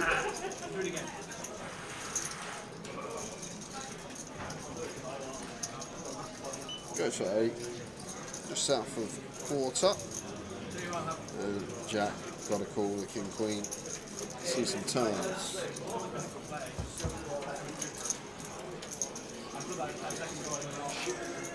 The turn is 6 of diamonds. Good straws are out for Charlie. Yeah. Does he just get to jam here? I don't know. Do we jam ace king, ace queen, ace 10? That's the problem, isn't it? If we turn, we've got ace king here. We probably just go for it over 2 streets. Maybe we just go small as Charlie. Well, he's going to realise with the King 9 of diamonds not wanting to get check jammed on, perhaps, which makes sense. And he does get the River of Dreams. Backdoors his way into the flush. And unfortunately, Jack just not with much here. King Queen still can show down the winner against some King 10, Queen 10 type stuff.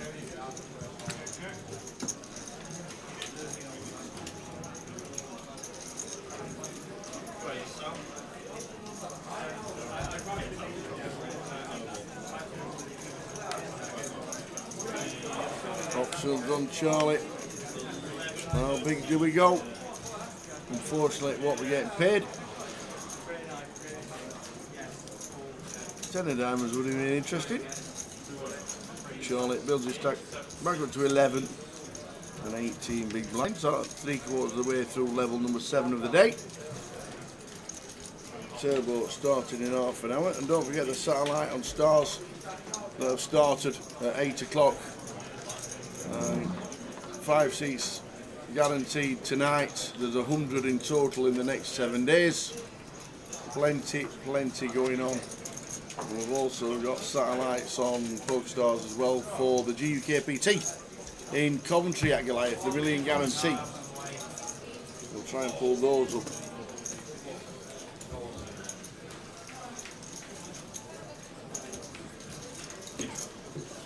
Nice little pick up for Charlie, keeps alive. Now think about it more, maybe actually you can go bigger on flop just to set up like pop or less turn jam, or like diamonds, queens, eights, 10, like kind of interesting spot. No, it's only a small one, but still like to think about it and run it through my head. It's quite nice now when we get to go big and just get to send on any diamond turn, any queen, any 10 for pop. But back to this hand, line on blind, 10-8 for Jack, and Jack Oliver with the Cowboys makes it 3x in position. 10-8 off here, Cuspy on one. Continue 10-9. Whoa, has he gone for free bet? Forget Cuspy one. Let's go for free bet here as Jack. Is this just? I've seen this guy open 4-5 suited from +2. I think he's out of line. I'm going to get out of line. Contagious.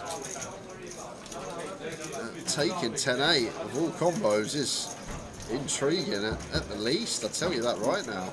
We want an ace, we want a king, we want something of some sorts.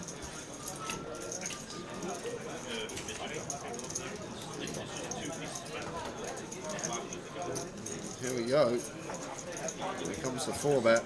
And probably snap fold from Jack unless he's going to do something absolutely wild. He did not do anything absolutely wild. Come on then. Are we ready? We're ready. Minute early? It's 30 seconds. Okay. 28 seconds. It is giveaway time, guys. I have a €25. Do you know what? We got loads. It's Friday, isn't it? Yeah. We haven't got long. I've got two €25 Elite Series tickets to give away.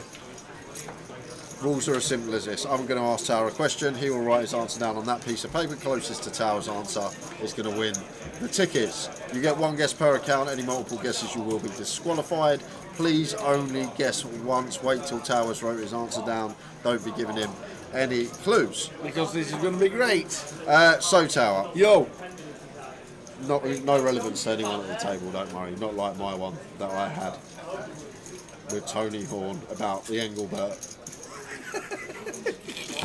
What I would like to know, is what is 11 the longest amount of time in hours that someone has read aloud for? Read aloud? Yep. So just if you're reading a book, how long? Just keep reading. Longest time in hours. Someone no sleep. Just eating, you can read, you have a bite of apple, you can say anything, but no sleep. Just reading aloud, hours, how long? I'm looking for the world record. It's called marathon reading, by the way. It has a technical term. Really? Yep. There's actually a technical term? Yep. No way. How many hours? Are you going to sleep? No guesses, guys. No guesses yet. Don't guess. Don't. You'll be out of it.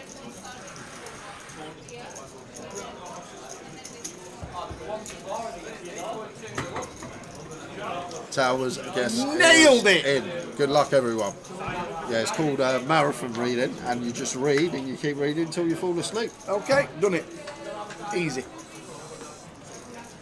So I think I've nailed it. It is Tower guessing. We are looking for the longest marathon reading session, the Guinness World Record for the longest time someone has read aloud for.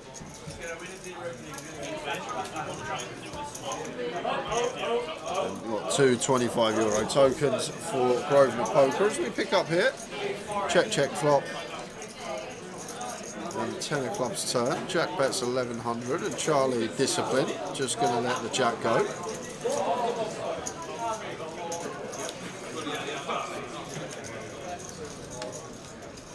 I like that question. It's quite a good question, isn't it? I like that question. Where did you pull that one from?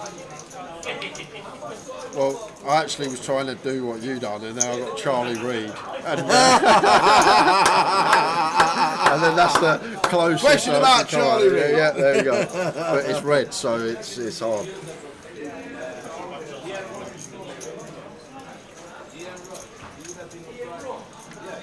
Longest per account. Yes. Don't want to be getting DQ'd.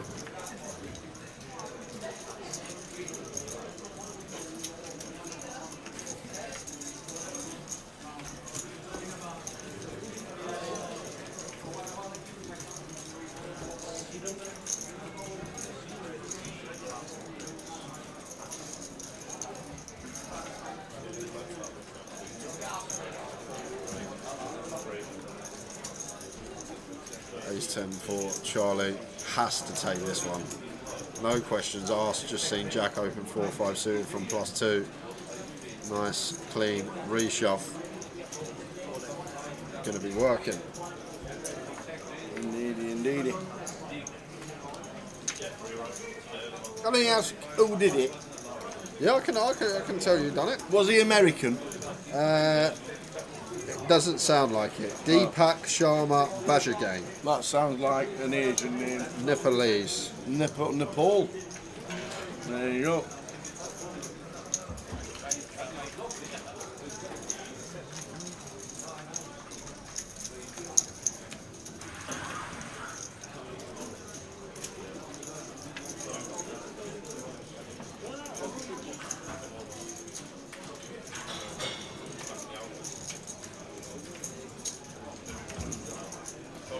He even got the seconds off Valerie. Yeah.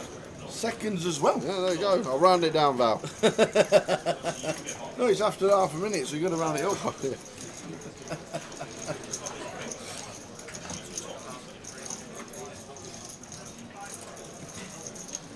Jack in the car for the Queen 9. Will on the button. Seen Jack be active. Looks like he's going to take one of these middling ace-X suited variety. Should be working unless the blinds wake up with anything. And Charlie does wake up with a little something here. And the dynamic of this table is kind of interesting because Will knows that Jack's been opening fairly wide. And Charlie probably knows Will's competent, so Will potentially take some of these ace-X that we dominate, some king 10, some king queen, king jack. The problem is we don't really have fold equity. Like, it's kind of more incentive to take if Charlie's got like 20 BBs here, but when he's just got no fold equity, it's difficult. Millie Stevenson, 106 big blinds, chip leader at the table, 6 minutes left at level number 7. 3 levels to go tonight, so 3 hours of poker plus the breaks. And giveaway ongoing, guys. 2 €25 Elite Series tickets up for grabs for Grosvenor Poker. All you got to do is guess what Tower thinks the longest marathon reading session is. So that is someone reading aloud until they nod off.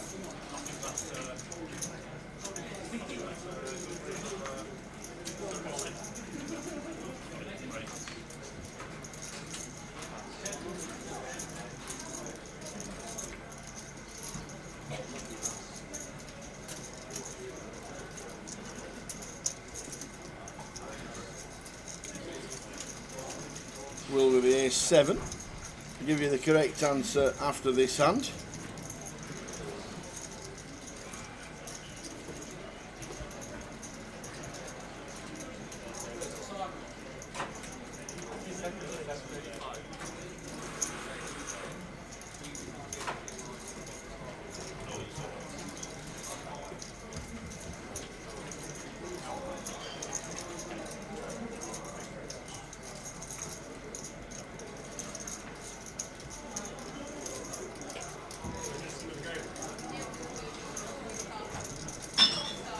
Bet from John with the Queen Jack suited.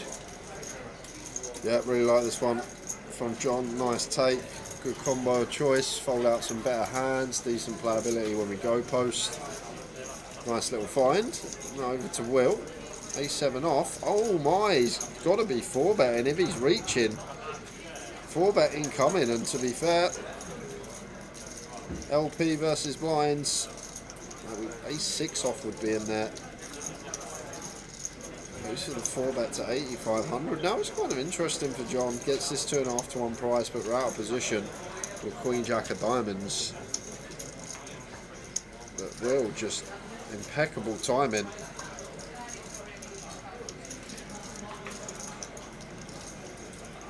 Makes the call. You want to see a flop with Jack Queen of Diamonds, please? Well, here we go. Just feels like price is too good. I'm going to have a nice healthy 40% versus Ace King.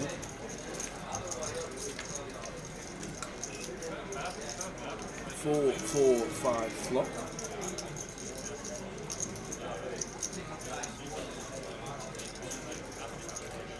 There's no leads here for John. Just pure check over to Will, and Will just says should get to bet small, something like 15% seems nice. 2,700 for B15. Might go slightly bigger.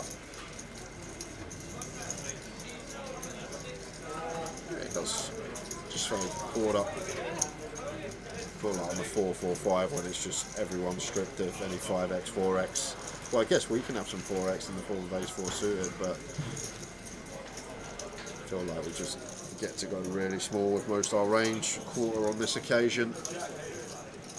And now it's John. 2 overcards at backdoor diamond draw, but stacks dwindling here. And like even the time that it comes like king of diamonds on the turn, check, shove, we just still have to fold our hand. So into the muck. Into the muck it goes. So the correct answer on the longest time anybody's ever read without stopping, and it has to have been out loud apparently. Yeah, it was out loud. Has to be out loud. You can't read in your head. How do they know you're reading? Oh, that's true. Yeah, I'm reading this in my head. So the correct answer was 113 hours. 113 hours. 113. Yeah. 113 hours. We've got until the end of this hand or the next hand. We'll decide. Get your guesses in. Pretty sharpish. And it's actually incredible, 113 hours, because he actually tried it before he had that attempt and only managed 45 seconds. But then they had to take, Arsenal's season review off of him. So love it. I wonder what he was reading. Must have been good.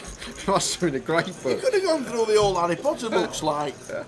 Might have been Harry forever. Potter.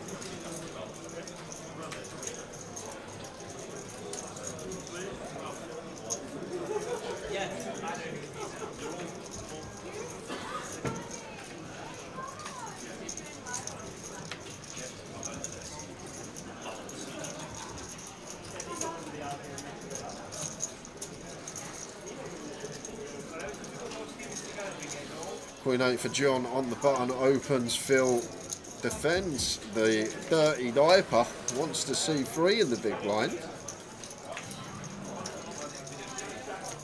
5, 6, 7. Open ender for Jonathan. Or John.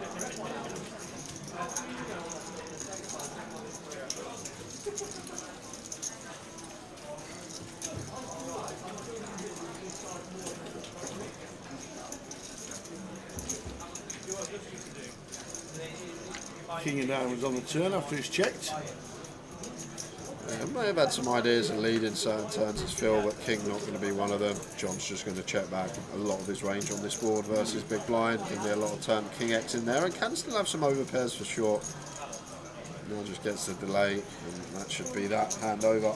That should be that, and get your final guesses in, because in 30 seconds time this will be the end of the comp, and we will be telling you who is closest to my answer. Phil Tate gets them in the bin. So 20 seconds to get your final guess in if you've not already had a guess on how long it was for the longest longest read out loud ever. 113 hours is the correct answer. How close was I? 10 seconds. 9, 8, 7, 6, 5, 4, 3, 2, 1. Competition is now closed. Any action on this hand, we will come to you. 10 hours? 10? I'll tell you what, if it's 10, I'll give you the money myself.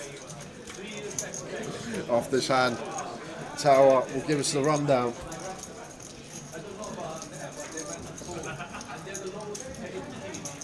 Charlie should get out of the way.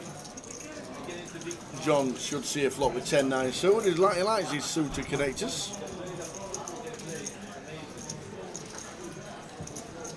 He goes for this option. 3-betting the 10-9 of spades. Makes it 3,600 here. Start the hands just shy of 40, like 37, 38 bigs. I feel like you need to be in the 50 realm to find this one against +1.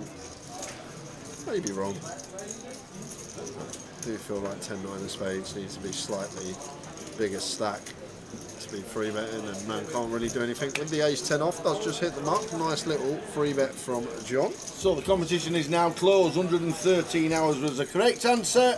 How'd you come up with it, Tower? Well, I remember when I was at school, I remember reading out, no I don't, not at all. I based it on filming Paul Zimbler playing cards on the trot, heads up, for 75 hours. And I based it on that, so I knew it'd be longer than that because Paul was, and I know what state Paul was in at the end of it. Yeah, he's nearly hospitalised. 74 hours he did, heads up, without stopping. And I knew he was, so I just thought reading is not as mind taxing, maybe. So I went for 4 days. Yeah. And I thought 4 days is a lot, and it might just be if you added a few. So I went for 4 days and a little bit more, and I went for 101. Well, it's a great answer because you're not far off the correct answer, but we're having the stewards in the chat saying 101. Saying that the actual world record is 2:15. Oh. But I'm doing marathon reading. Yeah. Is that the world record for marathon reading? There you go. That's the question that was asked anyway. I was close. 101. Anybody get close? No one got it spot on, but 2 people got it 2 away, and those 2 people were 1 away. 1 away. Sorry, 1 away. Well, that's very close. That is very close. 1 away is very close to me. Damien Dakowitz. Well done, Damien. And Disney Have a Clue. Is that Damien D. Poker who likes to bet on a Saturday? Potentially. Yeah, potentially. So guys, I got €25 for both of you for Grosvenor. Send me over your details. Well done. And we will get those into your account. Good guess that. 101. 4 days reading. I don't think I've done 4 days reading collectively in 57 years. To be fair, I'm not much of a reader. No. I don't remember what I've read. That's my problem.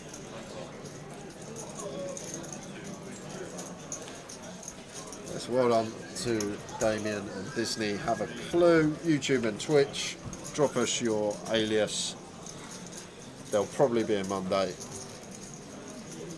But sometimes we get lucky and they come in over the weekend. Jack 10 suited for Jack on the button. 40 effective. Could go either way here as Jack. Don't mind either. Do knock out King Jack off, Queen Jack off, Ace 10 off, King 10 off. It seems 3-bet seems kind of nice. It's always nice when you're knocking out hands that dominate you. And on this occasion, going to knock out a hand that's in front of us. Ace 9 off for Jean. Shouldn't be continued.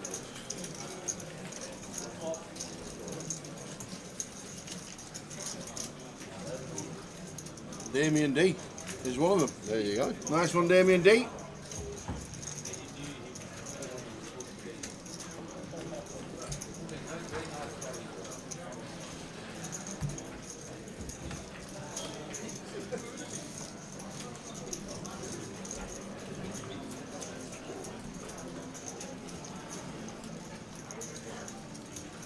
Tower is in any trouble tomorrow? No, there is not. Finish for the season. Wow. There's no football on. There's no games on. There's no. You'll find the trouble tomorrow. Hold on a second because we got to jump back to this one because John, Ace 9 off, goes for the 4-bet to 8,700. I looked away.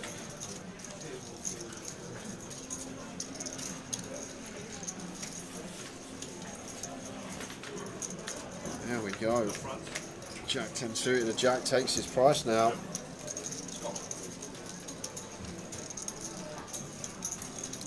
Flops the wheel draw. No 3s, 5s, 4s, 6, 7. Ace deuce even probably just folds pre. Ace deuce suited for Jack.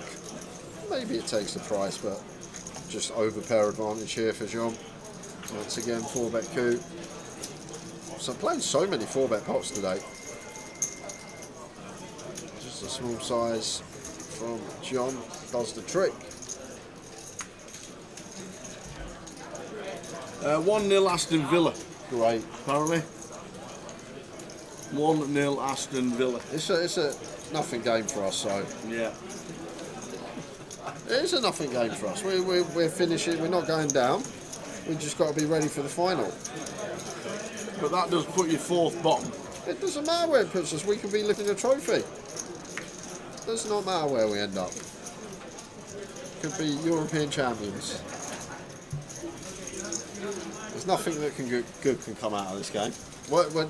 Only bad things can come. We just get injuries. Yeah, true. Nothing good that can come out of this game. I wouldn't mind Son taking a little knock. Why don't you want him to play? I do not want Son to play in the final. Okay.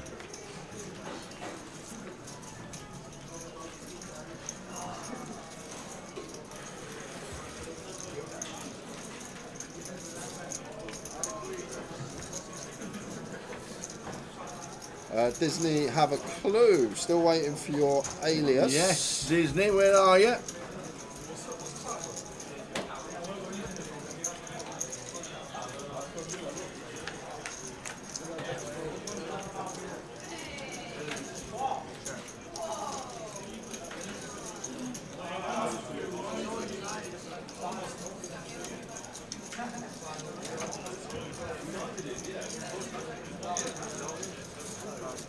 C-bet from Jack. Well, can't do anything with Queen High.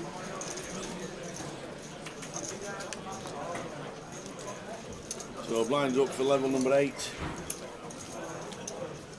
Because he just doesn't want to beat a man anymore, 6 Spurs. I don't know if he's lost pace or what, but if you watch all the games, you'll know yourself that he'll go down the wing, he'll cut inside, and then he'll pass it backwards or sideways. He don't want to beat a man anymore.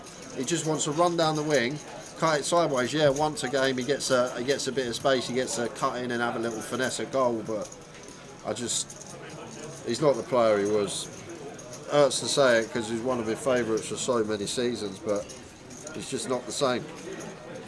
He never used to be cutting back and passing it backwards and sideways. If he took someone on and lost the ball, he took someone on and lost the ball. I much prefer that.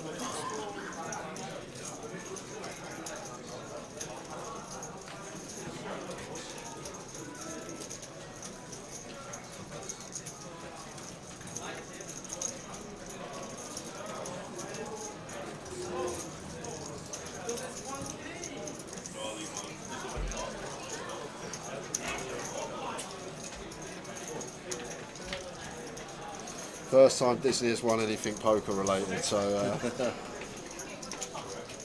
we're waiting on an alias. Yeah, he's in the chat, chatting away. Going to tell us his alias so he can get himself a ticket.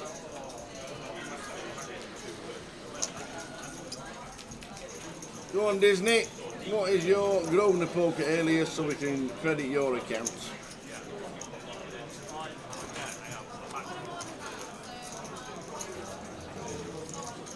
Very well, I've not done yet. Tea one. Do you want a cup of tea? That's a great idea. I might pass them muffins on the way as well. Yeah.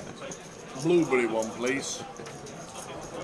Disney, have a clue, is his alias. Perfect. Nice one, Disney. Disney. Oh, Scottish. Aye.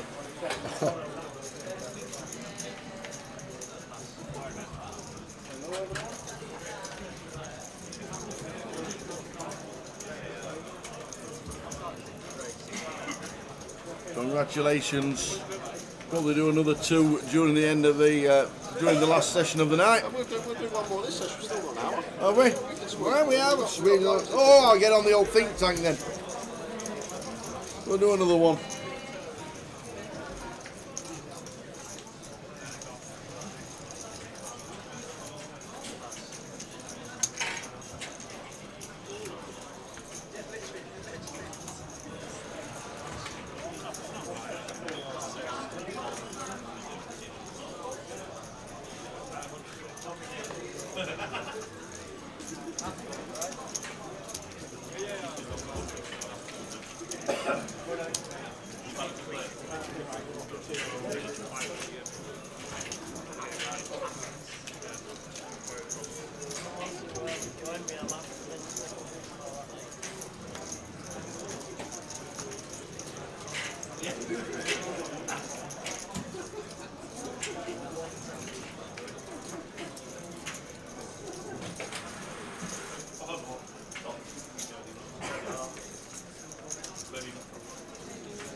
Evening, Gary. Can't be the poker on a Friday night. You're absolutely right. Work's done. Enjoy the last 3 hours. We've got 3 hours plus a break. So we're done round about midnight.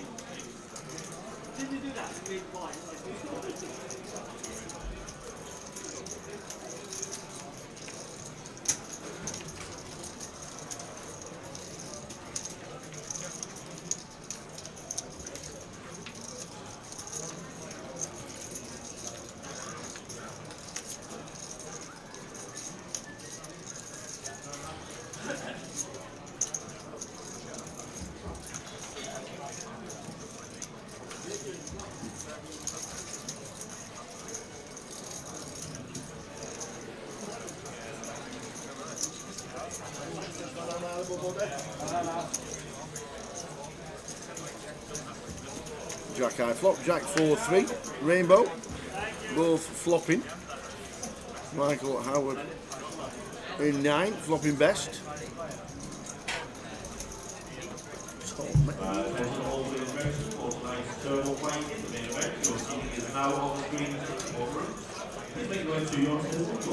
Turbo starting with 2 tables. Once again, that's all players in the turbo fight of the main event. Please make your way to your table.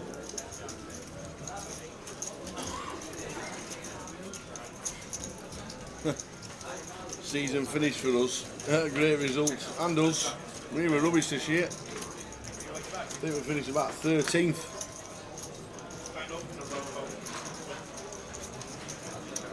So check call on the flop from John. Check call on the turn. And check on the river.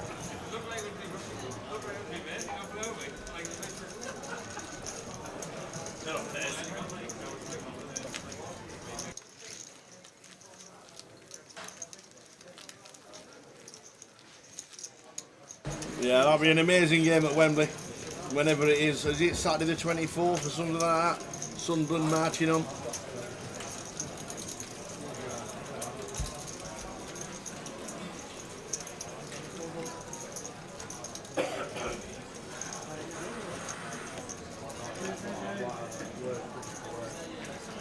One thing for sure is it'll be a full house at Wembley.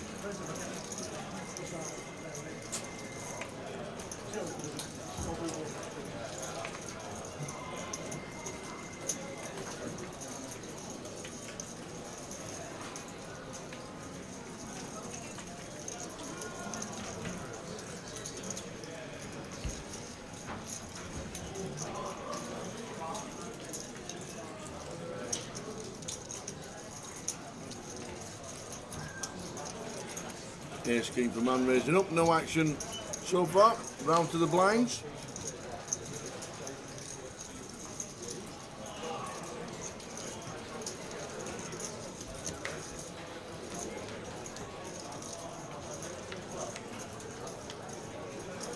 Phil makes it up out of the big blind and gets an open ender of Queen 5-8, 2 hearts.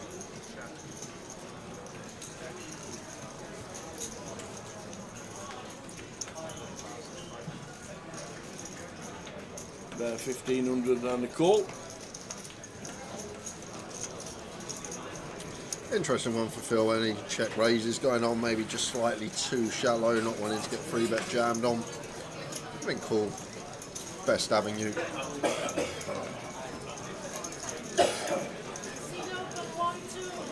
Yeah, 10 on the turn. Decision point here for man because one of these hands that we probably need to triple.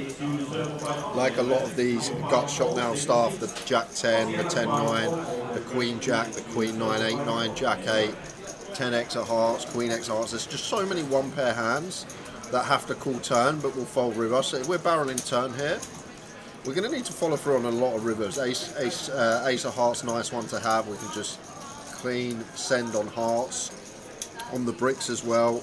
Put all the Jack 10, 10-9, Queen Jack, Queen 9 in the blender. Really nice spot for man to be barreling away, and gets feels 7 high out of there, but it's a really nice one to triple off here with Ace of Hearts in hand. But I won't be having any of that on the chat. Poker and Villa beating Spurs. What a standard Friday night. Yep. Jeez. How we doing, little Dave? That's a bit ruthless. Hope things are amazing.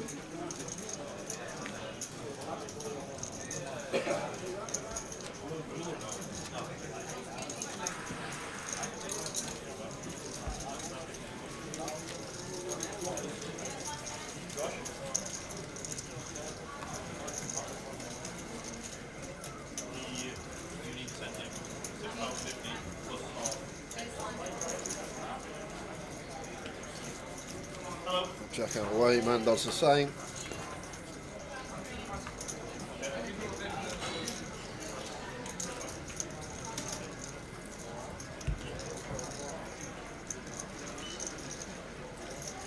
To be fair, this isn't a bite, but to be fair, this isn't really a Spurs team that's hard to beat, is it?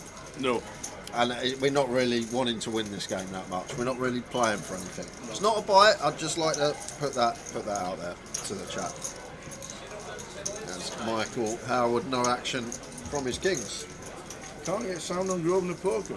I have no idea why, Mr. Go.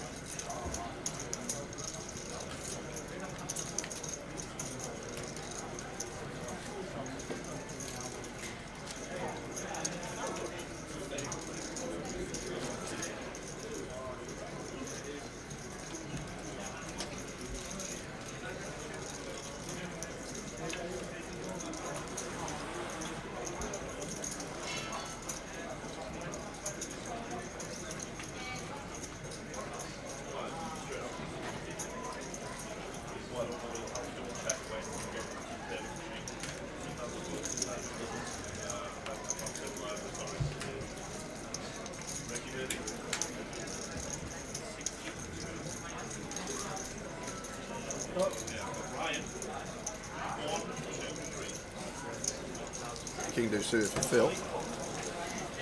Opens on the bottom. Deuces for Jack here. 30 BBs against a wide Phil Tate opening range. This goes with call.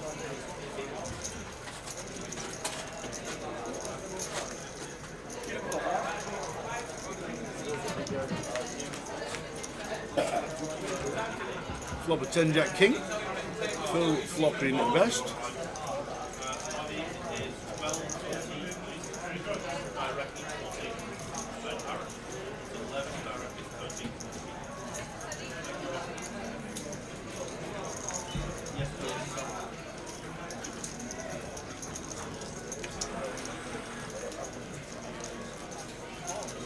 Thanks for that, Apocalypse, because I'm guessing it's not 2-0 in any other game you're watching.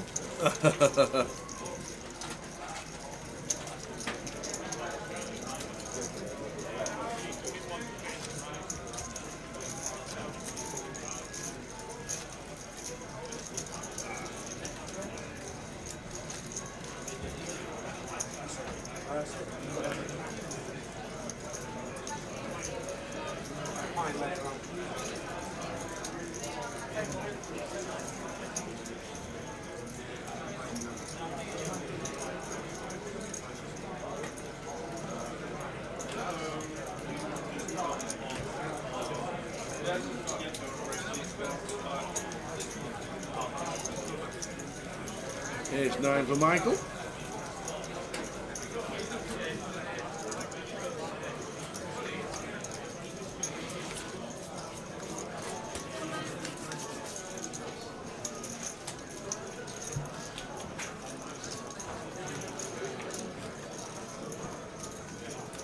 big blind A7 off. Seems like a nice one to defend. Defend he does.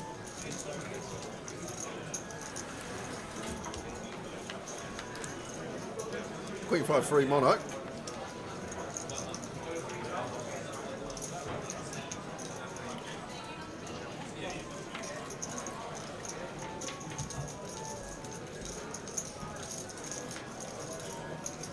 Continue small as Michael goes for a 6th.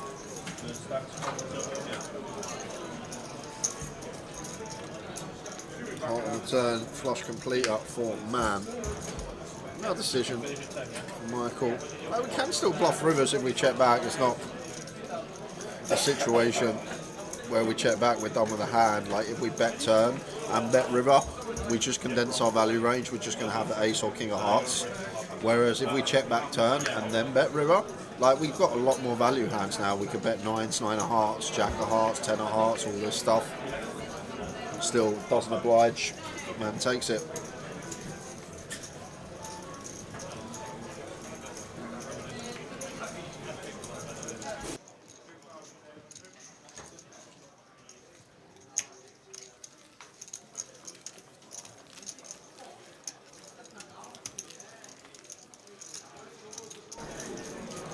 Just to add to poker on a Friday, about to have a late dinner, roast beef, mixed veg, potatoes and a glass of wine. A roast beef dinner Friday night. Couldn't wait till Sunday. Probably will have Sunday as well. He won't, he'll be having caviar Sunday because there's a treble coming out tomorrow.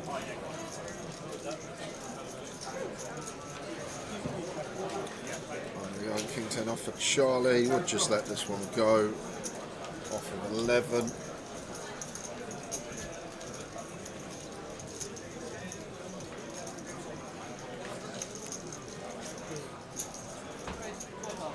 John, King 9 of clubs.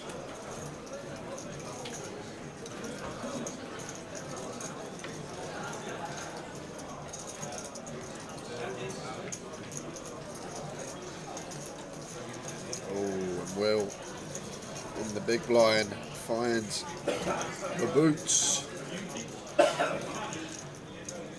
Incoming 3-bet. I know this stacked out probably 64, 6,500, somewhere along those lines. Tower, what I'd like to see.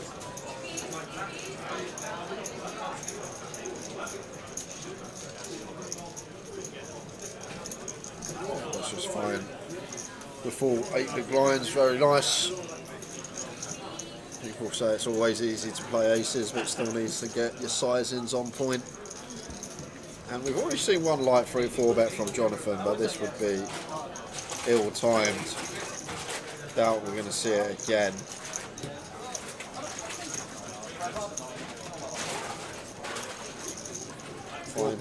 Cool. Yeah, fine. In the bin this time. So just wave the white flag sometimes, let your opponent have it. Yep.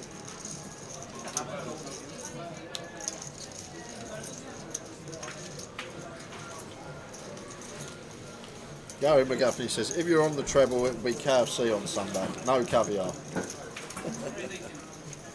You're not doing one tomorrow then? No, there is no treble, no football season here. Football season is over. You've got the Prem. There's no Premier League games tomorrow. Oh yeah, there's not, is there? Not any. Sunday. Not any. There must be some league we can find. Right, right. You make a decision whether you want to do the German Bundesliga, which have got 9 games at 2:30. All 9 games kick off at 2:30. You've got 3 games in the Scottish Premier League that kick off at 12:30, so we can't do that. You've got, hang on a minute, we've got the Argentina Premier B. We've got the Capital Premier League in Australia. We have the Austrian Regional West. I like that league. What time's that kick off? Let's have a look. 1:30, 12 o'clock. Can't do that. It might have to be Bundesliga. Are you that desperate? You're missing it already. No, I'm just... You are, aren't you? I could tell you're missing it already. We're due, that's why. Going to jump back to things. Could have Aces again. Some action here. Man with the 3-bet. Michael Howard with the 10s. thought he just snap folded then. I was about to say, what are we up to? I didn't see any cards in front of him. It was just re-checking them. Has to continue. No 4-betting here at this stack depth. Feel like call's the best way to proceed.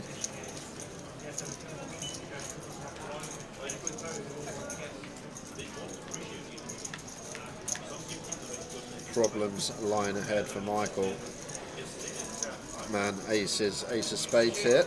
Just going to continue small, you expect. Nice to go small here as well, because people don't generally fold stuff like king, queen, jack, 10 of hearts, like the 2 overs, backdoor flush draw. These usually we keep in with really slim equity in the hand. Let's go for 4.5, just south of third. Michael sticks around with his 10s, and now as man already going to be thinking about bet here. Target stuff like the 7s, 8s, 9s, 10s, jacks.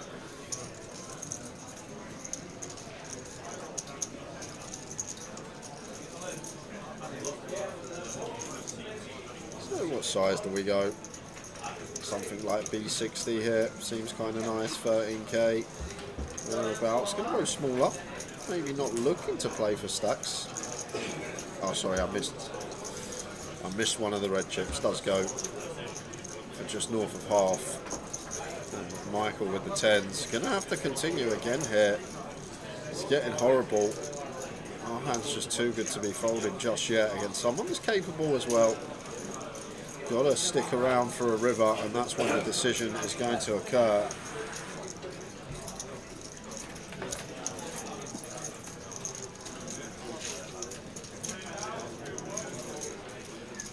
Jack of hearts, some hands completing, ace jack, one that could 3-bet barrel off. That now jumps in front of us. Don't think we're going to see many king jack, queen jack in there. I think they're just give ups when the 5 comes on the turn, but the ace jack picks up the wheel draw, so I feel like that's fine. We can still check call this.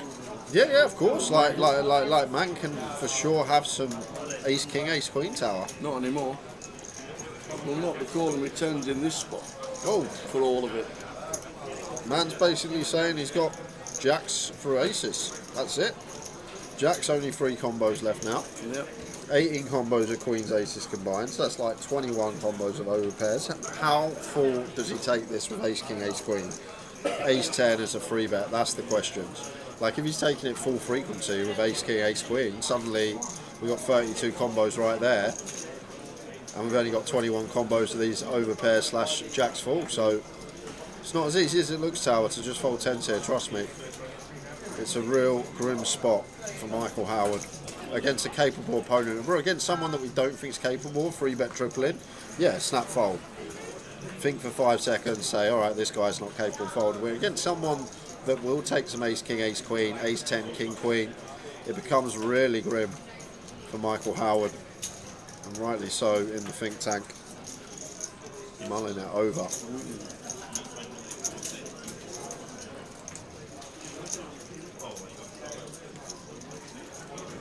And that's what's going through his head. It's you've got to sometimes just look your opponent in the eye. Have you got ace king, you got ace queen, or do you have one of these jacks for aces?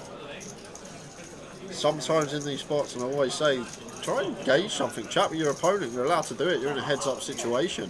Say, oi mate, what you got over there? See if literally, just see if he reacts, see if you can get anything. Michael making a top-notch laydown. That's tougher than it looks. It's easy to say it's an easy fold once the jack comes, but again, someone capable that may take ace king, ace queen, king queen, and we've just got like 21 combos of value, just over pairs, jacks, falls, these type of hands, then becomes a lot tougher with 10s there. Good laydown. No value for man. I love it, innit? I act like I hate it. I just love the pain. Saturday, 3:15, seeing 3 games 2-0 down. I love the pain. I'll be honest.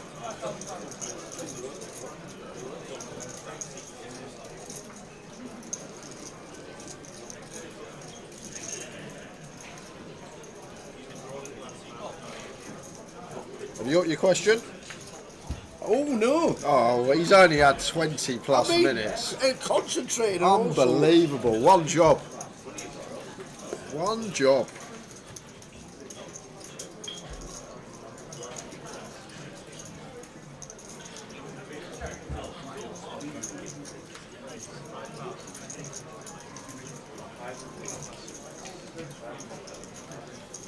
Jack with the open. Jack with the free bet. Gulp versus Oliver.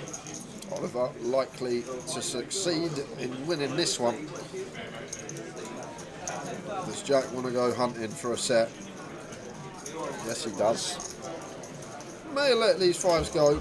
+2 versus hijack. Just to move on with the next hand. We think Jack's getting way out of line. Maybe wait for a better hand to continue. Just out of position. Only going to flop a set 1 in 8.5 times. The times we don't, just going to have to check fold most boards.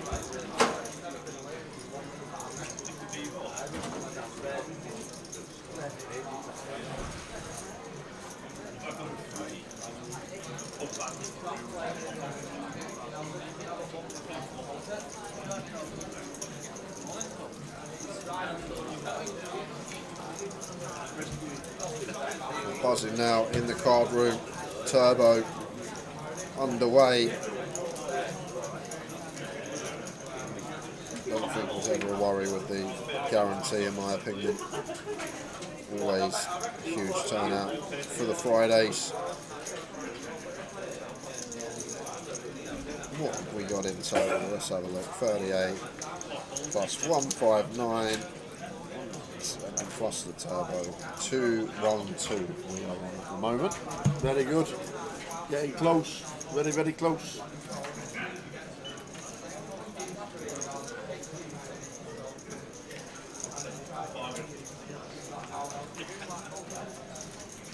Jack 8 of clubs for Jack.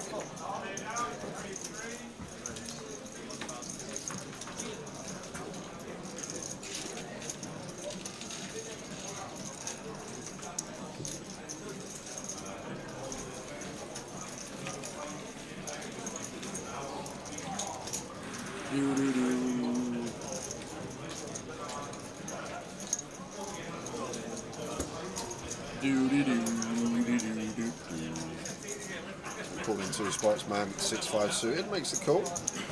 John comes along in the small blind with the king 9 of clubs, and we see 3, 6, 7, 2 spades. Feel like always getting checked to man and then decision. I think happy to bet here. Like some of our pair gut shot stuff, like if it's queen jack 8 here and we've got like some jack 10, jack 9, much more inclined to check, not needing as much protection.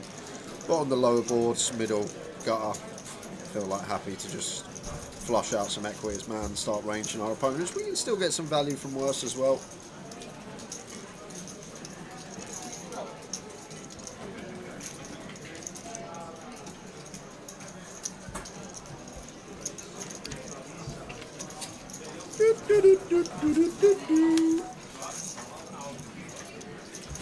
There.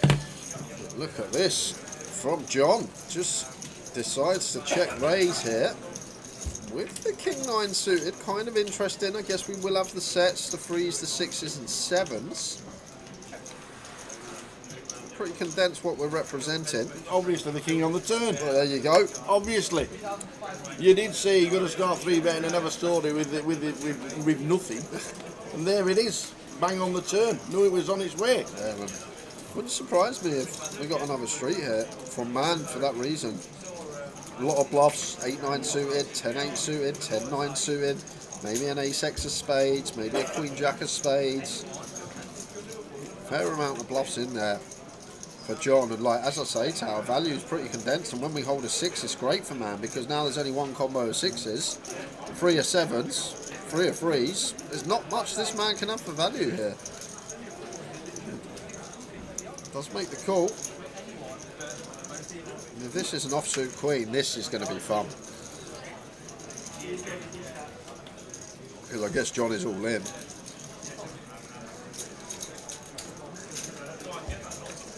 Like, we never check fold our hand, so we just don't want to give our opponent a chance to check back. We need to bet. There's John. Tiny, on 6.7. Yeah, now this is pretty grim as man. I'm probably going to be assigning some ace, queen of spades, queen, jack of spades, queen, 10 of spades, queen, 9 of spades. It does look a lot like some sort of draw that potentially rivered a queen with this size. It's kind of an annoying size. Like, we actually probably prefer John to jam here to hero, because if he jams, he's then never got queen X. But maybe when he goes this size, he starts eking into some queen X holdings. Queen X of diamonds, queen X of spades, got adventurous. So it's actually a really sucky size to face here for Man Tower. Like, I know it sounds crazy, but we prefer John to just say I'm all in, because then he's just repping what he's repping on the flop, 3s, 6s, 7s, and we hold a 6, heavily blocking the 6s, and against that size it kind of just looks like he's got a queen X of spades, and I think that's what Man's thinking there.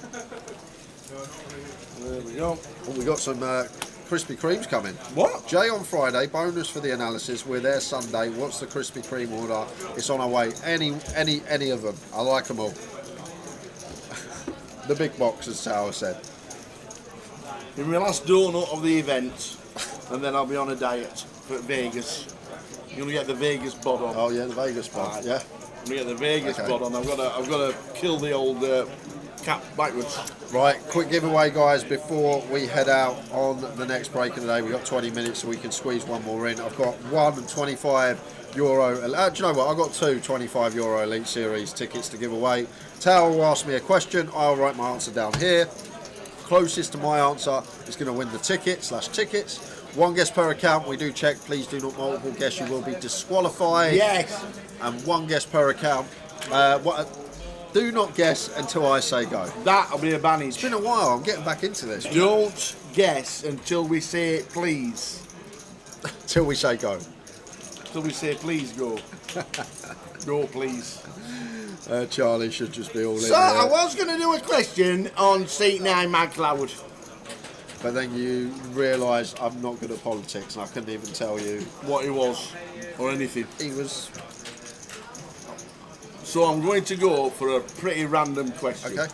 So all I want to know is, in minutes, how long is the longest frame of snooker at the World Championships at the Crucible Theatre? In minutes. In minutes. One frame, yeah? One frame. How long is there? Don't guess yet, please. Don't guess. Please. Whoever guesses, banned. I'm telling you. You've got 5 seconds. 4.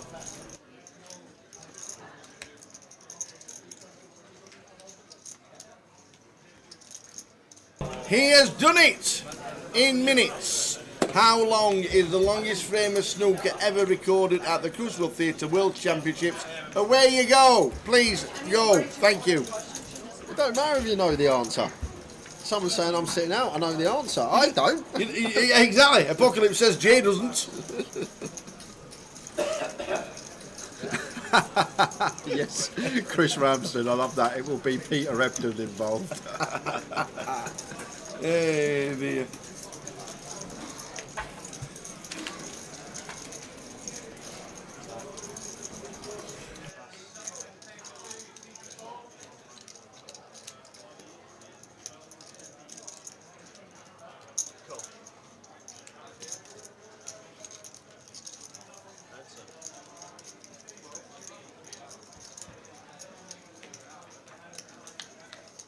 So how long is the longest game of snooker ever recorded at the Crucible Theatre World Championships in Sheffield?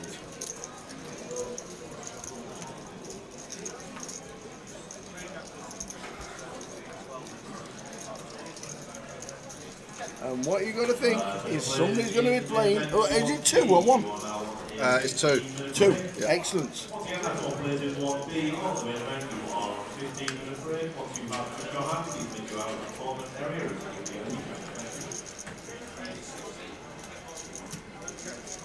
So how long in minutes was the longest frame, not the match, the longest frame of snooker at the Crucible Theatre in Sheffield at the World Championships?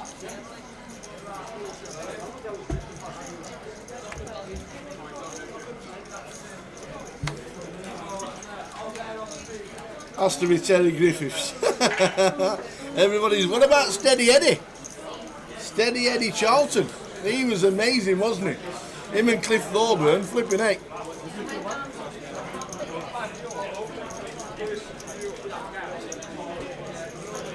So please write your answer down in minutes, because I can't work it out otherwise. Yeah, if someone's put like 4 hours 50 seconds, something like that, 50 minutes, I'm not accepting it. No.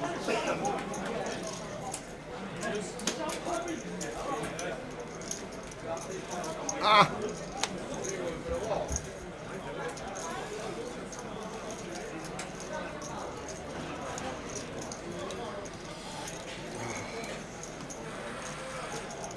Show me how to play cash. They just had it.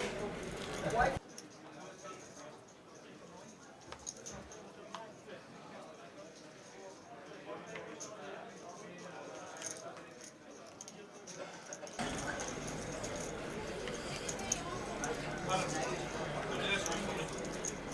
Rumble at the Crucible. It was called Snowfest.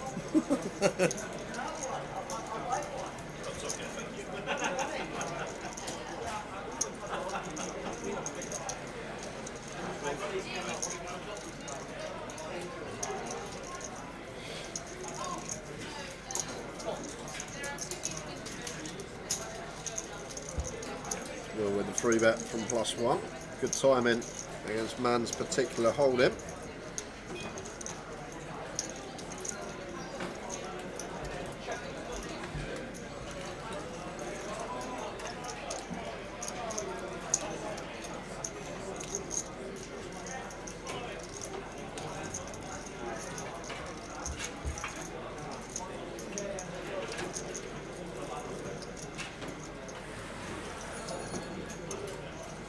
Nice little pick up from Will. King 7 out of there. So, we'll give you... I'll have one of my laughing fits. I made a mistake in the wording. Give you the correct answer. So, the longest frame of snooker in Crucible history, which was always the World Championships, was set in 2022, believe it or not. I thought it'd been a lot later. 2022 by Yan Bingtao and Mark Selby. And the frame lasted an astonishing 85 minutes, which is 1 hour and 25 minutes for one frame of snooker. 85 minutes. I'd have gone home. I'd have been off. See you later, or watch you on telly. 85 minutes, Snowfest. But that's not what the answer we need. We need you to get as close as you can to Jay's answer. We'll give you another 2 minutes.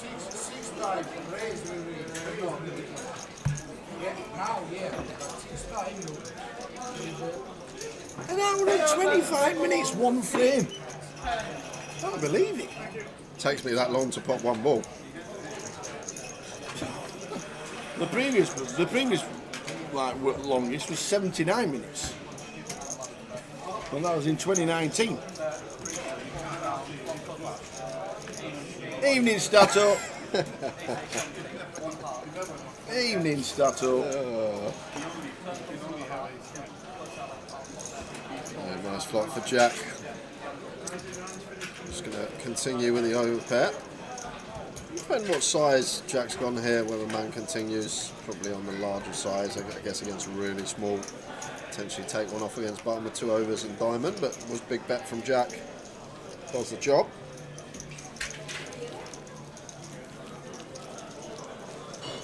So after the next hand, we will give you Jay's answer and give you his reckoning behind it, and also who's closest to Jay's answer.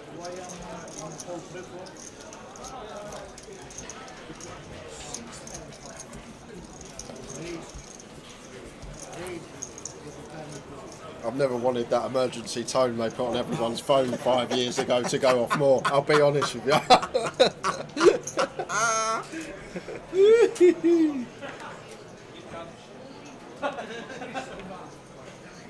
Jack 10 for John, out of the way from +1.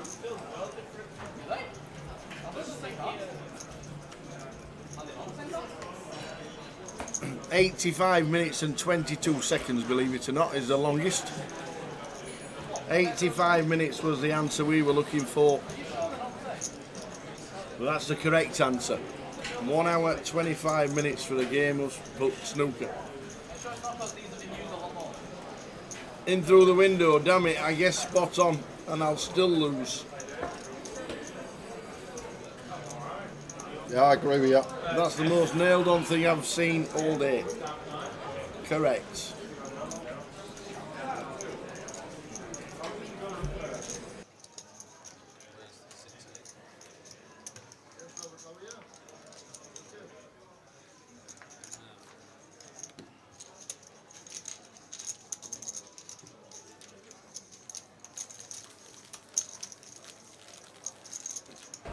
So I'll give you another 30 seconds and we'll count down.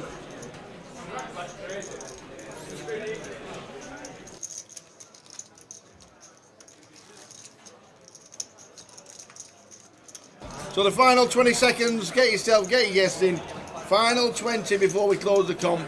What is the longest game of snooker ever recorded, or longest match, or longest frame of snooker ever recorded at the Crucible Theatre? 85 minutes and 22 seconds.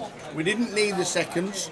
85 it was, but that's not the answer. You've got 10 seconds to get yourself in. The longest frame of snooker at the Crucible in the World Championships. What did Jay guess? We'll give you 10 seconds. 9, 8, 7, 6, 5, 4, 3, 2, 1. We will now close the comp, and after this hand, we will get a precise answer from Mr. J, and he's working out because he's absolutely nailed. You don't want to go. You don't want to go anywhere. You do not want to go anywhere. You don't. Ladies and gentlemen, no, it's done already. Press your play and record now. Over to you, young man. 85 minutes, 1 hour 25 minutes, one frame of snooker. 1 hour 25 minutes is a really, really, really long time. You'd have been bored. I had a brain fart, as they call it. I misinterpreted the question. Did you really? I actually did. I had a huge brain fart. What did you think? I done 15 minutes a frame. Yeah. And then I times that by 35 because in the World Championship final, yeah, it's usually 35 at the bottom, right? First to 10 first games. Yeah, but that would be the longest one, right? So, but if there was 35 frames at 15 minutes a frame, so you went the entire match. It's 3 days then. You went the entire match. I added a little bit on, but I was actually thinking the entire match. But it doesn't really matter because I wouldn't have got nowhere. Because I would have. So the longest frame of snooker is 9 hours and 10 minutes. It hit. It dropped. The penny dropped. About 2 minutes after. Yeah, it did. Or even 5 minutes after. I was thinking everyone in the chat. I was looking. I'm like, oh, let's see. I'm sure there's longer snooker games than this. But sorry guys, that was my fault. The longest frame ever was 85 minutes. Jay guessed 550. To be fair, I would have gone probably lower than 85 for one frame. I probably would have gone like 40 minutes or something. Yeah. But 9 hours for one frame. Sorry about that, guys. That's I literally just had a frame lit, and then it dropped. It literally dropped, and I just started laughing to myself in the booth when I realised it's one game, not the whole match. Just out of interest, did anybody get close? Well, the closest person guessed 5 hours away. Yes, 370. 370 something, but that was Damien again. And Damien, you can't win 2 tickets in a day, unfortunately. In the same day. You can win again tomorrow, but you can't win 2 in a day. So then we have to drop back down, and we had a 350 somewhere. Bear with me. We had a 359. 359. Edgar's L. Edgar's L. Well done. And we think one frame of snooker lasts 6 hours. And we had a 340 who was Oyston out. So Edgar's L and Oyston out. If you're still there from Blackpool. We will need your alias that you play on Grosvenor Poker on. So Oyston out and Edgar's out. Sorry guys, I literally I was wetting myself because it dropped in the booth. I went, hold on a minute. When the first few chat ones come through, I was like, why are they all going so low? Oh god, I'm sorry about that. So anyway, we've got two closest, but there were still 4 hours away. I'm due one of them, to be fair. I am due. I am due.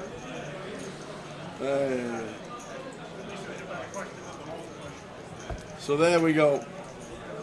So the two winners. Even though Damien can't win another one today, he can win more tomorrow. There's Oyston Out, who we need your alias for Grosvenor Poker, and Edgar's L on YouTube.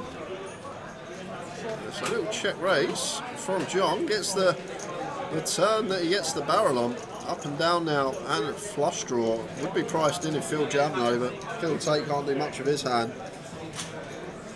I am a keen snooker watcher. Well, I'm not. I don't watch it. I just know the World Finals has 35 in brackets, which means 35 frames. So best of 35. I thought, and I know Ronnie's done a 147 in 3 minutes, right? Something like that, yeah. So, and 147 all the balls go. I know in some snooker games not all the balls go. So I thought 15 minutes for an average frame. Does that sound about for a long frame? That's quite long. 15 minutes is probably quite long, right? Yeah. So Oyston Out and Ed Gazelle. I need your alias. What chance have you got here? 9 hours. It's my fault. I don't know why. My brain just didn't interpret the question in the way it should have done.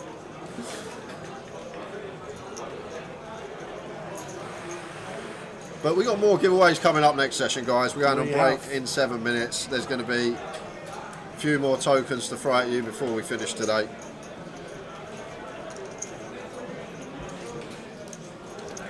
John in the small. Been getting after it. Phil opening from gun here. Is he getting after it again? No, just called it.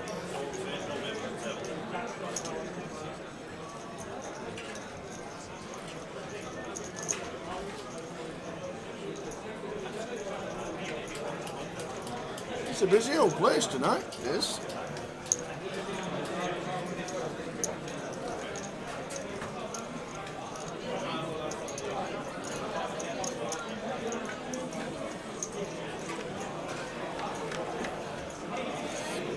Michael flops best.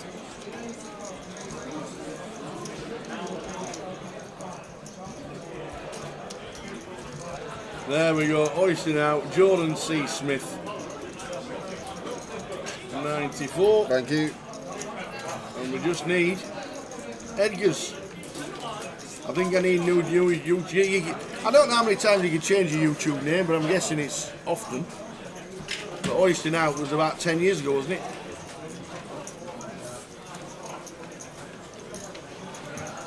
They're going to be but not actually awkward more I think about it. Michael Howard seems like a pretty nice check fold. If Phil Tate has some sort of Jack 10, King Queen, not Jack 10 now that gets there, but like the King Queens, King 10s, King 9 suited of the world just all bet turn, right? So there's Michael Howard here. I feel like he'll figure this one out. If Phil wanted to bluff, he just bluffs turn rather than river, that makes sense. I feel like when this ace rolls off when check 2, this is when the bluffs are going to bluff rather than check back and bluff river. And we also lose to a jack now as well as Michael, but looks like he is going to pay. Wants to see. Nice bit of value from Phil Tate. Third pair pays.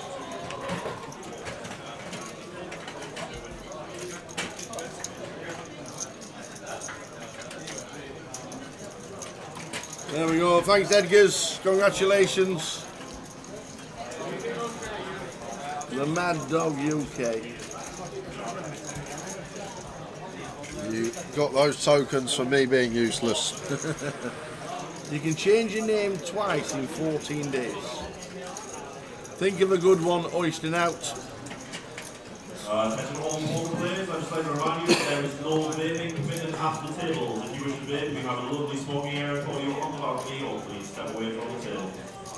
Players in flight 1B, you have the blind level small blind 500, big blind 1000, for the 1000 big blind actually that's 511, dealers.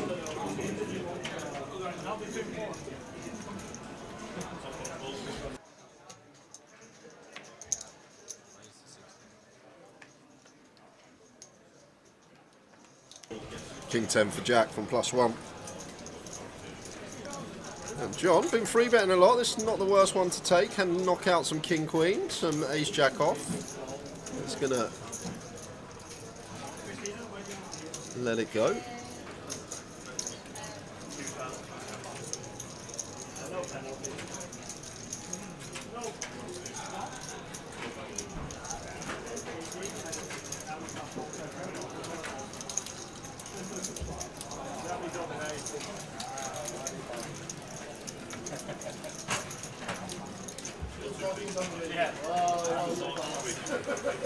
King 4-5 Rainbow, nice looking flop for Jack.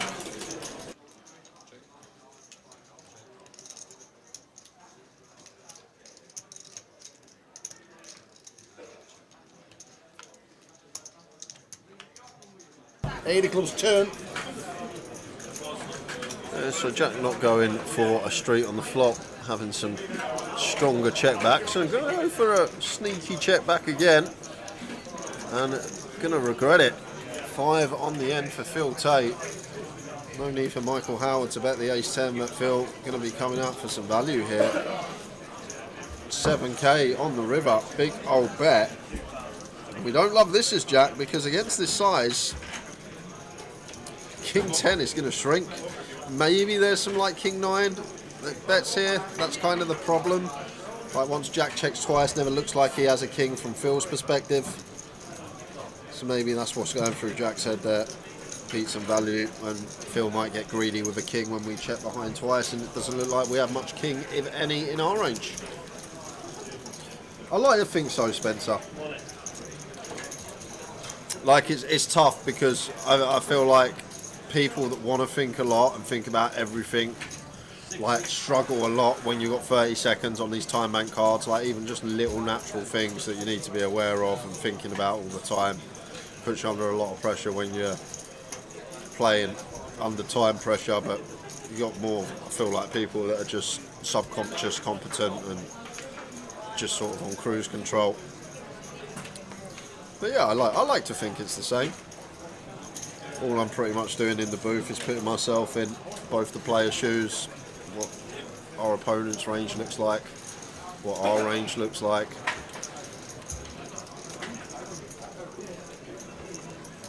John, ace 4, going to open. There is not, Chris. Unfortunately, I will show you where you can find some after this hand, as Michael, nice free bet combo on the button, and he's going to take against John here. Makes it 4,200. Likely to be in the hand.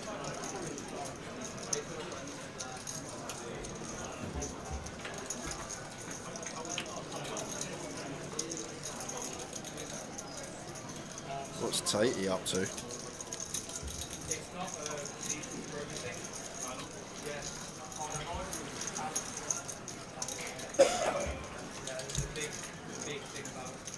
Should be a fold from John. There we are. Poker Stars going to be having some Goliath satellites, £22. Got some guarantees going. The one today with 7 tickets. 7 seats, the one today, nice. 7 seats on the one tonight. And there's 100 seats guaranteed over the course of the next week. At the moment, just on Poker Stars, but 100 seats in the next week guaranteed. And today we got 7. Nice. So that takes it over 150 qualified so far. Final hand before the break, 15 on the clock.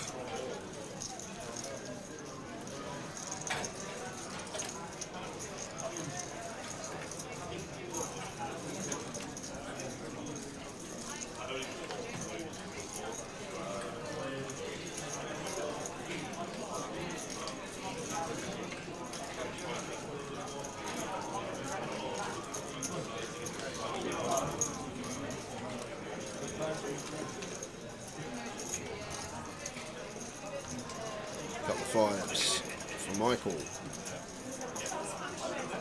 Opens.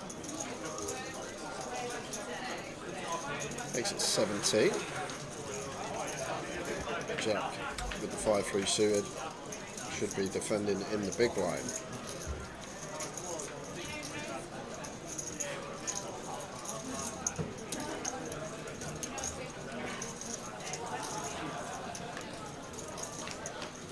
probably going to be that. Check back, fold, hand over. Off we go to the next break. We will see you in 15 minutes, guys. Back at just before 10 o'clock. See you soon. Catch you then. A lot of people say it's one of the toughest fields assembled in Britain. Yeah. Would you agree with that? Yeah, but I think there's a good mix of like kind of local like businessmen who play, you know, as well as like the tour regs, and occasionally get people coming in from all over playing, you know. So that was. I mean, the other thing was, well, I was working quite a lot then, and that time of year I got a lot of time off in November, December, so I would play Blackpool in the grand final. But yeah, I would say there was a really good mix of standards. You know, there were some really good players. You know, and you look at the fields. If you look back through the time, you know the ones who've won it. You know, yeah, absolutely. And keep on coming time after time. There is some class players go there. Yeah. We move on to Vegas 2016. Yep. Was that the first time you ever went? Because that was your first cash. Yes, it was. Was it? I only went for a week. Everybody goes to Vegas for the first time at cashes. Yeah. To be honest with you, I only went for 4 days. Really? Yeah, I was going for a week, and my daughter had a show in London, so but it was organised after I'd booked the trip. So I had 4 or 5 days there, and then came home. So played one tournament, cashed it, and this is easy. Left me all the dollars. Vegas is easy, yeah. I'll come here again. It hasn't quite worked since, but yeah. Brilliant. We introduced the National Poker League. Yep. And I'm just going to quickly run through what you've done in it. Yep. 2019, second. Yep. 2020, yep. You won it. Yep. 2021, seventh. Yep. 2022, fourth. Yep. 2023, must have been a shock to finish ninth. You know what, I'll tell you. Yeah. I want the steward's inquiry for that. What is it about the NPL that just like brings out the best in John Mansfield? I just like league tables and league points, and like, so I've always been the same. I mean, the Gala Tour actually had the leaderboard back in 2007, and I won that. That's funny enough. So I kind of always like, when that, I've got something to aim at throughout the season. Yeah.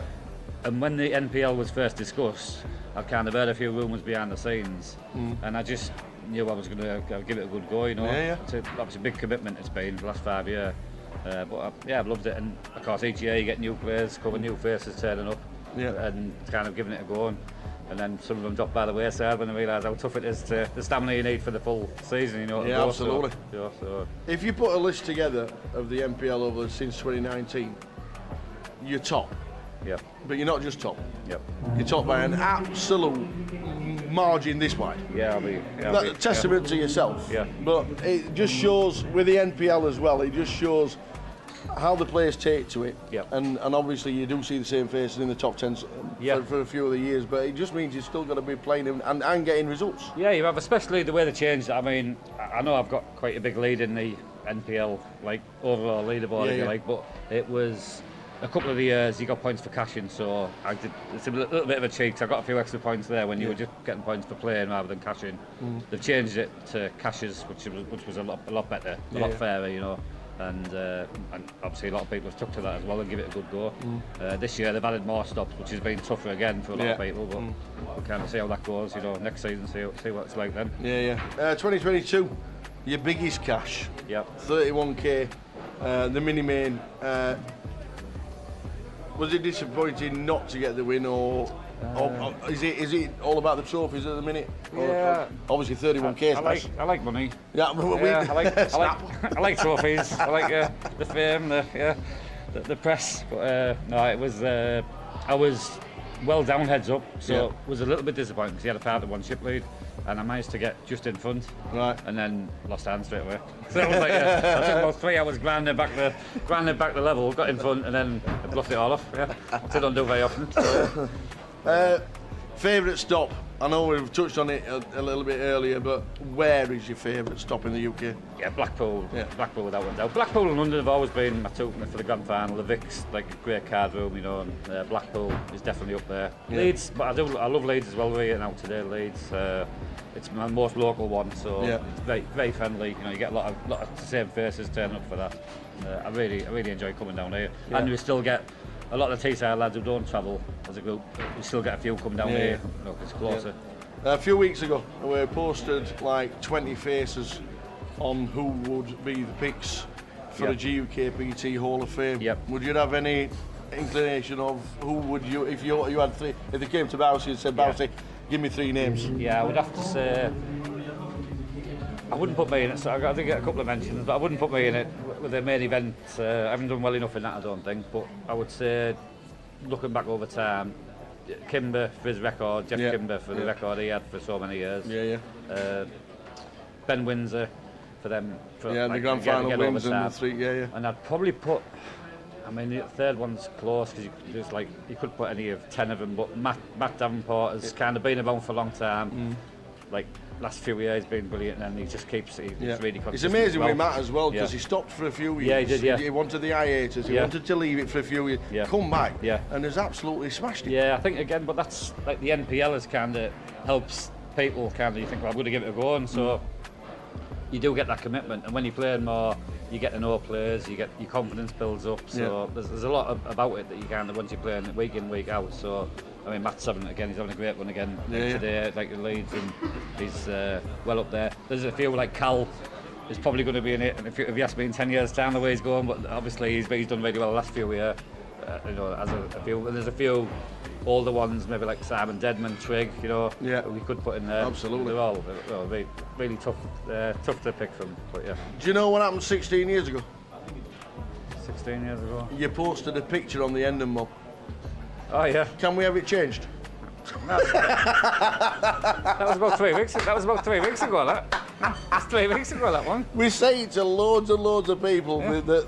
Once the picture's on, nobody ever changes it. It's I mean, I didn't put the picture on, but yeah, somebody put it on. But yeah, there was. A bit fresher face that one. Yeah. There's a lot of people like that. Let me tell you. There are a lot of people. I mean, like I do have a bit of resemblance. I've seen some of them. You can't even recognise who they are. I'm thinking, Poker, it's been good to you. Yep. You're still loving the game. Yep. We have a charity night in Teesside on the Christmas week. Yep.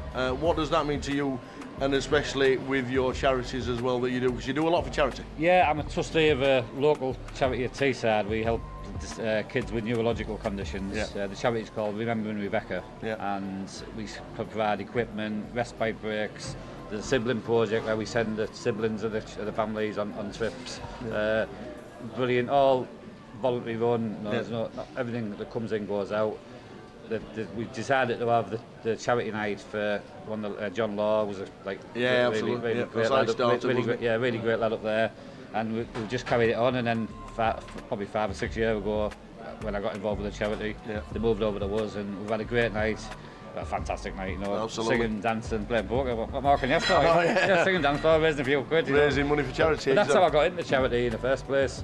I just got invited to an event, and we went out with a few old school friends who we hadn't seen for quite a long time. It was like 4 couples. We all got together.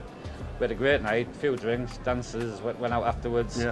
Afterwards, we all saying we need to do it more often, and then we'd raise 15 grand on the night. And I was saying, like, what more could you ask for? So we just started like following the other events. We have an 80s night, a race night, and been really loved and enjoyed every minute of that since. Really. Every credit for it, and it is great to be a part of it as well. So well done to you.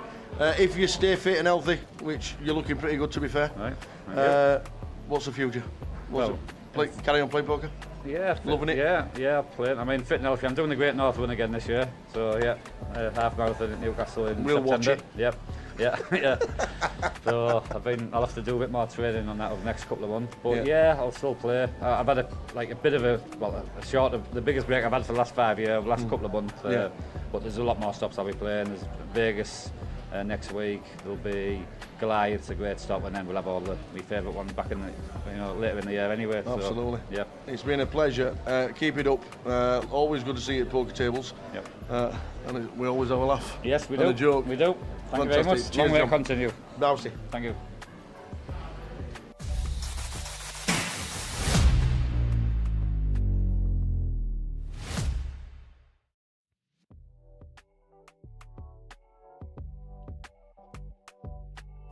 Blind rankings. Come on, man. What on earth is blind rankings? Nice and simple, Tal. So both of us, we have picked 5 previous champions that we've encountered over the years on the live stream. Of these 5 names, you've got to rank them 1 to 5. So the best player being 1, the worst player being 5. But the catch is, I can give you any one of those 5 players in any order, and the first one I give you, you've got to give them a rank. So you might get to 1, 2, 3, 4, and we get to number 5, and for example, I say the best player in the world, and you've got to put them 5th. So that's the catch here, Tower. But we're both going to do it. We'll see how we get on. Would you like to go first? No, I'll let you go first because I'm a bit worried about this. Okay. I'm a little bit worried about this. Go on then. Right. So I've got to give you a name. Yeah, any name. So my first player for you in blind rankings is Ludo Gaelic. Ludo. Right, I'm going to go Ludo at number 2. Number 2? Ooh. I hope I'm on this list and I'm number 1. Ludo, number 2. Right then, go on then. Give me a name.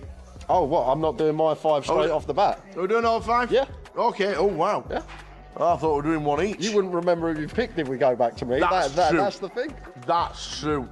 Now then, blind ranking number 2, Calogero Montreal. See, this is where it gets hard because I'm going to go with Cal at number 4. Number 4? Poor old Cal. 3rd on the list. Ooh. Rob Boone. Rob Boone. I'm going to go... Sorry, Booney, I love you, and I love you on the stream, and I love watching you. Love you off the tables, but I've got to go for Mr. Boone as number 5. What are you doing to me, Tal? I love Rob. What are you doing to me? One of the most consistent players in GUKPT. I cashed in the first ever event, 2007. Number 5. Well, I texted him. Oh, next. Oh, Rick Trigg. Rick Trigg. I'm going to have to put him at number 3. And I'm just going to have to pray that you've gone for someone that's very good at poker as your last pick, Tower. Oh no, it's going to be Ali Malou. I can see PK laughing. It's going to be Ali Malou, isn't it? No. Number 5 on the list is me. Oh, no, it's not. No, it's not. So, the last pick is Matt Davenport. Well, Matt's top of the shop then. There we go. Fits in nicely, but it's a difficult game because that probably wouldn't have been my order. I don't think. I don't think that would have been my order, but I'm happy with it. Okay. And I've got my chance to get my own back. So I'm just going to navigate to my list, Tower. Yeah. Can I have a pen? I'm bound to forget what number I picked somebody at. Right. Are you ready? Right, go on then. Blind rankings. Blind rankings. First ready. player I have for you. Right, straight in. Grand final champion many years ago, Mr. Kev Allen. Oh, Mr. Consistent. Been years grand final champ. Ooh, I'm gonna go Kev Allen. I'm going middle of the pack. I'm going number 3. Number 3. Good number shout. 3 because I reckon, even though he's been good, and there might just be a couple that I think might just be a little bit. No, number 3, Kev Allen. I like that. Second choice, Mr. Bousfield, John Bousey, Mr. Consistent as well. Where are you going to put Mr. Bousfield? Oh, he's got to go up. He's got to go above Kev, hasn't he? He has to. He's got to go above. I'm going to have to put Bousey at number 2. Bousey, number 2. I'm going to have to put Bousey at number 2. Bousey at number 2. He's just done it for you.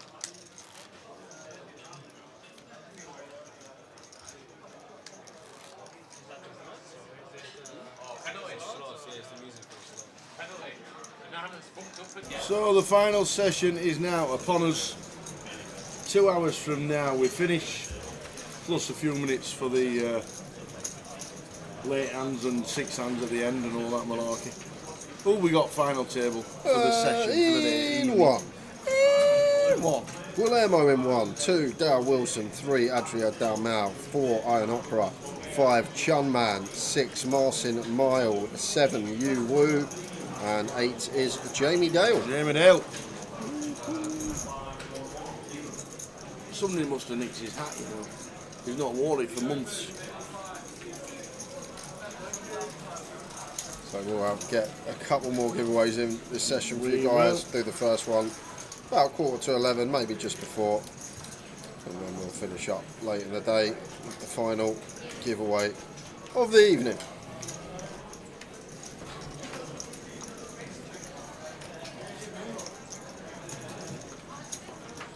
10-9 suited for Chun. 40 BBs, opens from gun.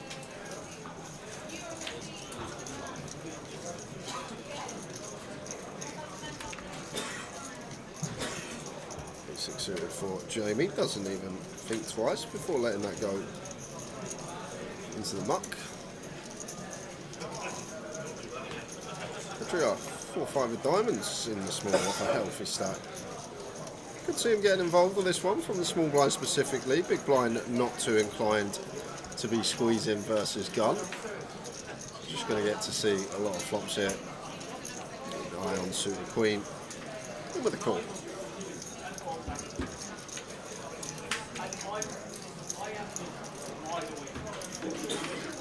Ace high flop, ace, 8, 4, 2 clubs, could be action here.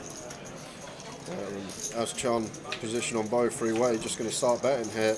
Got all the ace-X, strongest ace-X from gun. Even a hand like, say, a jack-4 of hearts, not going to be able to continue facing this c-bet. Do fold out a lot of better hands. 4-5 suited of Adria. 2 backdoor straight draws both ways. Does want to see a turn card, and Ion just going to take his price.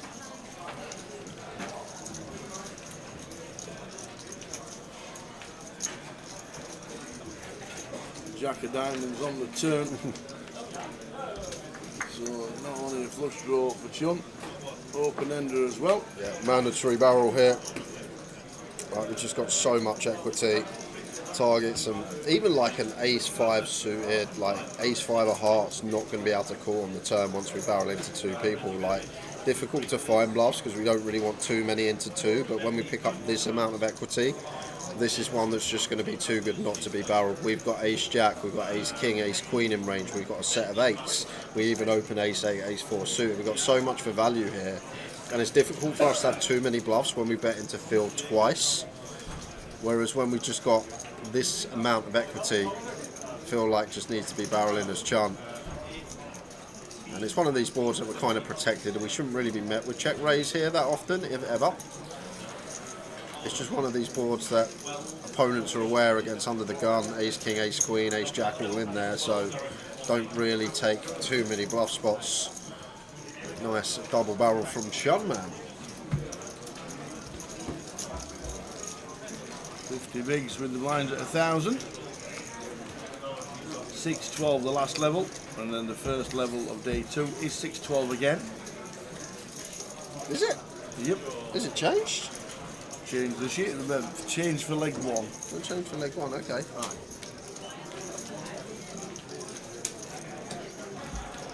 Rob Boone's just turned up. The Boone. The Boone. Gonna play the Turbo Flight. Thank you.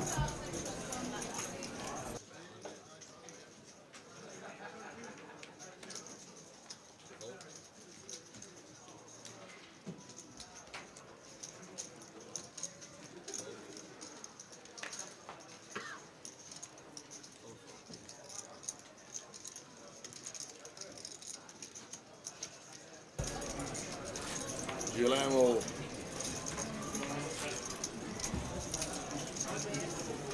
Queen 3. Out of the way. Round to Dale. Second in the high roller this week.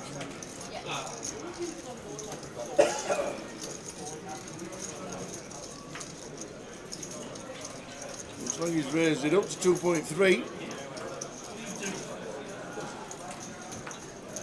Goal from Jon. Chun with the deuce 4. Suited 1 gappers.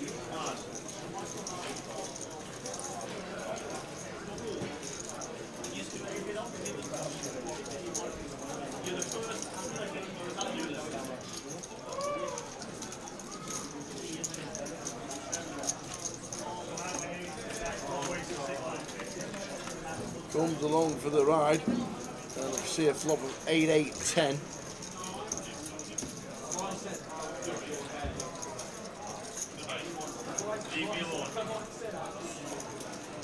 Young checks, chunk checks, Dale continues. And that'll be the end of it. Dale, second in the high roller this week, for an impressive score of just over 20,000.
Jamie raises 2.1, King 10 Seward. Guillermo comes along for the ride with a 3-bet at 6,000. Blinds out of the way. Back round to the initial raiser. Jamie Dale, starting seat number 8. And in the bin they go.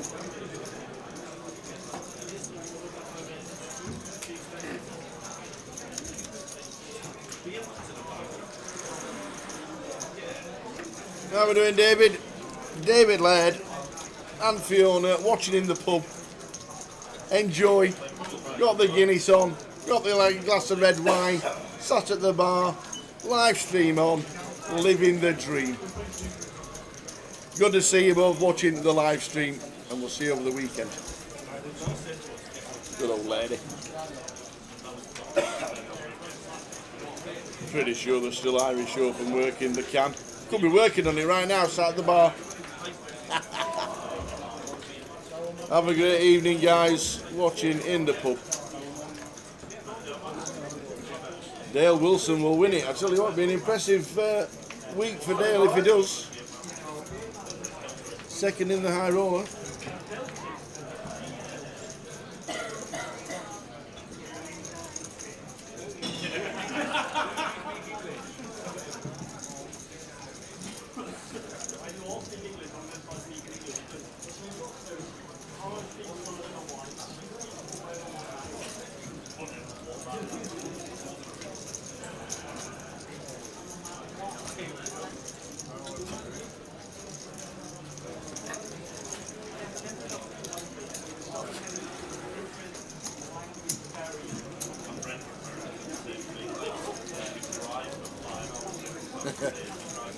Good to have you watching, Dave. Good to have you watching. Enjoy your evening.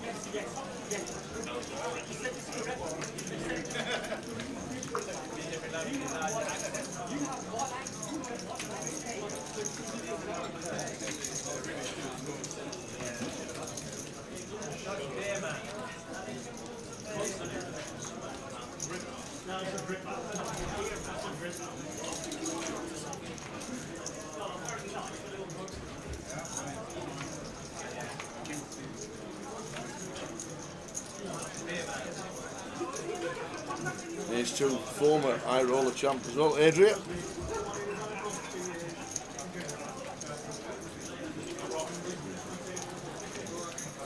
Adria down now, seat number 3. Marta finishing third. His partner finishing third in the high roller that Dale finished second in.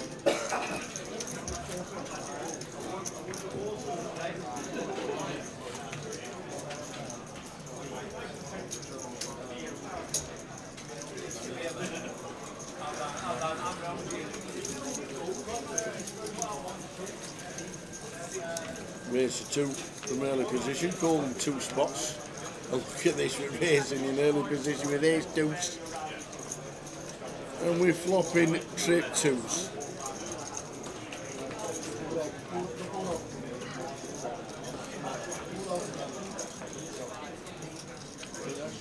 Well, we'll pick up a straight flush draw from Marching. Also a flush draw, obviously. So Adrian might come out here. And sticking a little bet. Small. Keeping in the Jack X of hearts, 10 X of hearts. So we bet 6. So we're about 80%.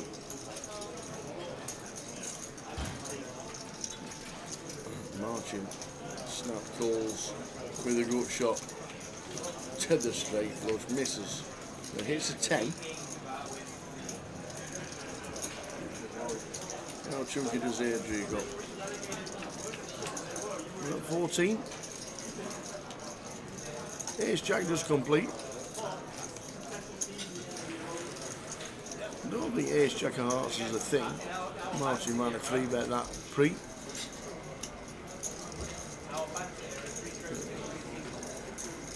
Ace Jack off is. And a snap fall from Martin after a bet of 20. Went chunky.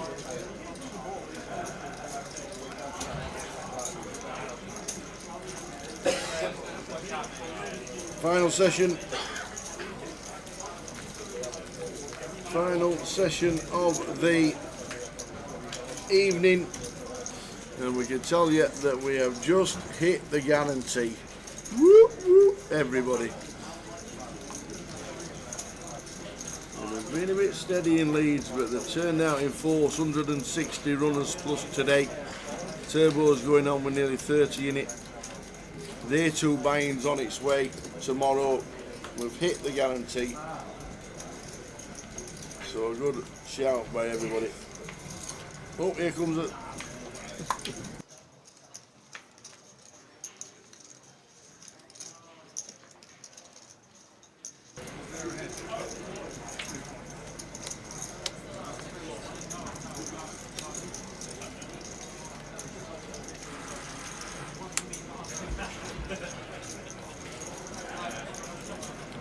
You on the button, 2100. Jamie, King Queen here in the small blind. Quite an interesting one. Could go for 3-bet fold. Cool seems nicer though. We'll keep in all the suited kings, a lot of the offsuit King X, Queen Jack, Queen 9 suited, this type of stuff. I don't mind 3-bet fold for sure.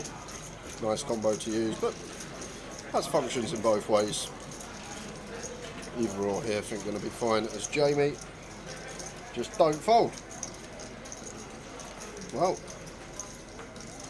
just going to send the absolute cake in.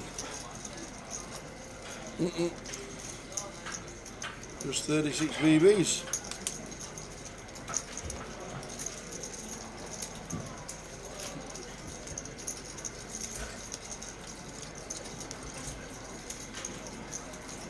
Teddy KGB wouldn't have liked that. Please do not splash the pot.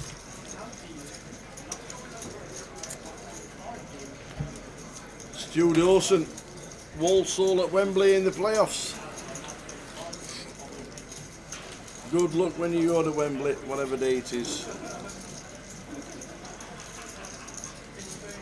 Come on to Walsall. Who will they be playing? Do we know?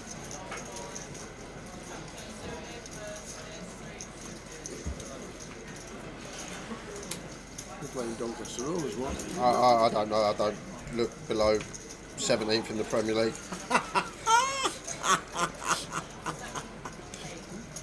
Oh dear. 16th and 17th in league, playing to play in the Champions League. What a farce footballers got. No, it's not. We didn't want to go for the league. Why would we go for the league when we got a better chance of winning that?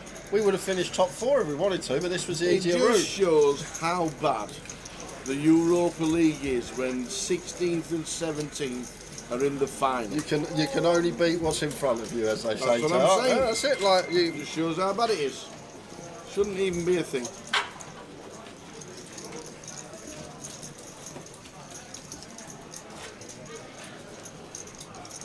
Like that fold from Dale. No need to defend these ones. 3-way heads up, yes, but 3-way less inclined.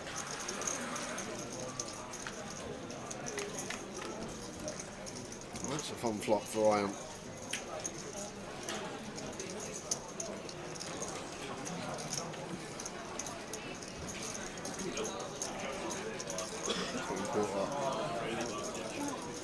%. That's the call once with the 4s. 4 on the turn, anybody? He's not, it's a deuce. That was Ion. Guess we just want to go bet, just call her the case king that can be out there, but still some pocket pairs to call us, maybe a 6-7, A6 suited.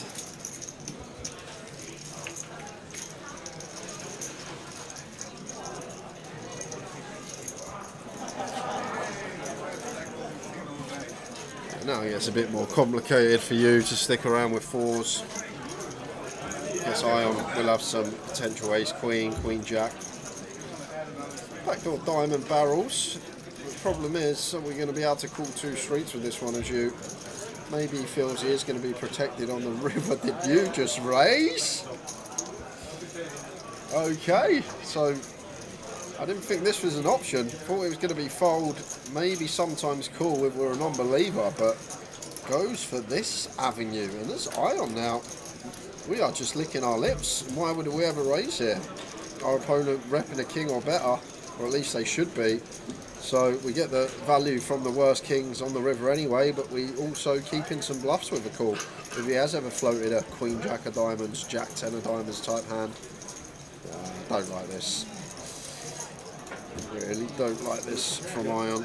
Get rid of just about everything well, in play. The way to think about it, he's probably thinking, oh, he's got a king. I don't want an action killer to come off, but there's not really many action killers on this board. If you've got a king, he's going to go for value himself on the river anyway. So what flat does, it just keeps in a bluff. If he's ever got a bluff here, it just keeps it in. We're going to get the value from King X anyway. So we just lose our customer at the times that he does find an unlikely bluff as he found.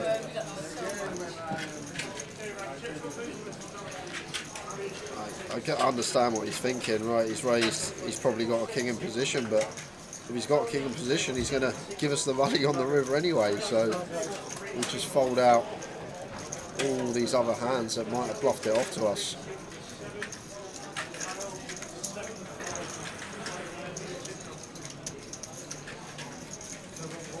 The final session of the day. Finish the live stream round about midnight.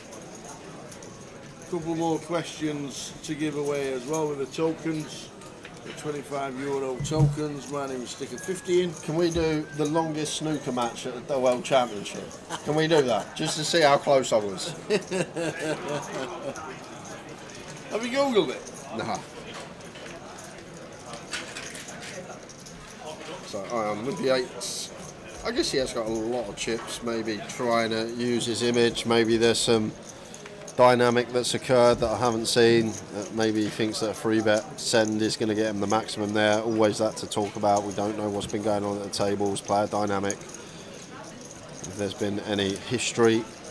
But we are off to the races here. Ion calls 8s against the shove from Marcin, and we are flipping.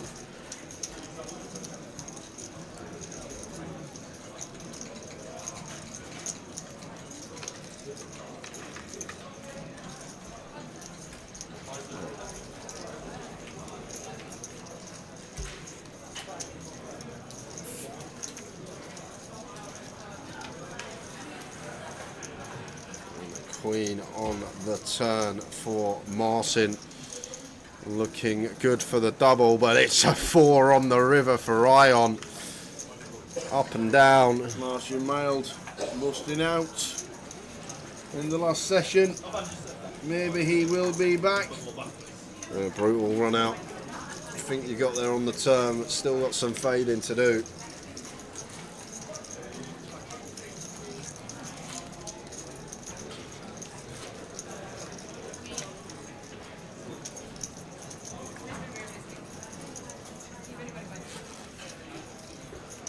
Seat open, table 5, seat 6.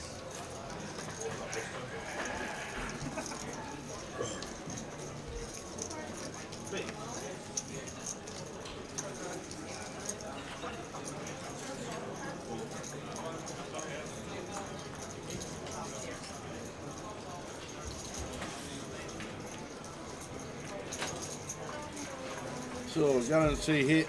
Well done, everybody in Leeds and the surroundings.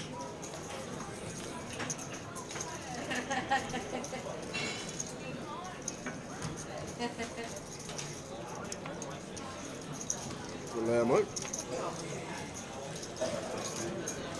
Raise and take.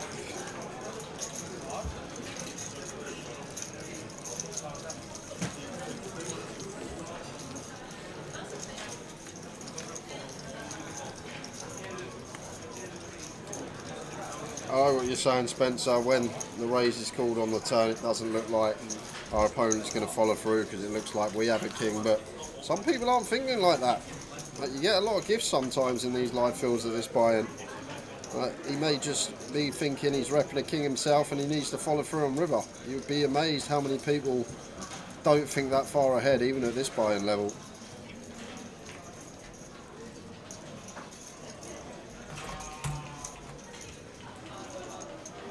£200,000. Gary McGaffney was the guarantee on this, and you 26BB open jam.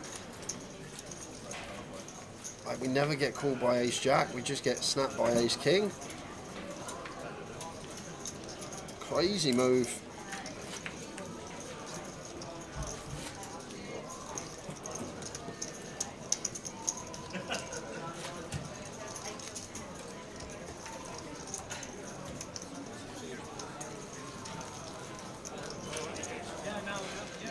In this flight we've had 160 entries and there are 51 remaining.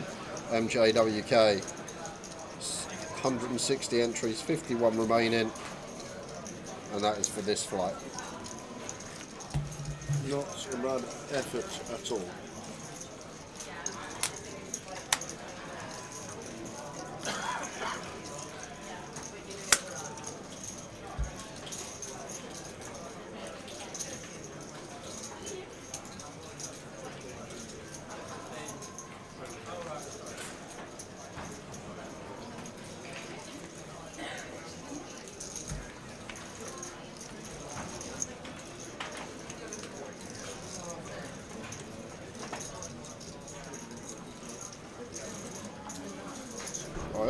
Nice little hand to wake up with on the button. Makes it 2,500. Chun should have an easy fold here, but Chun man against 2.5x, 8-9 off, wants to have a look from the small. You will fold.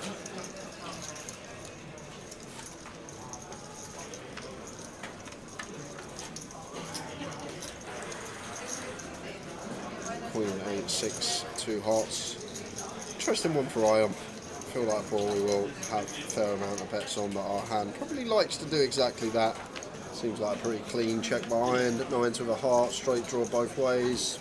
Backdoor, flush draw.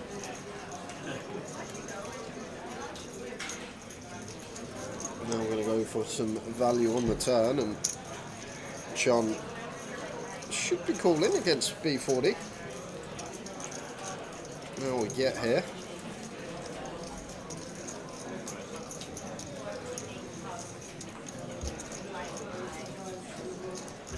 Ten of spades on the river. Likely just a check now.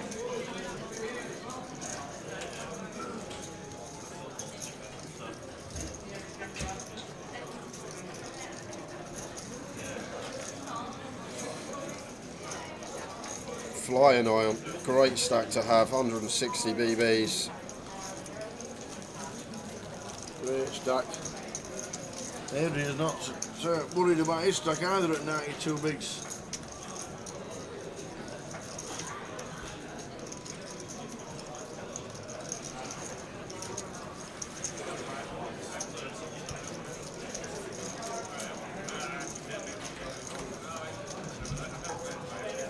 I think it's rare you'll find someone, Spencer, that just plays live tournaments for a living. Feel like you need to be playing online as well on the side. I couldn't even think of anyone. Like, they're always playing online because you get your volume in online. You can play your 10,000 tournaments easily in a year, comfortably. Live, you're really going to struggle to get enough volume in to realise that's why there is a lot of variance in these live MTTs. Well, we got probably going to be a 250 man field here. The average person wins it 1 in 250 times.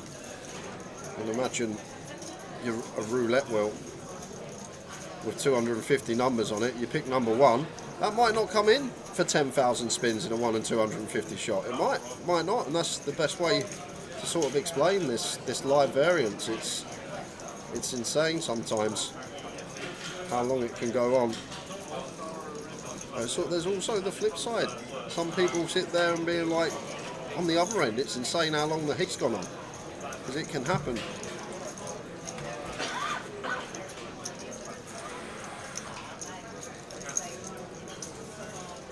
They'll mix it up.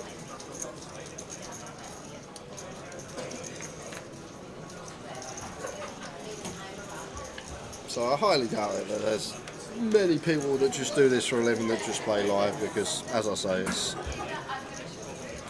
too volatile. You need to get that count up online. You need to play your higher volume so you get to realise a little bit quicker.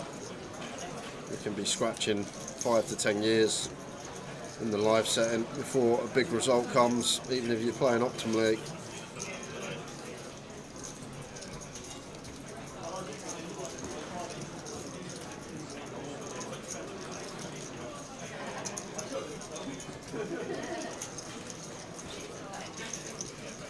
So, full ammo here with the King Queen suited, nice board to C-bet. That's the other thing as well, and Ben, no expenses online other than your monthly internet bill. You got to worry about travel, food, accommodation, beers at the end of the day.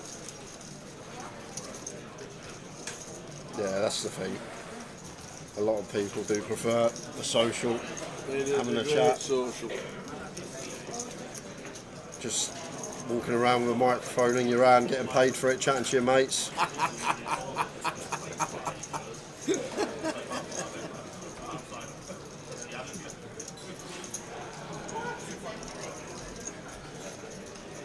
I'm surprised you didn't actually get to a point in Ireland where they saw you on the floor and they said, "What are you doing here, Tal? Why are you not in the crack den drinking Guinness? You're meant to be at work."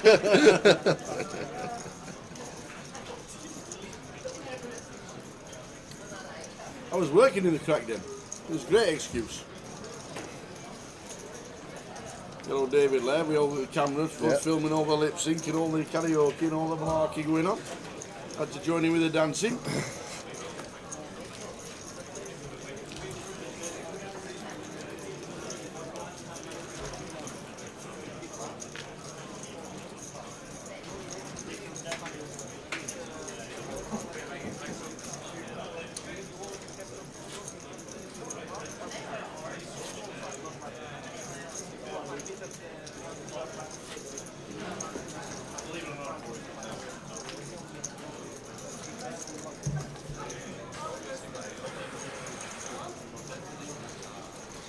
And 90 minutes left of the day for us, finishing up around midnight. We'll have a giveaway in about 20 minutes time, guys, so stay tuned for that. I've got another 2 €25 Elite Series tokens to give away.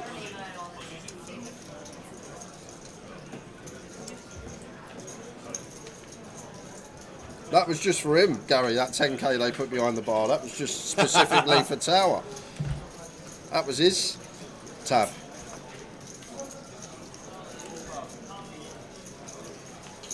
No.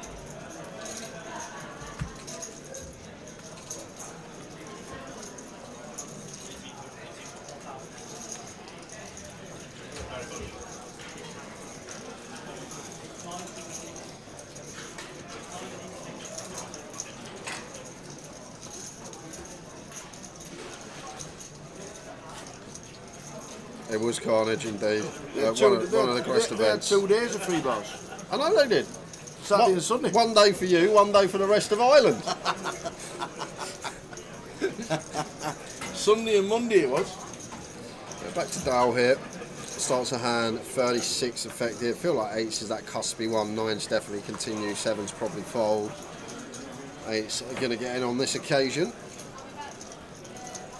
Ion catching some real heat.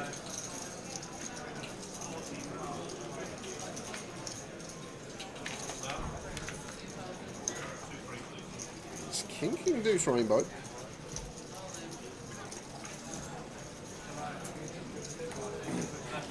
Dale here. I feel like Chuck's always playing in float. Just realised 3-bet coup always check into Ion.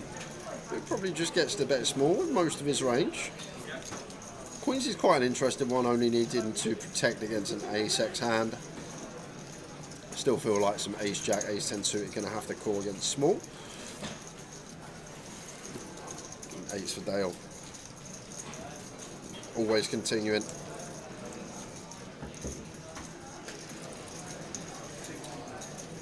To the turn.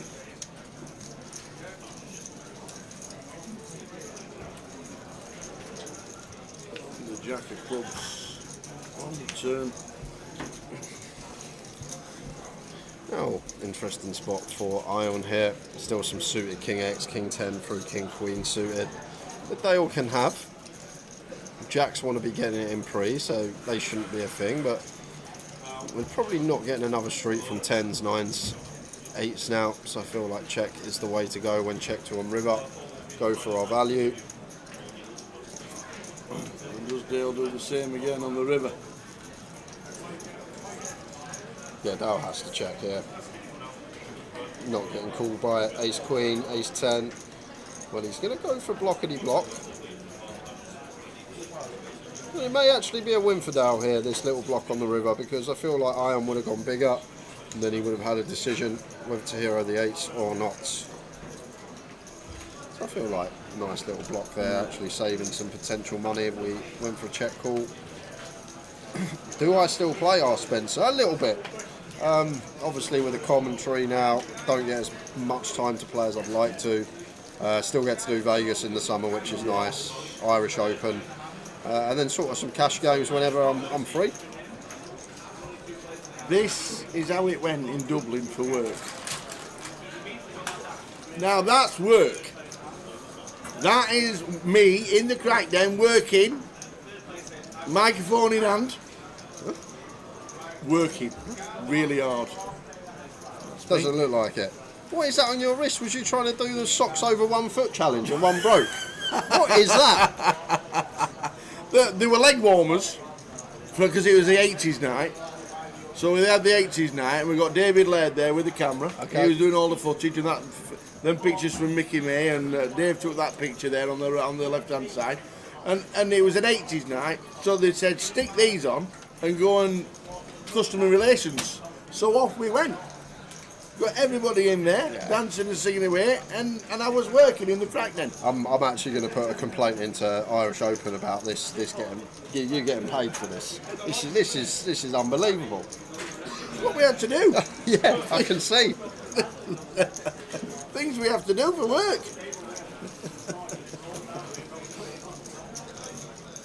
You look like an extra from a Madonna video, says Spud. Well, it was an 80s. Yeah, there you go. It was an 80s night on the Saturday night. They had a cracking band on.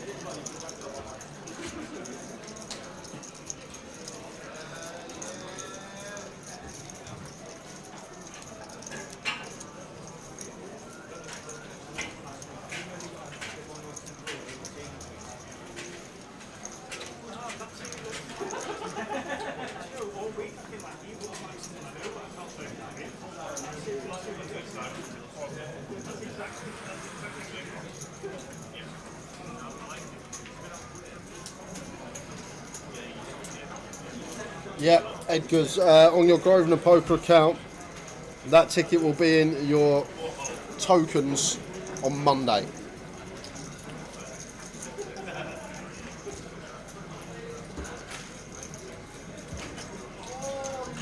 Guillermo on the bottom of the Ace King.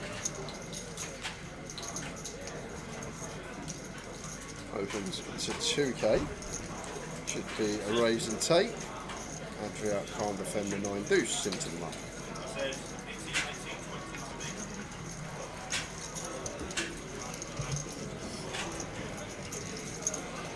So final 90 minutes of the day. A couple more questions to give some tokens away today.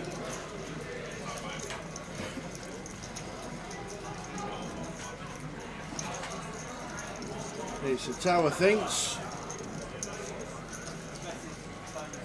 I'll get my paper ready. Have you told them when it's going to be? Yeah, 1:45. 1:45. Love it.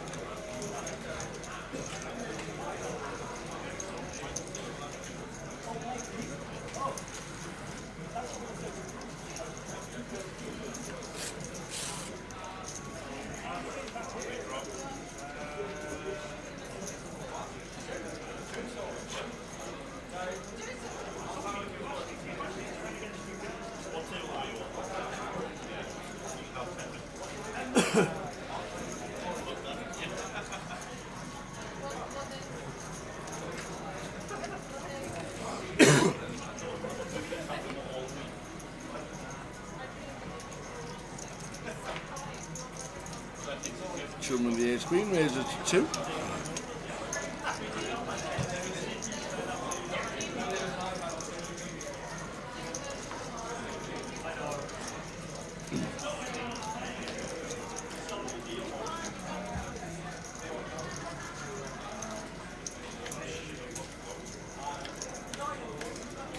Ace king 4. 2 hearts, top pair for Chum. Much there for Iron. So this will be, should be, oh, check. Well, good shot. With a double belly buster. The wheel. And the top end.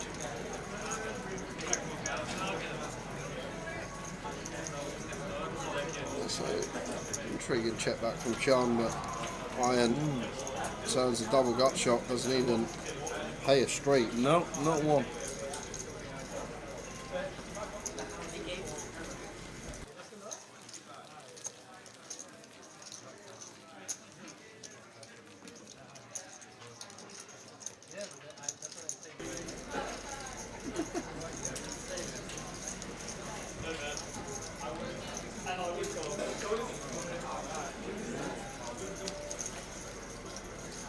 When's the next stream after Leeds? Reading, back end of May till the 1st of June, and then the UKPL 17th till the 22nd of June. But in between that, we have this in Portsmouth. So 3 more live streams, 1 back end of May, 2 in June, 2 in July. Boom.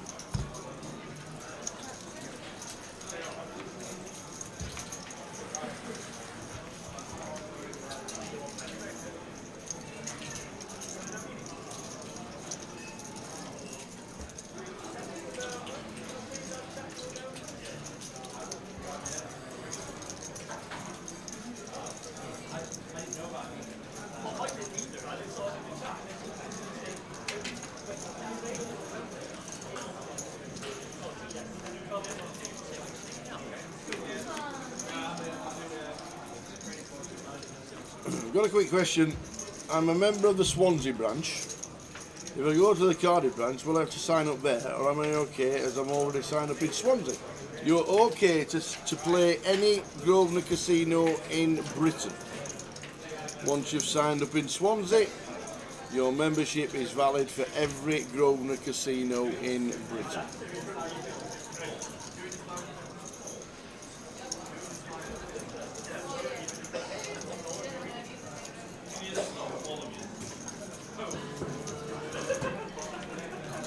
Players and dealers who play 1B of the main event, you have new battles, for like 600 big line, 1200 as well.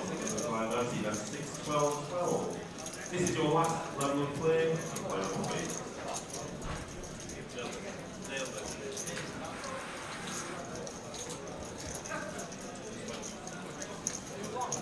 2 pair for Chun on the turn. Jamie with nothing.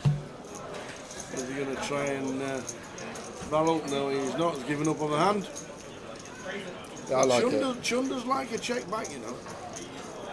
I feel like this is a good adjustment from Jamie. I see a lot of people just sort of take off on A-side boards versus big blind, but so important to just have a bit of equity, a gut shot, as I say, an overcard. I know it's not possible on the A-side board, but if it's like king high, having an ace is good, still having equity against a king, but I see too many people just have these no equity barrels when their opponent has the check mark. Fine to just give up when you recognise, although it's a good board for our range, it's not the best for our actual hand. Have I seen the name for the Everton's new stadium? Football is. No, I haven't. No idea what it's called. It can't be any worse than Bolton Wanderers. Blue D. Ever. Blue D Dabadai. Not ever. It's the worst name for a foot. You just can't have a tough sheet stadium. It's not normal.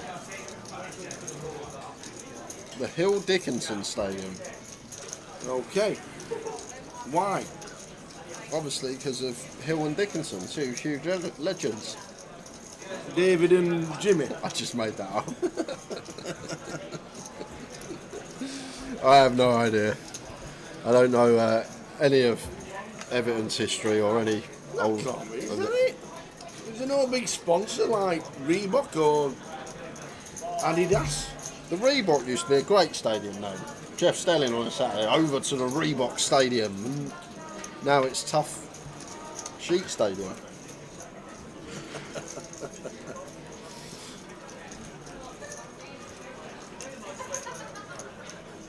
The other one, what happened to who? That was Wigan, wasn't it? The JJB. Yeah. Was that Wigan? Yeah. Yeah, the JJB. The McAlpine Stadium. Lost on me. Huddersfield Town. Huddersfield Town. Even White Hart Lane sounds better than the Tottenham Hotspur Stadium, don't it? Well, that's true.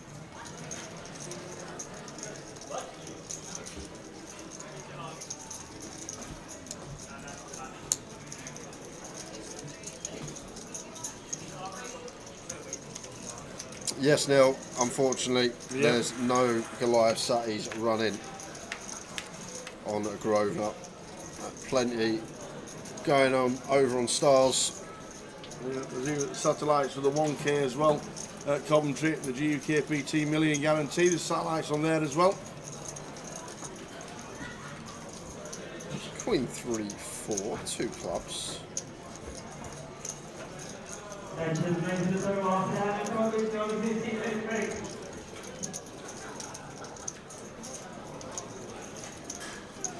And you're just going to check jam his flush draw.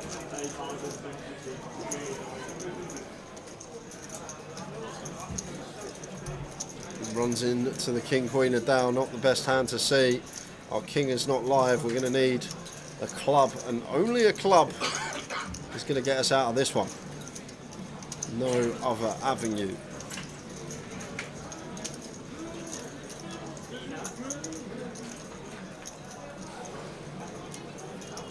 Well, there you go. Just dead it on the turn, why not? Beautiful. So Dale Wilson eliminated. Not this time for Dale. Might flick it back in again or might stick in the turbo.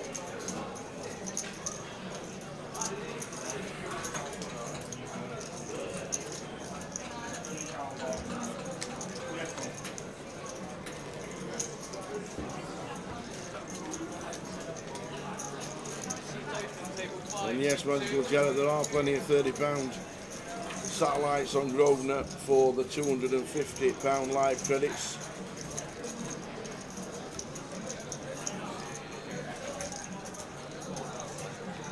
Plenty of those going on, which obviously you can use at Goliath.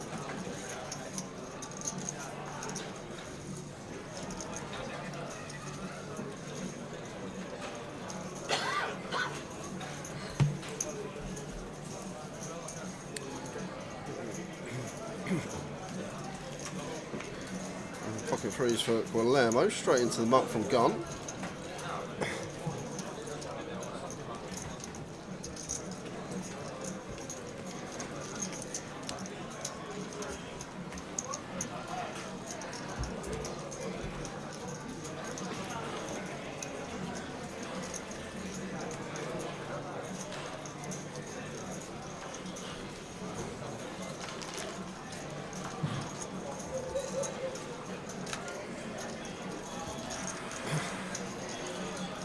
Jack for Jamie. 37, so just calls. Yeah, slightly too much to 3-bet call. So this gives us this option. Do keep in a lot of dominated stuff that would open from hijacker's iron, and Paul wants to have a look with the 6-4.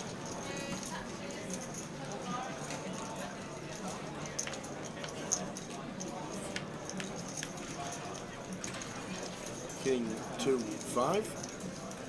A nice flop for iron, catches top pair, takes the lead 3-way.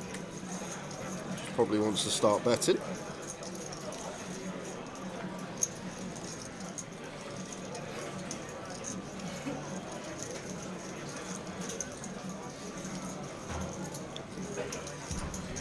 $2,800.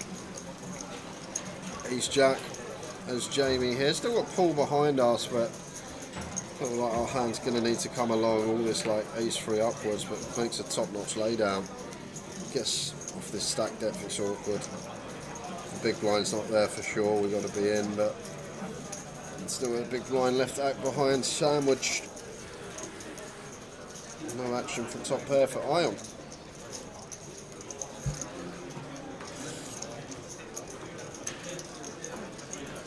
So one more hand, guys, and then we are going to go to another giveaway. Woo! I've got 2 more €25 Elite Series seats to give out.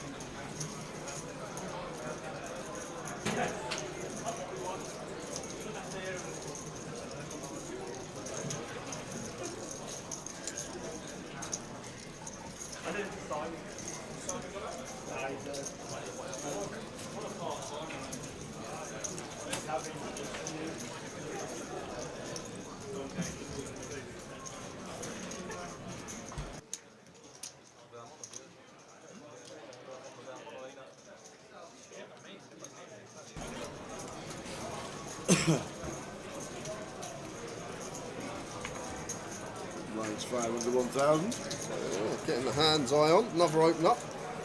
May look like from the table that he's getting after it too much, but we can see he just keeps getting dealt at top 20%. As he wants to be involved with. Ace 10 suited for Chun. Got to continue.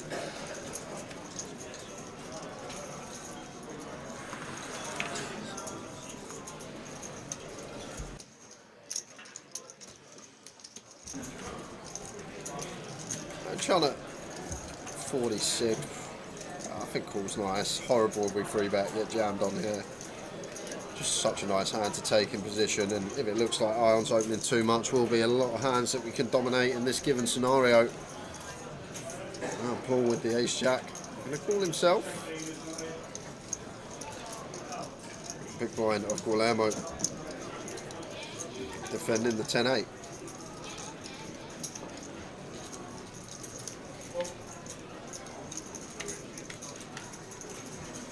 King 5-5 is the flop. Whiffs all round here. 8s of Ion still out in front. We're probably going to proceed in with caution in a 4-way queue. There will be a fair amount of King X out there in everyone's range. Let's check over to Chun. Any ideas about starting a multiple street bluff? We can already start folding out stuff like 6s from 9s. Got some nice backdoor equity. Takes a freebie. Which is a king, pairs it up. I'm going to like that as Ion. Making it less likely King X out there, and after flop check through, probably expect the in position player to start betting King X. So may go for a small delay as Ion, but it's going to check again with the 8s. And off to the river we go.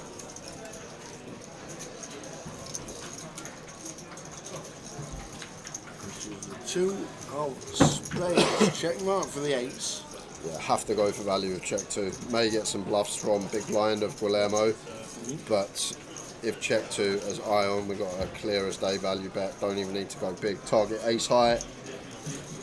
Goes for 3rd. Now awkward as Chun. Looks like wants to have a look with the ace high. That means Paul can now fold. Chun's never calling ace high Yeah, never call him worse than ace high. So ace jack now gets out of the way. Eight's going to be good for iron. Bit of value on the river, and the man is chipping up nicely. I'm going to stick it in calm and take it home. So I'll bring you that back.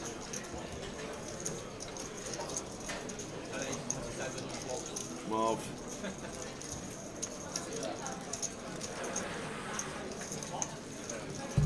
You ready? You got your pen? There's your pen. You got your paper, I can see. Set and ready. It's giveaway time, guys. I've got two €25 Elite Series tickets for Grosvenor Poker to give away. Simple as this. I will ask Tower a question. He will write down on that piece of paper his answer.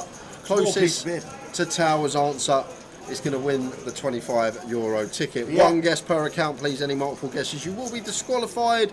And please do not guess until I say go. Do not be giving Tower any clues in the chat box. Like any clues? So Tower, nice easy one. 3. The English language is the language that contains the most words in the world. No, why? But what I would like to know, how many letters is the longest word in the English language? How many letters? How many letters? And I'll give you a clue. Is Big it clue. in Scrabble? You can't put it on countdown. You can't put it up on the board on That's countdown. more than 9 then. Oh, there we go. He's figured it out. Figured it out. So I'm looking for the longest word in the English language. How many letters does it contain?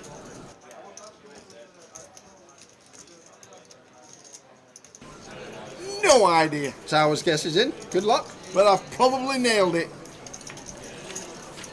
Away you go.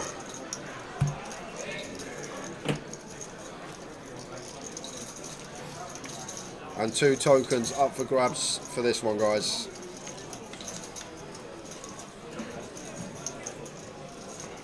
Two tokens up for this one.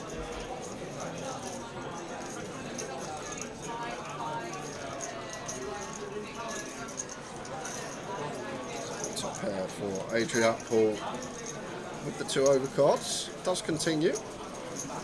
Jack 5 suited. Got to be continuing. Alright. Yeah, which ones?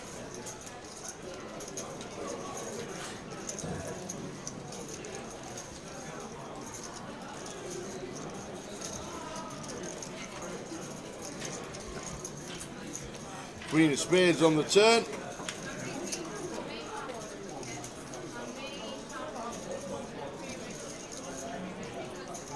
So flush draw for Adria. Gonna get some action here as Paul. Nice looking turn for us. Continue betting on the 2-tone. And Adria just got no other option but to call and see a river here. Second pair, flush draw. Can't see any other way we proceed. Big river coming up. 20 bigs in the middle.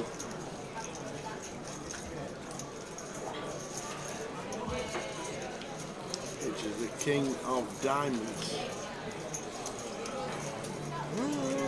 Probably gonna see check now, but any ideas from Adria? Once again, think where we are in our range against that turn size. We don't call stuff like 7-8 of spades. Well, 7-8 of spades got a gut shot maybe, but like 8-6 of spades, 5-6 of spades. So difficult to get to the river with worse than a jack now. And here it comes, Tower. Have some of that from Adria. Saw a similar spot from Jack Oliver earlier. Finding a tidy little bluff here, and ace queen just blended. Absolutely blended, because once again we don't really beat much. Where are the bluffs coming from? Like when we go this size on the turn, not going to be getting calls from bare spade draws, but maybe the nut flush draw one that has to call where we beat. A tough old spot now for call on the river. Like we're holding the ace of spades, so it's like beating some club stuff that has to be ace-x of clubs. Like, and we a lot of 10x for Adria. This is the problem. He's got 9-10. He's got jack 10. He's got 10x of clubs. He's got 10x of spades. He's got queen 10. He's got king 10. He's just got a catalogue of 10x here. It's so difficult to hero this spot with ace queen. especially holding the ace of spades. Ace queen of hearts may be a nice one to catch because both ace x of spades and ace x of clubs available, but the important factor I feel against that turn size, we don't call flush draws without a pair or an up and down to go with it, so we're going to lose a lot of these potential bluff combos which are missed flushes, but lovely little take here from Adria on the river. Like when you think about hands that Adria calls turn with as well, because we're not calling with like the lower flush draws, we can't really get to the river with a worse hand than a jack, because the only 9 we call turn with is 9-10. That is a great call. Wow, he does make a pretty sick hero there. Wow. Well played, Paul. Calls with ace queen. Nice hero, especially with the ace of spades in our hand. Not a good card to have, but a non-believer. And Adria taps the table to say, fantastic call. Yeah, sick call. Tough, so tough to call there with just the ace of spades. Worse, really bad card to have. So, we asked a question. How many letters has the longest word in the English dictionary? And all I want to do is let Jay tell me what word it is, with pronunciation correct, please. Okay. You want to know the right answer? Yes, please. The right answer is 45 letters. And that is Pneumonu Tranmicroscopic Silocolophagus. Hold on, I can't even scroll to the end of the word. Hold on. Oh, here we go. Put it sideways. Pneumonotra microscopicus silic ovocaniosis. I got the last bit. Who made that up? Which is, it refers to a disease of the lung caused by inhaling fine silicon particles. So basically, your doctor could say you've got a lung disease. Yeah, but instead they go, you have pneumonotrol microscopic silocovolocanoconiosis. There we go. And that is the longest word in the English language. Not having it. Please, somebody tell me they have literally used that once in their life. You can't even get it diagonally across the Scrabble board.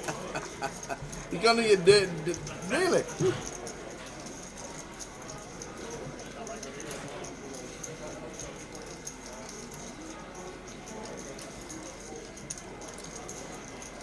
.45 letters. Ion getting after it with the offsuit ace-x. And Guillermo, suited queen deuce. Not much we can do. Get out of here.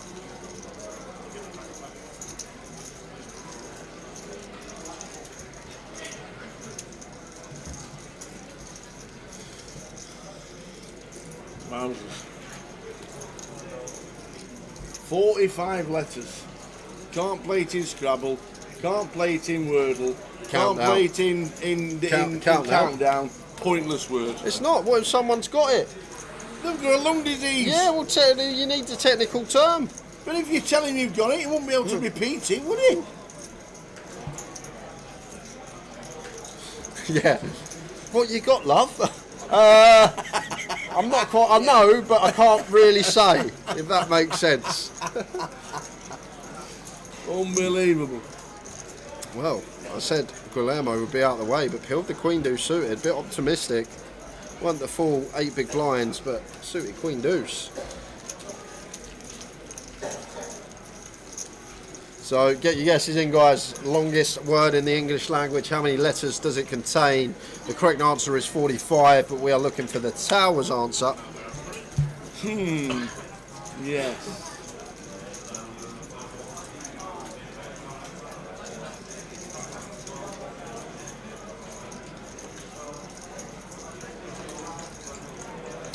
As the blinds head into 6 and 12. This is it.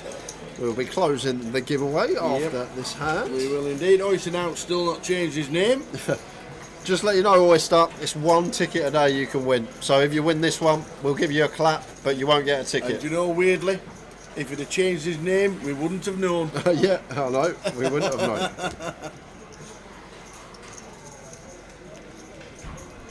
So ace jack for Paul in the hijack.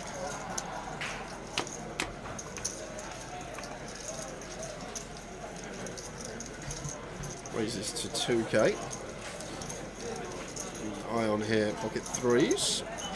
Should just see a call. Doubt we'll see anything else. And Chum with a lovely one to just pill and see free with.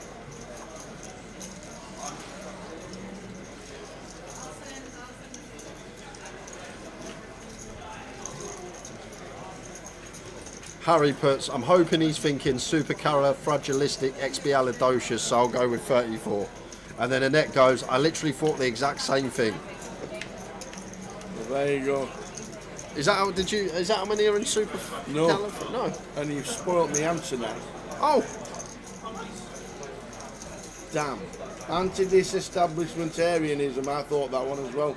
I used to be able to say that at school and everybody went, what are you on about? See, I know. So, straight after this hand. We'll give it trying to work it out. We better close it. We better close it? Yeah, because you're just giving it away. No. Supercalifragilisticexpialidocious. I know exactly how many words it is, and I know it's more than that. So don't worry about that. Comp is going to be closed in 20 seconds, ladies and gentlemen. 20 seconds. What are you doing? I was counting how many letters in supercalifragilistic. Everybody knows it's 31.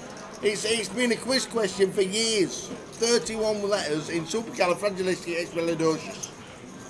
Supercalifragilisticexpialidocious. If you like the sound of it, it's something right atrocious. If you love coming up, atrocious. Supercalifragilisticexpialidocious. Dum-de-lum-de-lum-de-lie. See? Got it.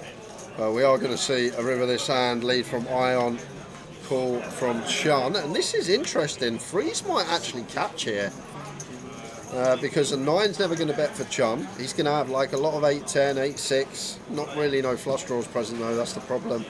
We're actually going to see a 20%er from Ion, and Chun has to raise this one for value.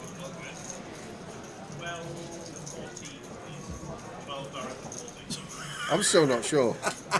It's got 31 letters, let me tell you. Supercalifragilisticexpialidocious. Supercalifragilisticexpialidocious. So raise from Chun, and is Ion going to bet call the freeze here? He is going to bet call the freeze. Non-believer doesn't give Chun credit for the 7. Shows him the 6 first as well. Good 10 seconds to get your Ion. final guesses in. 10 seconds. 9, 8, 7, 6, 5, 4, 3, 2, 1. Boom. Competition is now closed. Supercalifragilisticexpialidocious. It all depends how you spell it. Because a lot of people can't spell it. Supercalifragilistic. Well, according to Google, supercalifragilistic has 34 letters. Anyway, that's nothing what I guessed. I guessed 10. Everyone was is... anything above countdown? Yeah. That was it. Well, you've also got street countdown as well. Street countdown? What's that? When Moss comes up with the word over and numerousness. Was that 8 out of 10? IT crowd. Oh, right. They go outside and play street count, but it's a bit dangerous. So the correct answer was... 45. 45 for a word that nobody's ever used in their life, ever. Never. So I literally didn't know. I went more than 9 because I got a clue, because it was more than anything on countdown. And I knew supercalifragilisticexpialidocious had 31 letters. I thought it was 31, it's 34 apparently. So I went for my favourite number on roulette. That was it. So I went 32. 32? Yeah. That was my answer, was done on the favourite number on roulette, because it was a lot of letters, and that was basically was it. Okay. And I thought 32 were we close. Not a bad guess, I'll give you that. 32. Not a bad guess at all. Not 32. And 2 people got it spot on, Did which they? is perfect, because they got 2 tickets. Well done. And those 2 people were Ian Cubbin and Glover J91 on Twitch. So Fantastic. Ian Cubbing YouTube, Glover J. I've got €25 for Well you done. both. Drop me your alias, and we will get those tickets to your account Monday. Well done indeed. We'll do one more Yes. giveaway. 34 letters in supercalifragilisticexpialidocious. Who knew? That was quick. Very nice, both of them.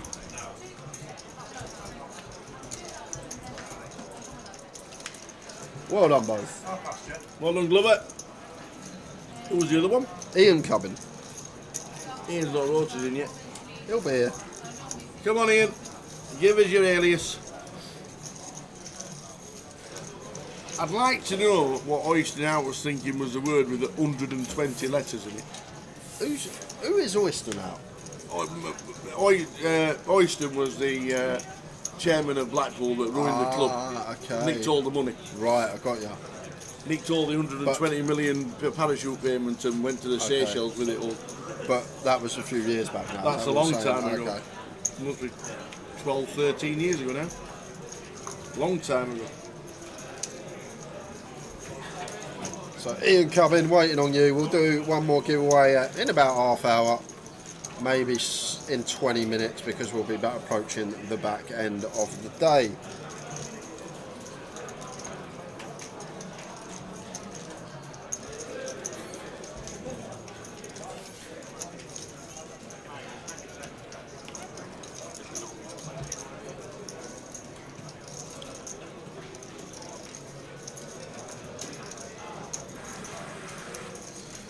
Ian Needleman says, I wonder if Stato knew the word pneumo, nultra, microscopis, silicovolcanoconiosis. He only needed to know 9-letter words. Pointless even studying 10-letter words.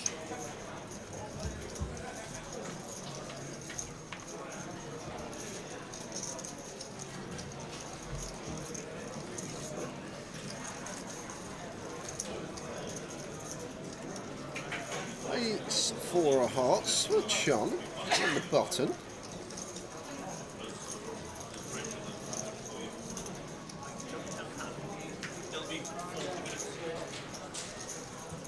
Going to be an open.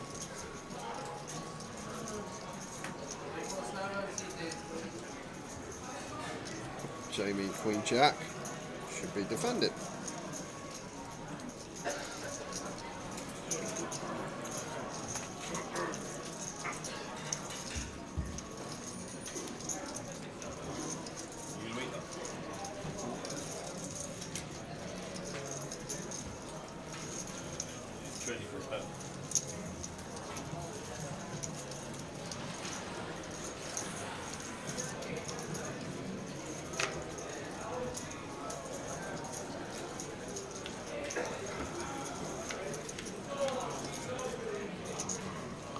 King A8. Fair enough. Check. Bet kind of interesting. Well, he's gone for check back chance, so not going to have an awkward spot as Jamie. Just going to hit to see a freebie. 7 of spades. Probably just check again now. Both players happy to hunt for showdown, I'm guessing. Button versus big. Queen Jack high. Ace high no kicker.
sevens.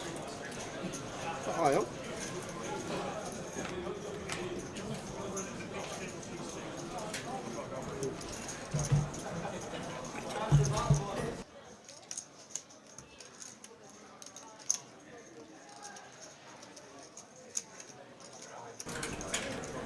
Tendu suited out the way for Jamie.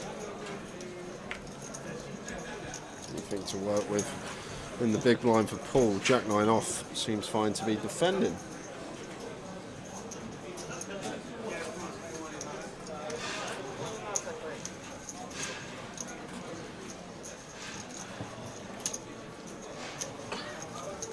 Okay. Pretty tight one from the big and Paul.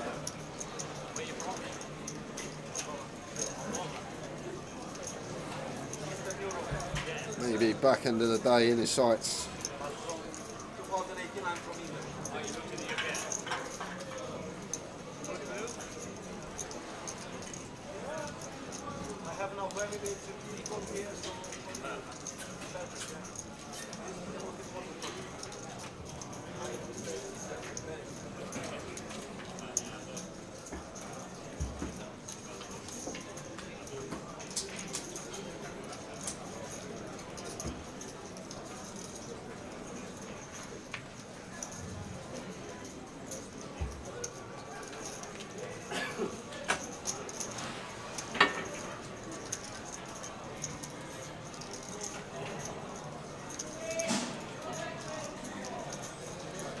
King 8 for John, would be mucking this one, slightly too loose from the higher jack.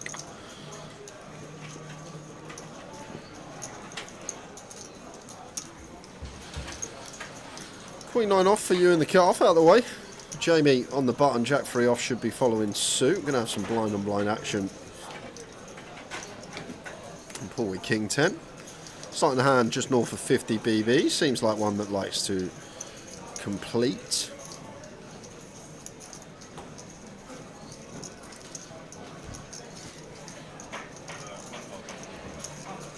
They're going to go for raise. It goes for 2,400. And the size we talk about a lot, blind on blind, that just doesn't really achieve anything.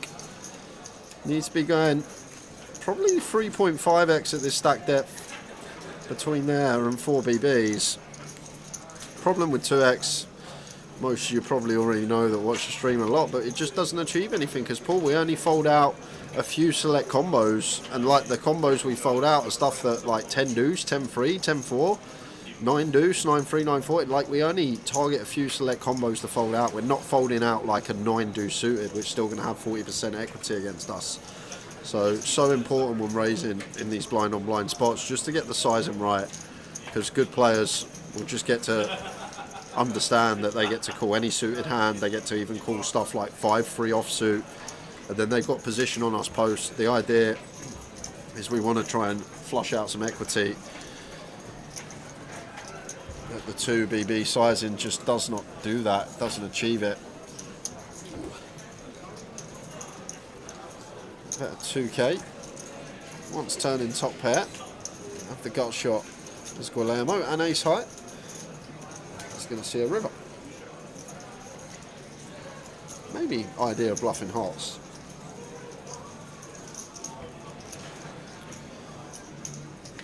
The 5 of hearts. For the 4th heart, can we bluff? Yep, I feel like, well, it's kind of interesting, blind on blind with ace 6 high. Like, it's difficult once we're met by a check that we're ever good here. Like, because if Paul gets to the river with king high, queen high, no heart, he probably bluffs these himself. So I feel like he's just going to have a lot of 10x here, a lot of 1 pair hold-ins, maybe better ace highs. So I feel like once we get here as Guillermo, maybe we got to tower. Like, I'm a big advocate for trying to show down ace high blind on blind, but this is a different situation when it's run out of 4-liner to a flush. So any heart now beating Paul. One thing that is kind of interesting though, like, I feel like as we get here against population as Guillermo, we need to bluff, but we did just see Paul hero a hand which probably should be folding. So sometimes have that in mind. You've just seen someone hero off really light in a spot these are maybe the opponents we don't really want to be bluffing too often, just because they're curious and they want to see.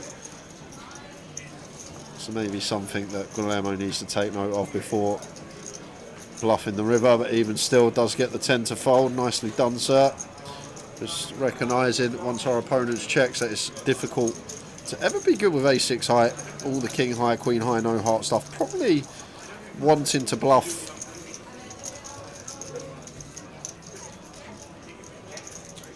45 minutes left of the day.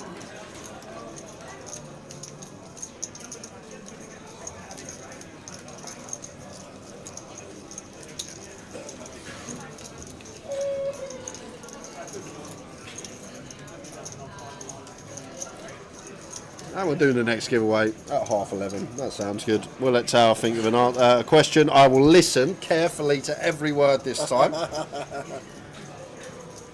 it.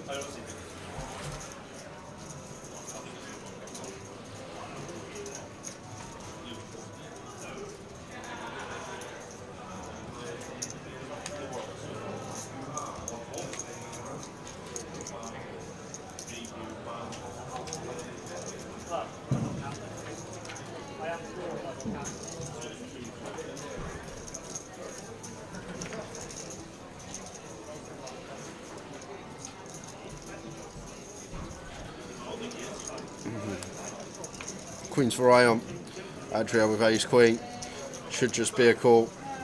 In the big blind, spot that feel like a lot of people get wrong. Maybe they feel they need to free bet. Think about under the gun opening range. Ace jack off isn't going to continue against us.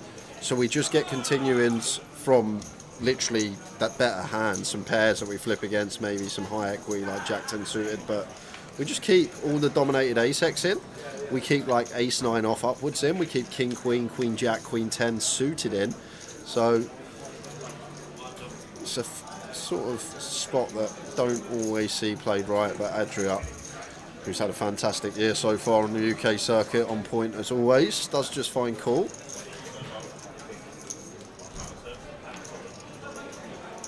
King 10, 6 mono. Second up flush draw for Adria with a gut shot. Quickly check to the 4 of clubs turn.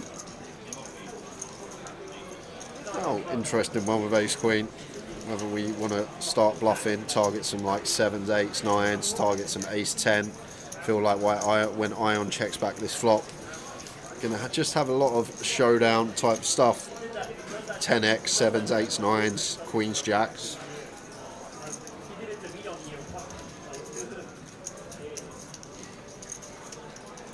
Goes big as well, pot size. 7k into 6.8, so basically pot here. Just straight away putting the queens in the absolute cage here. And against this size, we're going to struggle with Zion. And there we go. Very well played from Adria. Love that. And the queen's out of the way.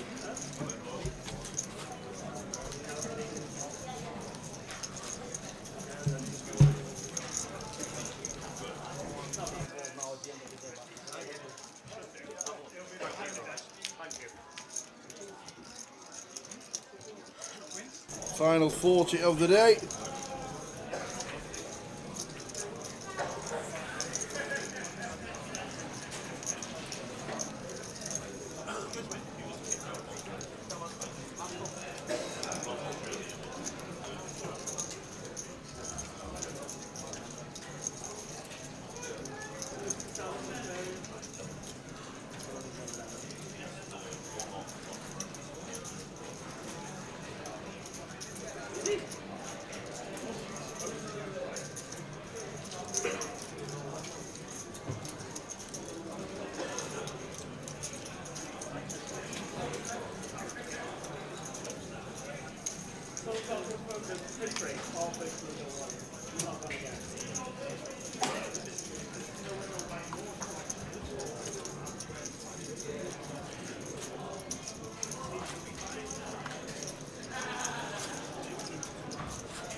Jack high flop. And another flop set of sixes.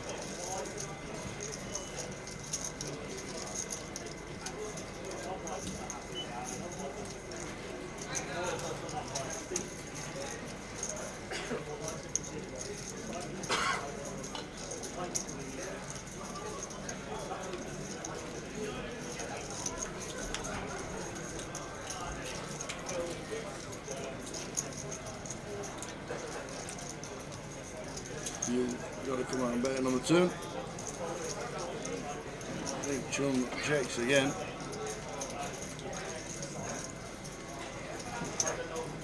No, it's coming out for a lead.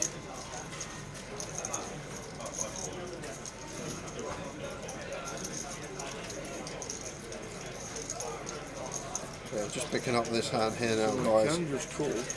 Just jumping in, so it's gone open. Check, check, flop. You went for check on the flop. Spicy. Now going to go for raise in position. One of the strongest lines you'll see in poker. Check back, flop in position, raise on the turn. Very unlikely this is ever a bluff. I've seen it so many times over the years. Check back, flop, raise turn in position. Just always value. There are some spots where people have found bluffs. The creative type, the sickos, whatever you want to call them. But most of the time, in this sort of buying level, in this setting, if there's check, check, flop, the turn comes, you lead, and your opponent raises you, unless you're at your top end or you've got high equity, just let it go. You're going to save yourself a lot of trouble. So 6 minutes, and we will go to the final giveaway of the day. Did Ian Cubbin come in the chat? I don't think he did, you know. Well, you snooze, you lose, as I say, Tower. We'll just pass it on to the next two.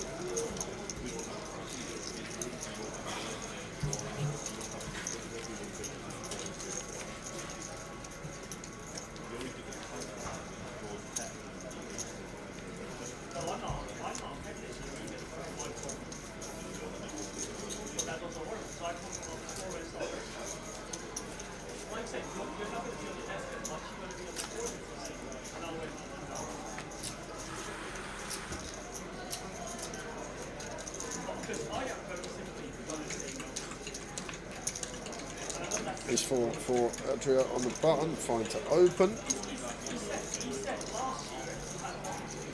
2,500. 4-5 offers Chun. I think fine to defend this one in the big blind. Button versus big. I mean, I don't know. A lot of stuff is getting said, a lot of stuff is probably getting tiny whispered, and you hear different things, so I could probably completely misunderstood what, you know what I mean?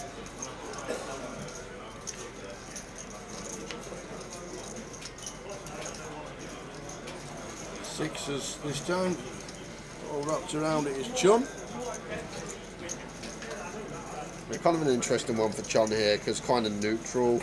I guess we have a few more 6x, but Adria is still going to open like 6-7, 6-8 suited, 6-9 suited, A6, King 6 off, Queen 6 suited, like most suited sixes, and then like the King 6 and A6 off going to be in there as well. Like we do creep in a few more combos from the big, like the 6-7 off, the 8-6 off, the 6-5 off, the 6-4 off, but kind of a neutral board. But wouldn't mind seeing the check raise off the bat.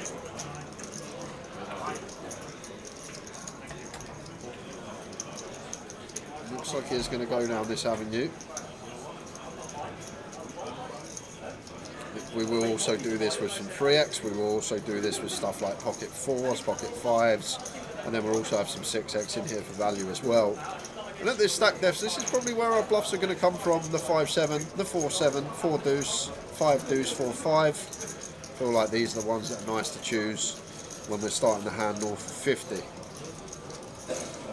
Adria tuned in, makes the call with the ace-4, and both the players turn a pair here. Now this is kind of an interesting one, because Adria will be aware that Chun's check raise range is going to be based around these straight draws, like 5-7 down to deuce 4. So if he didn't already have a 6 or a 3, He's likely to have a pair of 4s or a straight now.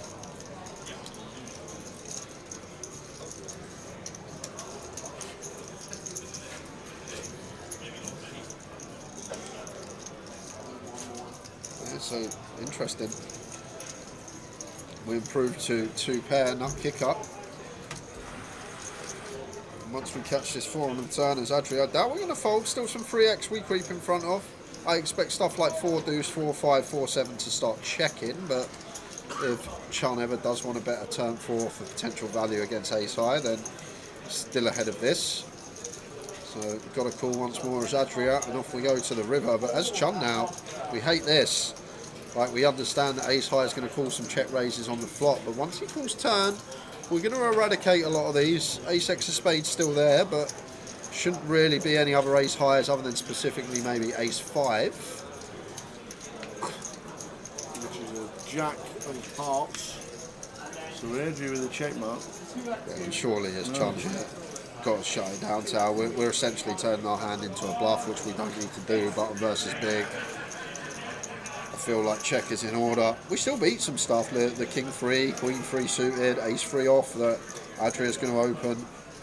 So I'd be surprised if we saw this get bet as Chun still beat some missed spades as well. Attention dealers in point 1B.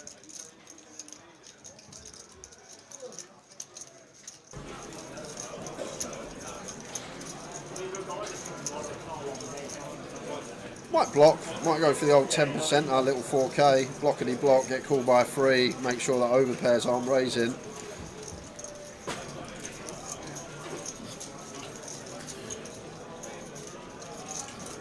But I'd be surprised if it didn't go check tower. Yeah, now he's going to check from Chun. I'm expecting a check back as well. Well, no, now it's kind of interesting for Adria. It seems razor thin to value better 4 here, because what do we get called by? But if Chun check raise flop with 5-7, 5 deuce or a 6, he is probably just going to go bet turn, bet river. So it does just look like he's got a bluff here a lot of the time, and very nice from Adria with the ace 4. Checks back. So there we go. You got your pen? It's your question. Yeah, so have you got your pen? No, there you go. It's my question, so I need to write my answer down somewhere. I need a pen. Mr. Longest cue game, frame, match, whatever it was, shot. So we know the rules. We know the rules. I'll do it quick, just in case got a new viewer, because we might do. Tal's going to ask me a question. I'll write my answer down here on this piece of paper. Closest to my answer is going to win a 25. No, they're not. Closest to my answer is going to win a €50 ticket. Woo! And second closest is going to nick Ian Cubbins' €25 ticket that he didn't claim from the last giveaway. Don't tell him. 1 guess per account. Any multiple guesses, you will be disqualified. And please do not guess until I say go. Correct. Don't guess. And before. No guessing here either, you two. Yeah, well, they're already waiting out here. They're ready to have a guess around here. They're cheating. You're just checking on the answers, ain't it right? You can have a guess. Just don't look at the answer. Thank you. Face the other way. Turn round. Turn round. Thank you. Turn round. So, just having a guess on the rail. They're having a guess on the rail and everything. So the question is, earlier today, yep, somebody was watching while they were fishing. Yes, I remember. And they were fishing for carp. Yep. All I need to know, in pounds, what is the heaviest carp ever caught? Pounds? You slow roll me then, because I thought you was going to go in Poland when you said that, because I know they have carps for Christmas. And I know they have a lot. Oh. So I would have got close. But so in pounds, go for it. You've got 10 seconds. What is the heaviest carp ever caught? Because somebody was fishing watching the live stream.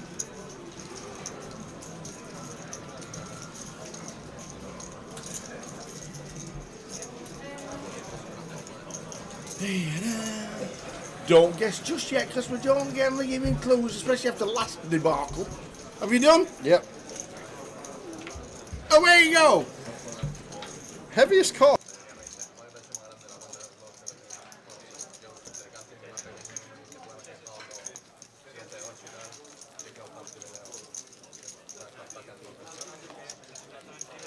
So what is the heaviest carp ever caught? Oh, now you'll want to go higher, yeah?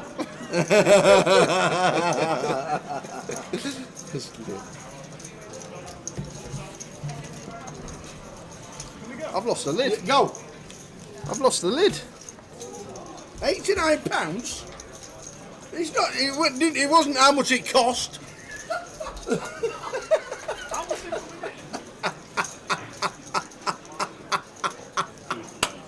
£89 in money. I love it. I've got a problem, Tal. What have you done? Lost the lid of the pen. What? We've had that for years. We nicked it years ago. We'll find it. Get one of them lights on it. He's found it. Phew. Panic over. So, what is the heaviest carp ever caught? As somebody was watching the live stream earlier today, fishing for carp. So 2 tokens up for grabs, guys. Away you go. We got a €50 and we have a €25.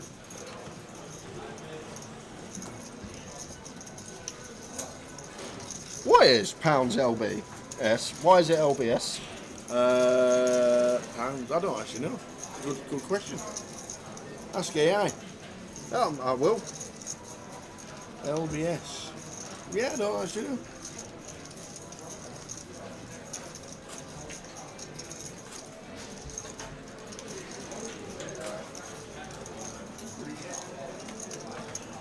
Keeping an eye on the action still. Hijack open from Adria. Chung goes for the free bet here, and one we could actually go for 4-bet send. LP versus LP for 30 if we feel like our opponent's free betting too much. These small to middle in pairs are ones that can 4-bet jam LP versus LP specifically, but Adria just going to let it go. LBS is Latin. Thank you very much. Cheers, Cole. Thank you very much. £281 carp. That's 20 stone. It is. That's size of me. 81 is not 20. 281. 281. Don't come in halfway through. Sorry, mate, I said 81. 20 stone fish. Hold on, the record got broke this week by an Englishman in Hungary. Well, that's not on AI yet. That's not on AI yet, so I'm not counting that. Don't really matter, to be fair.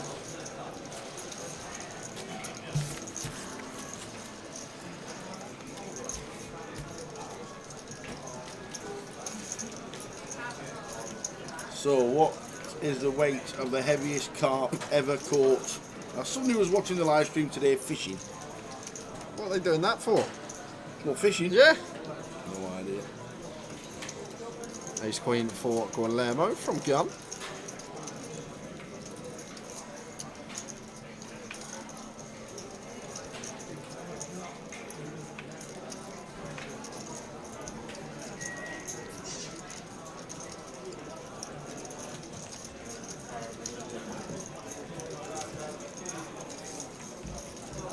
Adria Ace King here from +2. Happy to get this in against Guillermo. Going to be free bet calling.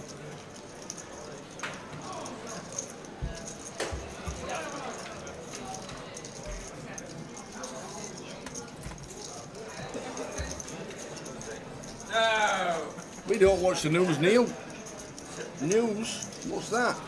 Yeah, news. Fake news, all of it. Last time I think I actually watched the news was when, can you remember swine flu? I actually think that's probably the last time I watched the news. Swine flu? That was before COVID. Yeah, way before COVID. Oh, well, I guess COVID, the news was on everywhere, weren't it? Wherever you went, right? Interesting spot for Guillermo here against capable players. It becomes difficult. Like if Adria's going to find some ace-10 off here, he's going to find some king-queen. Difficult to proceed. Always say ace-jack off's the line, ace-queen just has to get in, even the offsuit variety. It does make the calls Guillermo.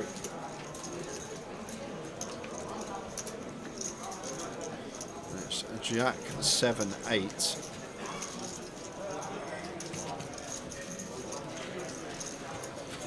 So neither player going to like this board. I think as Adria going to be playing a lot of checks here.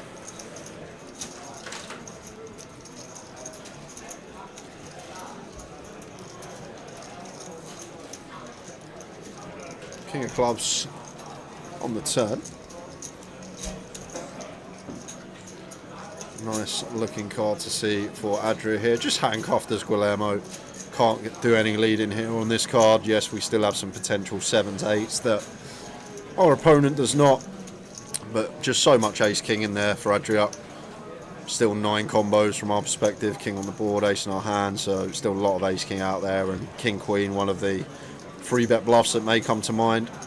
So just got to check it over. And I guess as Adria gonna go for the check back here. Okay, I thought maybe two-tone we'd go for a straight here and now.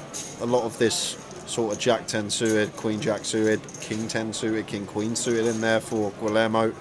Maybe feels can't withstand the check raise. I guess there's ace queen now as Guillermo. We just check. We sometimes chop with ace queen as well, which is kind of nice. And now Adria, clear as day, value bet. Once we elect to check back turn, have to be value bet and river here. Still some 10s and 9s to get called by. That may assign us some ace queen, ace 10 as a bluff.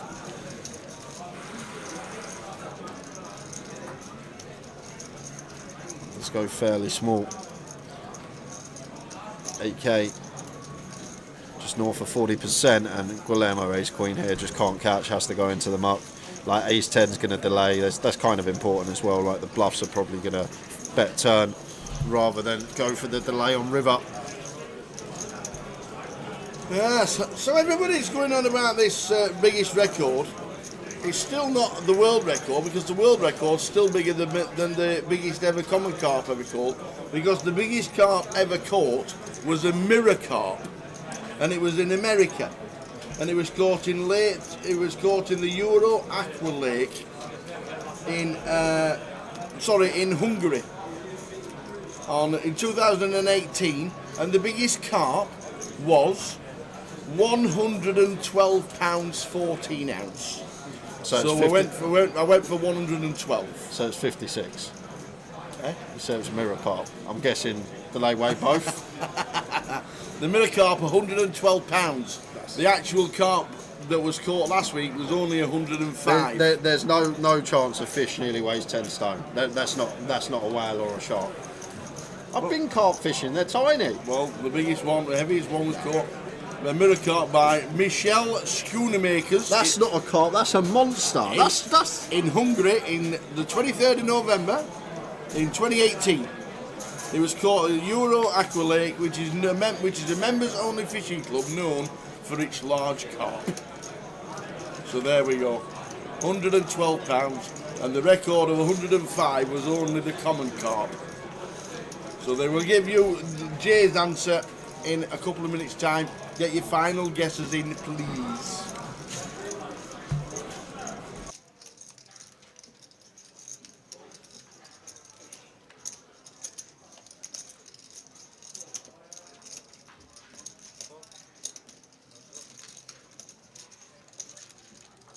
So get your final guesses in and we'll close the comp. And we'll give away 2 tickets.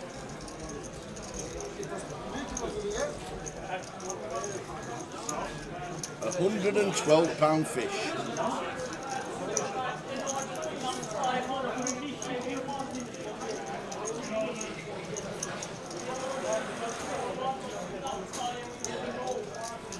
£112 fish.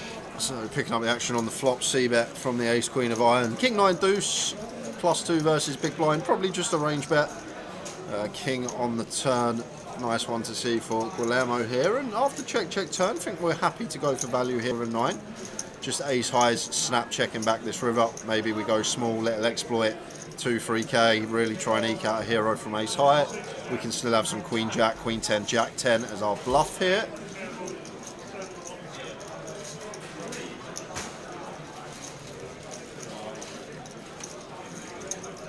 Yeah, I love this front with Guillermo.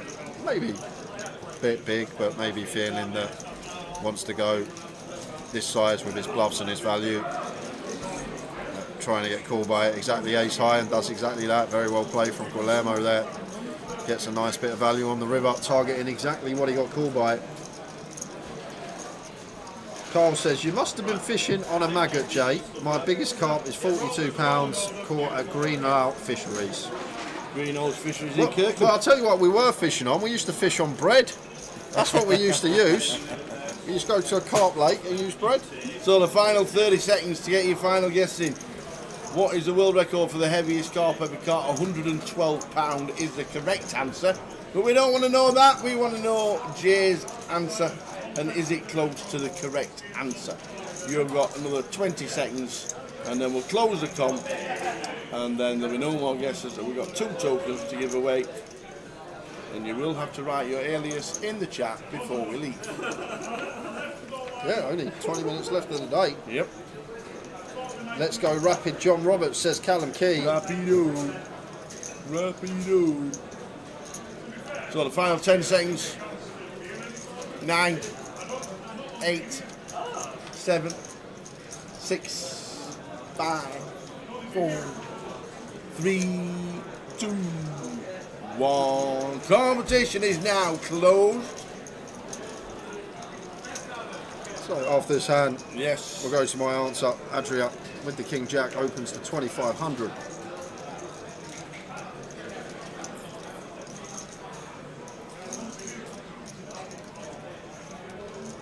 There's tenfold. Back end of the day. Yeah. Against the gun open, like good free bet for sure. And that's the end of hand. So, comp is now closed. £112. That's a big fish. You went for. I went for about 5 stone, I thought.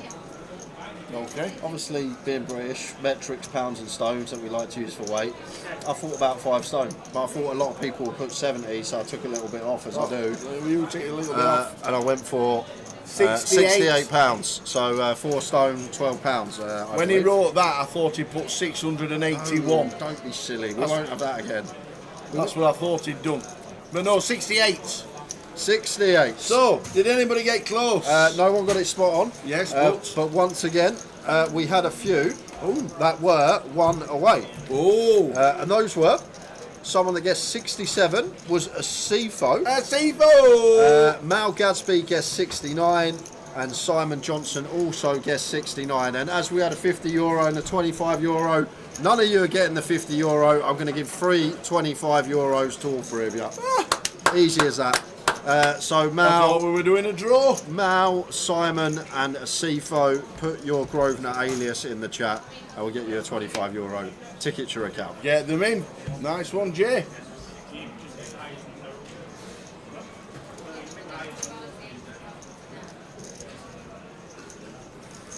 Nice one, Jay.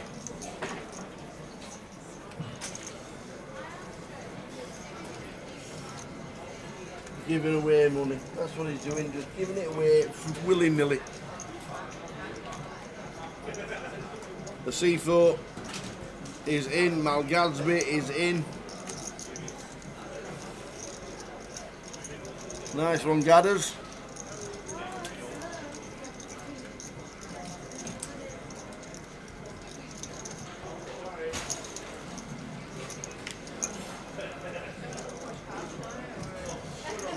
Is that with...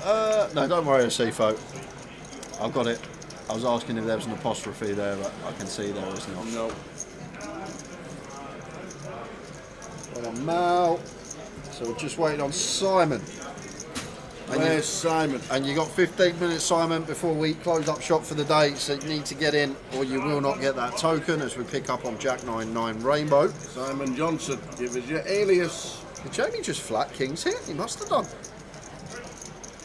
No tree bet.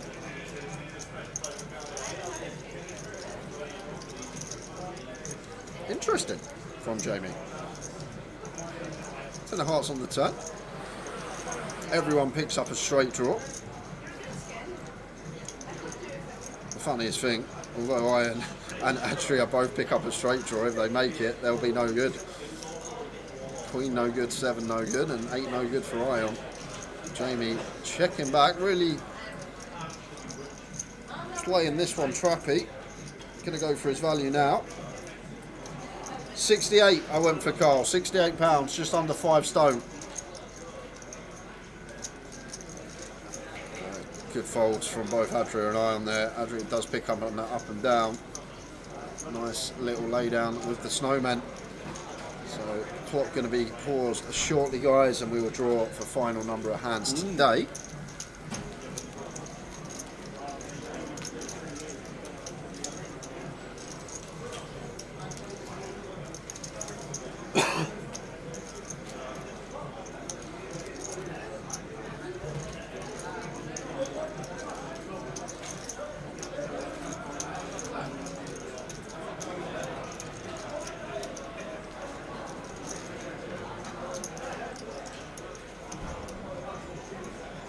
John. From gun.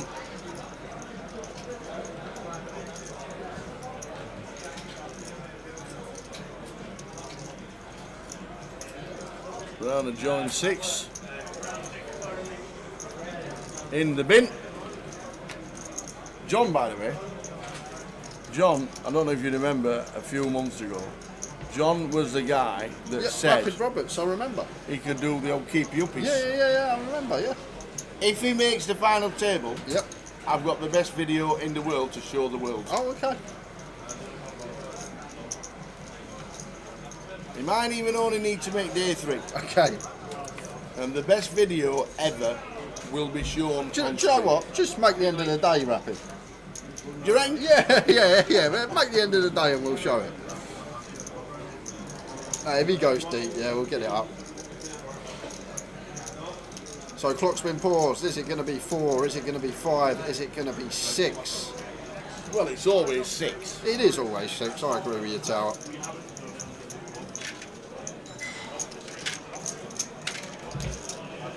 Just moving. Oh, we're moving. John man. John man.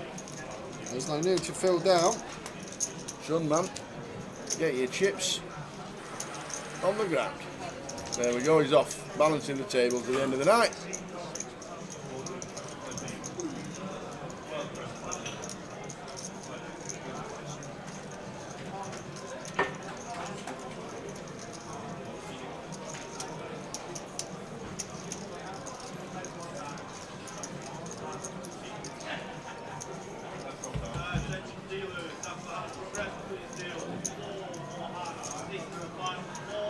Four more hands for the day, guys. Huh? How many? 4. Correct. Yeah, 4. How do you know? I heard. Did you? 20 minutes ago, live. 4 more hands. 4 more hands. It's got to be a first, ain't it? It has. Do you know what? I'd actually be interested to know over the years what's actually happened more. Last 4 hands instead of 5 or 6, or your treble coming in. It's actually got to be pretty close. I'm not even saying that as a joke. It's probably pretty close. It's probably like 4 and 4. Yeah, I reckon it's one difference. I reckon if we went back for every stream, maybe one difference.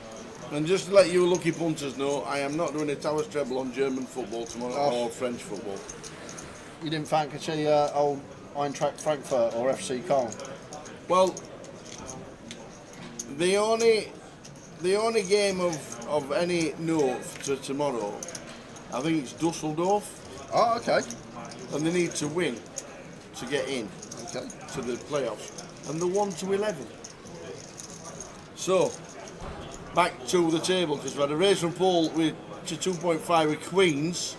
We've had a 3-bet from Iron with 10s to 9.5. We've got a 4-bet from John Keepy up with the golf ball with Kings to 21. Yes, actually pretty nice from all 3 here. Sizing's nice as the 3-better. Sizing's really nice as the 4-better here as John. Everything seems on point. Now then, Paul, you made a massive call earlier. You made a big 4 with 10s and now made a big 4 with Queens. That's huge. That is huge. That is huge at this time of the day. That is pretty filth how Queens get away there. 50 bigs effective. Guess they just don't give John any 4-bet plus, but how do they know? Because John's just got to the table. He hasn't been here too long. Just basically saying, I only think you got kings, aces or ace king, mate, and I don't really want to flip. at this stage of the day. Some fold that from Paul, and now over to Ion. Getting this price probably feels like he can go on the hunt for a set. And here we go. Here we go. He's counting out cool.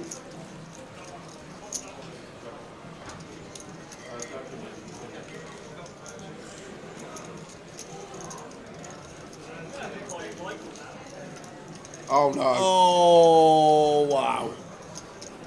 How does it happen at this stage of the game? 4 hands left. I'm just thinking it must be our day. Now he's thinking, don't have the ace-king, just have the aces, kings or queens, mate. And that's exactly what John has got. Minute 13. Nice little choice of size. 30% up. Should just be a call here from Ion. Should just be a call. Keep ace-king in, that's the important thing. Don't lose ace-king from this pot. Ace-king is drawing to running queen-jack. It's got 1% equity. Yes, he can have some queens, kings and aces, which potentially an ace rolls off. We lose some action from kings and queens, but it doesn't happen very often. Just keep the ace-king in there, and the overpairs we get the money from anyway. That's the important thing here. I guess as John, we just jam now. 2/3 pot. Yeah. Got no other real avenue. I'm all in. And it's going to be a huge pot at the back end of the day. Just a quick count of his stack. It seems such a comfortable jam here. The kings can't really play it any other way, I don't think, Tao. I think he's played the hand perfectly, but sometimes you play it perfectly and you end up going right out the door. Can only be the words. Just not enough. If we had pot, yeah, I could see getting it over 2 streets. Well, he is going to go for over 2 streets here. Oh, okay, 26, 27. And I'm all in and now call to show the bad news of the set. 10s on the flop. How the queens got away from that, I still don't know. Nothing John can do though, Tao. No, it's just poker sometimes. It's your time to die, as we say. Yeah. And it's John's time.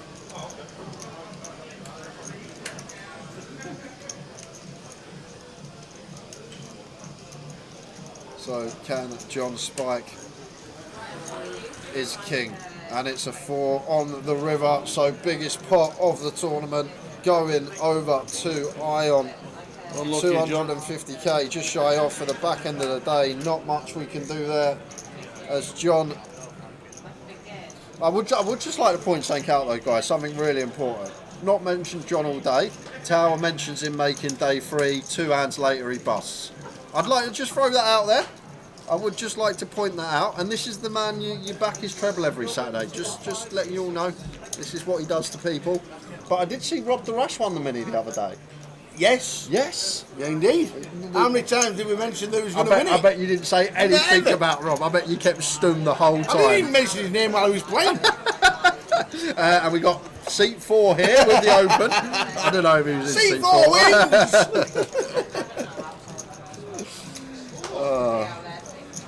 So what a pot for Ion. I will go out on a limb and say he's chip leader coming back tomorrow. But we still got 3 more hands left to play today before we finish for the night, guys.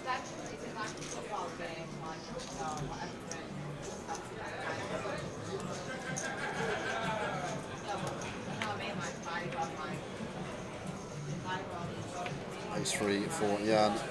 Would not open this from the hijack, but he looks to make chips back into the day. Maybe feels like people are tightening up. Seems fairly loose. Ace 3 off from this position. You with the ducks in the big blind. Going to be calling.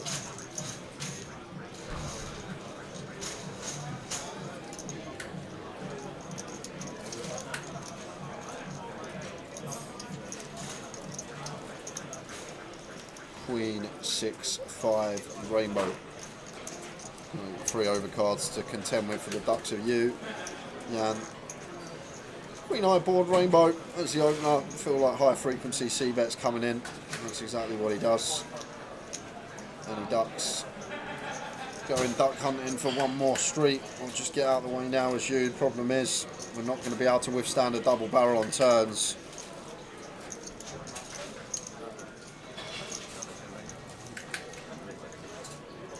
Maybe a turn that protects us. Less likely to barrel here as Jan.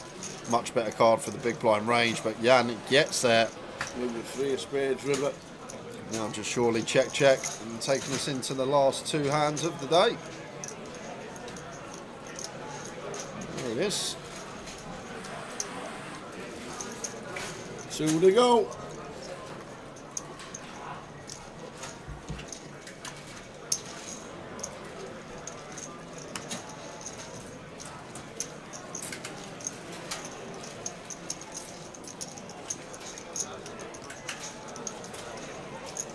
And if you've enjoyed the coverage today, guys, don't forget as well, make sure you give us a follow, subscribe and like wherever you're watching from, Twitch, Facebook or YouTube. We are live tomorrow at 12:20 with day 2, bubble day.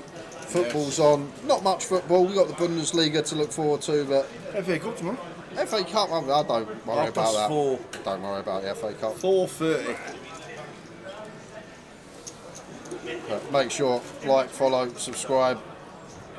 And we will be back tomorrow at 12:20. We will. King 8 suited for Jan. This is a much better open than the hand he just chose to open from hijack, and this one is the one he passes up on. And you should, Jamie Short. This is like 25 bigs. Wouldn't mind seeing aggression here, or maybe limp shove could be the idea. Jamie just going to get to knuckle the 10-8. Off to the flop.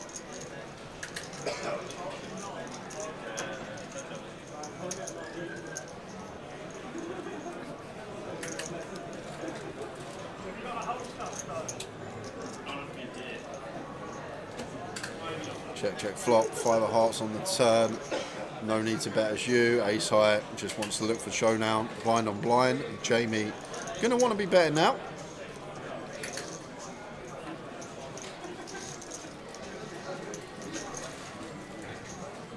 Evening, Lime.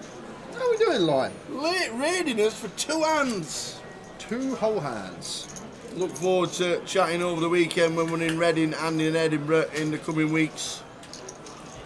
I love the people that come into the chat, see all the numbers, just quickly guess just in case they're going to win a ticket. Last hand of the day from us, everyone.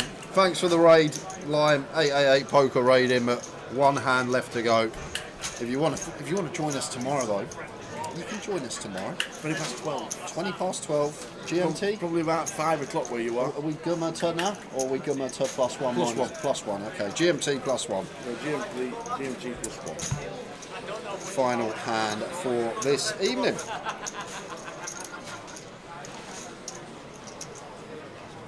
How far's Twitch been? Oh, Lord Grim.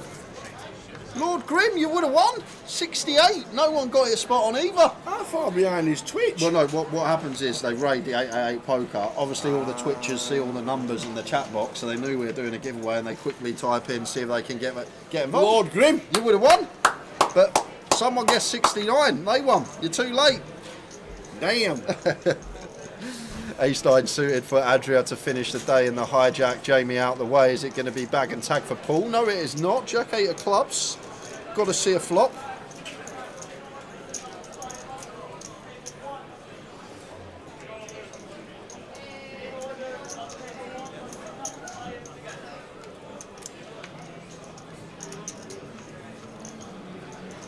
Spady flop, 9-5 deuce. Check, bet, fold. Check, bet, 1700. Fold. Quarter pot. That goes for slightly more, 2k. In the hand. That is it, guys, and that is going to be us for today. We have the chip counts of the 39 players that have bagged. Oh my word, I said I'd go out on a... right, get to the bar, you. Yeah, That's on you. I know, I said I'd be shocked if Iron's not chip leader. Matthew Archer is. Wow, shocked I am. Matthew Archer. How does do it? No pun intended. Do. How does he do it? He just always has chips. What is Do up to? What is he doing? Jushwan do. He needs to like bring a camera up and make like a YouTube channel, show everyone how he does it, because he's always got chips to lad. How many big blinds has Bousey got? Bousey, comfort zone for Bousey tomorrow, 19 bigs. That is comfort zone. That is a guaranteed min cash right there for Bousey. That is brilliant. Well done to everybody who making day 2, 39 through from 161. Well done, Matt Davenport. Don't forget. On 52. The Mad Turk is bagged up. Come on, Matt Turk. Where is he? Oh yeah, there is you. So don't forget, guys, if you want to see the counts for the turbo as well, they'll be on social in about an hour or two's time, so you can find all the counts on there. If you're clued up, you know you've got the app. You can go and look on the app as well. There are full chip counts. But on we the will globe. have them all collated together tomorrow morning when we start at 12:20. All chips will be there. We start in day 2. More giveaways as well. It's been a great day. Well done to everybody for turning out. The guarantee has been met and passed, and there'll be day 2 buy-ins as well. Looking forward to a cracking day 2. Thanks you lot in there. We had a lot of fun. And we're just going to find out how long we're going to have a game of snooker next door. And we're just going to see how long we can make it last. See you next week. See you. Catch you at 12:20 tomorrow. Ta-ta. Good night.